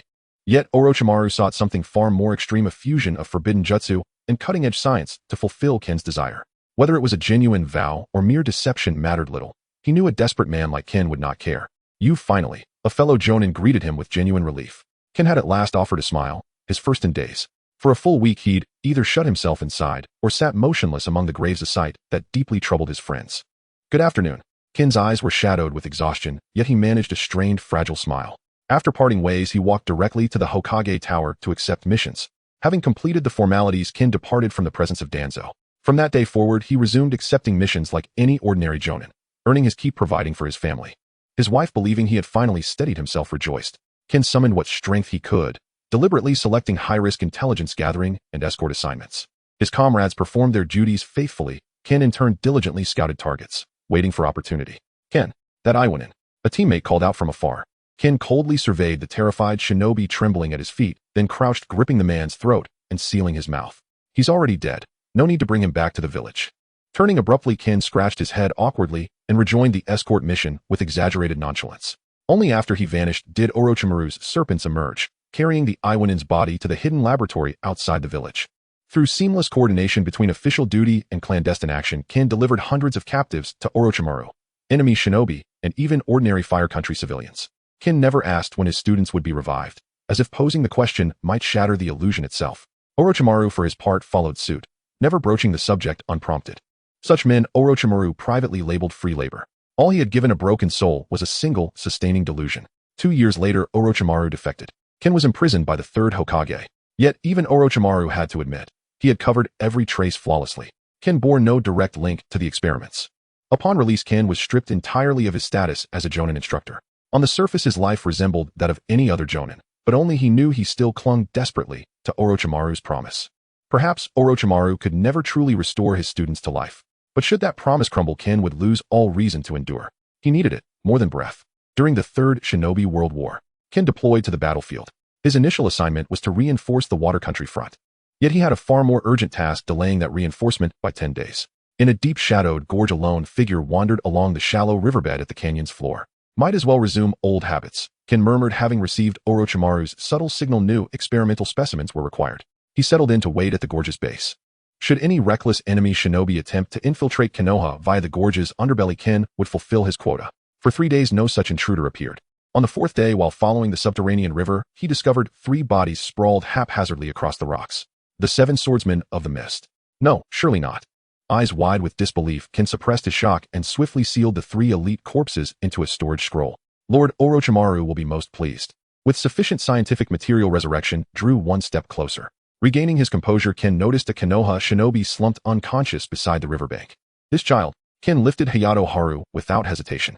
With quiet efficiency, he erased all traces of the scene, dragging the unconscious boy to the river's edge. Why are you here? The boy asked. Ken smiled confidently. To prevent anyone from crossing this gorge and striking Konoha from behind. You children wouldn't understand. This is what makes a Jonin reliable. Toward the students of other Jonin instructors, Ken always showed uncommon kindness. To ensure Haru didn't get lost, he escorted the boy all the way to water country. Days later, they arrived at the water country front. Under cover of night, Ken slipped away from camp alone and summoned his ninja hawk. He threaded a cord through the storage scroll and fastened it around the hawk's neck. With a final glance, Ken turned and walked silently back toward the Konoha encampment along a forest path. Just as Mizuki was about to lose his temper, a gentle voice emerged directly behind him, and Hayazono Haru. What an adorable child. I'll take you for some savory pancakes. The long-haired woman, her skin pale as moonlight, grasped Haru's dazed hand with icy fingers and smiled warmly at Mizuki before waving farewell. Mizuki exhaled deeply as if rescued from certain doom, then bolted without hesitation. I'd never be your slave, you wretched fiend. Even as he fled, Mizuki glanced back to hurl one last barb. Meanwhile, Konoha's main street teemed with shinobi and civilians ensnared in genjutsu. Haru, placid and trusting, followed the seemingly kind elder woman through the chaos. The woman effortlessly tuned out the surrounding clamor. With a subtle twist of her wrist beneath her sleeve, a syringe materialized in her palm, as if conjured by sleight of hand. At last, I found you, Hayazono Haru. Orochimaru's voice softened into feminine warmth, then fractured into its familiar rasping timbre. His other hand clamped tightly around Haru's wrist. Are you a monster? Haru, still under the genjutsu's haze, remained eerily calm. Through her green-tinted glasses, Orochimaru's face appeared faintly emerald. This brat. Orochimaru wasted no more words. The needle plunged downward, his target Haru's uniquely potent blood. He sought to unravel the mystery of what essence could grant such cataclysmic power. Before the needle pierced flesh, a kunai streaked down from above, severing it cleanly midair. Orochimaru tilted his head upward, calm and composed, to meet the arriving Minato Namikaze. Years had passed. Reunion now bore only the weight of irreversible change. Yimbiyu operatives surged in from every direction, swiftly securing the disoriented victims wandering the streets. Orochimaru, however, showed no urgency. He had anticipated this. Glancing sidelong at the genjutsu-befuddled Haru, he leaned close and whispered something cryptic into her ear. Look up. The yellow-haired one is the true monster. Haru lifted her hollow gaze toward Minato Namikaze and murmured a slow, dull acknowledgement. Haru drew her kunai and lunged onto the rooftop. Snap out of it. Minato vanished via flying thunder god, evading just as the roof beneath him shattered under Haru's hammering blow, crumbling into jagged debris. The Wado Ken waited behind the Hokage tower until the flowers beside him seemed ready to wither. Orochimaru had claimed the invasion was solely to steal the Forbidden Scroll, but Ken had already deployed hallucinogenic toxin powder to subdue the village, only for Orochimaru himself to vanish without trace. Just the Forbidden Scroll. Surely the past Hokage would not hold him accountable. Having justified himself, Ken crept along the base of the wall and slipped through the tower's rear entrance. He struck down several guards, then paused, gazing upon his unconscious fellow Konoha shinobi, a flicker of remorse crossing his face. Only speak further, and things will grow exceedingly difficult. From the shadows, Orochimaru's clone stepped forward. Without hesitation, it silenced the fallen guards, then sealed the hand sign and pressed its palm to the ground. 3 coffins erupted from the earth. Within lay the deceased members of the 7 swordsmen of the mist, in order of death: Tsurugi Kiba, Kisame Hoshigaki, and Abuzumiuta. Orochimaru, ever the meticulous host, had even returned their blades. Seizing the moment, Wado Ken urged the reanimated trio toward the Scroll of Seals. Wait, where are you going? Ignoring Wado Ken's confusion, the 3 strode silently from the heavily trapped basement of the Hokage tower. With a soft poof, Orochimaru's clone dissolved, leaving only a lingering echo in the hollow chamber. The Forbidden Scroll was never the objective. Ken, not the Forbidden Jutsu. Then why invade Konoha? The Wado Ken's heart hammered violently, his feet slipped as he burst outward in panic. A wave of profound dread flooded his limbs. He recalled Orochimaru's earlier words, how deeply intrigued he'd been by Haru's blood. This is different. For Orochimaru's nebulous promises, he'd committed countless transgressions, but Orochimaru's assault on Haru twisted his gut with memories of his own slain student. Why must he strike Konoha's children? Why target the next generation? Kirigakure did so, and now Orochimaru too. Of all people in this vast world, why them? The Wado Ken collapsed to his knees, the deepest wound of betrayal torn open anew. A tide of numb anguish and desolation surged through his organs, flooding his entire being. He scrambled upright, ignoring the stunned stares of nearby shinobi, and sprinted desperately toward the thunderous battlefield. Regret, guilt, and bitter sorrow detonated in his mind. Minato Namikaze, forced to evade Haru's relentless assaults, had no choice but to retreat. While other Konoha shinobi contained the genjutsus spread, Minato searched urgently for a way to break the cycle. Timing his movement precisely, he grounded his chi and clenched his jaw as Haru lunged forward. I'm your big brother, the spiky-haired blonde flamboyant one Haru. At those words, Haru froze mid-motion. She landed softly on the ground and gazed up at Minato, curious and uncomprehending. Orochimaru, watching from the periphery, sensed danger. His 7 swordsmen had yet to arrive, leaving him exposed and vulnerable. And as he'd hoped, Minato launched his counteroffensive.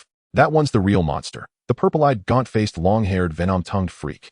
Haru slowly turned and smiled at Orochimaru. Without hesitation, she charged him, her leg driving forward in a blur.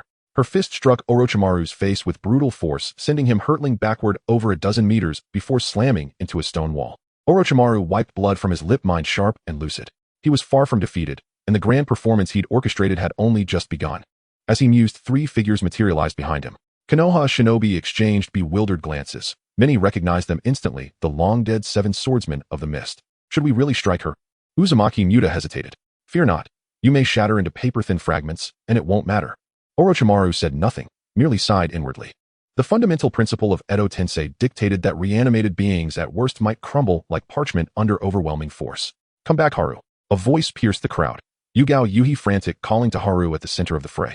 She and the intelligence division had devised a method intense sensory shock could dispel the genjutsu. Chilly water onion vapors, or even a kunai pricking the palm. Haru did not turn.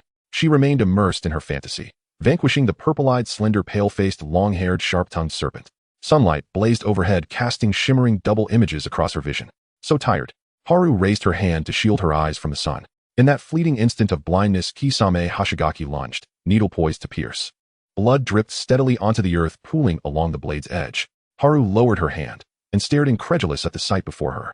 Iwado Kin had thrown himself between her and the blade, its tip erupting from his chest as he sank to his knees. Meddling fool, Kisame muttered, withdrawing the needle. A crimson arc splattered across Haru's cheek. As Yugao Yuhi predicted, profound shock could awaken the mind. The visceral horror shattered Haru's trance. She snapped back to clarity. Tears trembled at her lashes, threatening to evaporate beneath the scorching sun. Its glare seared her eyes with stinging pain. Orochimaru's lips curled, not in mirth, but in cold, detached calculation. Amidst the collective gasp of disbelief, he abruptly severed the Edo Tensei, then vanished from Konoha in a heartbeat. His motives? Who could truly fathom them? Yet Orochimaru harbored 2 aims. First, to obtain Haru's blood. Second, to weaponize Iwado Kin's death, shattering the child's psychological resilience and rendering Konoha's nurturing guidance utterly futile. Indulge fully in your suffering, to make this cruel world infinitely more fascinating. Concealing his betrayal of Iwado Kin, exploiting the man's deep affection for Konoha's students, and finally using his very death to achieve his ends. This was Orochimaru operating on the 5th level. The events unfolded too suddenly, leaving a blank space in Zeo Yuan Chun's inner world. A few obscure words twisted together and tangled as a mass. Save your absurd dark division, pierced heart. It turns out that witnessing a sudden death brings about this sensation. Zeo Yuan Chun opened her mouth, but could not utter a sound.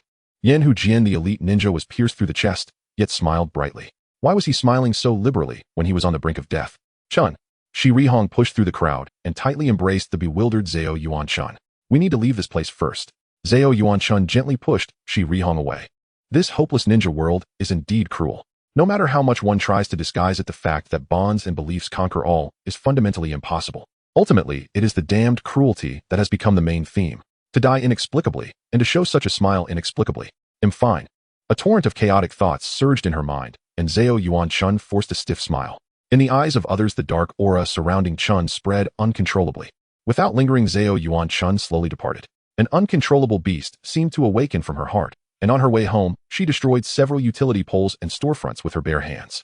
Realizing that her anger was making a strong comeback, Zeo Yuan Chun easily accepted the plan to temporarily stay in a specialized training room. The battle training room, approved by the 4th Hokage, was as spacious as a high school classroom, with high and narrow windows that served no purpose other than ventilation. Some elite ninjas brought basic furniture, which felt somewhat out of place in the empty training room. However, Zeo Yuan Chun, who was devoid of any passion, no longer cared. Being in a constant state of anger indeed posed a risk to her companions. Living here is fine. Despite her emotions being like a runaway wild horse, Zeo Yuan Chun's spirit of sarcasm burned brightly. Everyone in Konoha is too exaggerated. I currently have no plans to carry a bag of rice up several floors. She could still barely hold it together.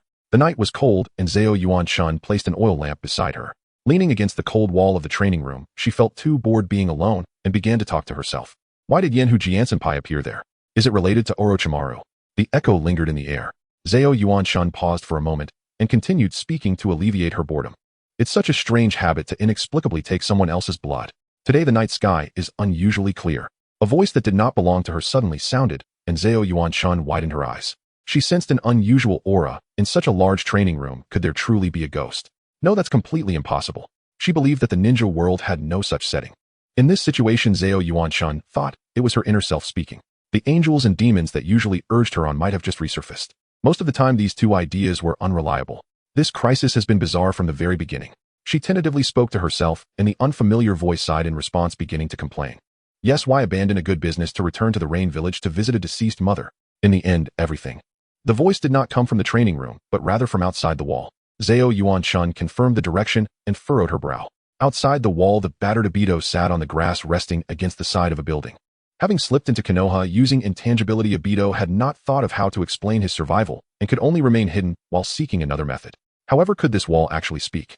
Obito's hands and forehead were wrapped in bandages as he touched the rough stone wall. He pressed his head against the wall, wanting to hear what it might say next. The sound of stones cracking grew louder, and he quickly moved his head away. In the next moment, a fist came straight to his nose.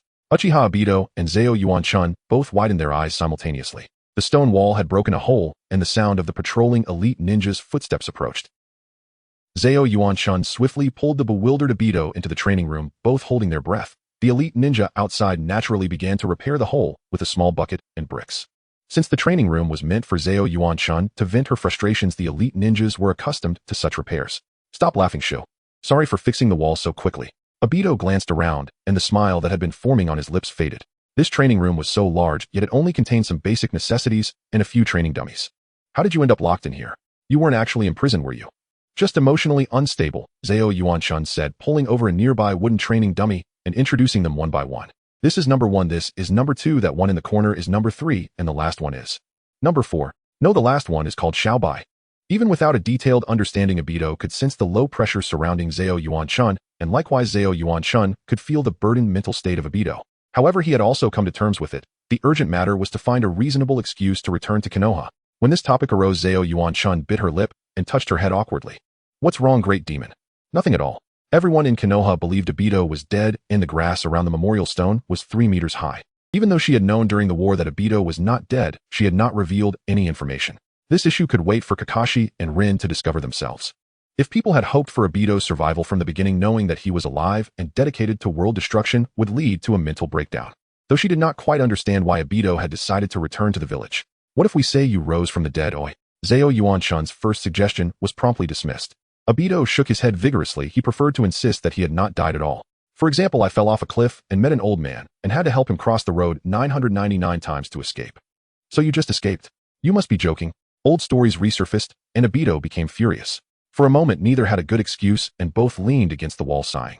Zeo Yuan-chun stared at him intensely, causing a question mark to slowly emerge above Obito's head. Since you have nowhere to go, you can stay with me here. I have something to do. She could not sit idly by and wait for her emotions to subside. She needed to uncover the truth behind this crisis. Being out of options did not mean she could give up, especially concerning the death of her companions. If the problem isn't resolved soon, I won't be able to hold back from dealing with the person causing the problem. She punched through the wooden body of the training dummy. I am indeed a stubborn and foolish woman. Stop flattering yourself. Obito's mouth twitched and beads of sweat of exasperation appeared on his face. Watching Zeo Yuan-chun leave the training room under the moonlight, Obito glanced around before focusing on the pile of wooden dummies. After about a quarter of an hour, he quietly slipped out of the training room along the wall. The training room was left with only a Zeo Yuan-chun clone sitting idly in place. Staying put was out of the question. He also needed to find a perfect excuse to return to the village. Several hours later, the sky began to brighten. The clone in the training room transformed into smoke and dissipated. In the dead of night, Zeo Yuan-chun set off for the Hokage Tower. Avoiding the tightly patrolled Umbu, she swiftly sneaked into the Konoha archives. There should be real information about her predecessor, Iwado-kin. The archives were pitch black, and she felt as if she had entered a cellar exuding a chilling aura. Jonin number. These are not it. Zeo Yuan-chun yawned and casually placed the oil lamp on the floor. She took several new scrolls from the shelf. According to the Jonin number, Zeo Yuan-chun successfully found Iwado-kin's Umbu file. Strangely, Iwado-kin's information was categorized under root. Besides, Iwado-kin had lost his qualification as a guiding Jonin due to some punishment a few years ago. As expected, so much information is dizzying, isn't it? Yes, so many characters. After answering the question, she held her breath, and the next moment it turned into a scream. The ninja world really has ghosts. The overturned oil lamp was picked up by a pair of aged hands, and the wrinkles on Sarutobi Hiruzen's face appeared even more terrifying under the flickering light. He took down his pipe and tapped it on Zeo Yuan-chun's head. Zeo Yuan-chun covered her head and hurriedly muted herself. Good evening, haha, third Hokagesima. Zeo Yuan-chun forced a compliant smile, hastily shoving the documents back onto the shelf. The disordered scrolls were not put back, properly rolling to the feet of the third Hokage. Fortunately, Sarutobi Hiruzen was not there to catch her, the little thief, in the middle of the night. His original intention was to retrieve something. Amid Zeo Yuan-chun's skeptical disbelief, Sarutobi Hiruzen picked up the scrolls, placed them neatly, and leisurely pressed a hidden compartment. He opened a narrow secret space which contained several high-quality fishing rods and other fishing gear. Wait, is that it? Chun thought the third Hokage was hiding some great secret or ninja treasure here, but it turned out to be just fishing equipment.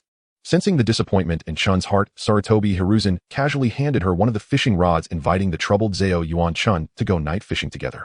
The cicadas chirped noisily, and the moonlight was bright, making it a rare, tranquil night. But there are so many mosquitoes by the stream tonight, do we really have to fish now? Zao Yuan-chun slapped her arm in resignation, listening to the third Hokage recount stories from the past. As expected of Orochimaru's master, the third Hokage was quite knowledgeable about his disciples' so-called research experiments. The Wado-kin's image resembled that of a desperate elder, simultaneously a comical jonin, while unable to let go of his student's death, continuously moving in the wrong direction. The Wado-kin was merely used by Orochimaru, that was all. Indeed, that predecessor was quite impressive compared to younger ninjas. The Wado-kin perhaps shifted his guilt about his students onto other lower ninjas from the very beginning. During the Chūnin exams, he diligently advised the children in danger, driven by empathy and guilt, having saved her twice as well.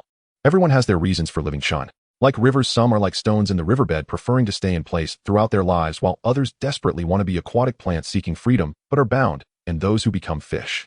The float in the water moved slightly, and Sarutobi Hiruzen skillfully reeled in the rod, pulling a fish onto the shore. In the pursuit of the sea, there will always be the possibility of death. Accepting the harsh reality of the ninja world means accepting danger and also death. This was the enlightenment Sarutobi Hiruzen offered to the younger generation. The fish rolled on the grass by the shore, covered in grass clippings, slowly ceasing to move as it suffocated from a lack of oxygen. Zao Yuan-chun crouched down to observe the lifeless fish. The fish's eyes emitted an eerie glow, staring at the night sky. It shouldn't be like this. Even if someone has indeed erred and strayed from the right path, she must understand the truth about Orochimaru and her predecessor Wado-kin. Merely brushing past all struggles and pain with a phrase like each to their own is truly arrogant. I will definitely find out. Zao Yuan-chun suddenly turned around. Sarutobi Hiruzen's previously stern expression showed a hint of surprise, his brows slowly furrowing before he smiled with relief, a smile that unfolded all his wrinkles. Young ninjas might think that way. An unusual thought. Sarutobi Hiruzen ultimately allowed Zao Yuan-chun to continue investigating this matter. Before leaving, Zao Yuan-chun defiantly tossed the fish back into the river. He was speechless at the child's childishness, casting a sidelong glance at the river where the fish sank slowly. Moments later, ripples appeared in the water, and the near-death fish suddenly sprang up from the riverbed, twisting and swimming away. Sarutobi Hiruzen paused in silence, seemingly lost in thought, and exhaled deeply before turning to leave. Meanwhile, Uchiha Obito transformed into Zao Yuan-chun, using a transformation technique, prying open the bookstore's door to read a novel all night. However, the story was vastly different from reality, or none of the excuses in the story applied to him. Cursed to turn into a frog. So that's why I haven't returned to Konoha in years. Even with a thick skin, Obito couldn't bring himself to utter those words. Besides turning into a frog, there were many more incidents involving spindles, apple poisoning, and sleeping for several years. Obito closed the book, noticing the bluish-white hue on the horizon, and stepped out of the bookstore. In the morning, he encountered Kakashi by the roadside. Startled, he almost jumped when Kakashi called out to him. I was just about to bring you lunch, Chun. Also, he was now Zao Yuan-chun's big bad guy. Obito steadied his trembling lips and forced a smile. He exaggeratedly laughed twice and greeted. Oh, it's you. Let's go together then. I just happened to be heading back to the training room. If Chun found out he had sneaked out, he would definitely face a punch. Obito's words successfully captured Kakashi's attention, who glanced at the lunchbox and agreed to the invitation. Kakashi thought Zao Yuan-chun seemed a bit odd today, but remembering how strange she usually was, he dismissed the thought. On the way, Kakashi took out a book and read while walking. Obito's distracted gaze wandered, unintentionally glancing at the cover of the book Kakashi was reading, and he couldn't help but gawk. Zao Yuan-chun was also a girl after all. No matter how fierce she was still a girl. Kakashi actually read this kind of thing in front of a girl. Intimate paradise. He's simply a repressed pervert. Kakashi still had that dead fish eye, tilting his head in confusion. 2 weeks ago, Zao Yuan-chun didn't mind this at all. Oh, did she suddenly care today? Kakashi inexplicably scolded, put away the book, and a probing gaze flashed by. It's nothing, let's hurry up. He actually said it unconsciously. When did he become so righteous, standing up for Chun? Obito felt a deep sense of disillusionment rising within him, quickening his pace, as if he couldn't wait to reach their destination. As the two reached the door of the training room, an even more astonishing scene unfolded. Zao Yuan-chun was chatting with someone at the door of the training room. Adding Obito, there were 2 Zao Yuan-chuns present. What? 2 of what? That morning, Zao Yuan-chun crept toward the training hall, with furtive steps weighed down by a prick of guilt for having let Dai 2 stand guard in her stead for most of the day. Skirting the outer wall, she meant to slip the door open quietly, but a voice called out. She slammed the door shut in a flash and hurriedly turned back. Oh, no matter the moment, he was undeniably handsome. That authoritative face seemed arrogantly aloof, yet his brows and eyes bespoke handsomeness and a kindly nature. Bozihuo, Xuanjin, oblivious to what Zao was thinking, handed over a lunchbox wrapped in cloth. Zao Yuan-chun accepted it with a guilty smile and felt a rush of relief. She had been terrified thinking someone had found Uzumaki Dai, too hidden in the training room. Also, she murmured her thanks. By now, almost every ninja in Muyi knew she was temporarily living in the training hall. Someone actually brought her a meal, and she was touched. Zao smiled at him, but as Xianjian reached to open the door, she quickly pressed it closed, and the smile vanished in an instant. The art of changing one's expression. Xianjian only meant to open the door for her, yet Zao's behavior struck him as strangely peculiar. Zao blocked him so hastily that her hand slipped, and the door yawned open. Fear of exposure made her heart pound louder and louder as she blurted, "There really is nothing here." "Nothing at all," she insisted, cheeks flaming as she summoned strength, seized his arm, and yanked him forward, pinning Xianjian against the pillar once more. With both arms braced against his sides, she launched a familiar technique, the bidong technique, a slammed wall move. By now this was the fourth time. A muffled chuckle came from above. When she lifted her head, he pressed the corner of his mouth and voiced the answer she had guessed. Zao, resistant to tenderness, but helpless before handsomeness, pursed her lips and turned her head aside. Just as both searched for small talk to break the awkwardness, the pillar Xianjian leaned against shuddered and began to tilt. What? Even in the ninja world, there were shoddy constructions. Zao's head went blank, and she shoved Xianjian away on instinct. Too close to dodge, he spun back and shielded her with his body as the leaning pillar collapsed into a cascade of debris. Good news, nobody was hurt, and being hit by it did not sting. Better news still, the blasted thing was not a pillar at all, but a stack of lunchboxes disguised as one. Many comrades knew Zao stayed in the training hall and had sent her lunchboxes of their own accord. The boxes had been piled so high that the colorful stack had taken on the form of a makeshift pillar. Zao felt her wits shrink at the sight. The gaudy lunchboxes came in every style imaginable. By rough count, there must have been over 100. One even contained a bottle tucked inside a tipple from Hongdo to drown her sorrows. Bozo, Xianjian paused as if he knew who had been the architect of the stacked pillar. It was Akai, Zao answered before he could speak. Undoubtedly, the tacit understanding of Second Squad required no further words. Soon two figures emerged in the distance, growing nearer by the step. At 50 meters, the real Zao and the imposter locked eyes. Xianjian and Kakashi both froze for a moment. Only the two involved felt very different emotions churn within them. Uzumaki Dai too forced a scholarly smile and took 2 steps back. He felt the dark aura rising from around Yuan Shun and knew at once it was ominous. Not many paces later, he heard a deathly wicked cry. "Give it to me, Dai," it seemed to howl. The bastard who dared swindle her with his face. Zao's anger surged crimson in her eyes, and she lunged forward only to be restrained. She turned with a radiant smile aimed squarely at Xianjian. "What's the matter?" she teased. "Don't be so blatantly partial. Are the flowers that are sprouting around us special effects? Is that gentle smile a mere illusion?" From afar, Dai too could only mutter in helplessness. "Before fighting, let us eat," said Xuanjian, though he had meant to rush off to report to teacher Shui Min. Somehow the words twisted into that invitation. Zao swallowed her fury and took the lunchbox, returning it 10 seconds later. With a sleeve, she dabbed her mouth, then once more cast a dangerous look at the one trying to slip away. "Do not underestimate my bond with the mess hall," she warned, for the secrets of fast eating were second nature to her. "Now hurry and die," she declared. "Bastard," she ground out, teeth bared and about to lose control, but an arm gripped her again. She turned and forced a bright, earnest smile, asking if there was anything else. Flowers bloomed again around them. "Someone please restrain this demon," Dai too silently begged Xianjian with hands pressed together. Xianjian paid his plea no heed. "Need help?" he asked. "Not for now," she replied, giving a thumbs up and slipping into a serene, almost sage-like composure. She took 2 running steps, leapt, and drove a downward kick at Uzumaki Dai too in midair. Dai too dispelled his transformation and sprang to the roof of the training hall. A single unavoidable punch struck true. The 200-plus square meter training hall crumpled into rubble. Smoke blanketed the ground, and Dai too, perched on the ruins, patted his chest in disbelief. Fortunately, he had recently learned an intangibility technique, or he would have been reduced to fragments. After her grand attack, Zao's muddled mind slowly cleared. She swept her gaze around and found several Umbu Jonin already standing nearby. Kakashi stared astonished at Dai Tu's return from apparent death, and his sluggish mind began to piece the morning's events together. That title rang true after all. Dai too felt awkward and tried to flee, but a hand pressed his shoulder and pinned him. He fell silent before the stern teacher Shui Min, his planned words twisting into something else. "Teacher," he stammered, "I actually helped 999 old women cross the road, which is why I was late." "Sorry, Zao," he thought, ruefully pilfering that ridiculous excuse. The training hall collapse became a closed chapter, and Dai Tu's reappearance provoked a great stir. No matter how he was questioned, he remained mute about what he had experienced. The matter was gradually shelved. He had at times considered telling teacher Shui Min about the tongue-sealing jutsu, thinking that if Shui Min were Hokage, there would surely be a solution. At the mere thought, his heart sank further. After all he had been through, he could no longer play the fool at the back of the pack, ignorant of what mattered. The more his comrades knew about Xiao, the more perilous it became. Besides, Dai too could not bear to look Lin in the face when she cried. He did not want to shatter the joy of having returned from death. At worst, he told himself, when the crucial hour arrived and Muyi truly needed those secrets, he would speak. He could die gloriously, blood pouring from 100 wounds. He imagined so becoming a legend of Mu Yi, a heroic figure of the ninja world, but the thought only left him more humiliated. What did he mean by at worst, he muttered.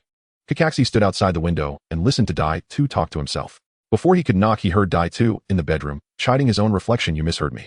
After so many years, Kakashi still delighted in peeking at others' private moments. Dai 2, annoyed, quickly smoothed his expression and let out a long breath. He touched his mouth, determined not to dwell on the tongue jutsu, stepped out, and followed Kakashi to keep the appointment they had made to go see their teacher's child. After all, Lin would be going too, so there was no need to say more. This was a journey they would all attend. Hokage office. It might not just be a simple case of being triggered. Nara Shikaku locked the office door and drew the curtains. Minato was somewhat puzzled by Shikaku's overly serious demeanor. He had been following Haru's mental state recently, though although sometimes emotionally unstable overall, he was still a good kid. He didn't seem like a person on the verge of exploding. What do you mean? Minato leaned forward, all ears. Perhaps I made a mistake during the anger training at the Temple of Fire. Shikaku candidly acknowledged the errors he had made, realizing the side effects of the anger training. He always demanded his students to remain calm, but once their emotional outlet was blocked, it would increase the likelihood of an outburst. Haru's emotional instability was not only due to Wado-ken's death at the hands of Orochimaru, but also because the emotions he had suppressed over time had culminated in a violent eruption. A few days ago, he had been inspired by books on irrigation. Emotions are like rivers, it's better to let them flow than to block them. Yesterday, the third Hokage also inquired about this matter.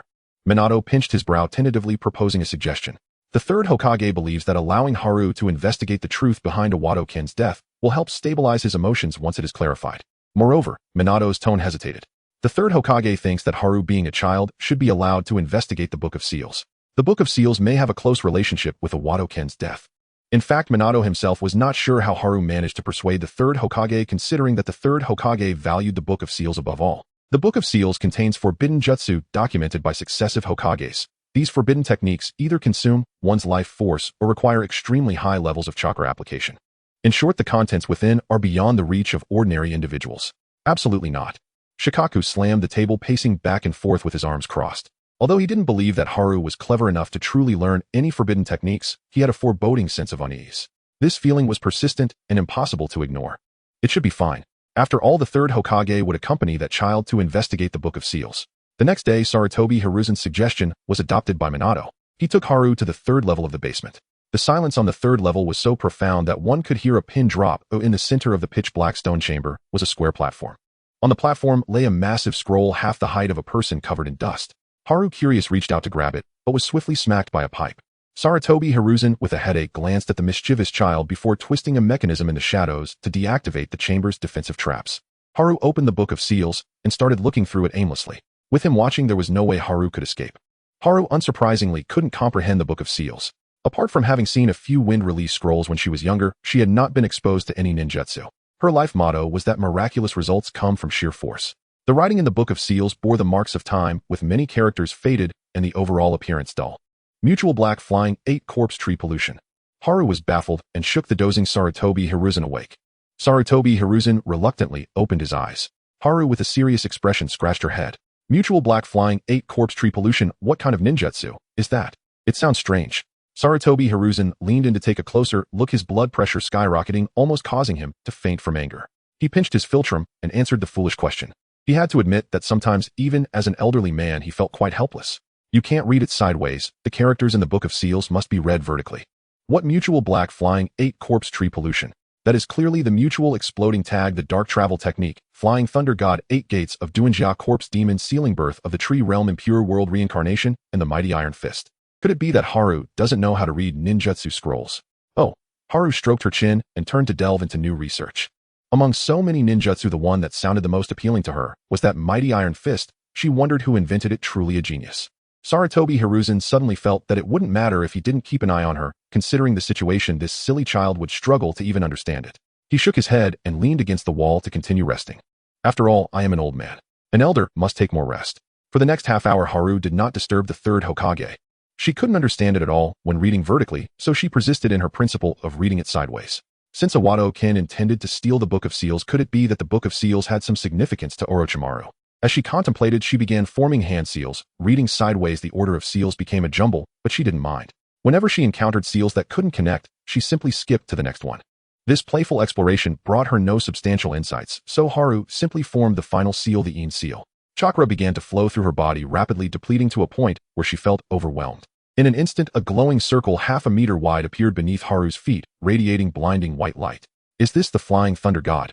No, that's not right. At first, she hadn't marked a location with chakra. Secondly, the Flying Thunder God is hard to learn and doesn't require hand seals. And lastly, she was reading the Book of Seals sideways, meaning the seal she formed was a jumbled mix of the mutual black flying 8 corpse tree pollution. Third Hokage. Hey, Sarutobi Hiruzen woke up leisurely only to see Haru falling through the glowing circle beneath her feet. By the time he rushed over, the floor had returned to normal and the light circle had completely vanished. With no other options, Sarutobi Hiruzen covered his face, feeling an ominous premonition. The last time he had such a bad feeling was when Jiraiya the idiot used reverse summoning jutsu, causing himself to go missing. But last time Jiraiya only used a reverse summoning technique. This time Haru was using the Book of Seals. The forbidden techniques inside could potentially send the ninja world away. What on earth did that little brat manage to concoct? Sarutobi Hiruzen stretched his old arms and legs swiftly, making his way to the Hokage office. Inside the office, Nara Shikaku and Minato were leisurely playing chess. This scene caused Sarutobi Hiruzen's heart to constrict. One thing I believe needs to be addressed is that he began.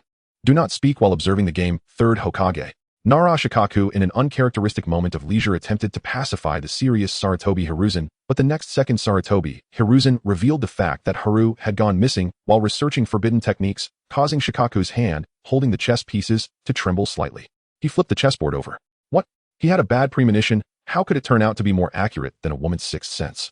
Anxiously, Shikaku looked up at the ceiling occasionally, letting out a sigh of despair.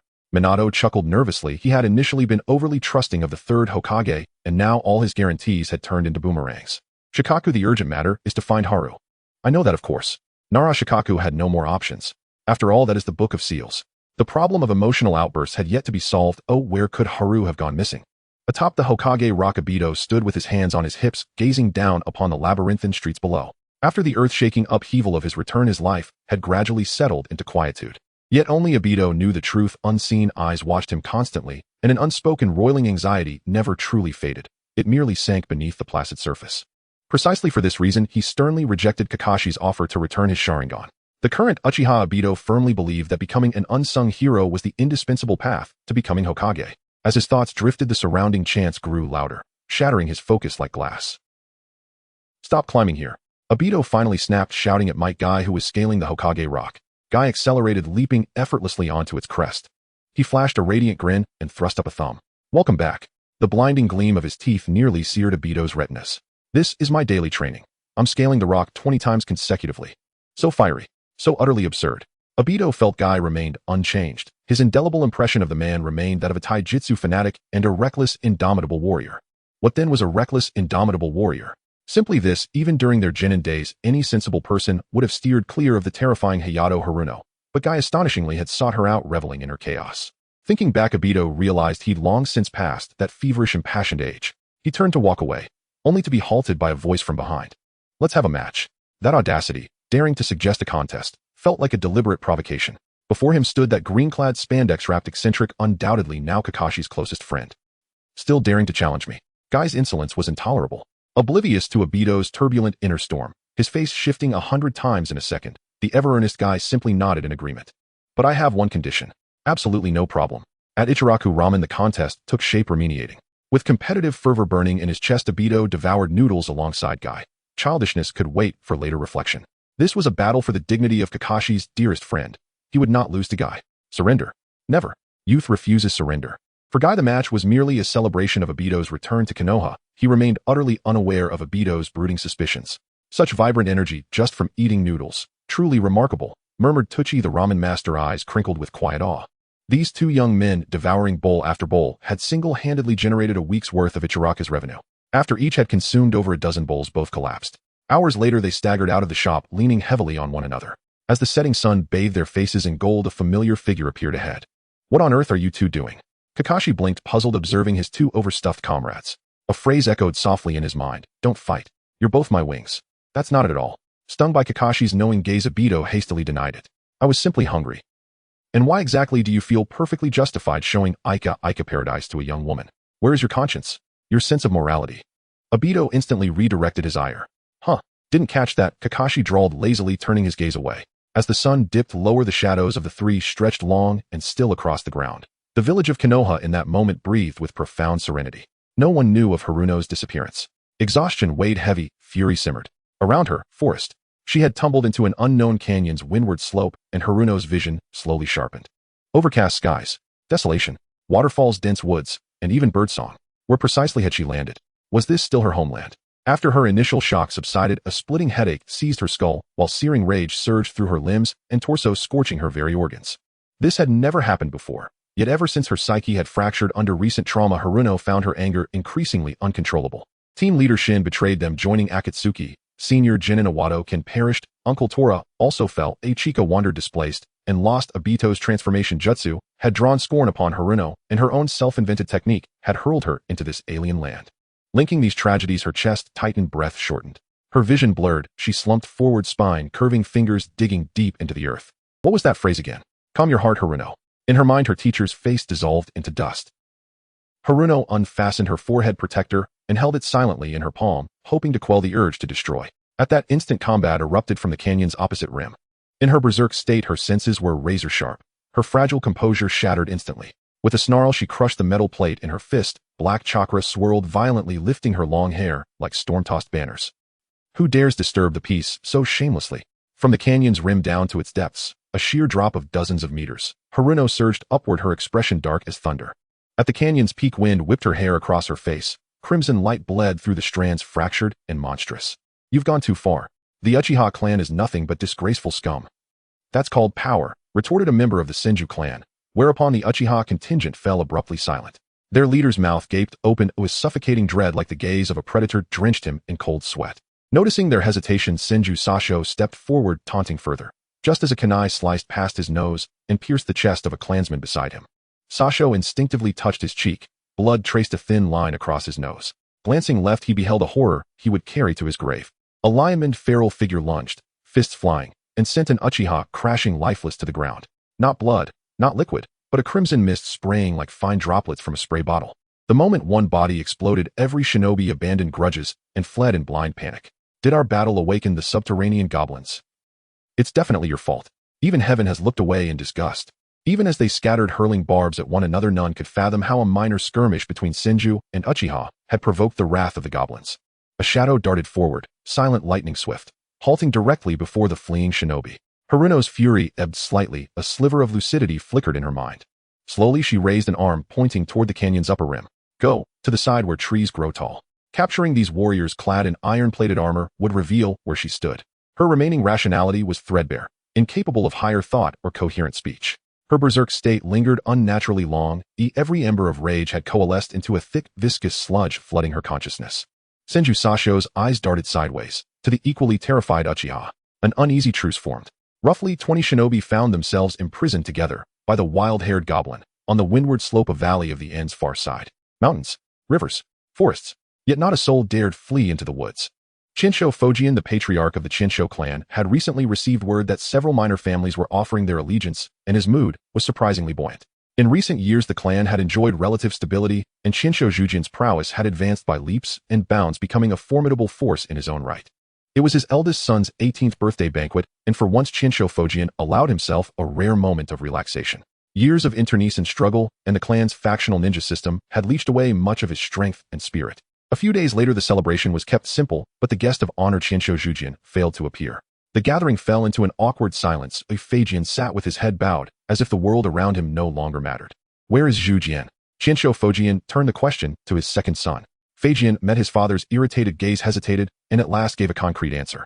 Elder brother left early for the Hoyu mine to relieve the squad on watch. Though unnecessary by most accounts, Jujian had insisted on going. Fujian did nothing but provide cover. The Yuzhibo had been strangely quiet of late, hardly the posture of an ambush. Chinsho Fujian felt both helplessness and a measure of relief. For one so young, his eldest son already carried the clan's safety in his heart. He looked destined to become an excellent patriarch in time. Before those conflicted feelings could settle, a tall figure burst into the banquet. Everyone stared in shock at Chinsho Jujian, drenched by rain and wearing an expression of guilt. The report was only a handful of words. The Chinsho squad has vanished. 12 men in the unit gone, annihilated.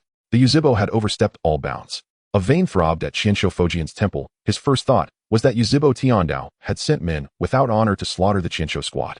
He was not the only one to think so. The other Chinsho clansmen, stirred to fury, pointed their anger at the Yuzhibo. The Yuzhibo clan, for its part, was hardly tranquil either.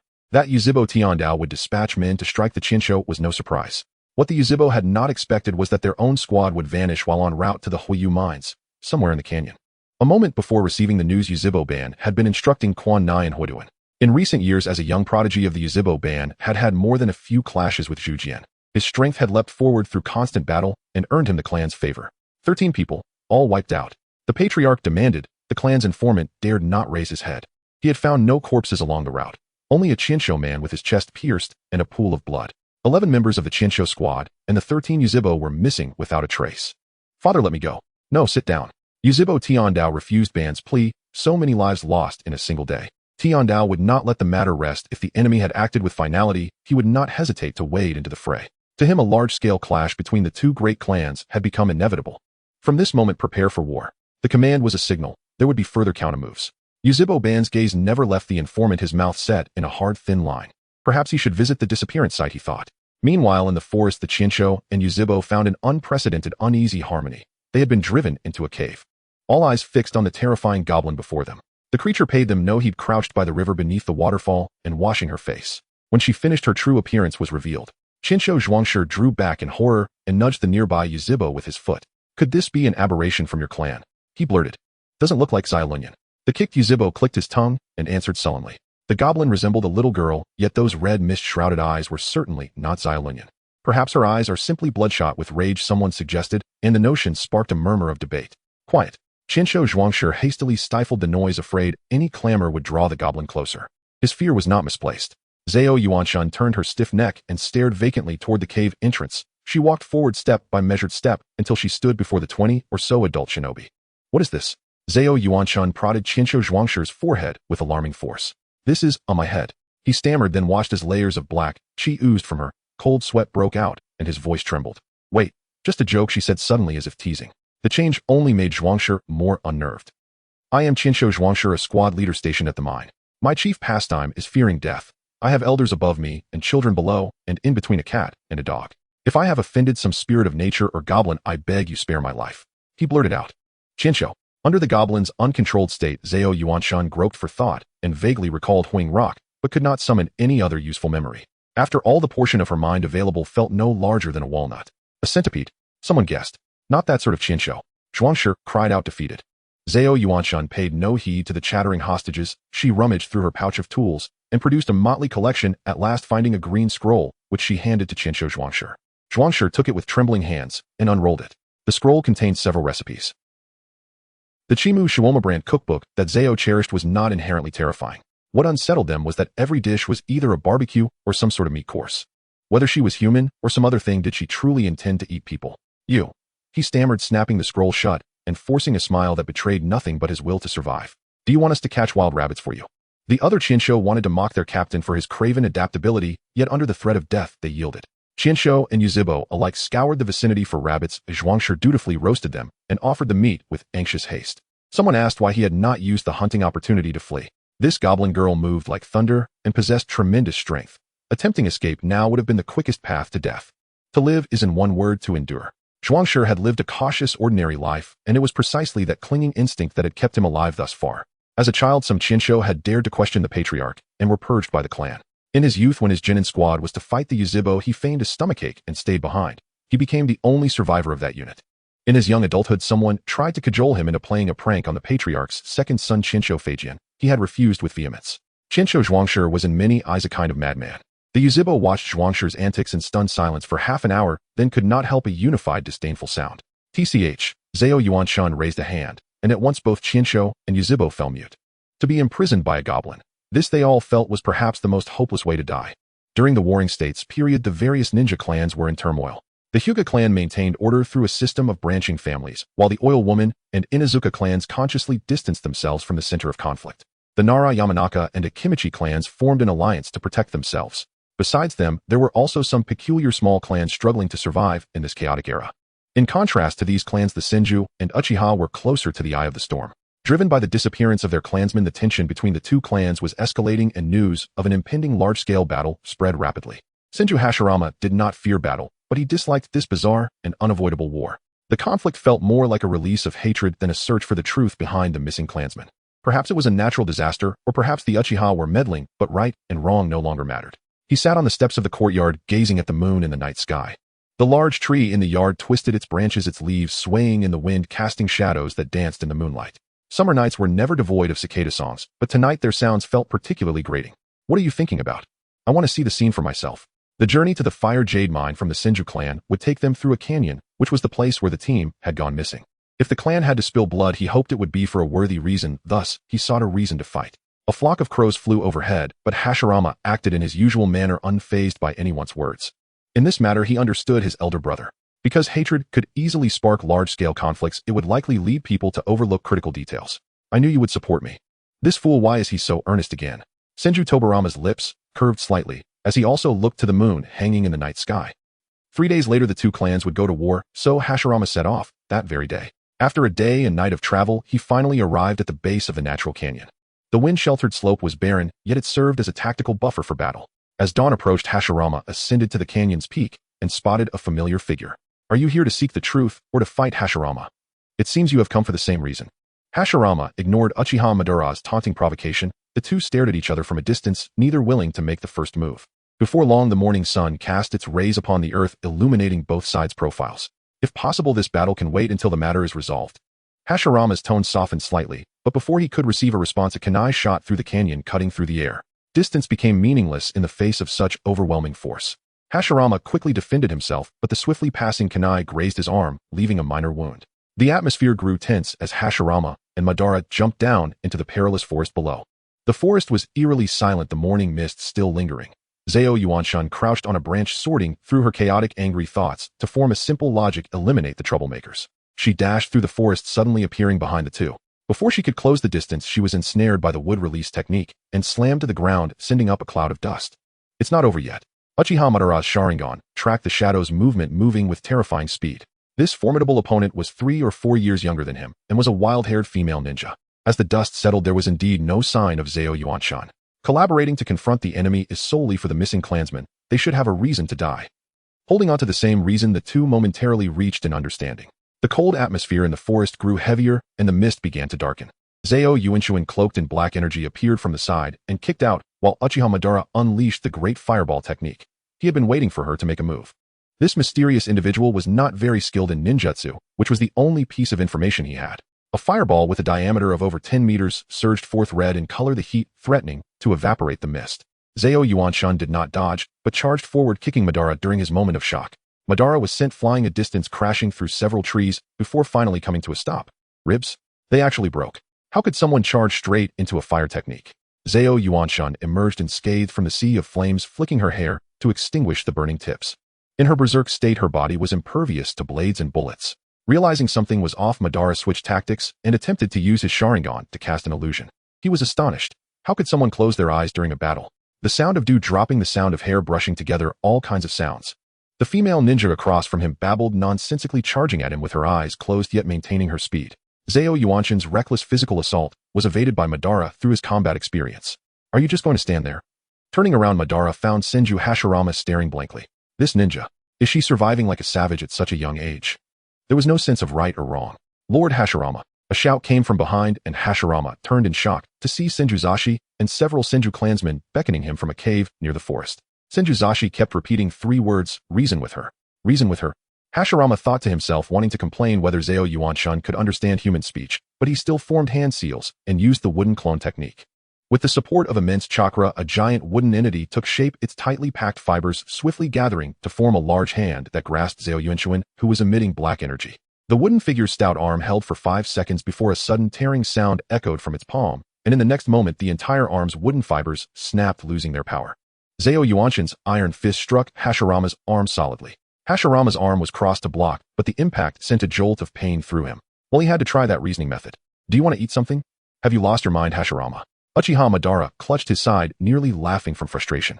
He disdainfully formed hand seals in preparation for an attack, but before he could, Zao Yuanshan unexpectedly calmed down, sitting on the ground and listening to Hashirama speak.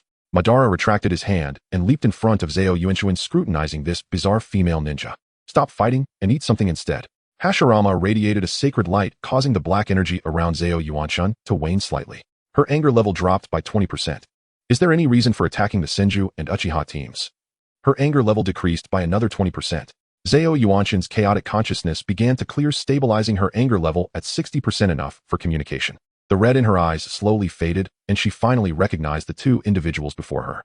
At that moment, Zao Yuanshan felt the world spin around her. The mutual blackening and flying corpses technique actually took effect. Before her stood the young first Hokage Senju Hashirama and Uchiha Madara.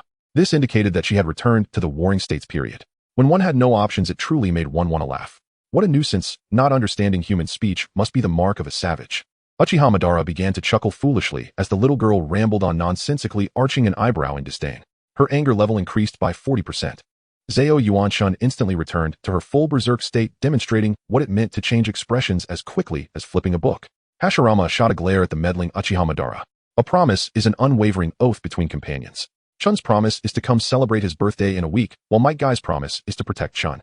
But, where is everyone?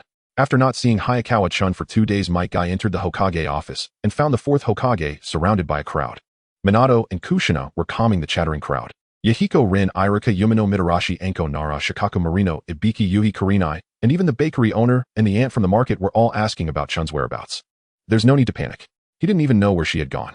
Minato waved his hands anxiously, his awkward smile somewhat stiff. He couldn't possibly tell everyone. Hayakawa Chun is missing. What? Did she die? Nara Shikaku's shocking words crushed the hope that Hayakawa Chun was safe. Of course she hasn't died. She's just missing.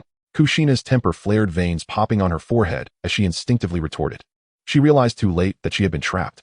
As expected, the crowd erupted. Missing? Can someone really go missing in the village? Wait, let's go find her right now. Nara Shikaku smiled nonchalantly. Minato did his best to calm the crowd, and one by one they left the Hokage office. What he didn't know was that the juniors had their own way of solving things. With a dozen ninjas gathered, it was too conspicuous, so they split into several small teams. Minato's team, 7, formed one group. Might Guy, Nara Shikaku, and Yugao Yuzuki made up the second team. Uchiha Itachi, Yuhi Kurinai, and Mitarashi Anko comprised the third team. Kuratsuchi Kamizuki Izumo and Inazuka Kiba formed the fourth team. Irika Marino, Ibiki, and Mizuki made up the fifth team. Nara Shikaku acted as the temporary strategist. You guys look like you're about to betray the village. Mizuki frantically tugged at his hair, pointing at Shikaku and Kuratsuchi. And those two are supposed to be the Hokage's guards. Why are they involved? A well-timed, precise retort. Hey, even though Chun has done bad things, her crimes don't warrant death. Obito, who was dragged over, weakly protested, recalling the image of Hayakawa Chun locked in the training room, his resolve firm. She must be an important companion. After all, she was so pitiful, lonely enough to name her doll. Mizuki completely failed to grasp Obito's reasoning and pouted in disbelief. Suddenly, a hand pressed down on his shoulder, and he turned to find everyone's eyes blazing with intense flames. Just kidding, Mizuki believed. Those who recognize the situation are the wise. The argument was merely a small interlude. The operation began. Nara Shikaku's plan was to investigate the truth behind Hayakawa Chun's disappearance in parallel. Team 1 went to the Hokage office to accept the mission while looking for an excuse to extract information from other Jonin. Team 2 infiltrated the Konoha archives to search for information related to Jonin Iwado Ken, investigating whether Chun's disappearance was connected to the case. Team 3 interviewed villagers along the streets to recreate Chun's movements over the past few days. Team 4 aimed to tail Master Ebisu and see if there were any special events. Team 5's task was to keep Hayakawa Chun's mother calm to prevent the incident from escalating. This time, it's actually not a bad idea. The people poisoned by bad ideas exchanged glances. As the saying goes, a soldier dies for a friend. Oh, what do you think? My silhouette, noble, right? He mustn't show a smug, cunning expression. Hatake Sakumo continued his routine as usual. After the fourth Hokage took office, he retained his position as the leader of the Umbu. However, this led to a small problem. He and Kakashi were not only father and son, but also superior and subordinate. Out of a father's tolerance, Hatake Sakumo didn't want to pay too much attention to Kakashi and his companion's strange behaviors over the past few days. But as the leader of the Umbu, his intuition told him that things weren't so simple. What exactly is going on? There was definitely something wrong. In recent days, Kakashi's teammates frequently gathered at his home. While preparing tea for the guests, Hatake Sakumo overheard fragments of their conversation. We haven't heard anything. Other departments. The Jonin are unaware. He occasionally asked what the kids were up to. Obito greeted him, his tone cheerful. Kakashi's grasp of ninja basics is simply not enough. Rin and I are giving him extra lessons. Of course, it's because Obito is worried about failing next year's Chūnin exam, so we're giving him a crash course in knowledge. After all, Obito was currently the only genin in Team 7. You did that on purpose, didn't you? Obito and Kakashi locked eyes, a flash of lightning passing between them. Yahiko Rin smiled, helplessly separating the two competing teammates. Observing Hatake, Sakumo contemplated for a long time and decided to look for the fourth Hokage. He had yet to enter the office when he was almost blown away by the turbulence inside. The office was packed with Konoha villagers asking all sorts of trivial questions. Hatake Sakumo quietly closed the door. Being Hokage is no easy task. He wandered aimlessly in the corridor preparing to head downstairs when an unexpected figure appeared before him. The familiar pipe and face. It was the third Hokage. The third Hokage seemed to have aged several years at once, the wrinkles on his face radiating a sense of melancholy. Sarutobi Hiruzen noticed Hatake Sakumo, who was frozen in place, and his eyes narrowed slightly. After a moment, he seemed to relent and sighed. "Come with me." A word without context. The two walked into the archives, and Sarutobi Hiruzen helplessly waved at the children, sneaking a peek at the information inside. The ninjas of Team 2 greeted White Fang, and then left. The intelligence-gathering mission failed. "Don't be discouraged. This mission was inherently risky, right?" The children's voices discussing grew distant, fading at the end of the corridor. Sarutobi Hiruzen expressionlessly withdrew his gaze, pulling a lever to reveal a large secret chamber. Not fishing gear, but a genuine secret chamber. The surroundings were bare, with only a torch burning in the center. The dim light flickered on the pedestal, illuminating the items upon it. "Third Hokage, what is this? Look closely." Sarutobi Hiruzen knew that White Fang had begun to harbor doubts about this increasingly chaotic missing person case. But this matter was far beyond what the children could reach. Hatake Sakumo was one of the few senior officials he trusted after his retirement. High-ranking officials, yes, the other party was now a high-ranking official. Sarutobi Hiruzen kept silent about the various matters of the past. On the pedestal lay an old photograph torn into pieces. The photo was yellowed and faded, the faces of the people within obscured by a layer of yellow-gray. The corners of the photo were slightly creased with remnants of fine cracks. Without nearly a century of sediment, one could not produce such weathered fragments. This is, upon seeing the faces of several people in the photo, even he couldn't help but hold his breath, his pupils shaking. Such an old photo. It was a group picture of Nara Shikaku and the second team.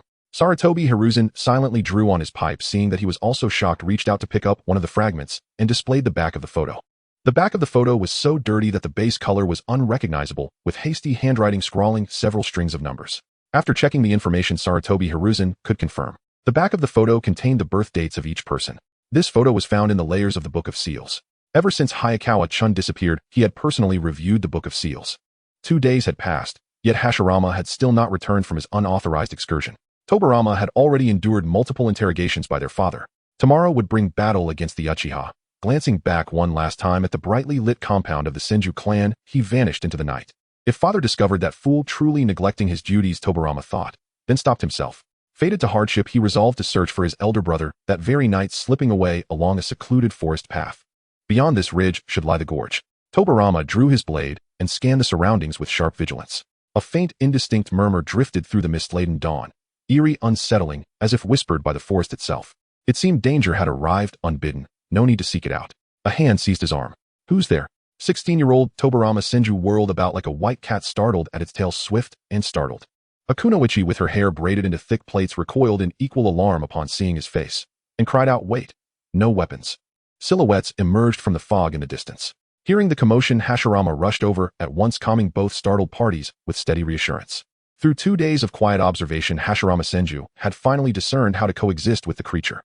No, she bore little resemblance to woodland sprites of legend. This girl near Tobirama's age appeared wholly human, save for her terrifying strength and her incomprehensible rage during combat. Tobirama glanced from Hashirama to the girl, Haruha-san, who offered him an awkward, apologetic smile. A surge of fury rose within him, so fierce it nearly stole his breath. War loomed, yet his elder brother was playing house with a stranger. But today is the day we fight the Uchiha. Hashirama's smile faded, his brow furrowed deeply. After provoking Haruho repeatedly, Uchiha Madara had departed with several abducted clansmen. Though Madara claimed he sought to resolve the misunderstanding peacefully, the mission brimmed with peril. Must we still fight? Hashirama entrusted the volatile being to his younger brother and sprinted toward the Senju compound. His final instruction: guard her well. Haruha observed the young future second Hokage throughout. Her anger remarkably remained undisturbed. Tobirama stared suspiciously at the distant forest's vanishing edge and at the vast charred crater left behind. Was there a battle there? Within a 5-kilometer radius, shattered trunks and fractured boulders twisted the land beyond recognition. Perhaps a most astonishing force of nature. Haruha's smile was strained, perhaps even false. Or perhaps she simply could not recall her thoughts while lost in berserker fury. She nearly charged headlong into battle against Uchiha Madara and against the future first Hokage. The ravaged forest would likely take decades to heal. Was he entering early menopause? Menopause at 16? That's absurd. How foolish. Tobirama's dry retort struck Haruha like falling stones. 2 words crashing down, pinning her speechless. She drew a slow, deep breath, the surge of wrath subsiding, yet holding steady. Tension thickened the air. Under his unwavering gaze, Haruha instinctively stepped backward. Though still young, Tobirama Senju already bore the unmistakable shadow of the leader he would become. You killed a member of the Senju clan. Though others, Kenshaku and others, survived, one warrior remained missing. A kunai had pierced the heart from afar, her handiwork. Haruho retreated slowly, momentarily at a loss for words. Perhaps no explanation was needed. My brother instructed me to watch you closely, so I ask you. A suppressed grin tugged at Haruho's lips, barely contained. I ask you, who sent you? What gain lies in igniting war between two great clans? Panic flickered across Haruho's face. Her hand darted toward her weapon pouch, only to be seized at the wrist. Pain flared, sharp and undeniable, even now outside her berserk state. Anger rose 5. If speaking calmly truly worked, you wouldn't have slain that clansman. What on earth had happened to his brother? To coddle a stranger, then braid her hair. Tobarama's suspicion deepened, his expression grew colder still. So, what are you concealing? 3 rapid-fire questions struck like pebbles dropped into still water, ripples spreading outward, silent but profound. A cold sweat broke across his back. He fixed his gaze upon Haruho, still held fast, her eyes vacant, her breath suddenly ragged as she wrenched free of his grip. In the blink of an eye, black flame-like energy coiled around her limbs, and crimson mist flooded her irises once more. Tobarama understood at last what Hashirama meant by watch her well. Not mercy, but containment. Not compassion, but calm, deliberate restraint. Once that restraint shattered, reason dissolved, and destruction followed. His mind flashed back to the devastation he'd just witnessed, the ruined forest now fully provoked by him. Die!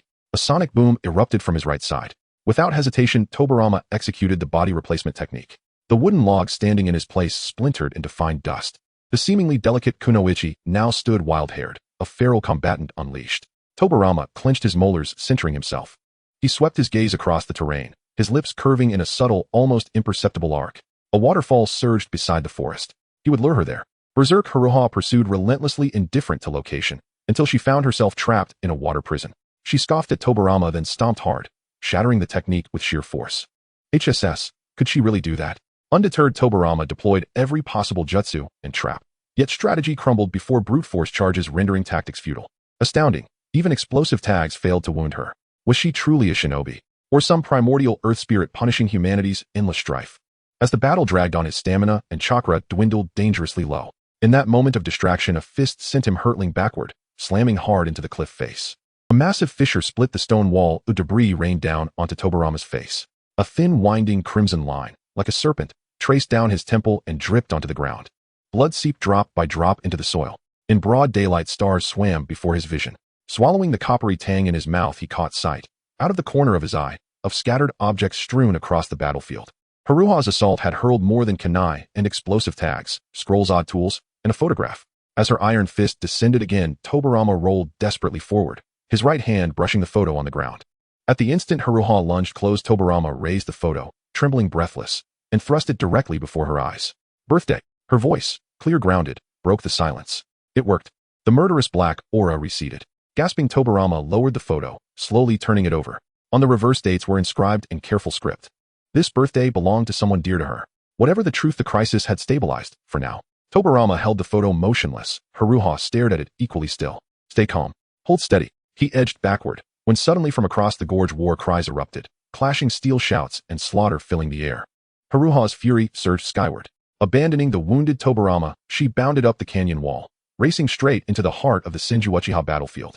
Tobarama buried his face in his hands. Would this earth spirit truly eradicate them all, today? On the other side, the canyon stretches from east to west, and the battlefield is a chaotic scene. The rescued Senju Hashirama trembles, feeling a sense of connection with the enemy across from him. He deeply understands that once war begins, it will awaken that terrifying monster. But glancing at the sullen face of the leader of the Buddha clan, Senju Hashirama silently shut his mouth. Senju and Uchiha clans, nearly all gathered on the battlefield, stood proudly, thick with the smell of gunpowder. A wild wind howled at the valley's bottom. The fierce battle was on the verge of erupting as ninjas clad in iron armor rushed towards each other, and in an instant they clashed. Amidst the swirling ninjutsu, ancient swords danced chaotically. The sounds of collapse and shouting filled the air, unsettling Senju Hashirama, who noticed that Uchiha Madara in the distance felt the same unease. They were all worried about that demon ball being awakened. Tobarama didn't know how that kid was handling it. Help? What on earth is this? Voices from several clan members at the battlefield's edge changed in pitch, due to fright, as both Uchiha and Senju ninjas froze. In place, a shadow punched through Uchiha's chest. A black aura enveloped the figure, revealing only a faint outline of a young face. As Uzumaki Haru withdrew his hand, the Uchiha fell to the ground lifeless. Always, talking. You're going to disturb our home. Distracted by the various noises of the battlefield, his anger surged to a peak. Raging like a blade, Haru surged into the battlefield, while a random Senju clansman trying to stop him was thrown down to the ground in an instant. It was like a tomato falling from the sky, bursting open.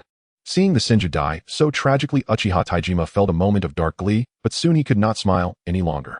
This strange creature attacked indiscriminately, tearing a gap in the Uchiha's impregnable defense in just a minute. He hurriedly directed the Uchiha to defend, but various battlefield-level combined ninjutsu were recklessly unleashed, and that monster was completely unscathed. On the scorched earth, Uzumaki Haru locked onto a target and rushed forward without hesitation. Uchiha Madara's pupils constricted. That target was none other than Izuna. A gigantic cross-shaped shuriken blocked Haru's path. Haru's gaze was dazed as he stared at the shuriken embedded in the ground, then looked up at the tense Uchiha Izuna in the distance. The fighting among the others gradually subsided as they watched the situation here with unblinking eyes. Haru picked up the gigantic shuriken thrown by Uchiha Madara and with a flick of his wrist sent it flying. Caught off guard, several unfortunate souls were decapitated. She, in a dazed state, slowly walked up to Uchiha Izuna, staring for a long time as the black aura around her gradually dissipated. So cool. A killing god bloodied stood before him and still said he was cool. The teenage Izuna was deeply shocked, and after a moment of silence he pulled out his sword and struck. Wait, let's talk reason first. It was the voice of his elder brother. Izuna halted his movement, the tip of his sword stopping just inches from Haru's nose. Since when did his older brother become a peacemaker on the battlefield? Little did he know Madara knew what Izuna was thinking and could only sigh to the heavens. Damn it, he was just afraid that Izuna would anger the goblin and the goblin would twist his head off. Everyone stay still. Not far away, Senju Hashirama struggled to stop the clansmen who wanted to continue attacking. At this point in the battle, even a fool could understand that the conflict between Uchiha and Senju must be set aside for a while. Otherwise, they would be easily wiped out by the goblins. During the Warring States period, a nursery rhyme was actually passed down among the ninja clans. The content of the rhyme is that frequent battles and arguments will anger the spirits of nature, and the earth spirit is called a goblin, ugly and ill-tempered. Be careful, be careful. The implication is a longing for peace, but today it reflects Haru's situation as the goblin manifests. Both sides of the conflict silently looked at the scattered corpses of their comrades on the ground, the dead and the wounded. Perhaps this was the punishment of the goblin. The two clans temporarily ceased fire, hurriedly retreating. The Uchiha clan directly left the battlefield, while the Senju clan took back a ticking time bomb. Was it out of fear and admiration for force, or was there another motive? Hey, don't look at me like that. Haru was placed in an empty courtyard. After waking up, she realized she had lost some things. She scared away the curious children watching from the wall, listlessly gazing at the clear blue sky. Most of the Senju clan truly regarded Haru as a goblin. Although the clan leader and high-ranking members had their doubts, they had no reason to refute. They placed Haru at the edge of the clan territory with a single demand: to hope the goblin would completely stay away from the disputes of the ninja clans. This heavy burden fell on Senju Hashirama's shoulders. As the only human who could communicate with the goblin, he solemnly accepted this task. But what troubled Senju Hashirama was that this goblin before him looked like a young ninja in his teens. In the chaotic Warring States period, he wondered how such a unique and terrifying child had survived. But Tobirama was currently injured and recuperating, so he could only think of a way to persuade Haru to stay away from the conflicts between the ninja clans. Also, please don't look at him with starry eyes. Hashirama covered his eyes from the dazzling light emitted by Haru. Good afternoon. The living first Hokage. Okay, good afternoon. Hashirama rubbed his forehead, trying to subtly express the destructive power of the other party, but Haru always nodded absent-mindedly. She didn't want to stay here at all, but she needed to activate the mixed ninjutsu to go back. Remembering the sequence of hand seals for the mixed ninjutsu was not difficult, but she forgot the hand seals for the strength fist. To return, she had to find the scroll for the strength fist in this era. A disjointed afternoon passed quickly. As night fell, Haru watched the first Hokage leave in defeat. The moon hung high and a figure quietly climbed up the wall and over. As Tobirama landed, Haru was startled. A goblin at midnight actually didn't need to sleep, just watching him sneak over the wall. You are human, not some kind of god. Tobirama spoke with certainty, his bandaged arms and knees still unhealed, but he had never changed this idea. If it were a god, how could there be companions? The photo, if he guessed correctly, must be of this female ninja's accomplice. Tobirama remained silent, unwilling to return the photo. He was betting that the other party had forgotten about the photo's existence. Oh, very impressive, right? Haru, with dead fish eyes, sat cross-legged on the ground. Hearing Tobirama's aggressive analysis, she yawned. So what exactly are you using, a secret technique? Or the Six Paths treasures? It's the strength fist. She always did good deeds anonymously. Borrowing the name of an unnamed person's ninjutsu to fool the second Hokage was undoubtedly the best strategy at that moment. The inventor left no name, so he probably didn't care about others borrowing it. Seeing Tobirama's dumbfounded expression, Haru brushed off the dust, stood up, and hastily made a few hand seals, shattering the courtyard wall. Here, just, what's your name? Tobirama interrupted Haru's monologue. The 16-year-old Tobirama, filled with youthful enthusiasm, was determined to find out the background of this strange goblin. A name.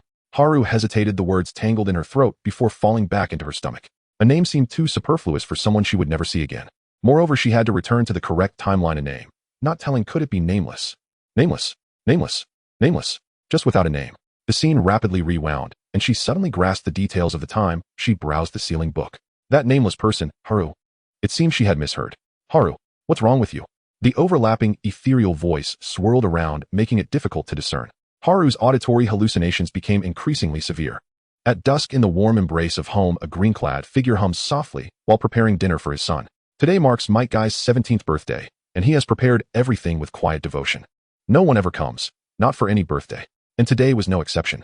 It wasn't that father and son lacked passion or friendship, though rather from childhood, Might Guy had been regarded as an oddity among his peers. So together they forged a simple, tender tradition celebrating birthdays with longevity noodles shared only between them. No party, no guests. This time, however, Guy had finally gathered the courage to invite Haruno to join him, only for her sudden disappearance to once again reduce the day to their familiar bittersweet ritual. Troubled, Mato Dai watched his son grow, the corners of his eyes deepening with gentle lines. He slid the bowl of noodles toward Guy. As expected, Guy's brief dejection lifted swiftly, not by force of will, but by inspiration. A sincere birthday wish might just come true. An old man named Soichi from the Konoha bookstall had told him so. Even if it were mere child's fancy, Guy embraced it wholeheartedly. For days, Nara Suzuri's investigation team had made no progress, morale had sunk low. So entrusting fate to a wish had become, in the end, the only recourse left. Mato Dai turned away, briefly pressing a hand to his brow in quiet exasperation, then pivoted back, instantly offering a warm, approving smile. Though long past believing such things himself, he cherished the right of his son to believe and hope. I wish, please return safely, Haruno. Eyes tightly shut, he waited, then cracked them open just enough to glance at the steaming bowl of longevity noodles upon the table. Nothing changed, until abruptly a blinding yellow light erupted from the ceiling. As vision returned from momentary blindness, Haruno Shun landed hard on the floor, clutching her lower back. My coccyx and my kneecaps. She rose shakily, wincing, only to find a hand extended before her. Where was she? Guy's home. So her haphazardly assembled jutsu had actually worked. She was truly back. Thank goodness. They cried in unison, embracing tightly. Two souls reunited after perilous separation. Haruno rejoiced at having returned at last. Guy, awestruck, marveled that his birthday wish had somehow manifested. Their thoughts passed like ships in the night. Two earnest, beautifully mismatched minds utterly unaware of each other's wonder. Thank goodness. A thunderous shout nearly shattered eardrums. Elder Mato Dai, fists clenched, gazed tearfully at the bowl of longevity noodles upon the table. After all these years, he found himself, against all reason, believing once more in the childish notion that wishes could come true. Truly timeless in spirit, senior, he murmured softly. Haruno smiled knowingly, and gently pushed aside Guy, who clung to her like stubborn parchment. Only then did she notice something astonishing. Guy was genuinely weeping. Not from youthful fervor nor playful theatrics. No, this was raw, unguarded worry. Such sentimentality was disarming, awkward even. Truly, so deeply feeling, truly. With a sharp clap, she brought both palms down firmly against either side of his face. Guy's sobs halted mid-breath. Reading her expression, he braced instinctively. This was unmistakably the prelude to an outburst. His own emotional volatility, so sudden and unrestrained, felt profoundly unnatural. On your birthday, you must not cry. She paused, then lifted her gaze, eyes crinkling warmly. Her palms lingered, radiating warmth against his cheeks, before withdrawing, silent and sure before he could react. Yes. Guy's eyes lit up as he hastily wiped away tears. Unlike his elation, Haruno offered an awkward, sheepish smile. She'd struck harder than intended. Two vivid red imprints bloomed across Guy's cheeks. Flustered, she glanced everywhere but at him, then realized with dawning surprise Mato Dai was nowhere to be seen. Huh, where's Uncle Mato Dai? He stepped out just now, Guy replied cheerfully, even as his cheeks throbbed. After all, one slap was a slap, the two was a tender palm-framed cradle, romantic to the point of martyrdom. At that very instant, a whirlwind-like blur shot back into the kitchen. Haruno stared dumbfounded as Mato Dai, channeling the 8 gates, moved with breathtaking speed through culinary choreography, spatula, frying pan, cutting board, and knife, all suspended midair, while dazzling flamboyant techniques culminated in a golden glowing feast. First, this wasn't Chuka Shokai, the legendary cooking anime. Second, why in the name of chakra theory could the 8 gates be applied to cooking? And finally, why was anyone treating this with such rapt fascination? The techniques were bizarre. Haruno shouted at Guy, who stood beside her, eyes wide with awe, only for him to respond without hesitation, voice ringing with absolute conviction. 300 times faster efficiency. That's the ultimate truth of cooking, Haruno. Fine, she sighed inwardly. Playing along always makes me seem insufficiently fiery. Mato Dai warmly beckoned the two youths into the dining area. It had been years since anyone else had joined his son's birthday, and this, he insisted, was merely a modest display. Besides, who truly could endure lingering in that indescribably charged atmosphere? A Manchuhan banquet, he declared, without exaggeration. With mixed emotions, Haruno saw Guy through every step of his birthday ritual. Then she lowered her head, and ate. After days without proper food, each bite flooded her senses with rich, resonant flavor. Lost in a sea of savory delight, she was gently pulled back to reality by a voice beside her. What is it, guy? Please accept my, not again. Another confession. A cold sweat broke across Haruno's brow. Yet this time his words surpassed even her wildest expectations. Haruno, please accept my challenge to a duel. A duel. An invitation. Had the cunning Hoizensai somehow corrupted this fiery youth? Unlikely. After all, Hoi and Irika dueled because both were Konoha instructors bound by professional rivalry. But what possible reason could Guy have for challenging her? Their relationship hardly warranted physical confrontation, let alone fisticuffs. If it was about blazing youth, why not challenge Kakashi? Why her? Mato Dai, sipping water nearby, nearly choked. His son's logic grew ever more inscrutable. Yet as he moved to intervene, he was struck mute by the fierce, unwavering resolve burning in Guy's eyes. Weary, Mato Dai withdrew his hand. Later he would personally apologize, to Haruno and to her mother. What is your reason? Don't resort to battlefield confessions. She was after all nothing more than a straightforward commentator. This is the most important request of my life. Then prepare to be thoroughly flattened. Haruno tilted her head, a faint knowing smile playing on her lips. Avoiding conflict was simply not her way. Even with those closest to her, she never stepped back. Yes, what exactly was he agreeing to? In the dead of night, 3 individuals stealthily entered the circular duel arena. This confrontation could not wait until tomorrow. It was set to commence immediately. Mato Dai possessed remarkable skills, having somehow acquired a key to a back door. Mato Dai leaped onto the platform and activated the arena lights, casting a warm yellow glow that illuminated every corner of the dueling ground, making the night as bright as day. The competition area was brightly lit, yet the seating above was shrouded in darkness. It seemed to have transformed into a gladiatorial arena for the remaining combatants. Spring. Aye. Since it's a battle, let's get serious. Zhao Yuan-chun ignored the hesitant words of her opponent and stood calmly in place. She was waiting for her opponent to take the initiative. Whatever you have to say, save it for later. The ground was covered with fine yellow soil, and Might Kai swallowed all his words, disappearing into the air. Approaching Chun at a barely perceptible speed, Might Kai was struck on the shoulder by a punch the moment he made his move, interrupting his action. Zhao Yuan-chun remained expressionless, dark energy swirling like a wall around her arm. She glanced down at the yellow soil spread across the ground, a smirk forming at the corner of her mouth. I can't see the shadows, but the dust raised by footsteps reveals their position. Zhao Yuan-chun admitted that her heart was not at peace. The chaotic battle left her feeling somewhat lost. What sustained her in this unknown duel against Might Kai was her unwavering resolve. Now I understand. Releasing her grip on her right shoulder, Might Kai straightened the creases on his green bodysuit and became serious. He knew well the power of Chun, discarding the weights on his legs. I will not lose. Watch me, Chun. What does watch me even mean? Feeling as if many things were happening recently that she was unaware of, Zhao Yuan-chun remained steadfast, establishing a solid stance. A faint blue aura burst forth from Kai's body, and the muscles beneath his training suit tensed suddenly. First gate open. Chun leaned back to dodge her opponent's swift punch, supporting herself with one hand and executing a sweeping kick. Might Kai, seemingly oblivious to the pain in his calf, feigned an attack with his right hand, forcing Zhao Yuan-chun to retreat. Zhao Yuan-chun narrowed her eyes, gritting her teeth to block the fleeting kicks, seizing her opponent's ankle and pulling it back, delivering a punch aimed directly at his face. Her fist landed solidly on Might Kai's chin, and he did not evade, resulting in a bruise forming at the corner of his mouth, yet his gaze remained unwavering. But Zhao Yuan-chun could never understand what he was so resolute about.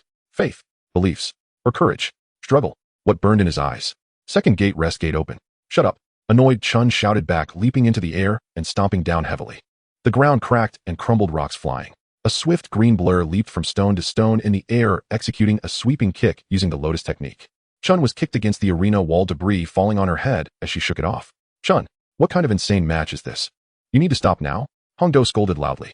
This voice revealed the situation in the stands, and Zhao Yuan-chun suddenly looked toward the pitch-black seating area, noticing a crowd of people hiding in the shadows. All those in the stands could see the 2 fighters below, but Chun could not see them in the darkness. What kind of insane match is this? She sighed and glanced at her palm. In just half a second, Chun instinctively dodged to the right as Might Kai struck a large hole in the stone wall behind her. Zhao Yuan-chun suppressed her irritation, a thin layer of red hue surfacing in her eyes. Just like that, Chun. Get angry. Shut up. Enraged, Chun clenched her fists, her anger surging. Her body moved, instinctively vanishing into the air. The ground around Might Kai began to crack and a shadow dashed around him. Seizing the opportunity, Zhao Yuan-chun delivered an elbow strike that hit her opponent, the crisp sound of bones fracturing echoing in the arena. Might Kai was sent flying, crashing heavily against the wall, which collapsed and concealed the injured Kai. In the stands, Mato Dai's heart bled, but he could not intervene. He had an inkling of what madness had overtaken this boy. Mato Dai nervously glanced at the packed audience, forcing a smile. In the dead of night, he had covertly used the duel arena. How had all the ninjas from Konoha shown up? Meanwhile, in a corner of the stands, Kakashi Hatake felt equally uneasy, having obeyed the third Hokage's instructions to inform him the moment Zao Yuan-chun returned to Konoha. However, he was of an age where he could not resist their persistent inquiries. The children concerned for Chun had learned of her whereabouts through questioning him. Due to a combination of various factors, Chun's peers, including Kakashi Hatake, Sarutobi Hiruzen, and the Minato couple, young and old, nearly all the ninjas of Konoha had arrived. The seemingly empty stands and audience were in reality completely packed. The fight was not over. Just as Zao Yuan-chun prepared to leave, a hand wrapped in bandages broke through the rubble, and Mike stood up covered in injuries. Veins throbbed at his temples, and his short hair danced wildly in the wind. Sweat evaporated into mist as he charged towards Zao Yuan-chun. Zao Yuan-chun could no longer endure her pent-up rage reaching its peak. Third gate, life gate. If you go crazy again then. A chilling aura surrounded her as Chun clenched her teeth and launched a punch. Like a tempest, the airflow lifted shattered stones into the air. Mike crossed his arms to block, temporarily opening the newly learned fourth gate, the injury gate. Chakra surged through his body's meridians, his skin turning crimson. A frenzied punch slammed Mike into the ground. Zao Yuan-chun raised her fist, losing all reason and wishing to strike again. Mike lying on the ground trembled as he crawled up, his right hand tightly gripping Zao Yuan-chun's immensely powerful punch. Blood flowed along the lines of his palm to his elbow, dripping onto the ground. Though bleeding, his hand did not move an inch. Chun stared at her hand, and the dangerous dark aura dissipating.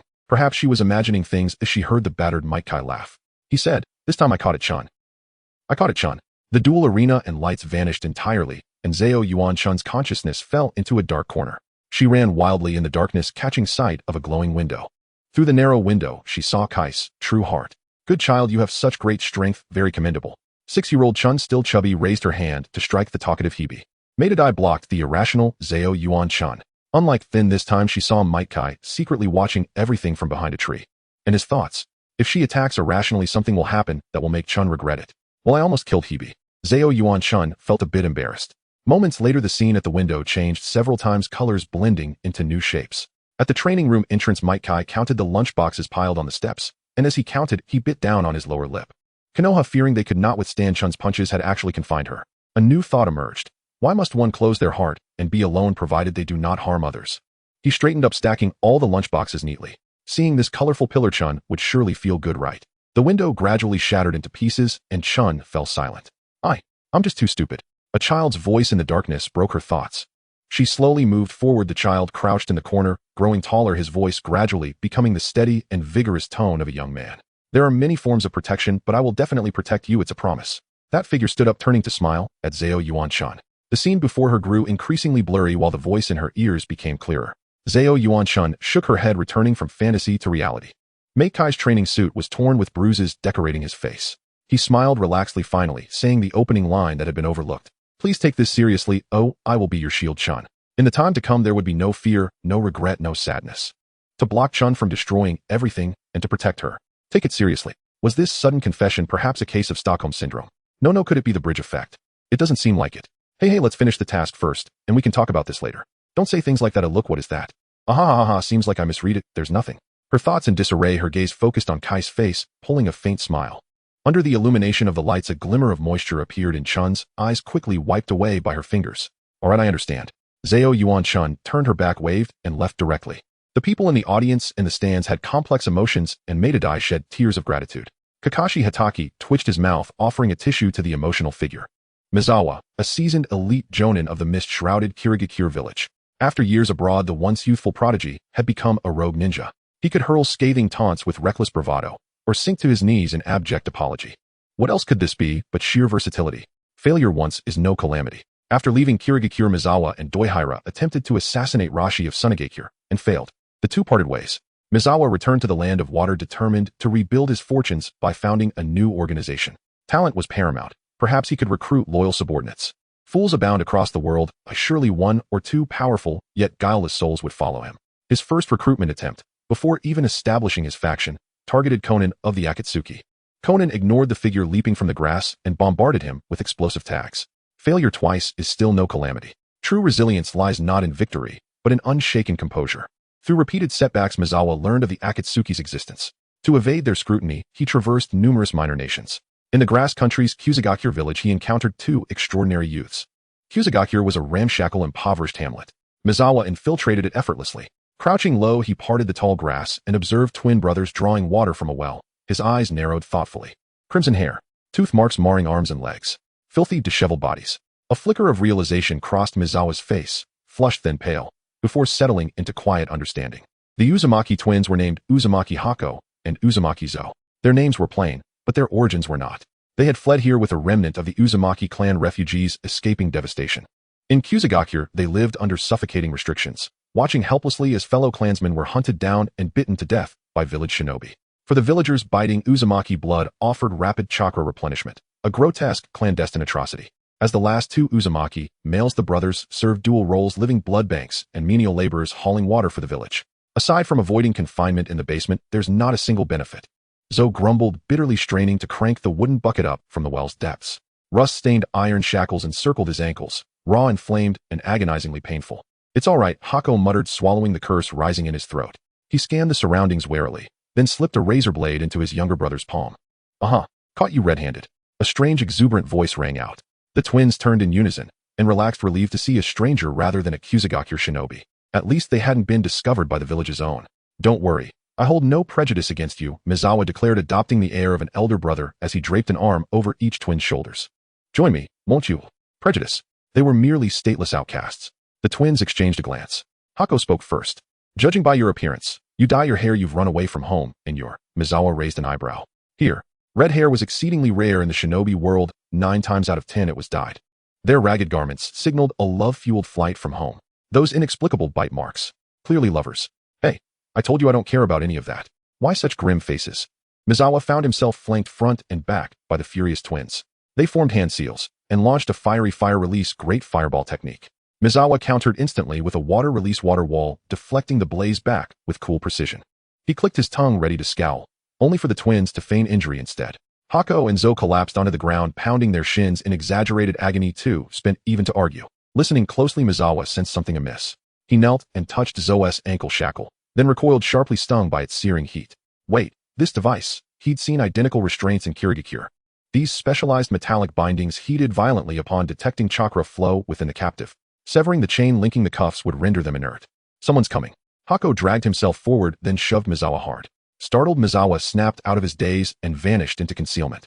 Moments later, Sunagakure shinobi arrived, roughly hauling the boys upright. Without hesitation, one mid-ranked shinobi slapped Hako across the face for using forbidden techniques. Their hair blazed crimson, yet their faces paled to ghostly white. Can't even draw water properly. You're allowed to bask in sunlight, to breathe fresh air. Why do you know nothing of gratitude?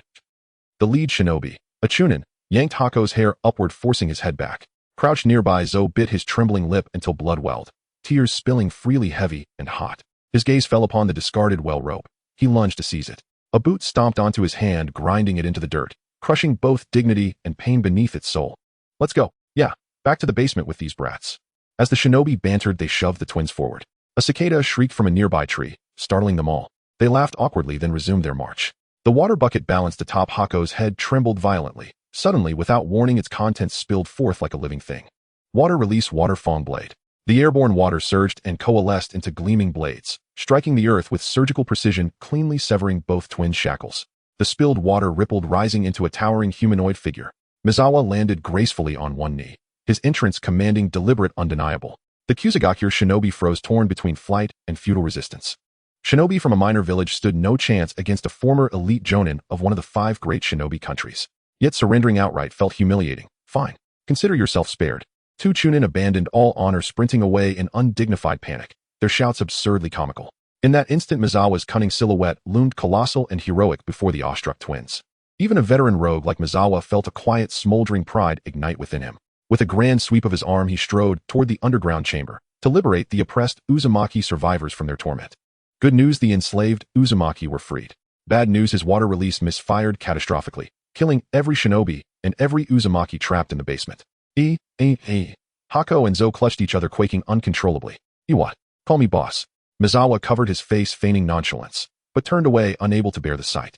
The collapse buried everyone beneath rubble. He winced, grimaced, and finally settled into a wry, resigned smile. I was never a paragon of virtue after all. Scratching his blue hair, he picked his nose idly. Hako and Zo burst into tears, then wiped their eyes, and after a long pause, Hako choked out, "Thank you, truly." The endless darkness of exploitation, the searing pain of repeated bloodletting, the monstrous faces looming overhead, all vanished.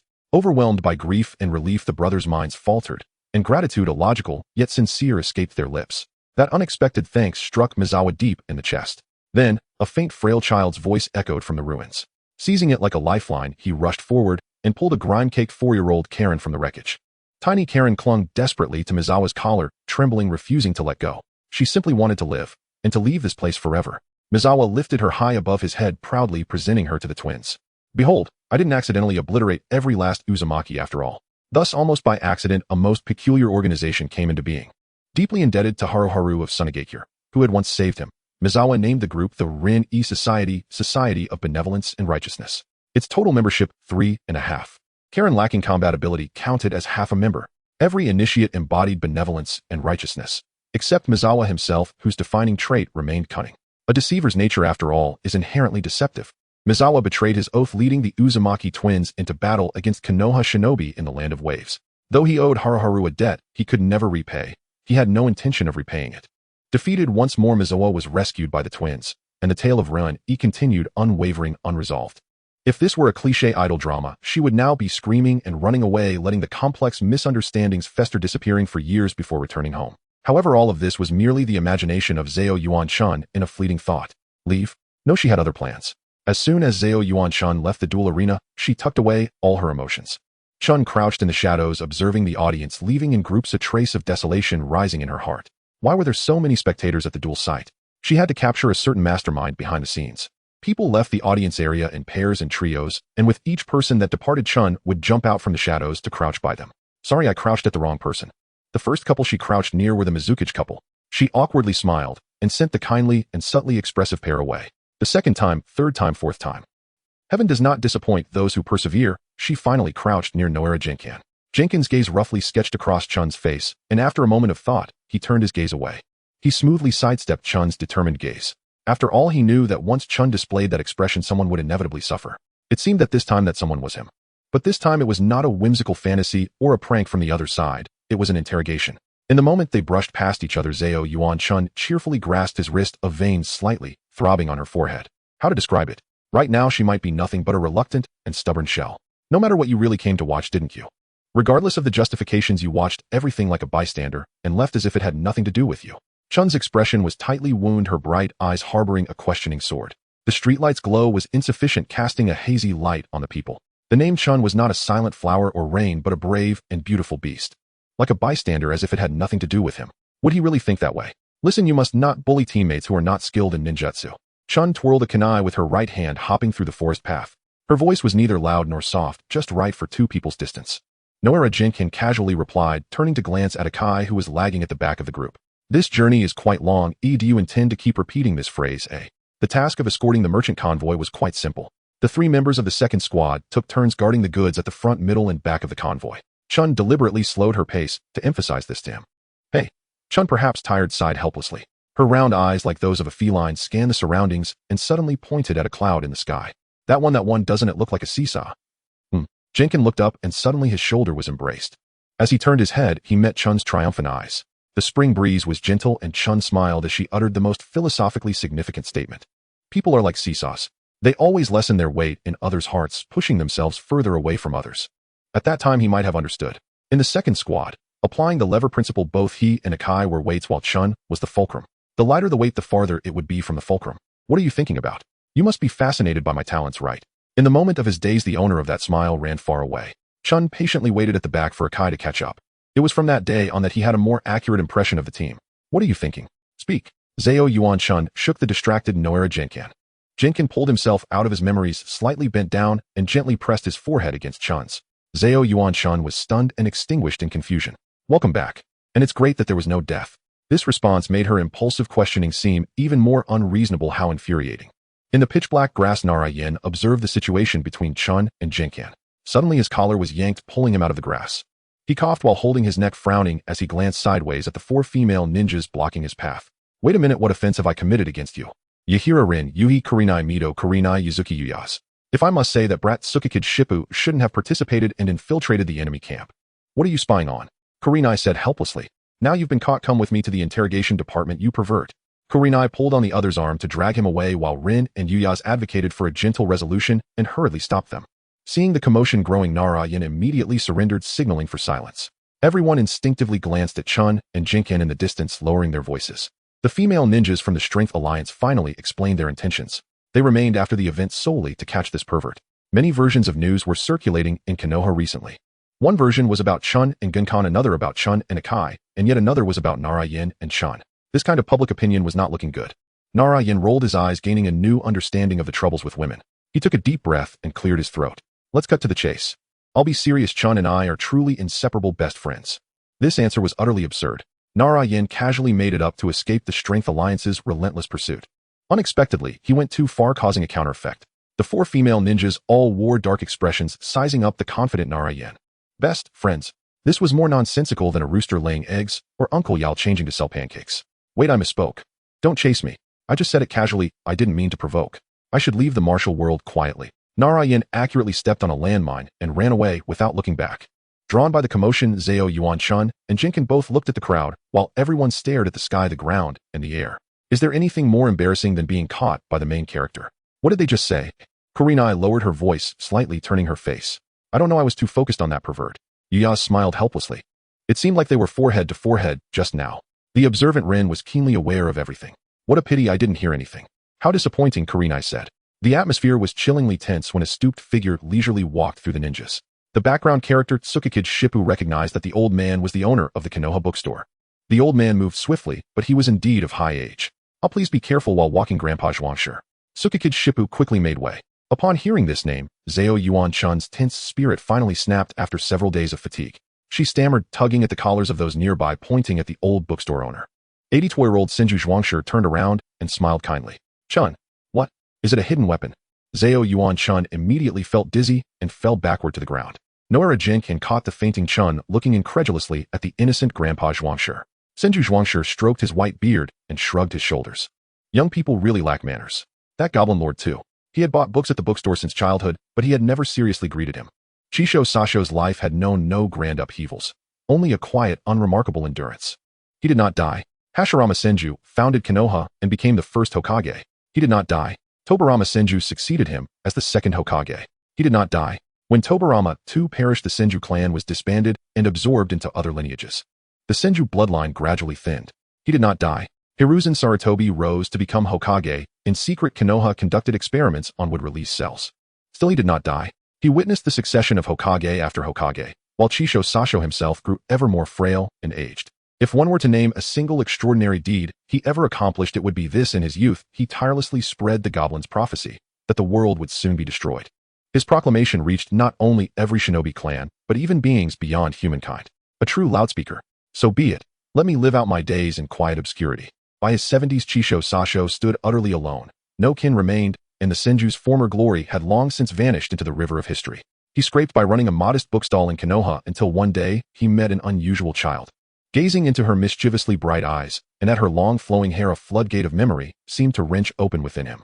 Was this child, perhaps, the young incarnation of the goblin spirit? An avalanche of weighty memories pressed upon his chest until he could scarcely breathe.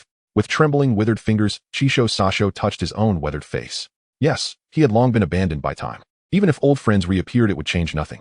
Hey, if you're not buying, don't go pawing through the books, brat. Chisho Sasho leaned into his seniority, barking sharply at Hayazono Haru, who browsed his stall. 6-year-old Hayazono Haru gave a perfunctory "oh," then casually picked up the volume titled Annoyance. Fine, fine. What a stingy old man. Who called me stingy? Chisho Sasho muttered under his breath, watching Haru's retreating figure fade into the distance. His lower lip clenched tight, murky tears spilled forth unbidden. It wasn't for the goblin's sake, not really. It was simply that his own life felt unbearably hollow. What a regretful existence. The Senju clan had fallen. Oh, everyone he once knew had passed on. Why in this world so transformed, where all things endure, yet all people vanish? Must he encounter someone from his distant past? A maelstrom of conflicting emotions engulfed him. Oh, Chisho Sasho could no longer distinguish sorrow from joy. Perhaps both coexisted. This life he'd clung to, however feebly. After his moment of profound sorrow, Chisho Sasho composed himself as usual. He ate, worked, and trained his chakra. He had been a jonin of the Warring States era, but chose not to continue serving as a shinobi in Konoha. In a sense, Chisho Sasho watched Hayazono Haru grow up. The spirit. He was certain. The child named Haru was the spirit itself. Oh, and lest it be forgotten, during the Nine-Tails attack, he somehow survived yet again. He was quite simply the legendary survivor. The sharp scent of antiseptic filled the hospital room. Haru lay resting on the bed. She remained unaware of the shock her collapse had sent rippling through her comrades. Instead, she drifted into a surreal dream. In her dream, she became the heroine of a melodramatic soap opera. Hayazono Haru rejected proposals from Gunma Shiranui and Might Guy, and instead married a faceless wooden puppet. That puppet was Shiro. Shiro told her he wished to introduce her to his grandfather, a merchant thriving overseas. Haru agreed without hesitation, already imagining scenes of sudden staggering wealth. Upon disembarking the plane, Haru spotted Shiro's grandfather at once. The kindly old man greeted them with a warm smile and began recounting his entrepreneurial journey. I am Chisho Sasho, a minor squad leader stationed at a mineral vein. I have few hobbies save one, staying alive. I have elders above me, children below me, and in between a cat and a dog. Should I offend either the spirits of nature or the goblins, please spare my life. Haru listened. Then something felt deeply wrong. She looked up. The sky had grown ominously overcast. Her companion's grandfather's features softened, grew smoother, until gradually he assumed the youthful visage etched deep in her memory. He stretched his lips into a grin, yet his expression turned terrifying as he fixed his gaze upon Haru. Long time no see. Long time. Haru jolted awake, gripping the blanket with white-knuckled intensity. She wiped cold sweat from her brow and slipped on her slippers, still trembling. Memories of the previous night surged back, fragmented threads converging upon a single absurd truth. Chisho Sasho was still alive, which meant he was nearly the only person who knew she had traversed time. What Haru did not yet know was that Hiruzen Sarutobi Tobarama Senju and Sakumo Hatake also possessed this knowledge. Frustrated, she buried her face beneath the blanket and rolled restlessly across the hospital bed. There was no turning back now. She could not afford passive resignation. I must test his stance. Precisely. Still clad in her hospital gown, Haru bolted from Konoha Hospital like a woman possessed. Unaware bystanders might well have mistaken her for an escaped psychiatric patient. But Haru paid them no mind. She raced straight to the bookstall and stared unblinking at the stooped ancient figure of Chisho Sasho. Looking to buy a book. The old man lifted his eyelids slightly, out creases on his face folded into deep layered furrows. He showed no surprise at her arrival. He already knew what she sought to ask. Want the secret to longevity. 10 Ryo for 2 volumes. As if I'd ever won your longevity secrets. So your real name truly is Chisho Sasho. Haru groaned, clawing at her hair as she crouched before the stall, idly flipping through the dubious manual. Just as she opened her mouth to press further, Chisho Sasho spoke first. I've known from the very beginning. Her heart leapt into her throat. You really are the goblin, aren't you? The spirit of the land. You act with purpose and purpose alone. Speechless, so much so that laughter threatened to erupt. Haru bought 2 copies of the longevity manual and left in stunned silence. I'll live another 50 years. Like the closing line of a television drama, Chisho Sasho shouted the declaration into thin air. Passers-by on the street exchanged awkward glances, stifling embarrassed smiles. 50 more years would make him over 130. Haru in truth doubted whether Chisho Sasho could possibly live that long. If he truly could, Orochimaru's obsessive pursuit of immortality would have ended the moment he knelt before this man as master. What a complicated world. Several autumns passed in hushed succession. Some languished in aimless drift, while others wrestled daily in fire and flood. The great Chinese scholar tree beside the Konoha Hospital window shed its leaves 5 times over, its gnarled branches coiled like sleeping dragons. What curious transformations had the world undergone? Perhaps curious was too gentle a word. Rather, each soul bore its own moment of unbearable hardship. A high-level council convened in Sunagakure. Around the circular table, silence reigned. No one dared speak. Fourth Kazekage Raza, resolute and desperate, resolved to test whether the one-tailed Jinchuriki could withstand the trial. Most council members remained mute, but one bold elder voiced dissent. But the one-tailed Jinchuriki is your youngest son, and he is only 5 years old. Raza cared little for the boy's age, or indeed for any of his children. His entire life had been pledged to the village's benefit. In his eyes, the one-tailed Jinchuriki was indispensable to Sunagakure's survival. If Shikaku could be properly controlled, Sunagakure's supremacy would become unassailable. Raza's gaze swept across the silent, bowed figure of Yashimaru, and an idea took shape. Yashimaru, breaking precedent, openly opposed the trial and proposed a delaying tactic instead. Through that agreement, Raza's expression darkened. He raised an eyebrow, lost in thought. Though inwardly impressed, he withheld approval. Is it for the village, or are you simply afraid to die? This servant dares not. Yashimaru feared neither death nor execution, but he trembled at the thought of living helplessly, unable to protect Gaara. To test the reliability of the one-tailed Jinchuriki through cruel deception, such was the Kazekage's unchanging modus operandi. Yashimaru lowered his head, even deeper, his face a mask of impassivity. And that agreement? Hayazono Haru. When a person begins to probe, it signifies that something has already occurred. He only grasped this logical fallacy after his retirement. In recent years, Sarutobi Hisashi spent most of his time in the secret room, smoking a pipe and pondering over the photographs he had collected, except when he was sleeping. He finally unraveled all the clues. To protect himself, the second Hokage Senju Tobarama had kept many photos of Uzumaki Kushina and the second squad for many years. Many years later, the Earth spirits had not appeared again. It was not until he witnessed the establishment of Sunagakure that Tobirama fully realized. The symbols on the headbands of the few people in the photographs were not those of their clans, but of Konoha. The one referred to as the Earth Spirit Hayakawa Haru used space-time ninjutsu. Teacher Tobirama did not make the situation public and merely kept the photographs in the layers of the sealing book. One ring after another, the sealing book could generally only be accessed by the Hokage of each generation. I hope I can pay attention to this in the future, teacher. Becoming the third Hokage was not just because he passed Tobirama's test, but also because Tobirama had great expectations for him. He hoped that Hisashi could uncover this force that transcended time. However, he was also slow to realize. At his age, being moved by naivety and persistence, he even allowed a child to handle the sealing book. Taking a step back, what troubled Sarutobi Hisashi even more was that Hayakawa Haru's reason for investigating the sealing book was due to Orochimaru's deception. Orochimaru's probing of the prophecy of destruction accelerated the process of changing time, thus triggering the emergence of the prophecy of destruction. From then on, the timeline of the 3 generations of master and disciple was completed. The beginning of the story is also the end of the story, and the end creates the beginning of the story. Tobirama taught Sarutobi Hisashi, and Sarutobi Hisashi taught Orochimaru. Orochimaru's probing of the prophecy led to Haru changing history, causing turmoil within the Senju and Uchiha clans, thereby creating the prophecy. What are you talking about? Why so serious? Another person in the secret room spoke up. Senjuzashi, after listening to Sarutobi Hisashi's monologue for most of the day, yawned. You still say that? Old senior, that ridiculous prophecy of destruction was spread by you, right? If it weren't for Senjuzashi indiscriminately spreading it across races, how would the toads of Myobokuzen know about this? Oh dear, I'm so hungry. I want to eat red bean buns. The other party began to act foolishly, leaving Sarutobi Hisashi feeling helpless. At the retirement age, he seemed like a child in front of the 87-year-old living fossil of Konoha.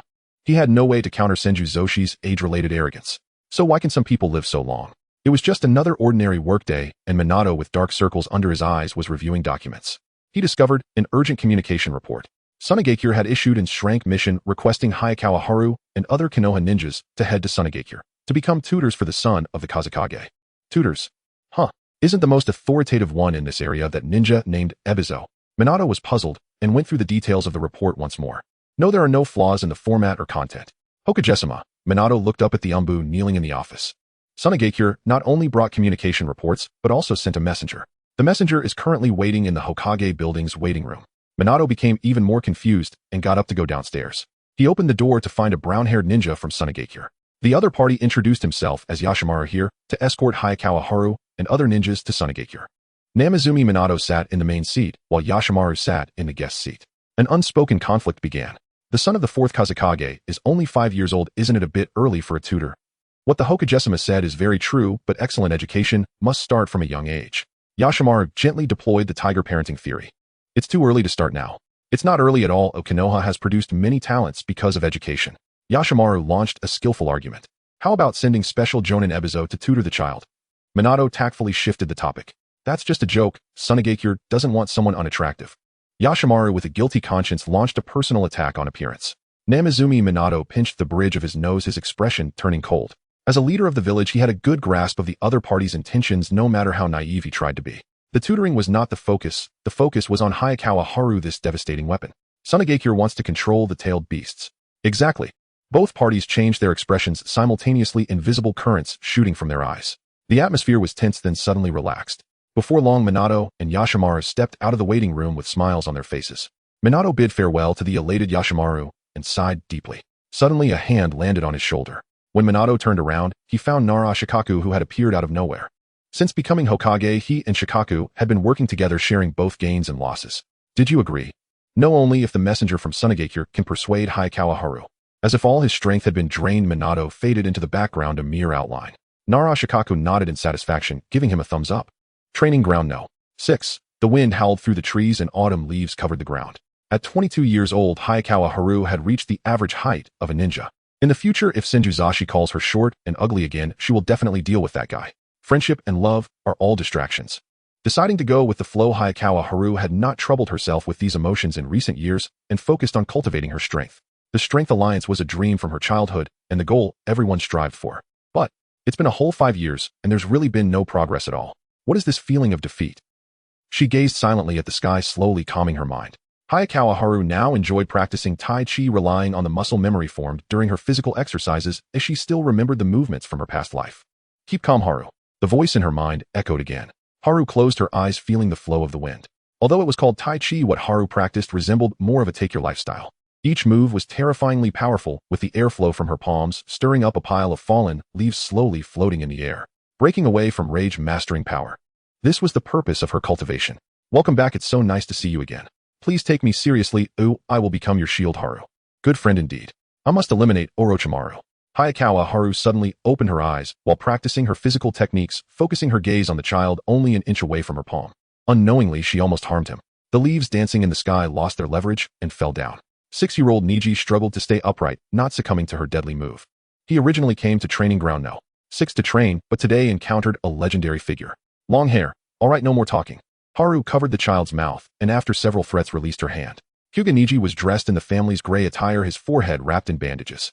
He looked up at the legendary figure of the translucent nine-tailed beast, secretly amazed. This was someone truly standing at the peak. When he was younger, he had heard other Hyuga discussing Hayakawa Haru mostly about how she achieved miracles through brute force, lacking any technique, just a barbarian. However, the young Niji had little reaction to the mocking of these loudmouths. Gentle fist is also a form of taijutsu. Regardless of technique, the goal is to defeat the enemy. The methods are merely different. Hayakawa Haru felt uneasy under Niji's gaze, realizing his awe towards her strength. Indeed, the strong possess skill. The child's thoughts were truly naive. Niji concluded this because of the leaves that had been stirred up by her technique. No, it was just the force of my hands blowing the leaves up. This has nothing to do with Tai Chi. Haru ruthlessly shattered a child's fantasy of the strong. Moreover, she was extremely concerned about one thing. The 12 little strong ones in her childhood were all so adorable. Want to learn? I can teach you. The glaring sun was blocked by Haru's silhouette, surrounding her in a circle of light. Transformation jutsu is truly an essential skill for everyday life. Yakimaru could appear anywhere, yet he had chosen of all places Konoha, the most improbable location. After completing her training, Haruna Hayazono casually entered a yakiniku restaurant for dinner. A furtive figure slipped into the seat behind her and pulled out the chair. Haruna remained unruffled, calmly wrapping grilled meat in lettuce. They'll cover this. To Yakimaru, the last time he paid for Haruna's meal was the last time. With effortless composure, he settled the bill and slid into the seat beside her.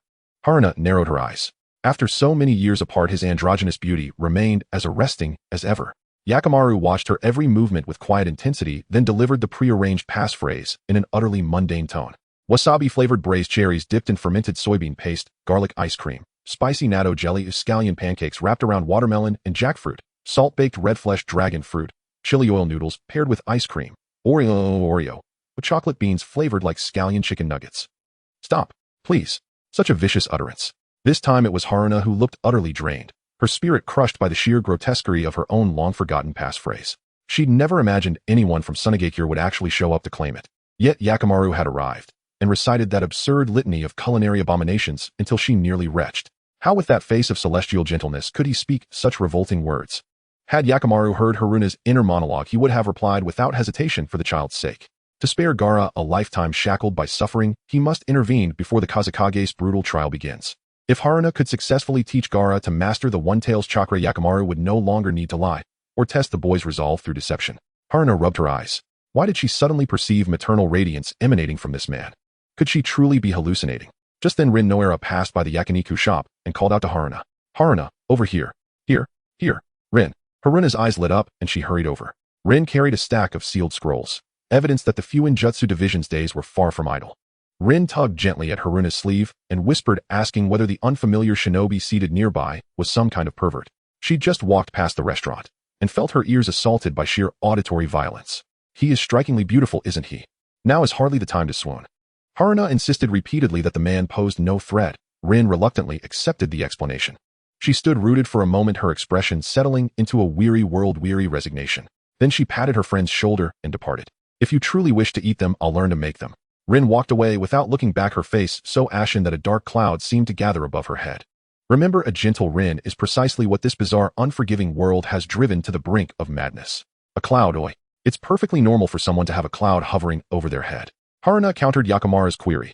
After all, Rin was the Three-Tails Jinchuriki. When distressed, her personal cloud even reigned. Still, Rin coexisted peacefully with the Three-Tails, allowing her to channel its chakra to amplify her Suiton techniques. Yet surely a person bearing a literal cloud overhead was anything but normal. Was there not a single sane person left in all of Konoha? Yakimaru maintained his faint, courteous smile, but beads of cold sweat gathered unseen beneath his collar. That Kunoichi had just exerted palpable pressure upon him. This signal, did it mean the Three-Tails Jinchuriki had neared perfection? Konoha's leadership understood Sunagakure's intentions with unnerving clarity. In the council chamber, clan heads debated Haruna's diplomatic mission to the Land of Wind with sharp division. Some urged the Hokage to reject the proposal outright. What if Haruna, an unpredictable variable, were turned against Konoha? Others argued passionately that this mission represented Sunagakure's sincere overture toward reconciliation. Fugaku Uchiha remained silent, detached, as though the matter held no relevance to him. The Uchiha clan's marginalization deepened daily. Even his dissent would sway no outcome. His thoughts lay elsewhere. In 2 years' time, the rebellion would begin. Returning to the matter at hand after prolonged deliberation yielded no consensus, all eyes turned towards Sakumo Hatake. Sakumo, seasoned by decades within the upper echelons, had mastered the art of diplomatic equivocation. Such matters must be resolved by those directly involved. Haruna is a remarkably sensible young woman. He trusted her implicitly, except perhaps when it came to cooking. Otherwise, she was profoundly reliable. A collective silence fell over the chamber, then erupted anew into endless circular debate. Minato Namikaze sighed deeply, then formally ratified the final plan. First, Haruna Hayazono would be promoted to Jonin, a rank whose institutional oversight minimized the risk of defection. Second, the delegation dispatched to Sunagakure would consist of Team 2, the veteran unit. Their presence would support Haruna while facilitating official cooperation between Konoha and Sunagakure. When the meeting adjourned, the vast circular table emptied, leaving only trusted confidants, the fourth Hokage, the heads of the Inoshikacho trio, who staunchly supported the Hokage, and Sakumo Hatake. Koharu pressed her lips tightly together, grinding her molars in suppressed fury. He knew precisely what the other elders intended. Assigning Team 2 to accompany Haruna was less about support, and more about preventing her seduction by Sunagakure. But as her instructor, how could he possibly misunderstand the caliber of his own students? Sending them to Sunagakure was essentially, "Koharu, are you quite all right?" Chozo watched his friend bury his face in his arms, shoulders trembling. After a beat, Koharu's razor-sharp wit finally emerged, delayed but devastating. "It's simply Three's company." Stunned silence filled the room. Sakumo Hatake, the eldest present, froze mid-breath. Chozo and Shikaku scrambled desperately to salvage their friend's reputation. "I meant when 3 walk together, one of them may serve as my teacher, or 3 form a multitude. That 3's company." Koharu sighed, exasperated. Terrifying adults. Terrifying literacy. Sakumo exhaled in visible relief. In short, this entire plan is nonsense. Rather than be manipulated by scheming elders, why not simply trust his student? He had watched Haruna grow from childhood. Her likelihood of betraying Konoha approached 0. Even if she did defect, Gunma and Might Guy would neither stop her nor remain loyal themselves. What? Was someone asking whether he was angry? Of course he was, because his lethal capability rendered him untrustworthy to the elders. Utterly preposterous. That girl, strong yet vulnerable, earnest yet fragile, possessed a heart easily wounded. Due to its continuous existence across generations, Haruna's Team 2 had earned legendary status as the veteran Team 2. Haruna harbored no anxiety about fulfilling her promise in Sunagakure, but she flatly rejected the notion that undertaking an Shrank mission required promotion to Jonin. "But," stammered the registration clerk at the Hokage Tower, scratching his head awkwardly. "There is no but. The title of Jonin carries unbearable weight. It shatters my life plan. I envisioned attaining it in my 40s, just before retirement." Haruna seized the clerk's collar, teeth clenched. His pupils dilated in terror as he raised trembling hands. "But, Jonin receive a fixed stipend." The clerk squeezed his eyes shut, bracing for calamity. When he opened them again, sunlight streamed through the window. Haruna stood before him, radiant, cheerfully signing her elite Jonin personnel file.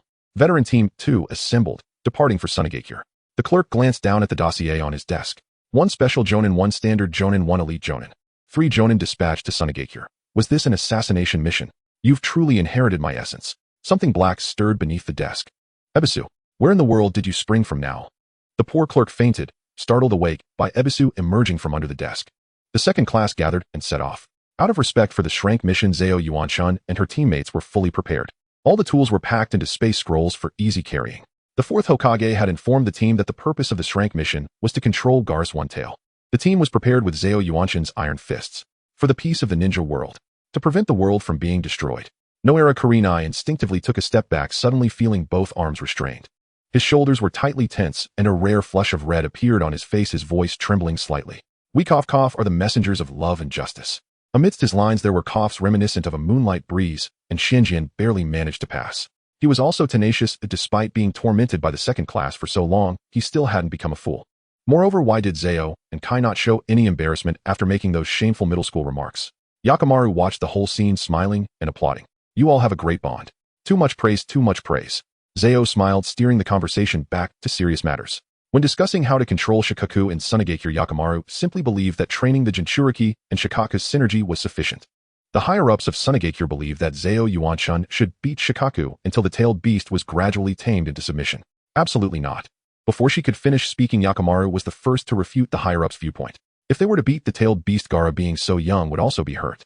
Let me guess you think everything can be resolved with love? Zao Yuanshan stared at Yakamaru with dead fish eyes, her tone teasing. Yakamaru nodded. Yes, isn't your second-class motto to spread love and peace? Yakamaru was left speechless, his desperate words sounding feeble. A glaring aura of maternal love emanated from him, blinding the eyes of the Konoha ninjas. With no other options, Zao Yuanshan lowered her head in thought. At this moment in the Uchiha clan's territory, clan members gathered in the central shrine, each agreeing with Fugaku's plan. In the eyes of all the adults, this thorny path of betrayal was not one the Uchiha chose actively, but rather one forced upon them by the higher-ups of Konoha, both overtly and covertly. Having reached the end of their patience, rebellion was their only option. These emotionally charged individuals wore angry expressions, their hearts burning with unspeakable determination. Uchiha Shursui felt uneasy, clutching his ninja blade in the corner. He glanced through the cracks in the crowd at Itachi, who was equally lost, and Itachi nodded at him. The dull family meeting soon came to an end, and Shursui and Itachi seized the opportunity to slip away to the cherry blossom grove. The cherry blossom trees had already wilted. After a rain, only mud and fallen petals remained. Spring has left us, huh? Where's spring? Uchiha Itachi, wearing a gray vest and already part of the Umbu, suddenly asked a strange question. The only response was silence as the two silently stared at the bare, deep brown branches at the top of the tree. Since Senior Zao Yuanshan disappeared 5 years ago, she had basically cut off all contact with the Uchiha. Without a doubt, Senior Zao was an upright and optimistic ninja, but there was no reason for her to sever ties. It was likely closely related to the interests of Konoha. Moreover, what frustrated Uchiha Itachi was that since the relationship between Konoha and the Uchiha had become tense, every time he greeted Senior Zao, she would awkwardly smile and then walk away. Spring had left, perhaps spring had also departed. The night wind rustled the treetops, the branches of the cherry blossom trees swaying in the breeze. In the dead of night, a thud was heard near the Uchiha clan's cherry blossom grove. They searched around and found Senju Zashi lying on the ground. Grandpa Zashi. The feud between the Uchiha and Senju remained in history as the two worked together to help the living fossil up. Senju Zashi wore an expression of a teachable child, reaching out to ruffle the heads of the two. His hands, covered in mud, ended up on the heads of both Uchihas. Spring is not avoiding you and the Uchiha. A nostalgic look flashed in his murky eyes as he began to mutter to himself. Although many villagers in Konoha said this old man with a bookstall was a madman, when it came to Senior Zao Yuanshan, both Itachi and Shursui stayed without prompting. Spring has killed too many Senju and Uchiha, so she is just shy when she sees you. In reality, Zashi was right. Senior Zao Yuanshan had returned from the Warring States period, and she wished to avoid the Uchiha. Guilt? Not at all. Spring had caused the destruction of many, driven by various factors. She simply could not escape the awkward atmosphere. Clearly, just a moment ago she was tearing apart the Uchiha, and the next moment she returned to the reality where Itachi and Shursui existed. Really? Shizui's expression froze as he looked up at Grandpa Zashi. In his view, if Senior Zao could reconcile with the Uchiha, then the conflict between the Uchiha and Konoha would not continue to fester. Everything would present an opportunity for reconciliation. Because Senior Zao was the legendary strong long-haired ghost, both Konoha and the Uchiha would be wary of her unpredictability. This wariness would give rise to opportunities for calm negotiations. Senior Zao is very important. Indeed, because Spring actually is, Senju Zashi still couldn't change his loudmouth nature, lowering his voice to catch the attention of the two children, bursting into laughter. A deity. As soon as these words were spoken, they suddenly seemed less credible. Uchiha Itachi silently stepped back, pulling away Shursui, who still held on to some hope. They took one last look back at the madman Grandpa Zashi, who was leaning against the cherry blossom tree, and left together. No one noticed that on the bare branches of that cherry blossom tree, blossoms had bloomed once more. Pink petals crowded at the branch tips, a lively scene. I teach math. Wasn't she brought in to control the tailed beast? Why should she be responsible for imparting knowledge?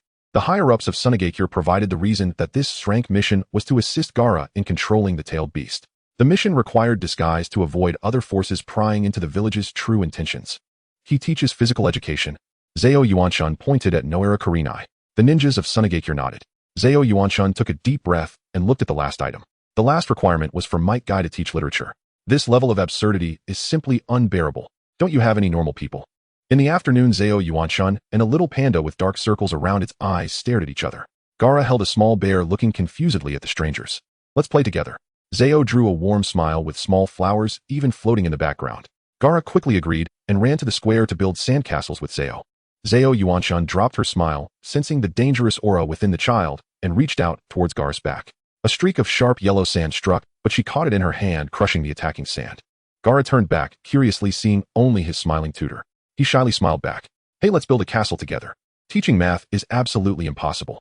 The sorrows and joys of every office worker differ, yet the most despair-inducing truth is not the existence of deadlines, but the chilling realization that even those deadlines are illusory. Because Yashimaru vehemently opposed violent taming Squad 2 shifted its strategy to one of overt preparation and covert execution. The mission spanned 1 month. Each morning, a seemingly ordinary tutoring session served as cover. Each afternoon, Hayazono Haru instructed Gaara in mastering his power. Yet before formal instruction commenced, Squad 2 implemented subtle adjustments. Don't walk upside down using that handsome face. You fool, Might Guy. With the transformation jutsu, Might Guy assumed the guise of Hatake Kakashi, no wait, of Kirigakure's Nukkinen Shirinui Genma, and taught physical education. Flawless Haru. He praised delighted by Haru's flawless imitation of himself. Thus Haru, wearing Might Guy's face, taught literature. Haru always smiles Genma, Might Guy remarked glancing back, only to see Haru disguised as Shirinui Genma. Genma, seeming to realize the slip, lifted both corners of his mouth just enough for the smile to pass muster. Indeed, the familiar triangular cycle had begun anew. To ensure the cover tutoring proceeded seamlessly, Haru became Might Guy became Shirinui Genma, and Shirinui Genma became Haru. Bound together like insects on a single thread, Yashimaru unconditionally agreed to conceal this harmless alteration. He understood the mission to control Shikaku must succeed. If it failed, even resistance would become absurd. Even the child left behind by my sister will be devoured by this village. Upon his shoulders rested both loyalty to the village and an unbreakable bond of kinship. Yashimaru's soul tore apart under that dual pull, shattered, pulverized, reduced to mud and dust. Even the fragments dissolved into the soil he could never betray. Here selfhood was rarer than gold. Young Gaara discerned the immutable law governing this world. It was no arcane philosophy, merely the strange rhythm of Konoha shinobi. Each morning the earnest, meticulous Hayazono Haru taught mathematics with unwavering seriousness. Each afternoon Haru guided him in controlling his power, her expression warm and radiant. Huh, you mean dissociative identity disorder? During lunch break, Gaara cautiously knocked on Kankaro's door. Kankaro was his older brother, sometimes spontaneously joining him to play in the plazas, Sando more often directing Gaara's every mound and castle. Dissociative identity disorder. Gaara blinked slowly, struggling to grasp its meaning. He raised his toy bear, staring intently, his lips gradually curved downward. Dissociative identity disorder. Sounds utterly tragic. Hey, why so glum? Kankaro, slightly older, couldn't resist teasing. As he reached to clap Gaara's shoulder, a sudden surge of sand startled him backward. He awkwardly withdrew his hand and scratched his head. Anyway, it's just a joint operation between Konoha and Sunagakure. Maybe they're simply bored. With that, Kankaro shut the door. Gaara left home clutching his small bear and skipped his afternoon training. When Hayazono Haru herself found him at the park, he sat alone, shaping sand. He had slipped from the fleeting joy of companionship back into quiet solitude. Unaware of the truth, Haru instinctively stroked his hair, and with a single punch shattered the sand surging toward them. A voice whispered within her, Gaara, so young, already depressed over mathematics. As expected, Haru murmured, her gaze heavy with compassion. As Haru gazed upon Gaara with sorrowful empathy, Gaara gazed back with equal pity. Two souls steeped in sorrow resonated with uncanny synchrony. Sunagakure's sunset differed from Konoha's. Even amid buildings, its slanting light evoked boundlessness and a profound, aching loneliness. To persuade him to resume training, Haru drew a peanut from her ninja tool pouch and placed it gently in Gaara's palm. The little panda-eyed boy, dark circles stark beneath his eyes, watched Haru's every motion. Curious perhaps, or fearful, she might vanish coldly, fractured by dissociation. Haru held another peanut in her hand. She displayed it, then clenched her fist. When she opened it again, the shell lay in fine, precise fragments. Inside, the peanut kernel remained perfectly intact, not only whole, but even its delicate pink skin unbroken. Peanut. Gaara closed his fist tightly, then opened it. Both shell and kernel crumbled into dust. In silence, he stared at the indistinguishable ruin, until for a heartbeat the image flashed himself as a child harming fellow villagers. Humans are far more fragile than peanuts. When emotions spiral beyond control, everything shatters. So, we must proceed slowly.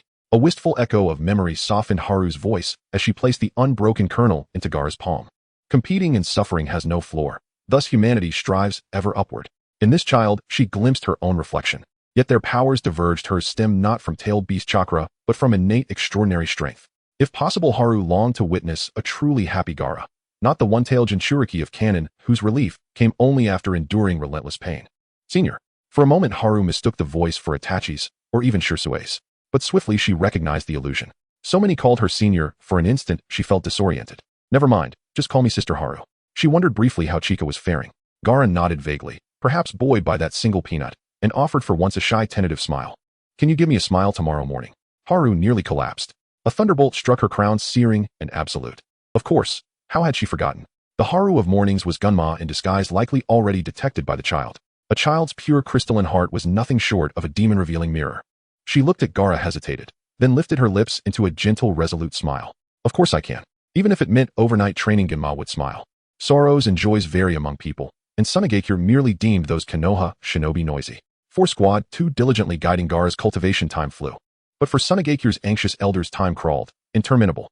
Raza was no rigid traditionalist, yet he remained convinced Yashimaru's tutoring plan was futile. No violence against the tailed beast. They asked, afraid of hurting the child. Shikaku was merely a beast, harm done harm endured. And the child would endure harm too, with little consequence. Raza sought to subdue Shikaku through Haru's brute force, but encountered repeated mounting obstacles. Compounded by his subordinate Yashimaru's opposition, Raza's frustration curdled into icy fury. The village was paramount, and from the outset his younger brother-in-law had misjudged his place. Now it was time to realign that position. The originally postponed bloody trial, scheduled for 1 month later, was advanced by the Sunagakure High Council to the following Sunday. Do not misunderstand, they held no confidence in Haru's pedagogical skill. Rather, they intended for Yashimaru to provoke Gaara into releasing Shikaku, so Haru could strike him down. Such forceful suppression served everyone's interests. That is all, solely for the village. Raza walked past the park expressionless, his sandals crushing peanut shells into dust. Elder sister. In the pitch darkness, a woman with sandy brown hair appeared indistinct. Upon hearing his voice, she glanced back once, then slowly receded into the void. In the lightless blackness, Yakimaru's heart pounded as he quickened his pace. The air hung thick with the coppery stench of blood and the grating wail of sorrow. He broke into a frantic sprint, lunging for that hazy silhouette. The moment his fingers closed around his sister's right hand, she dissolved into shimmering motes of light scattering across the ground before melting into the boundless dark. At the very edge of that fading radiance lay only a frail newborn infant. Yakimaru gasped for breath, his gaze vacant as he stared at the weeping child. He bit down hard on his lower lip, tears overflowed his eyes, uncontainable, unstoppable, and traced glistening paths down his chin, falling silently onto Gaara's small body. Instinctively he drew a kunai, his arm trembling violently. I'll kill you. I'll kill you. His voice cracked into ragged sobs, the blade slipped from his grasp and clattered lifelessly onto the earth. He stepped forward and gathered the crying infant into his arms. This child was both the cause of his sister's death and her sole remaining legacy. His love for his sister Karura had at times twisted into bitter hatred toward Gaara. Yet this was still a child, his sister's child. Night deepened. Yakimaru stirred awake, dazed and disoriented. His arm ached from being used as a pillow. He gathered his belongings from the desk. The candle flickered low, its dying glow casting his hair in faint crimson. Not warm, not grand, but fragile like himself. A night breeze snuffed it out. Upon the windowsill, a messenger nin landed soundlessly. Yakimaru held his breath as he accepted the sealed missive. The plan had changed. Village orders demanded he assassinate Gaara at dawn. Understood. His candle had burned out. So too must he obey. He turned his head slightly, gazing at the pool of wax congealed upon the desk, then dropped it into the wastebasket. Yakimaru left the study. From the narrow crevice between wall and desk, a tiny turtle with beady eyes scuttled away on stubby limbs. On a square flat rooftop elsewhere, Hayazono Haru caught the urgent message turtle midair. Though she longed to complain, how could a turtle possibly spin its shell at high velocity and launch itself like a projectile? This was hardly the time for quips. Another figure stood atop the roof, Chujiro Kirigakure. 2nd Division was deep behind enemy lines. Complacency was unthinkable. At last their long vigil had borne fruit. Tonight's original plan had been precise division of duties. Might Guy stood watch over the sleeping Gaara, guarding against intruders. Hayazono Haru coached Kirigakure in delivering a genuine reassuring smile, fulfilling Gaara's quiet wish. Move ahead of schedule. True to Sunagakure's style, Kirigakure listened impassively to the turtle's report, then summoned a ninja hawk to relay the intelligence back to Konoha. His strategy remained unchanged: hold position. Sunagakure's alteration of this shrank mission was almost certainly intended to pressure Haru, forcing her to resolve matters through brute force. 2nd Division would withdraw early, leaving Sunagakure to reap the consequences of its own miscalculation. For shinobi, adherence to mission parameters was the time-honored optimal path. I think. Haru raised her hand timidly, her nerves prickling beneath his unwavering gaze. Within Konoha's rigid principle of mission first conduct, every word she spoke now violated protocol. Her proposal, to impersonate Yakimaru, to infiltrate early and test Gaara's emotional control firsthand. It would spare Yakimaru from tragedy and reveal the truth of Gaara's inner restraint. Don't worry, I won't be exposed until the final moment. It will be utterly authentic. Haru swallowed hard, her voice softening, her confidence wavering. Yes, this was profoundly unshinobi. What she proposed was nothing more than an unscripted surge of raw, unguarded empathy. Kirigakure held her gaze, his expression unchanged. Then without a word he turned his face upward, to the moon suspended in the silent night sky. Hesitantly Haru continued she could manage everything. She only needed time. How to articulate it grew even harder. Just as years ago, she could not explain why she believed Might Guy would become a legend, so now she could not voice why Gaara remained trapped in childhood anguish, haunted by the failure of an assassination attempt meant to erase him. Only now did Haru feel the true weight of transmigration, the solitude of carrying knowledge no one else possessed. She was no saint blinded by idealism. She simply recoiled at the thought of suffering unfolding before her eyes, yet choosing like any indifferent passerby to look away. It was infuriating beyond measure. To change this reality, you stand aside hands idle. Someone must. Shatter convention. What then do you consider your comrades to be, Haru? Kirigakure's tone remained level devoid of inflection. A faint furrow appeared between his brows as he reached out, intending to grasp her wrist. His fingers halted inches short, as if seared by invisible flame. This is not shinobi conduct. Deception in service of others would inevitably draw Sunagakure's coercion. Not possibility, certainty. Not shinobi. Too sharp. Again, Haru lowered her head. A breeze stirred her long hair. Moonlight draped the world in cool silvery ash. For a breath her face vanished into shadow, then lifted resolute. Her spine was straight, her cheeks streaked with silver trails of tears, so luminous they were nearly blinding. She no longer bit her lip. Instead she smiled, radiant, unburdened, brilliant. Her laughter pierced the night, echoing across the empty rooftop. This is Hayazono Haru, the shinobi. Whether tearing apart Uchiha and Senju clans in a fit of madness, or praising Might Guy who struggled even to pass the academy entrance, none of it altered Haru's essence. For she was a shinobi with a name. Through tear-blurred eyes Haru laughed with absolute ease. Without glancing back she stepped off the rooftop and vanished into the night. Just kidding. She walked away from Kirigakure's line of sight, wiped her tears, and hummed a tune. For years sheer unapologetic self-regard had sustained her. She had affirmed herself countless times. This mission was perilous. She refused to drag her teammates into it. Logically and ethically Kirigakure's role was exceptional. Every action reflected Konoha's interests. His instinct to remain detached was not failure, it was duty. To change things one must strive. To claim something one must reach for it. That was Haru's truth. At dawn the next day, Yakimaru awoke dizzy and disoriented, bound tightly to a roadside utility pole. Being tied up was bad enough, but why iron chains thick as tree trunks? Truly the most desolate place imaginable. Sandstorms raged, every breath filled his mouth with grit. Right, he still had a mission. Yakimaru flexed his right hand toward his weapon pouch. Inside only sand. His tools had been swapped. All was lost. Lord Raza would inspect the experiment's results by morning. If he failed to carry out the assassination, another shinobi surely would. And should the Jinchuriki lose emotional control, he would be deemed a failed experiment, executed without mercy. Yakimaru's pulse hammered, the scorching heat blurred his vision. Then, suddenly, he froze. From the sand inside his weapon pouch, he unearthed a small object. No, it was not gold panned from sand. Yakimaru stared speechless at a single peanut. He knew instantly who'd done it, the revolting culinary experimenter. Haru. Even his shout vanished, swallowed whole by the howling wind and sand. Gaara pressed the snooze button, his gaze fixated on the cartoon calendar. Today Sister Haru promised to give him a smile in the morning. The sandy desert may be strong, but Sister Haru from Konoha is a special new friend. A new friend is the best friend. Aside from the daunting math tutoring sessions, she is gentle at all other times. He skillfully retrieved today's lunch from the windowsill, placing the lunchbox into his bag. From a young age he knew that the ninja delivering the meals was arranged by his father, never revealing their face.